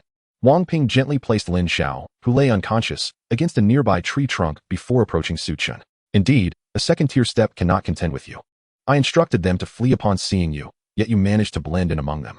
Wang Ping appeared utterly relaxed, casually wiping the blood from his blade. while Su Chen remained tense, scrutinizing Wang Ping for any vulnerabilities. I hear you've trained in the Sacred Dragon Fist. I possess a modicum of skill in that as well. Feel free to unleash your full power, and we shall spar, Wang Ping proposed, setting his sword down and assuming a fighting stance. Seeing this, Su Chen similarly placed his blade on the ground. Then I humbly request your guidance. With that, he charged forward, throwing a punch aimed at Wang Ping's face. Wang Ping smirked, effortlessly deflecting Su Chen's fist before landing a powerful strike to Su Chen's abdomen, sending him flying several meters. Su Chen's feet carved deep furrows into the earth as he stared at Wang Ping in disbelief. Brother, how much vitality do you possess at second tier 5 steps? Wang Ping chuckled, what do you think? Su Chen pouted in response, finding Wang Ping rather stingy with information. He lunged forward once more, and Wang Ping defended while pointing out Su Chen's deficiencies. The Sacred Dragon Fist requires you to grasp the essence of Sacred and Dragon. Each move should radiate with the brilliance of a mighty sun, sacred and righteous. As he spoke, Wang Ping unleashed a punch enveloped in a thin layer of golden light. When his fist met Su Chen's, it felt as if Su Chen had struck a mountain. His hand throbbed with pain, while Wang Ping stood impervious. A fist is not merely a fist, it is an extension of your being. As Wang Ping continued to block Su Chen's strikes, he observed Su Chen's technique. Imagine yourself as a dragon. Your hand is your claw. How would you attack? Wang Ping transformed his hand into a claw, grasping Su Chen's arm and pulling back. With a crack, Su Chen felt a sudden loss of sensation in his right arm. Though his remaining fist aimed for Wang Ping's heart, Wang Ping released Su Chen's right hand, using 3 fingers to block the punch effortlessly. A claw need not be weaker than a fist. With that, Wang Ping pushed forward, sending Su Chen flying as if weightless, gliding through the air for dozens of meters before landing like a leaf upon the ground. Su Chen, with his one functioning hand, braced himself against the earth. Struggling to rise, he felt a tumult within his body as he coughed up blood. He realized that Wang Ping had restrained his power to match Su Chen's level, refraining from overwhelming him with his true strength. All right, junior brother, time is of the essence. I must earn some credits. Observe my Sacred Dragon Fist technique closely. As he spoke, a golden aura enveloped Wang Ping, forming a colossal dragon's head behind him. This move is called Dragon's Might Descends, with a resounding dragon's roar. The ground within a radius of several hundred meters around Wang Ping buckled under immense pressure. Su Chen gazed at the towering golden dragon head. Its fangs bared menacingly towards him. He reconnected the bones in his left hand, moved his shoulder, and carefully studied Wang Ping's movements. With a thunderous strike, Wang Ping unleashed a punch, the golden dragon head barreling towards Su Chen and sending powerful gusts of wind in its wake. Before it even reached him, Su Chen felt an overwhelming wave of energy crash against him. He seized the war blade from the ground. Brother, I too wish to earn credits. With that, he mirrored Wang Ping's earlier action, launching a punch toward the golden dragon head, though it was swiftly shattered. Nevertheless, Su Chen utilized the brief opening to activate within arm's reach, evading the onslaught.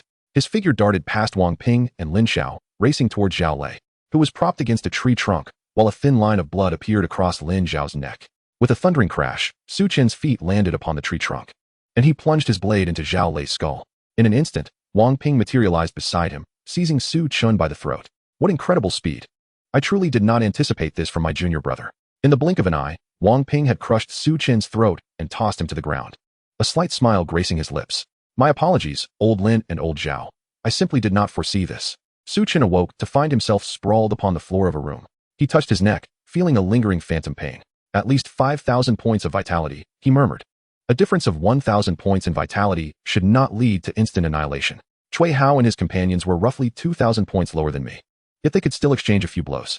He clicked his tongue, realizing his senior brother was indeed exceptional.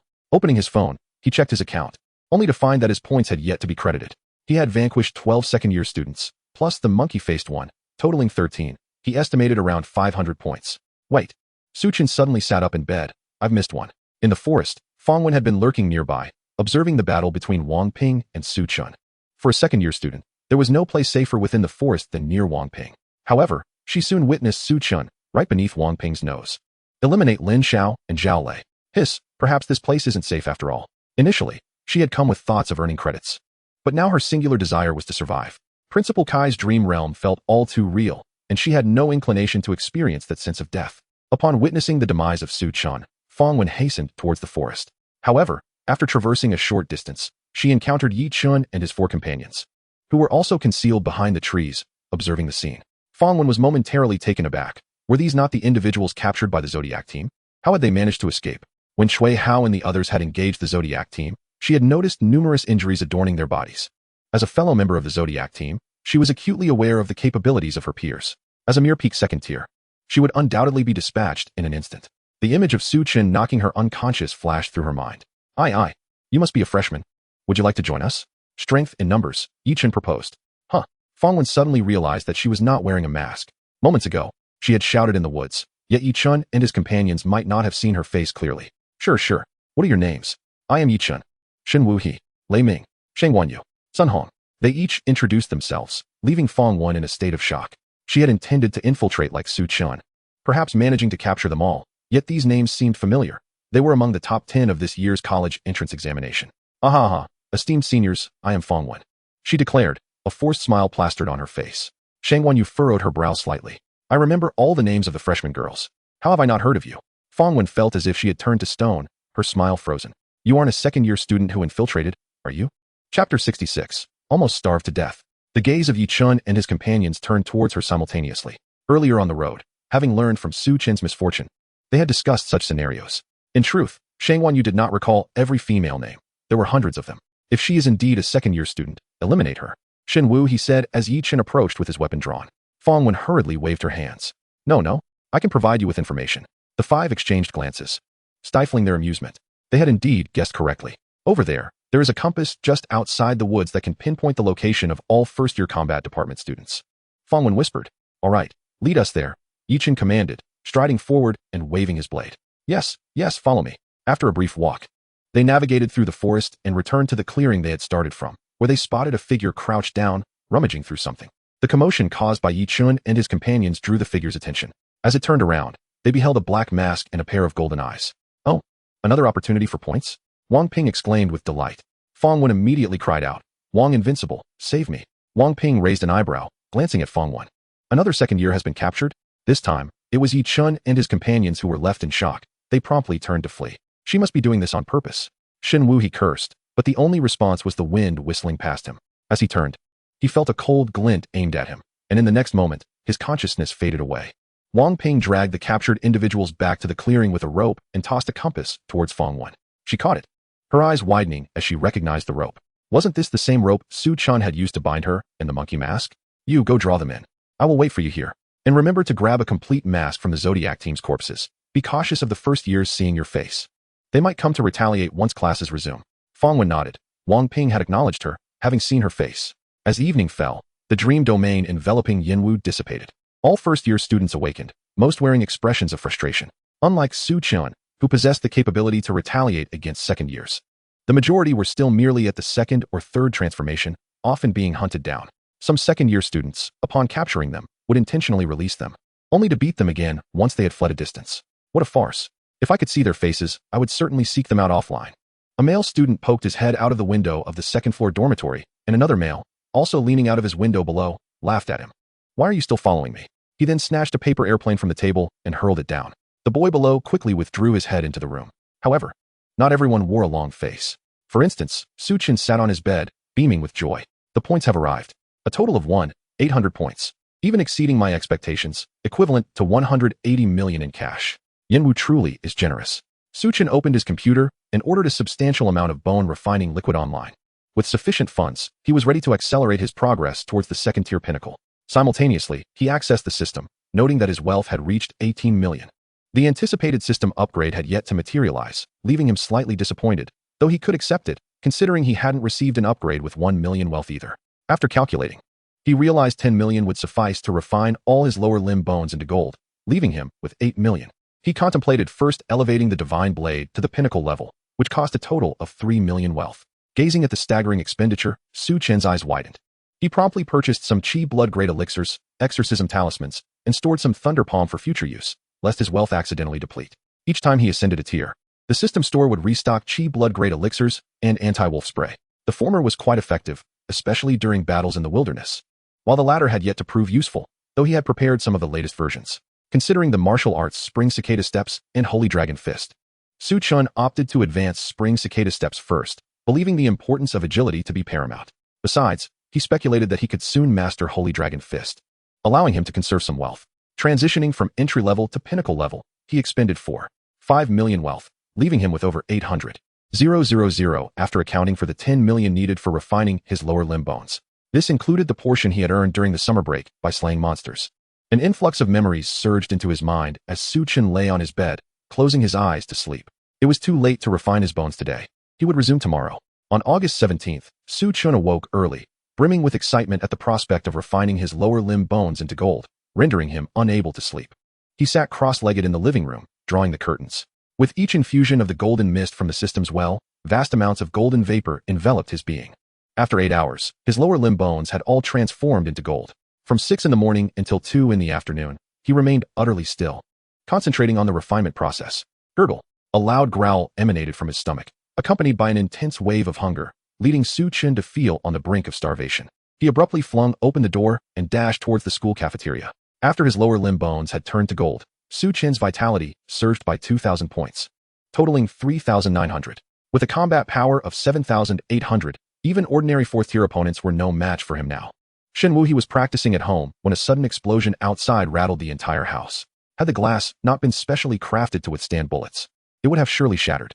He pushed open the window and glimpsed a black, swiftly disappearing into the distance. Is that a low-altitude fighter jet? Why is there a sonic boom? Shen Wu, he murmured, only to see Yi Chun from the opposite window, looking glum as he leaned against the sill. Hey, Yi Chun, what was that thing that just flew by? Yi Chun pointed towards Su Chen's house, its door wide open. Just now, that was Su Chen. He had become even stronger. Shen Wu, he stared in amazement, his mouth agape, taking a moment to process the situation. The sound explosion was comparable to that of a 4th-tier warrior.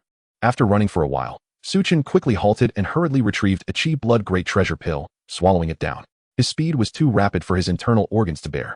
Currently, his torso bones had yet to undergo refinement, rendering his internal organs even more fragile. Although this speed was not his limit, he could not maintain it for long. Nonetheless, he had arrived at the cafeteria just in time, nearly starving. Chapter 67, History Class. Su Chen rushed into the cafeteria, this time at a considerably slower pace.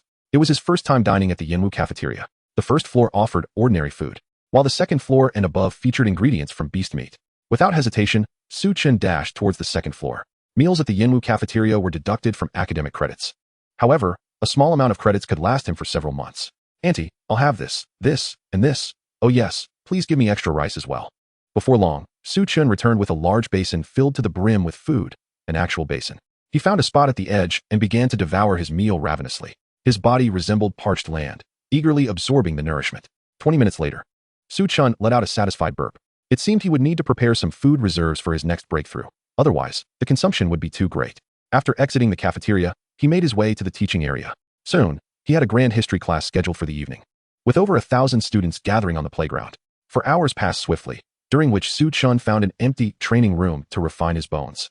He was currently at the 2nd-tier peak, having refined his lower limb bones into golden bones. To maintain balance, he decided to begin refining his upper limb bones. And his progress had reached an overall 5%. When he arrived at the playground, Yi Chun and the others were already there. 2,000 chairs were arranged on the playground, and Yi Chun waved at Su Chen, who walked over and sat beside them. As soon as he sat down, Yi Chun leaned in closer. Honestly, did you break through again this afternoon? Su Chen pondered. He had merely refined his lower limb bones into gold, with no actual breakthrough in realm or advancement beyond the 2nd tier. No, are you certain? Yi Chen's skeptical gaze fell upon him. With Shen Wu He and others observing intently, Su Chen nodded. Absolutely, my realm has not progressed. Yi Chen appeared incredulous but did not press further.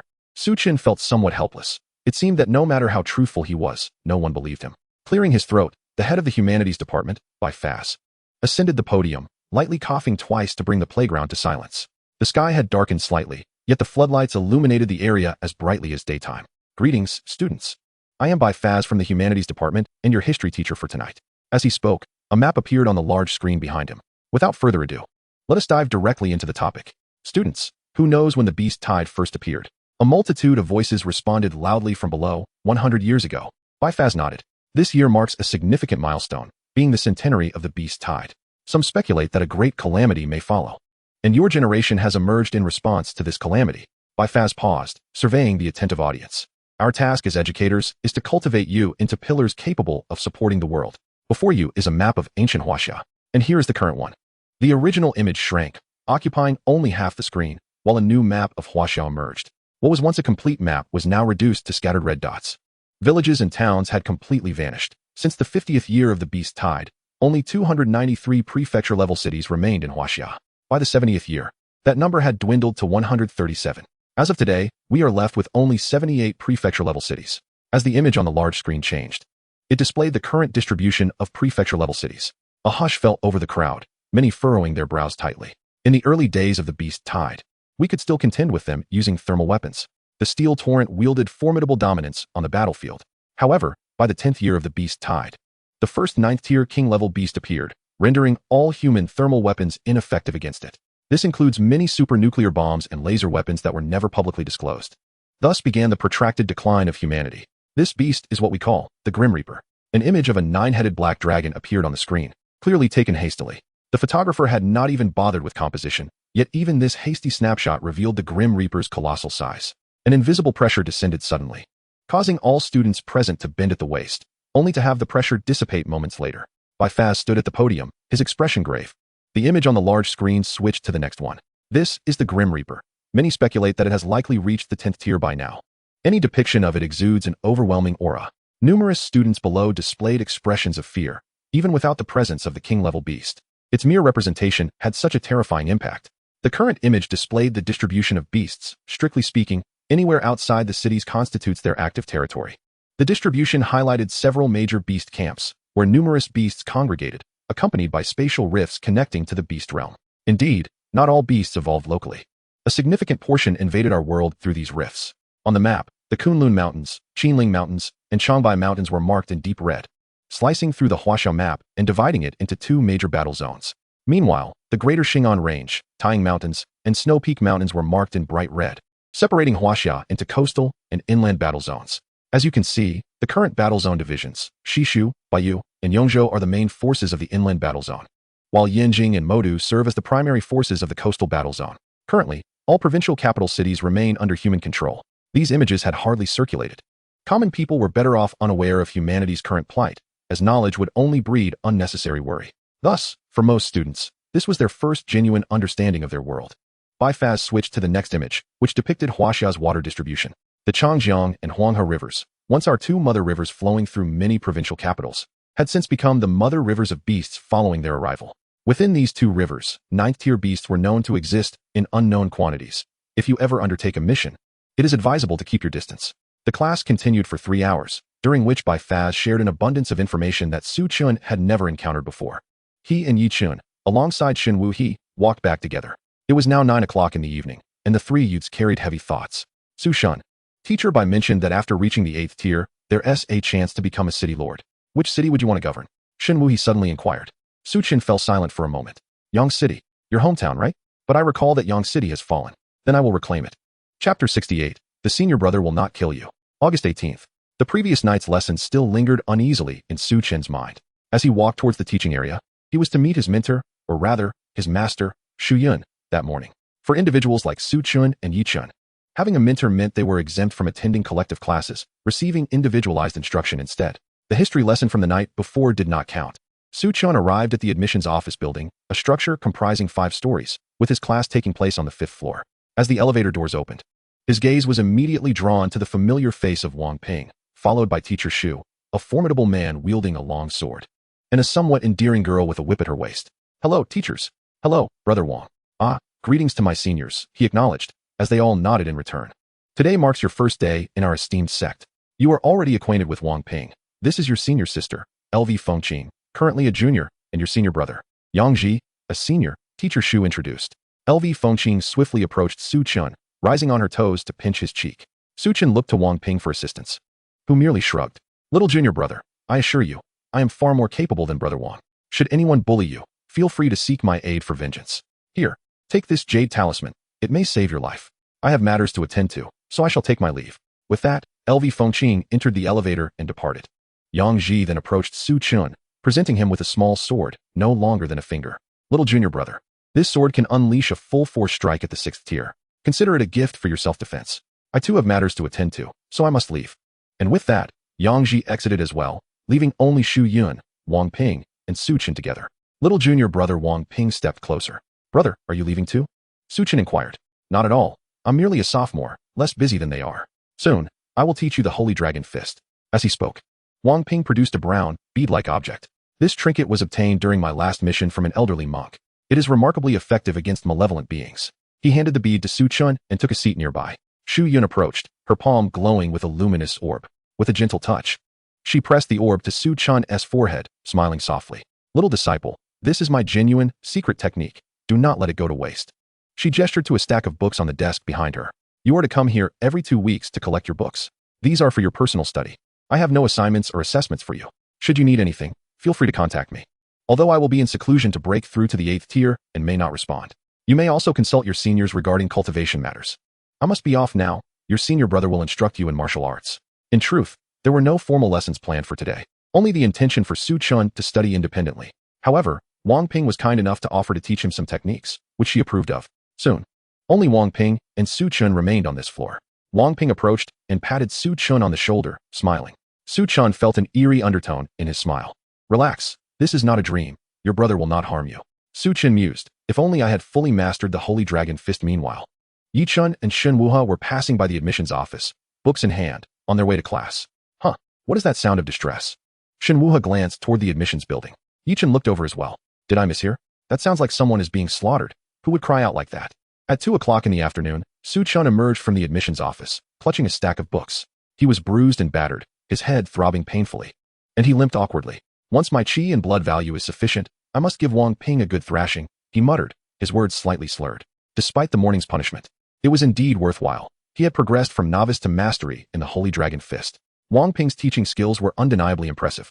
In the ensuing period, Su Chen diligently focused on refining his bones. By September 3rd, he had officially completed the bone refining process for the 2nd tier, resulting in a remarkable increase of 1,000 points to his chi and blood value. His total chi now stood at 4,900 points, equivalent to 9,800 points of combat power, placing him on par with an ordinary 5th tier martial artist. Fortunately, although his lower limb bones had turned golden, this did not hinder his refining process. However, he had already spent most of his 1,800 academic credits, leaving him with a mere 500. The path to mastery is indeed arduous. Su Chen rubbed his temples, feeling overwhelmed by the expense. Initially, the refining effects of the bone refining elixir were manageable, but as he progressed, the required quantities increased significantly. He had anticipated that his substantial credits would last him a considerable time. Yet the costs of advancing to the 2nd tier had nearly depleted his resources. It is time to venture out and earn some credits while also acclimatizing to my newfound strength. Clenching his fist, Su Chen made his way to the school's weapon shop. An elderly Mediterranean man was leisurely seated in a rocking chair at the entrance, engrossed in a newspaper. Sir, how much for a 4th tier battle saber and battle attire? Su Chen inquired. The old man glanced up, gesturing toward a tablet on the counter. Check it yourself. Everything is listed there. He returned to his newspaper. Su Chen logged in his information and discovered that most weapons were available to him for free. However, a select few, clearly designed for higher tier warriors, had exorbitant prices. He chose a 5th tier battle saber and a set of 5th tier battle attire. As he exited, the old man abruptly stood up and approached the tablet. This lad can afford 5th tier items? He quickly navigated the screen to examine Su Chen's information. Never seen him. He should be a freshman, he mused. Freshmen typically lack the credits for such purchases. Upon clicking on Su Chen's profile, a prominence appeared, followed by a notification stating that the information was restricted. This level of confidentiality is akin to that of an 8th tier individual. This boy has not yet reached the 8th tier, but already enjoys 8th tier privileges, the old man murmured, returning to his chair to continue reading the newspaper. Upon acquiring his gear, Su Chen made his way to the mission association to accept tasks. Ding. Task acceptance failed. Su Chen raised an eyebrow, recalling that freshmen were not permitted to accept tasks. However, exceptions could be made.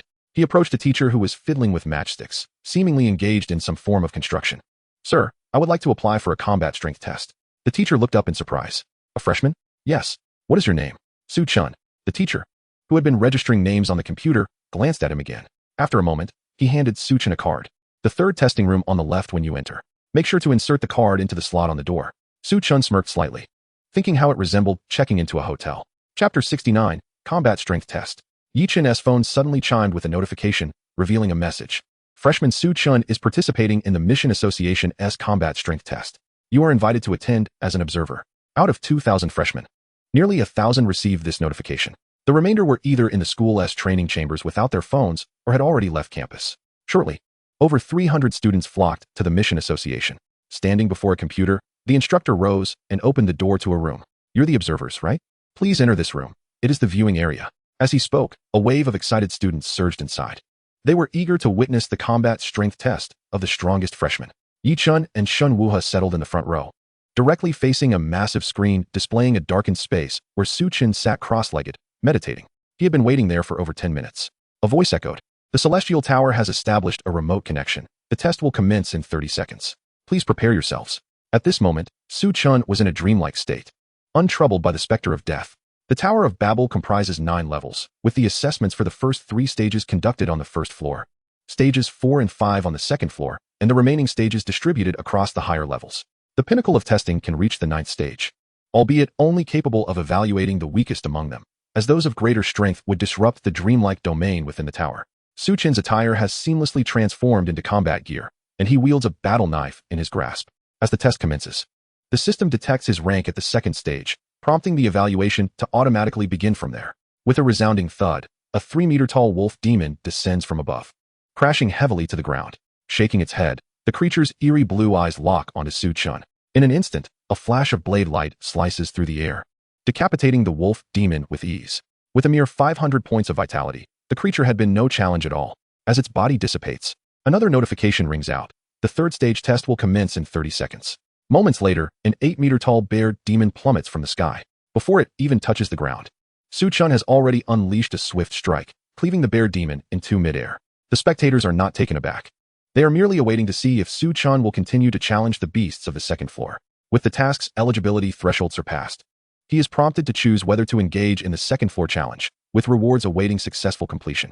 A glimmer of determination ignites in Su-Chen's eyes. If there are rewards to be had, he shall accept the challenge. The scene before him transforms into a dense forest, where a massive serpent, over 10 meters in length, hangs from a tree, flicking its tongue menacingly towards him. Here it comes, here it comes. Su-Chun is about to take on the 2nd floor, announces a voice from the task hall. In the viewing area, the anticipation builds. The freshman Su-Chun from room 101 is set to begin his challenge against the tower's formidable foes. Many 2nd and 3rd year students, having heard of his prowess, raise their brows and make their way towards room 101. They are well aware of his reputation as the strongest examination candidate in history, particularly after Su-Chen's overwhelming victories against the likes of Cui Haolin and Zhao Lei during the recent exchange competition. Freshmen within the viewing area brim with pride, especially as upperclassmen file in to witness Su-Chen's feats. Look at our Su-Chun from the freshman class. He can already challenge the tower by surpassing 2 stages. Unbeknownst to Su-Chun, the world outside is abuzz with excitement. As he focuses intently on the serpent, a countdown begins in the sky. 5, 4, 3, 2, 1. In an instant, the serpent lunges at him with its gaping maw, its fangs measuring over a meter in length. Su-Chun activates the spring cicada step, and it appears as though ethereal wings are unfurling behind him, aiding his evasion and augmenting his speed. The serpent rushes past him, and with a swift arc of his long knife, he strikes down at the serpent's vulnerable spot, creating a gash that stretches several meters along its body, rendering the creature immobile. The scene shifts back to the black void, filled with swirling green gas. Vaporized bone refinement elixir. Su-Chun exclaims with delight, promptly sitting cross-legged to absorb it. The efficiency of this elixir far surpasses that of the powdered version diluted in water. He intends to utilize this resource for his subsequent training as he progresses through the 2nd stage. In the viewing area, many are still reeling from the instant demise of the serpent. The live feed displays the serpent's 4th stage speed, which most could scarcely comprehend before the scene transitioned back to the void. Is this really a freshman who just started a month ago? A 2nd-year student muses, reflecting on his own status as he has only recently reached the 3rd stage with a vitality of just over 2,000 points. The realization that Su-Chun can already defeat 4th stage demons leaves him dumbfounded. Among those bewildered is Yi-Chun, who had previously believed he was on par with Su-Chun back in June. Now, in September, with his vitality barely surpassing 900, he learns that Su-Chun has attained the ability to vanquish 4th stage demons. Initially, he thought his own progress was swift enough to catch up with mid-tier 2nd-year students, only to find that Su-Chun has surpassed him at every turn. He glances at his companion, Shen Wu-He, feeling a mix of despair and disbelief. Shen Wu-He places a reassuring hand on his shoulder, offering silent camaraderie. Both sigh in unison, their frustrations starkly contrasting with the beaming pride of their fellow freshmen, who wish to flaunt their connection to Su-Chun. Especially as they hear the awestruck exclamations from the 2nd and 3rd year students, they feel a sense of vicarious glory. 3 minutes later, Su-Chun has fully absorbed the vaporized bone refinement elixir. Rising to his feet, he notices a line of white text floating before him. Would you like to challenge the 5th stage combat test? Without hesitation, he selects yes. The scene shifts once more, and he finds himself atop a snowy mountain. Meanwhile, in the viewing area, some spectators who had begun to leave upon seeing Su-Chun finish absorbing the elixir suddenly halt. Wait, he's challenging the 5th stage test. Someone exclaims. Yi-Chun and Shen Wu-He, who were already at the door, freeze in disbelief before rushing back to reclaim their prime viewing spots.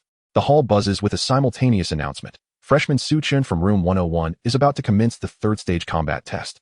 The task hall is now completely deserted. Everyone rushing towards room 101. In an instant, it is packed to capacity, with people standing in the aisles. It is widely understood that systematically training to defeat demons of a higher tier is exceedingly difficult. While it may be feasible to attempt to surpass 1 or 2 stages through martial arts, to leap 3 stages indicates that the warrior possesses exceptional capabilities. Chapter 70. Fortunately, he didn't drop his pants. Su Chen stands atop the snowy peak, where not far away, a snow-white, ape-like creature is seated in meditation. A white numeral flickers above them. 5, 4. Su Chen tightens his grip on the long knife, narrowing his eyes. Although he is yet to breach the threshold of the 5th stage, the application of martial arts might yield different results. 3, 2. The spectators in the viewing area collectively hold their breath, fixated on whether Su Chen will be swiftly defeated. 1. At the very moment the numeral vanishes, the white ape seemingly teleports, reappearing with a powerful punch aimed directly at Su Chen's position. The ground shatters beneath the impact, sending a flurry of snow into the air, creating a blinding white cloud. As the snow settles, a thin line of blood appears around the white ape's neck, and Su Chen stands poised behind it, one hand raised with the knife. The scene reverts to the black void, revealing a small green pool in front of him, and his attire has reverted to his original clothing. Bone refinement liquid? This is no ordinary elixir diluted with water. It has condensed to a liquid state, rich from the vaporized bone refinement elixir. The viewing area erupts in a cacophony of excitement. He just dropped the white ape with a snow slash. That's incredible. A second stage defeating a 5th stage? Is this even human? Students buzz with fervor, while Yi Chun and Shen Wu He are no longer disheartened. Instead, they are awestruck. Yi Chun calculates that with his quadrupled strength from 4 transformations, his vitality at full capacity in the second stage would only amount to 2,000 points. Even at the pinnacle of the second stage, he would only reach 6,000 points. Thus, he would need to attain the third step of the second stage, reaching 8,000 points in vitality, in conjunction with a martial arts breakthrough, to match Su Chen's current level. Turning to Shen Wu He inquires, "Do you think Su Chen will reach the 9th stage before graduation?" Shen Wu He remains entranced by the screen, and it is only when Yi Chen calls his name again that he snaps back to reality. He pondered earnestly for a moment before shaking his head. It was simply impossible. From the 5th tier onward, each elevation in vitality points reached astronomical figures. The 5th tier required 10,000, the 6th tier demanded 100,000, the 7th tier 1 million, the 8th tier 10 million, and the 9th tier required a staggering 100 million vitality points. How many resources would that consume? Selling the current yen Wu might not even yield such an amount. While Shen Wu He may have exaggerated somewhat, as a freshman, he lacked a clear understanding of the 9th tier and yen Wu. 1 yen Wu could indeed be exchanged for several 9th tiers, but strength was not guaranteed. In the next moment, a chorus of shrieks erupted from the girls in the room. Yi Chun and his companion turned their attention to the large screen, where they beheld Su Chen removing his upper garments, revealing his well-defined, muscular physique. He donned a pair of shorts and leaped into the bone-tempering pool. Ah, how delightful. A repeat performance indeed. There was more excitement to behold. Many who had already risen from their seats, especially the girls and some boys, eagerly sat back down, their faces alight with anticipation. Standing at 6 feet 3 inches tall, Su Chen boasted an impressive physique, and his strikingly handsome features, reminiscent of a charming rogue, captivated many. Numerous girls flushed with excitement, whipping out their phones to snap pictures of the screen, as if aware of what the audience desired. The camera angle shifted from Su Chen's back to his front. Suddenly, the screen went dark. "I got it! I got it!" a girl shouted, leaping to her feet and dashing out of room 101. Let me see. Let me see." A throng of people hastily pursued her, leaving only a handful behind in the viewing area. Yi Chun and Shen Wu He exchanged glances, sharing a resigned smile, their silence speaking volumes. They had lost in martial prowess and now in charisma as well. With heads bowed, they quietly returned to their training. "Ha ha ha. This abrupt halt has made you quite the sensation, young man. You owe me your gratitude." Kai Jun chuckled from his swivel chair, his white beard quivering with mirth. Knock. Knock, knock. A series of knocks echoed as Kai Jun straightened his demeanor. "Come in." The head of the command center, Lu Ming, entered holding a document. "Principal, this is the recent situation regarding the emergence of oceanic and river beasts. The statistics show a notable decline compared to before." Lu Ming handed the document to Kai Jun, who furrowed his brow as he scrutinized it. After a moment, he set the document down, resting his chin on his hands. A decline is hardly a good sign. Could it be that something significant is brewing? Kai Jun mused. "We have speculated on this situation. The next locations potentially affected by tsunamis and floods may include Yanjing, Modu, and Suong," Lu Ming replied. Kai Jun returned the document. "I see." Lu Ming nodded and departed the office. Kai Jun promptly dialed several numbers to arrange upcoming matters. Meanwhile, Su Chen remained oblivious to the events unfolding outside. Having just absorbed the bone-tempering liquid, his progress had surged from 0 to 60 thanks to these 2 rewards. The bone-tempering liquid is truly remarkable, Chen remarked as he donned his shirt and stepped outside. The principal's ability to transition between reality and dreams was indeed formidable. As he opened the door and removed the card from the lock, he handed it to a teacher, who looked at Chen's state with mild astonishment. "You're not dizzy?" Chen was momentarily taken aback. "Not dizzy. Why would I be?" He felt quite clear-headed. The teacher gave him a thumbs up. "Nothing, just head back. Oh, and remember to check the school forum." Chen had accepted a mission to search for spiritual veins in the Tying Mountains and left the task center with a puzzled expression. What is the point of checking the forum? Is there some information related to the mission? The mission was set to commence the following day. Upon returning home, he lay on his bed, opened the Yin Wu campus network, and clicked on the forum. As soon as he entered, a photo of him with his upper body bare flashed before his eyes, captioned, "Seeking attention for freshman Chen, adorable emoji." Chen's hand froze mid-scroll, his expression shifting from confusion to shock, and finally to a deep crimson blush. "Damn, thank goodness I didn't take off my pants." He had indeed contemplated shedding them, but ultimately decided against it, fearing that some teachers might witness his challenge. He silently expressed his relief. Then he noticed the trending topics: freshman Chen, achieving a 3-tier combat power within a month of enrollment. Speculations regarding how Chen achieved this 3-tier combat power emerged. Chen raised an eyebrow. Had the combat power test ever been broadcasted live? Perhaps he was mistaken. Shaking his head, he dismissed these thoughts. Whatever. Once I finish my mission, this will likely blow over. By the way, what did that teacher mean by asking if I felt dizzy? He activated the system, revealing Physique Vitality True Body, level 15. Town Yuan True Body, level 1. Could the effects of the Town Yuan True Body be related to mental strength? Chapter 71. Why do I feel as though I'm being teased and harassed? Chen glanced at the task list, noting that since completing the lower limb tempering, a new side quest had emerged. 1. Investigate the cause of my parents' death. Reward, level 3 Town Yuan True Body. 2. Complete upper limb bone tempering. Reward, level 5 Vitality True Body. To complete the upper limb tempering, he would require 1,000 credits, equating to 100 million. After much contemplation, he realized that only by discovering a spiritual vein could he amass such wealth in a short time. Finding a small spiritual vein would yield at least 3 billion. Such tasks were perpetually available at the task center, yet few ever succeeded in locating them. On September 4th, at the school's front gate, Chen prepared all his equipment. After a short wait, 3 individuals approached him. "Bro, you're the freshman Chen?" A muscular man with a scruffy beard approached, his eyes gleaming with enthusiasm. Chen nodded, but before he knew it, the hulking figure squeezed his shoulder. "I saw that picture. Your physique is truly impressive." The man gave Chen a thumbs up. Chen grinned awkwardly, feeling a wave of discomfort wash over him. "Why does it feel like I'm being teased?" "All right, Luo Yuan." A voice interjected as a short-haired young man approached, extending his hand to Chen. "I'm MOG, a third-year student and the captain of this mission. This is Luo Yuan, don't mind him." Chen shook the offered hand. Chen, MOG nodded, gesturing towards another female team member. "This is Mo Xiang, my sister, a second-year student." Chen turned to Mo Xiang, who met his gaze. The girl had striking features, her hair styled in a ponytail. Just as he was about to greet her, he suddenly froze. Wasn't she the monkey-faced opponent he had defeated in the exchange competition? Upon locking eyes, it was evident Mo Xiang recognized him as well. Chen felt an intense aura of resentment directed at him. "Hey, do you two know each other?" MOG inquired, noticing the silence between them.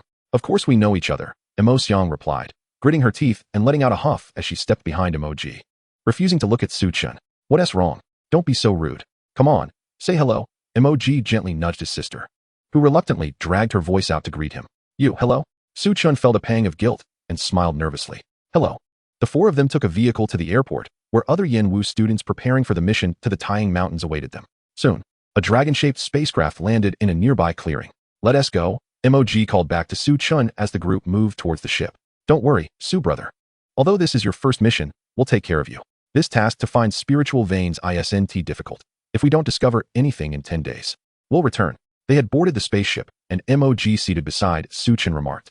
3 minutes later, Chen sensed the vessel descend to the ground. The sensation of taking off only to land again was peculiarly indescribable, akin to traversing a portal. Approximately 100 individuals had arrived at the Tying Mountains. And apart from Chen, all were students in their second year or above. MOG exchanged greetings with someone, then retrieved a compass from his backpack before venturing into the forest. "You freshmen haven't learned this yet, but places where spiritual veins manifest typically possess favorable geomancy, often accompanied by extraordinary sights in their vicinity. For instance, there was once a significant spiritual vein directly beneath a river. From an aerial view, that river resembled a dragon, complete with 4 claws and a horned head." As MOG spoke and walked, Chen trailed behind him, followed closely by Mo Xiang, with Luo Yuan bringing up the rear. Both Mog and Luo Yuan were 5th-tier martial artists, their vitality soaring into the tens of thousands, rendering the forest's perimeter beasts no threat to them. "Ah, it seems fortune smiles upon us," Mog exclaimed, turning to Su Chun and gesturing towards a direction. Following his gaze, Su Chun beheld a stone statue standing there. It was evident that it was not a product of human artistry. Yet the statue bore an expression of despondency. Could it be something sinister? Su Chun inquired, his hand instinctively tightening around an exorcism talisman. "Fear not, for we are adequately prepared for an expedition into the depths of the mountains," Mog reassured, as he advanced toward the statue with the compass in hand. Su Chun glanced at the device, noticing that the needle seemed to emit a faint glow. He promptly followed, realizing his concerns were perhaps unwarranted. As Mog approached the statue, the black compass suddenly erupted in a blinding white light. In the next moment, the statue's face vanished, collapsing to the ground. Mo Xiang, standing behind them, looked terrified. "Brother, why did the statue collapse the moment you walked past it?" Her voice trembled, and Su Chun raised an eyebrow. She seemed oblivious to the white light. Had it not been for his grip on the talisman, he might have felt no more secure than Mo Xiang. Mog turned back, offering a gentle smile. "Do not be afraid. This is the effect of the 10 slaughter compass. The eerie power emanating from the statue has just been dispelled." He raised the pitch-black compass as he spoke. "Fear not, little sister, I shall protect you from the rear," Luo Yuan added, thumping his chest with a dull thud. Mo Xiang silently took a few steps forward, distancing herself from Luo Yuan as she clutched Su Chen's sleeve. Surprised, Su Chen glanced at her, but did not pull away. Luo Yuan widened his eyes, feeling a slight sting to his pride, yet after observing Su Chen's demeanor, he felt somewhat relieved. Mog, beaming, looked at Su Chen, who raised a hand in a gesture of surrender. The other hand remained pinned by Mo Xiang's grasp, preventing him from raising it. Unperturbed, Mog turned back and continued climbing the mountain, with Mo Xiang persistently holding onto Su Chen's sleeve. The memory of Su Chen dispatching her in the exchange competition lingered vividly in her mind, subconsciously leading her to believe that his presence would offer greater safety. Suddenly, a colossal serpent's head emerged, descending upon Mo Xiang's head as if intending to swallow her whole. Her pupils dilated, and her body froze momentarily in fear. Su Chen, feeling the tug on his sleeve, swiftly seized Mo Xiang's wrist and yanked her backward while simultaneously slashing at the serpent's head. Thud! The serpent's head was severed, crashing heavily to the ground, while the serpent's body writhed violently. Su Chen hastily retreated a few steps with Mo Xiang to avoid the thrashing body, uncertain of the potential venom it harbored. This serpent, nearly 10 meters in length, likely possessed second-tier strength. Its emerald form blended seamlessly with the foliage, unnoticed by Mog's earlier oversight. Upon glancing back at the severed head, Mog's expression brightened. Perhaps there truly is a spiritual vein here. Observe the slight bulge on the serpent's head. If it were to reach 7th or 8th tier, it might just transform into a dragon.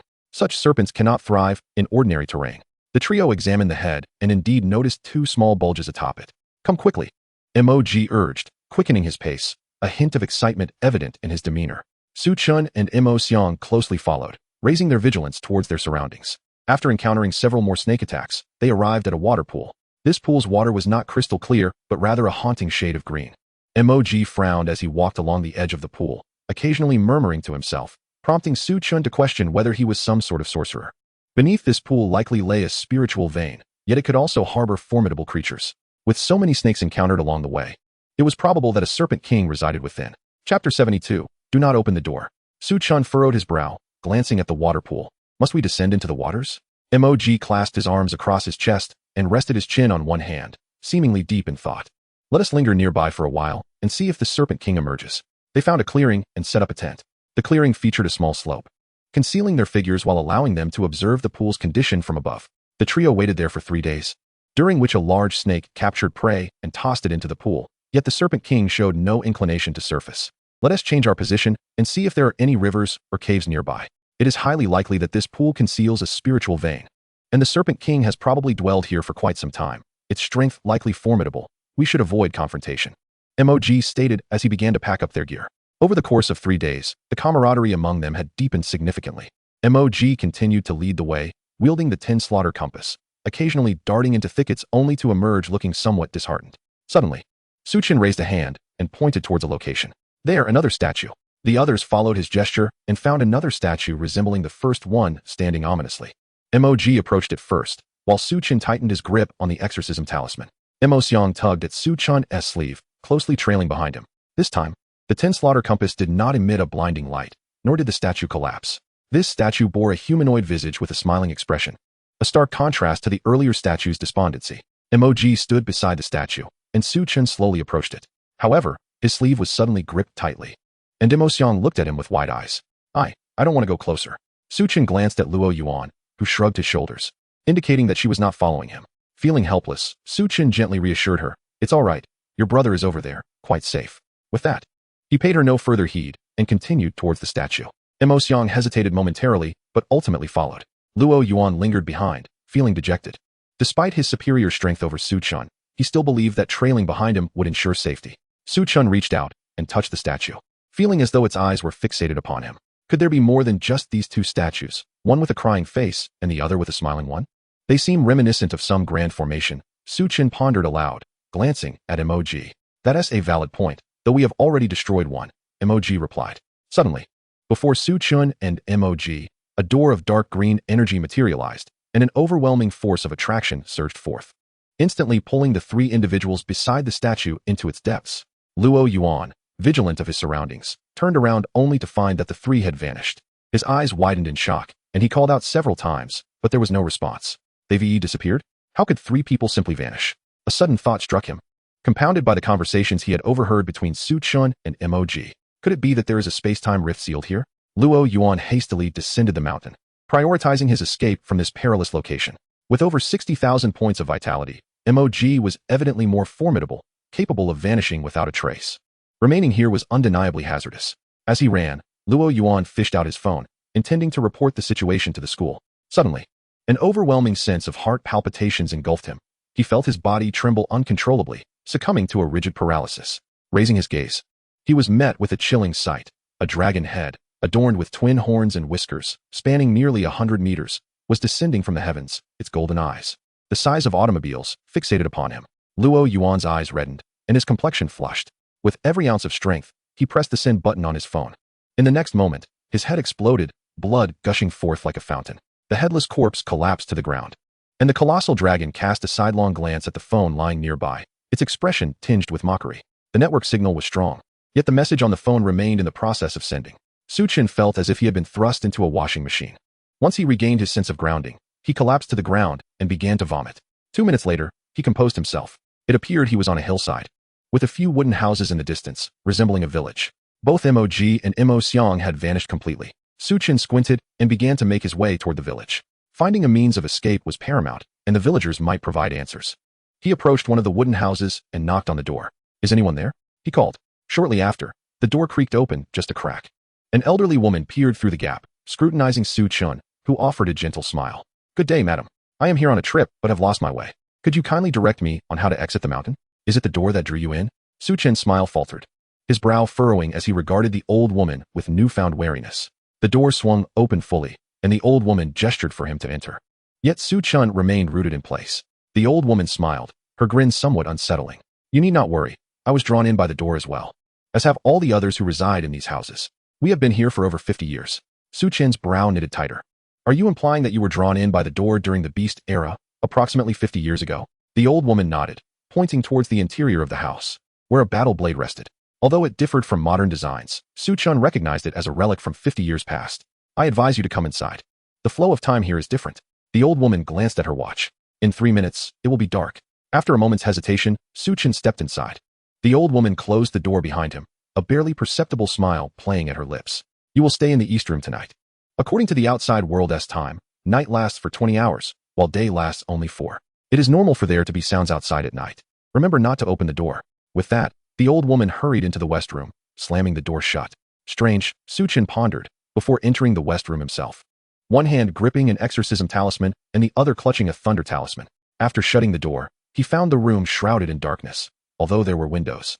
They offered no illumination. He glanced at the bed, which was covered in a thick layer of dust, suggesting that the old woman typically resided in the West Room.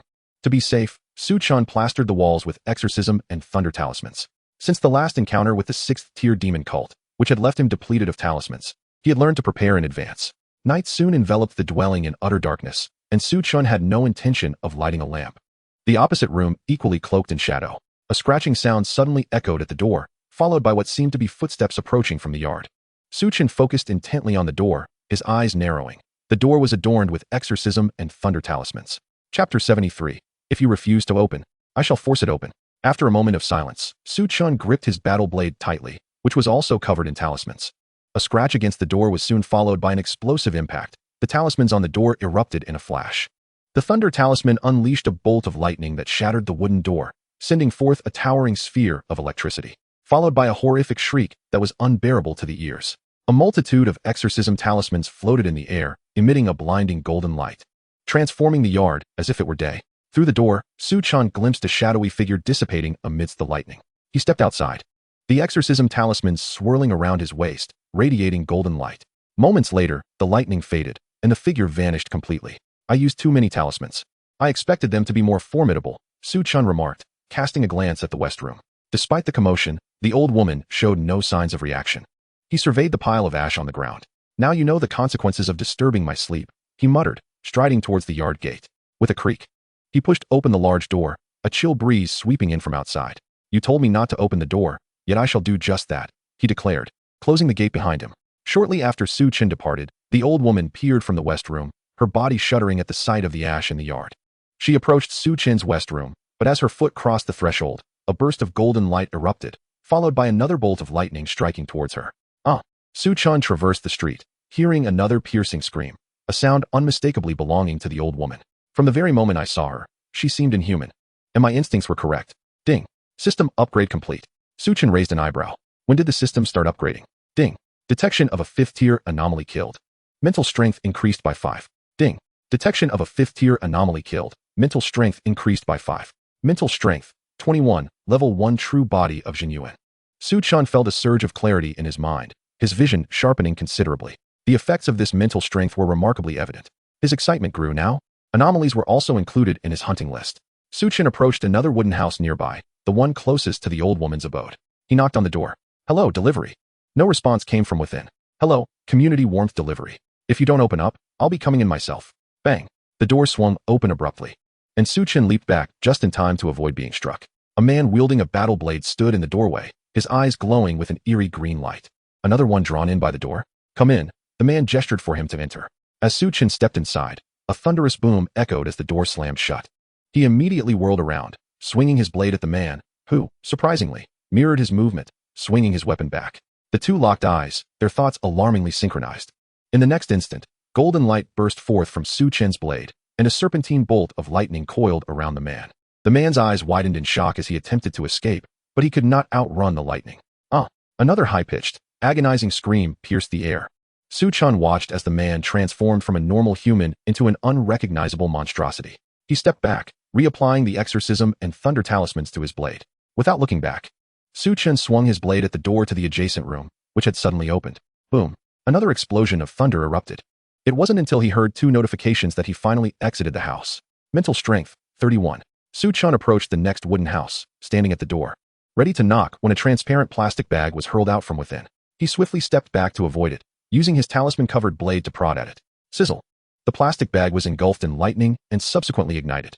How dare you attack me? The warmth of your community has dissipated. With a swift kick, Chen shattered the wooden door, revealing an old man huddled beneath a table. In the old man's astonished gaze, Chen struck down with his blade, a flurry of sparks igniting like lightning, and the old man was reduced to ashes. Ding. Detection of a kill, a 5th-tier anomaly. Mental strength increased by 5. Current mental strength, 36. Chen proceeded to kick open each door of the old man's house, finding no other anomalies within. Just as he stepped outside, he noticed 3 figures bowing before him. Chen, taken aback, swiftly sidestepped. With a talisman of palm thunder in each hand, he prepared to unleash them. Please, Taoist, what is it that you desire? We shall comply, just spare our lives. Chen narrowed his eyes at the 3 anomalies. They hurriedly retrieved a plastic bag from their pockets. This is all we possess. Please accept it, they pleaded, kneeling on the ground. Chen regarded the plastic bags, a sense of familiarity washing over him. Were these not the very same bags the old man had tossed out moments ago? What do you have in these bags? One of the anomalies looked up, puzzled. Ghost currency, Taoist, are you not aware? It contains ghostly energy, which can aid you humans in honing your mental strength. Chen paused, realizing he had misjudged the old man earlier. Then why did my blade react upon touching the plastic bag? The anomaly appeared increasingly perplexed, as if questioning Chen's understanding of such simple matters. Your blade is inscribed with talisman paper. It naturally triggers upon contact with malevolent entities. Chen hesitated, gripping the exorcism talisman in one hand and gesturing with the other. Throw it over here. The three anomalies tossed the plastic bags onto the ground before Su Chen. He opened one with his non-talisman hand to reveal a collection of rusted copper coins. As he lifted a coin, a sudden haze enveloped his vision. In the next moment, clarity returned, and the three anomalies froze in their tracks. Su Chen squinted, astonished to find his mental strength had increased slightly. Rising to his feet, he smiled at the three anomalies. Before long, he heard the system notification. His mental strength had surged by another 10 points. Current mental strength, 46. He chose to keep the anomaly that had enlightened him while stowing the three plastic bags into his backpack. Looking at the system, he was astonished to see his wealth had surged by 1 million, implying that the 3 bags of ghost currency were worth an astounding 10 million. A pang of regret struck him, recalling that the old man's bag had been incinerated by his palm thunder. Su Chen swiftly pressed his blade against the anomaly's neck. Be compliant, or I can end your life in an instant. The anomaly nodded vigorously. What is your name? Zhouhua. You will accompany me. As Su Chen lowered his blade, Zhouhua fell into step beside him, observing Su Chen approaching the nearby old man's house once more. Zhouhua found it curious since Su Chen had already been there. However, he soon witnessed Su Chen methodically searching each dwelling, ultimately discovering another bag of ghost currency. Zhouhua stood in stunned silence as Su Chen turned to him, causing him to shudder. Lead me to your home. Should I discover you possess any ghost currency that you have not disclosed? Chapter 74, Collecting Protection Fees. Zhouhua, missing an arm, inadvertently contributed yet another bag of ghost currency to Su Chen. Indeed, these anomalies had spoken of offering all their possessions, yet it appeared they had withheld more. Methodically, Su Chen swept through the village, returning to the elderly woman's home. Gazing upon the 2 piles of ashes in the courtyard, Su Chen clicked his tongue.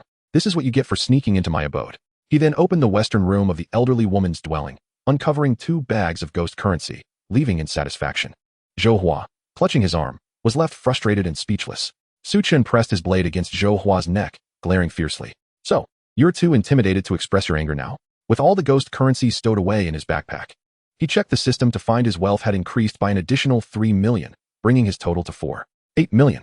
Are there any other villages nearby? Zhouhua nodded repeatedly. Yes. Would you like me to guide you there? Let us proceed. Mo Xiang curled tightly under her blanket, vowing never to accompany her brother on a mission again. Outside, a peculiar dragging sound echoed, as if some entity lacking legs crawled forward, dragging itself with its hands. A scratching noise intensified against the already unstable courtyard door, which now trembled precariously. Creak. The courtyard door seemed to open, and the entity slithered inside. Suddenly, Mo Xiang's door was assaulted with a violent scratch, sending a wave of panic through her. The jarring sound of gnashing teeth grew louder, revealing the entity's growing fury. Creak. The door swung open. Mo Xiang leapt from her blanket, finding a long-haired woman sprawled at her doorstep, clad in a blood-soaked white dress, her lower half obscured. With hands bloodied and mangled from scratching at the door, a crack of thunder roared, causing the woman's hair to fly wildly, unveiling her ghastly pale visage. Her eyes were nearly devoid of color, resembling mere dots. She grinned grotesquely at Mo Xiang. Oh! Mo Xiang screeched, shattering a nearby window as she bolted into the courtyard. Upon entering, she found the elderly woman who had earlier beckoned her inside now blocking her path. Trembling, her eyes reddened, Mo Xiang gripped her weapon tightly. The courtyard wall was low. She charged towards it, attempting to leap over. Bang! Suddenly, she collided with an invisible barrier, crashing back into the courtyard. Blood streamed from her head as she scrambled to sit up. A chilling presence crept up her neck, and as she turned, she beheld the elderly woman's wrinkled face and her eerie green eyes. Please, don't kill me. The elderly woman's hand reached toward Mo Xiang's face. Her once normal fingers now adorned with razor-sharp nails, each several inches long, icy to the touch.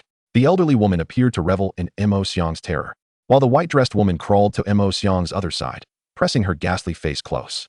Mo Xiang attempted to retaliate, only to find her body paralyzed. Despair engulfed her as she closed her eyes, feeling the elderly woman's claws pierce her abdomen, slowly digging in. Suddenly, a shrill scream pierced the air, followed by the courtyard door being forcefully flung open. A shadowy figure crackling with electricity rushed in. Save me! Help me! He extended his hand toward the elderly woman, who narrowed her eyes, her haunting green gaze unsettling. Her 3 fingers had already pierced through Mo Xiang's battle attire, embedding themselves deep within her abdomen. Collecting protection fees. Su Chen declared, stepping boldly through the doorway. Upon entering, he beheld Mo Xiang collapsed in a pool of blood. Make another move, and I will end this girl's life immediately, the elderly woman murmured, while the white-dressed woman scuttled towards Su Chen like a spider. Upon hearing Su Chen's voice, Mo Xiang opened her eyes. She yearned to speak, but could only emit muffled sounds. Su Chen narrowed his gaze. Very well, I shall remain still. The white-dressed woman crawled closer to Su Chen, clinging to him like a spider. She bared her sharp fangs, poised to bite his neck. Zhouhua, if you do not act now, I will dispatch you first. Boom. A battle blade shattered the courtyard wall, pinning the elderly woman against a wooden pillar with precise control. In an instant, Su-chan radiated brilliant golden light, sending the white-dressed specter hurtling backward with a shriek. Su-chan dashed toward Xiang, hastily placing several chi blood great restoration pills into her mouth. His brow furrowed as he examined the 3 gashes on her abdomen. Zhouhua leaped into the courtyard from outside. Under the nourishing effect of the abundant chi blood, the wounds began to heal rapidly. Su-chan affixed 2 exorcism talismans onto Xiang's belly. The talisman ignited swiftly, and the originally dark blood gradually transformed back to its normal hue. Su-chan, murmured Xiang before she succumbed to unconsciousness. Just moments ago, the old crone had been hurled away, nearly torn to shreds. 3 long gashes extended from her abdomen to her chest. Su-chan hastily placed several chi blood great treasure pills into Xiang's mouth, only feeling at ease once he saw blood trickling from her nose. He then rose and approached the crone, casting a glance at the war blade that had pinned her down. This weapon was the protection fee they had recently collected from another household. The debtor lay in the courtyard, reduced to a pile of ash. The blade seemed to be shrouded in a sinister aura, and unlike other weapons that could be evaded through illusion, this one could not. Su-chan meticulously removed the palm thunder talismans from the blade, then thrust it into the old crone's abdomen, forcefully dragging it upward from her belly to her throat. A burst of golden light erupted from the blade, and the crone let out a piercing scream. Had it not been for Su-chan's formidable mental acuity, his consciousness might have faltered. A surge of golden flames ignited around the crone, and Su-chan cleaved her in two.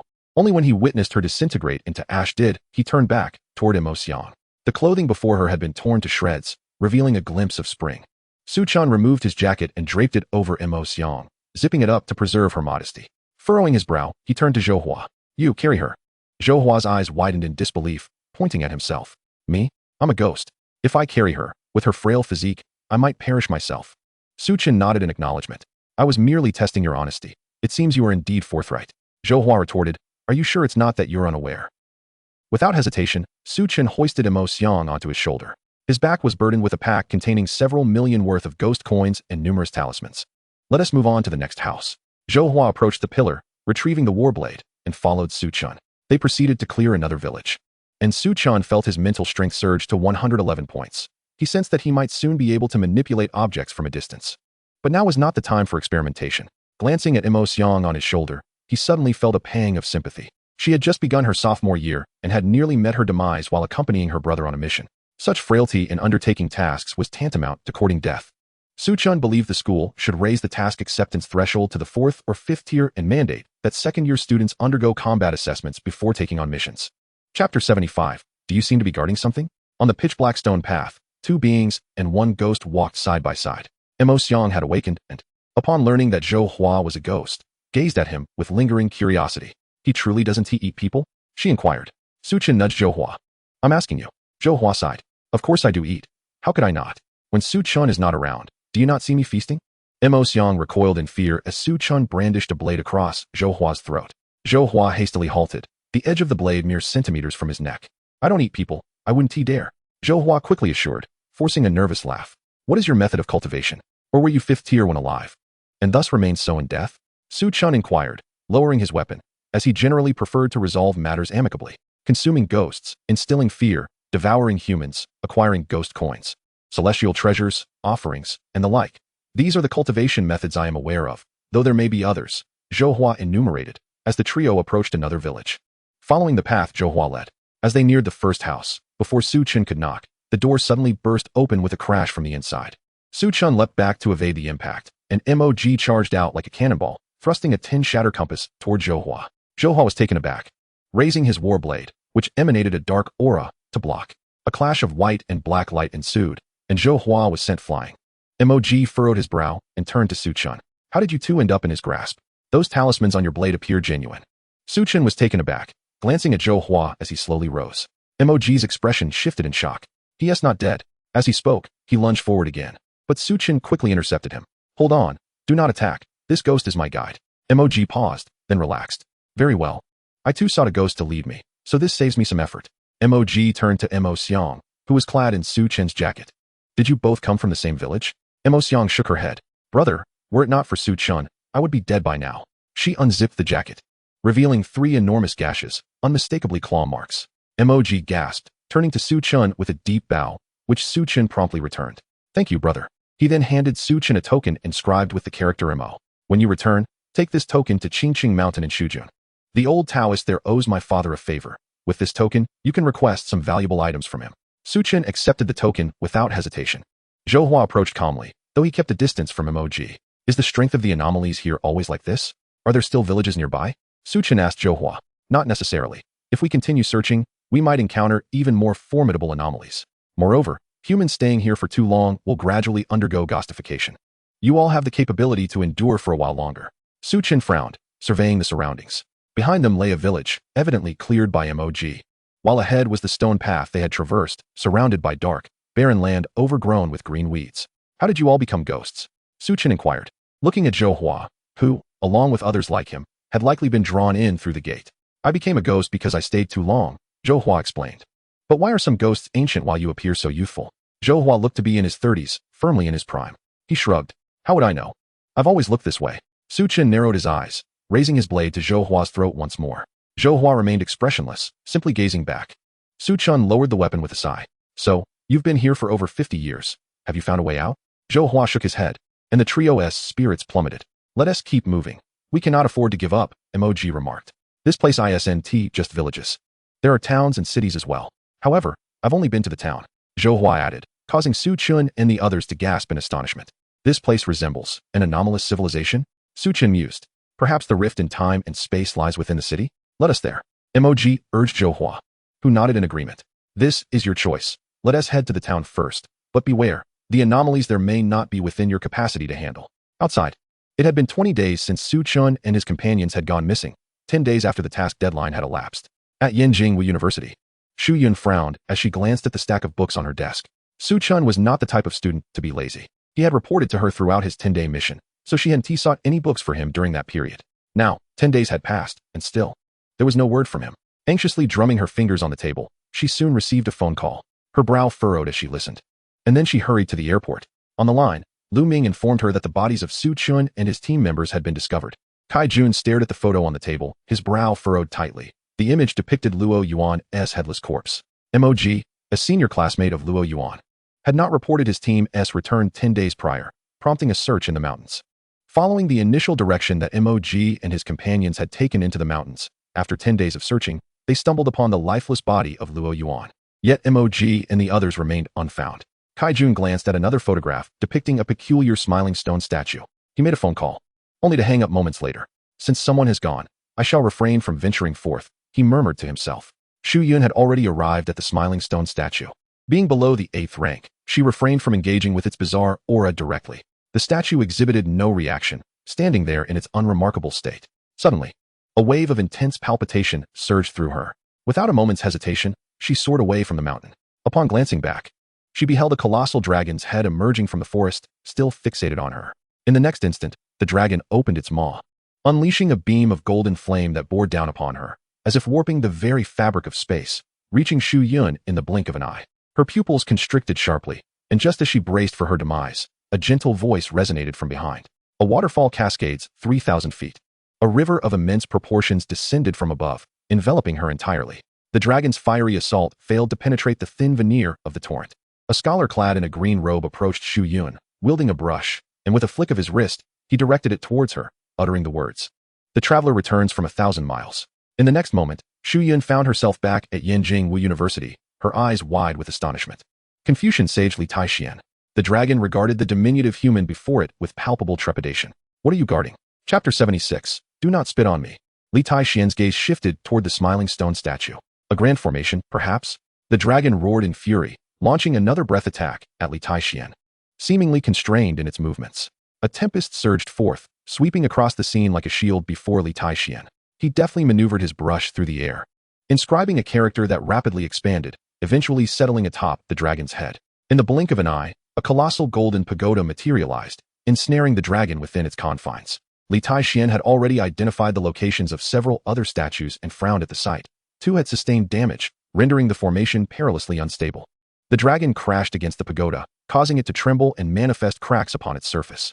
With unwavering determination, Li Taixian continued to wield his brush, inscribing successive characters that soared toward the dragon. Defeating the dragon was paramount before he could address the issues with the formation. He had no intention of destroying it, for such formations could likely be the product of natural phenomena or remnants left by ancient beings, meant to contain something significant. Meanwhile, Su Chen and his companions traversed a path beneath the night sky. Suddenly, a thunderous sound echoed from the heavens, reminiscent of the sky tearing apart. The four turned to witness a massive vortex manifesting in the distant sky, spanning several thousand meters in radius. The vortex emitted a haunting violet glow, prompting MOG to shout, "A temporal rift. We must head that way." With that, he dashed forward, and Su Chen and the others hastily followed. As they ran, Su Chen seized the battle blade from Zhou Hua's grasp. This was his protection fee, merely borrowed for Zhou Hua's use. However, the blade's presence with Zhou Hua posed a considerable threat to them. An eerie sound wave reverberated, akin to laughter mingled with sorrow. The four halted abruptly before the immense vortex, where a figure, towering in height, flickered in and out of view like a malfunctioning television. The overwhelming pressure emanating from it sent shivers down their spines, rendering it difficult to breathe. A ninth-rank anomaly, they realized, an entity never before encountered on Blue Star. The being stepped into the vortex, and a powerful suction emanated from it. Countless dark specks lifted from the ground, pulling Su Chen and his companions skyward, hurtling them towards the vortex. Su Chen grasped Mo Xiang beside him, just as MOG reached for Su Chen's hand. Their fingers barely brushed before the chaotic winds separated them by a vast distance. Zhou Hua vanished into the air, and Mo Xiang clung to Su Chen like an octopus, as darkness enveloped them, drawing them ever closer to the vortex. Surrounded by a circle of talismans and palm thunder symbols, the protective light cast by the talismans enveloped them, causing the lurking anomalies to abandon their intentions. They plunged into the violet vortex, experiencing that familiar sensation of being thrust into a washing machine. On Blue Star, in the Taiying Mountains, Li Taixian was fully engaged in battle with the dragon, its head bowing lower, on the verge of being subdued. Suddenly, the remaining statues in the forest collapsed simultaneously with a thunderous roar. Li Taixian turned his gaze, his pupils contracting in horror. A temporal rift, several thousand meters in diameter, boldly appeared in the distant sky. From within its violet depths, a voice that seemed to oscillate between laughter and weeping emerged. An entity, shifting incessantly between the realms of reality and illusion, materialized. Its towering form shrank to a height of 2 meters. Its eyes were entirely black, with a sinister red mark at the corners, and it was shrouded in a swirling miasma of red and black. In the next heartbeat, hundreds of beams of light, piercing the heavens, erupted from various locations, each differing in hue and diameter, some appearing far off while others seemed to originate within the Taiying Mountains. A dark green beam shot from Li Taixian, ascending towards the clouds. Unbeknownst to him, the dragon had broken free from its confinement. A golden beam rising from it alongside a piercing dragon's roar. The most formidable beings in this realm issued a warning to the unwelcome guest. The entity smiled faintly, extending its hand towards the front, attempting to inscribe a mark of its race upon this realm. Numerous ninth-rank beings surged forth, striving to thwart its intentions. The vortex behind it emitted a piercing howl. It was, in fact, another anomaly. Cracks like glass began to appear upon the rift, ultimately shattering and dispersing pure energy throughout this realm. In sacrificing itself, it held off the hundreds of ninth-rank beings for but a fleeting moment. In that brief instant, its arm extended fully. From the perspective of all ninth-rank beings, a chaotic array of lines appeared at the origin of Blue Star, where the marks of both the demon and human races lingered. Nearby, many other insignias existed. Any being with ninth-rank strength had the privilege to leave their personal mark at this origin. The entity smiled and vanished in an instant. The imprint of an external race signified their claim to contend for the source power of this planet, a vital element for ninth-rank cultivation and ascension. Li Taixian disregarded the dragon, racing towards the location where the entity had vanished. He had just noticed that before the temporal rift shattered, countless dark specks had descended from it, revealing an innumerable horde of anomalies. Su Chen slowly regained his senses, finding himself nestled amidst the thicket. Perhaps due to an enhancement in his mental acuity, he felt slightly dizzy, but not as severely as during his previous experience, where he had vomited for several minutes.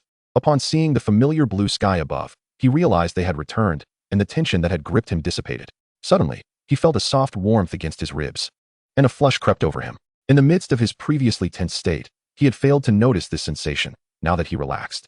The 18-year-old boy felt a surge of embarrassment. When traversing the rift, he had clung tightly to Mo Xiang, who was entangled around him like an octopus.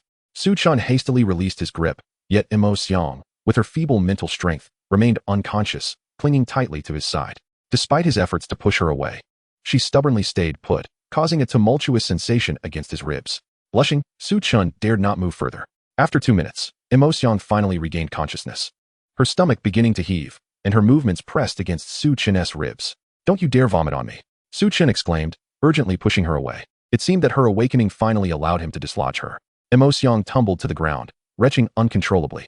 Su Chen turned his back to her, concentrating on his breathing to calm himself. Chapter 77. Are you swaying? Once Mo Xiang had recovered, she glanced around and spotted Su Chen facing a grand tree. Are you swaying? She teased. It's rather uncivilized to behave like that in front of a girl. Su Chen merely stared in silence, turning around to clear his throat. That is not the case at all. Now that you've recovered, let us make haste. I remember there are numerous strange occurrences that came along with us. Mo Xiang nodded, and the two ventured deeper into the forest. Shortly after, a streak of azure light swept overhead, the return of the wanderer from 1,000 miles. As the light faded, a gentle recitation resonated, and in the blink of an eye, they found themselves back at the spot where they initially entered the mountains. Upon lifting his gaze, Su Chen beheld a colossal dragon, radiant with golden light, soaring from the mountains. The direction seemed eerily similar to the location of the pool they had first discovered. You should return to school. I will investigate the mountains, he declared, dashing towards the interior, leaving Mo Xiang unable to restrain him. After a moment's contemplation, she stomped her foot and decided to follow him. Su Chen raced to the pool's edge, when suddenly he heard a rustling behind him. He swung his blade instinctively. Ah, don't strike. It's me, came Mo Xiang's voice, prompting Su Chen to halt abruptly, his arm aching from the sudden stop. What are you doing here? He asked, taken aback that she, so timid, had followed. I. Never mind. Wait here while I check the pool, he instructed, handing her a handful of talismans, including warding and lightning talismans. Infuse them with your blood to activate. With that, Su Chen leaped into the murky green waters of the pool. Visibility was low beneath the surface, and it grew darker the deeper he descended. Su Chen frowned, wishing he possessed MOG's treasure hunting compass. After what felt like an eternity, he finally reached the bottom. With nearly 10,000 points of vitality, he could hold his breath for an extended duration. As he walked across the soft sediment, his hands searched for something beneath. Suddenly, the ground gave way beneath him, and he was engulfed by the wet, soft mud as if devoured.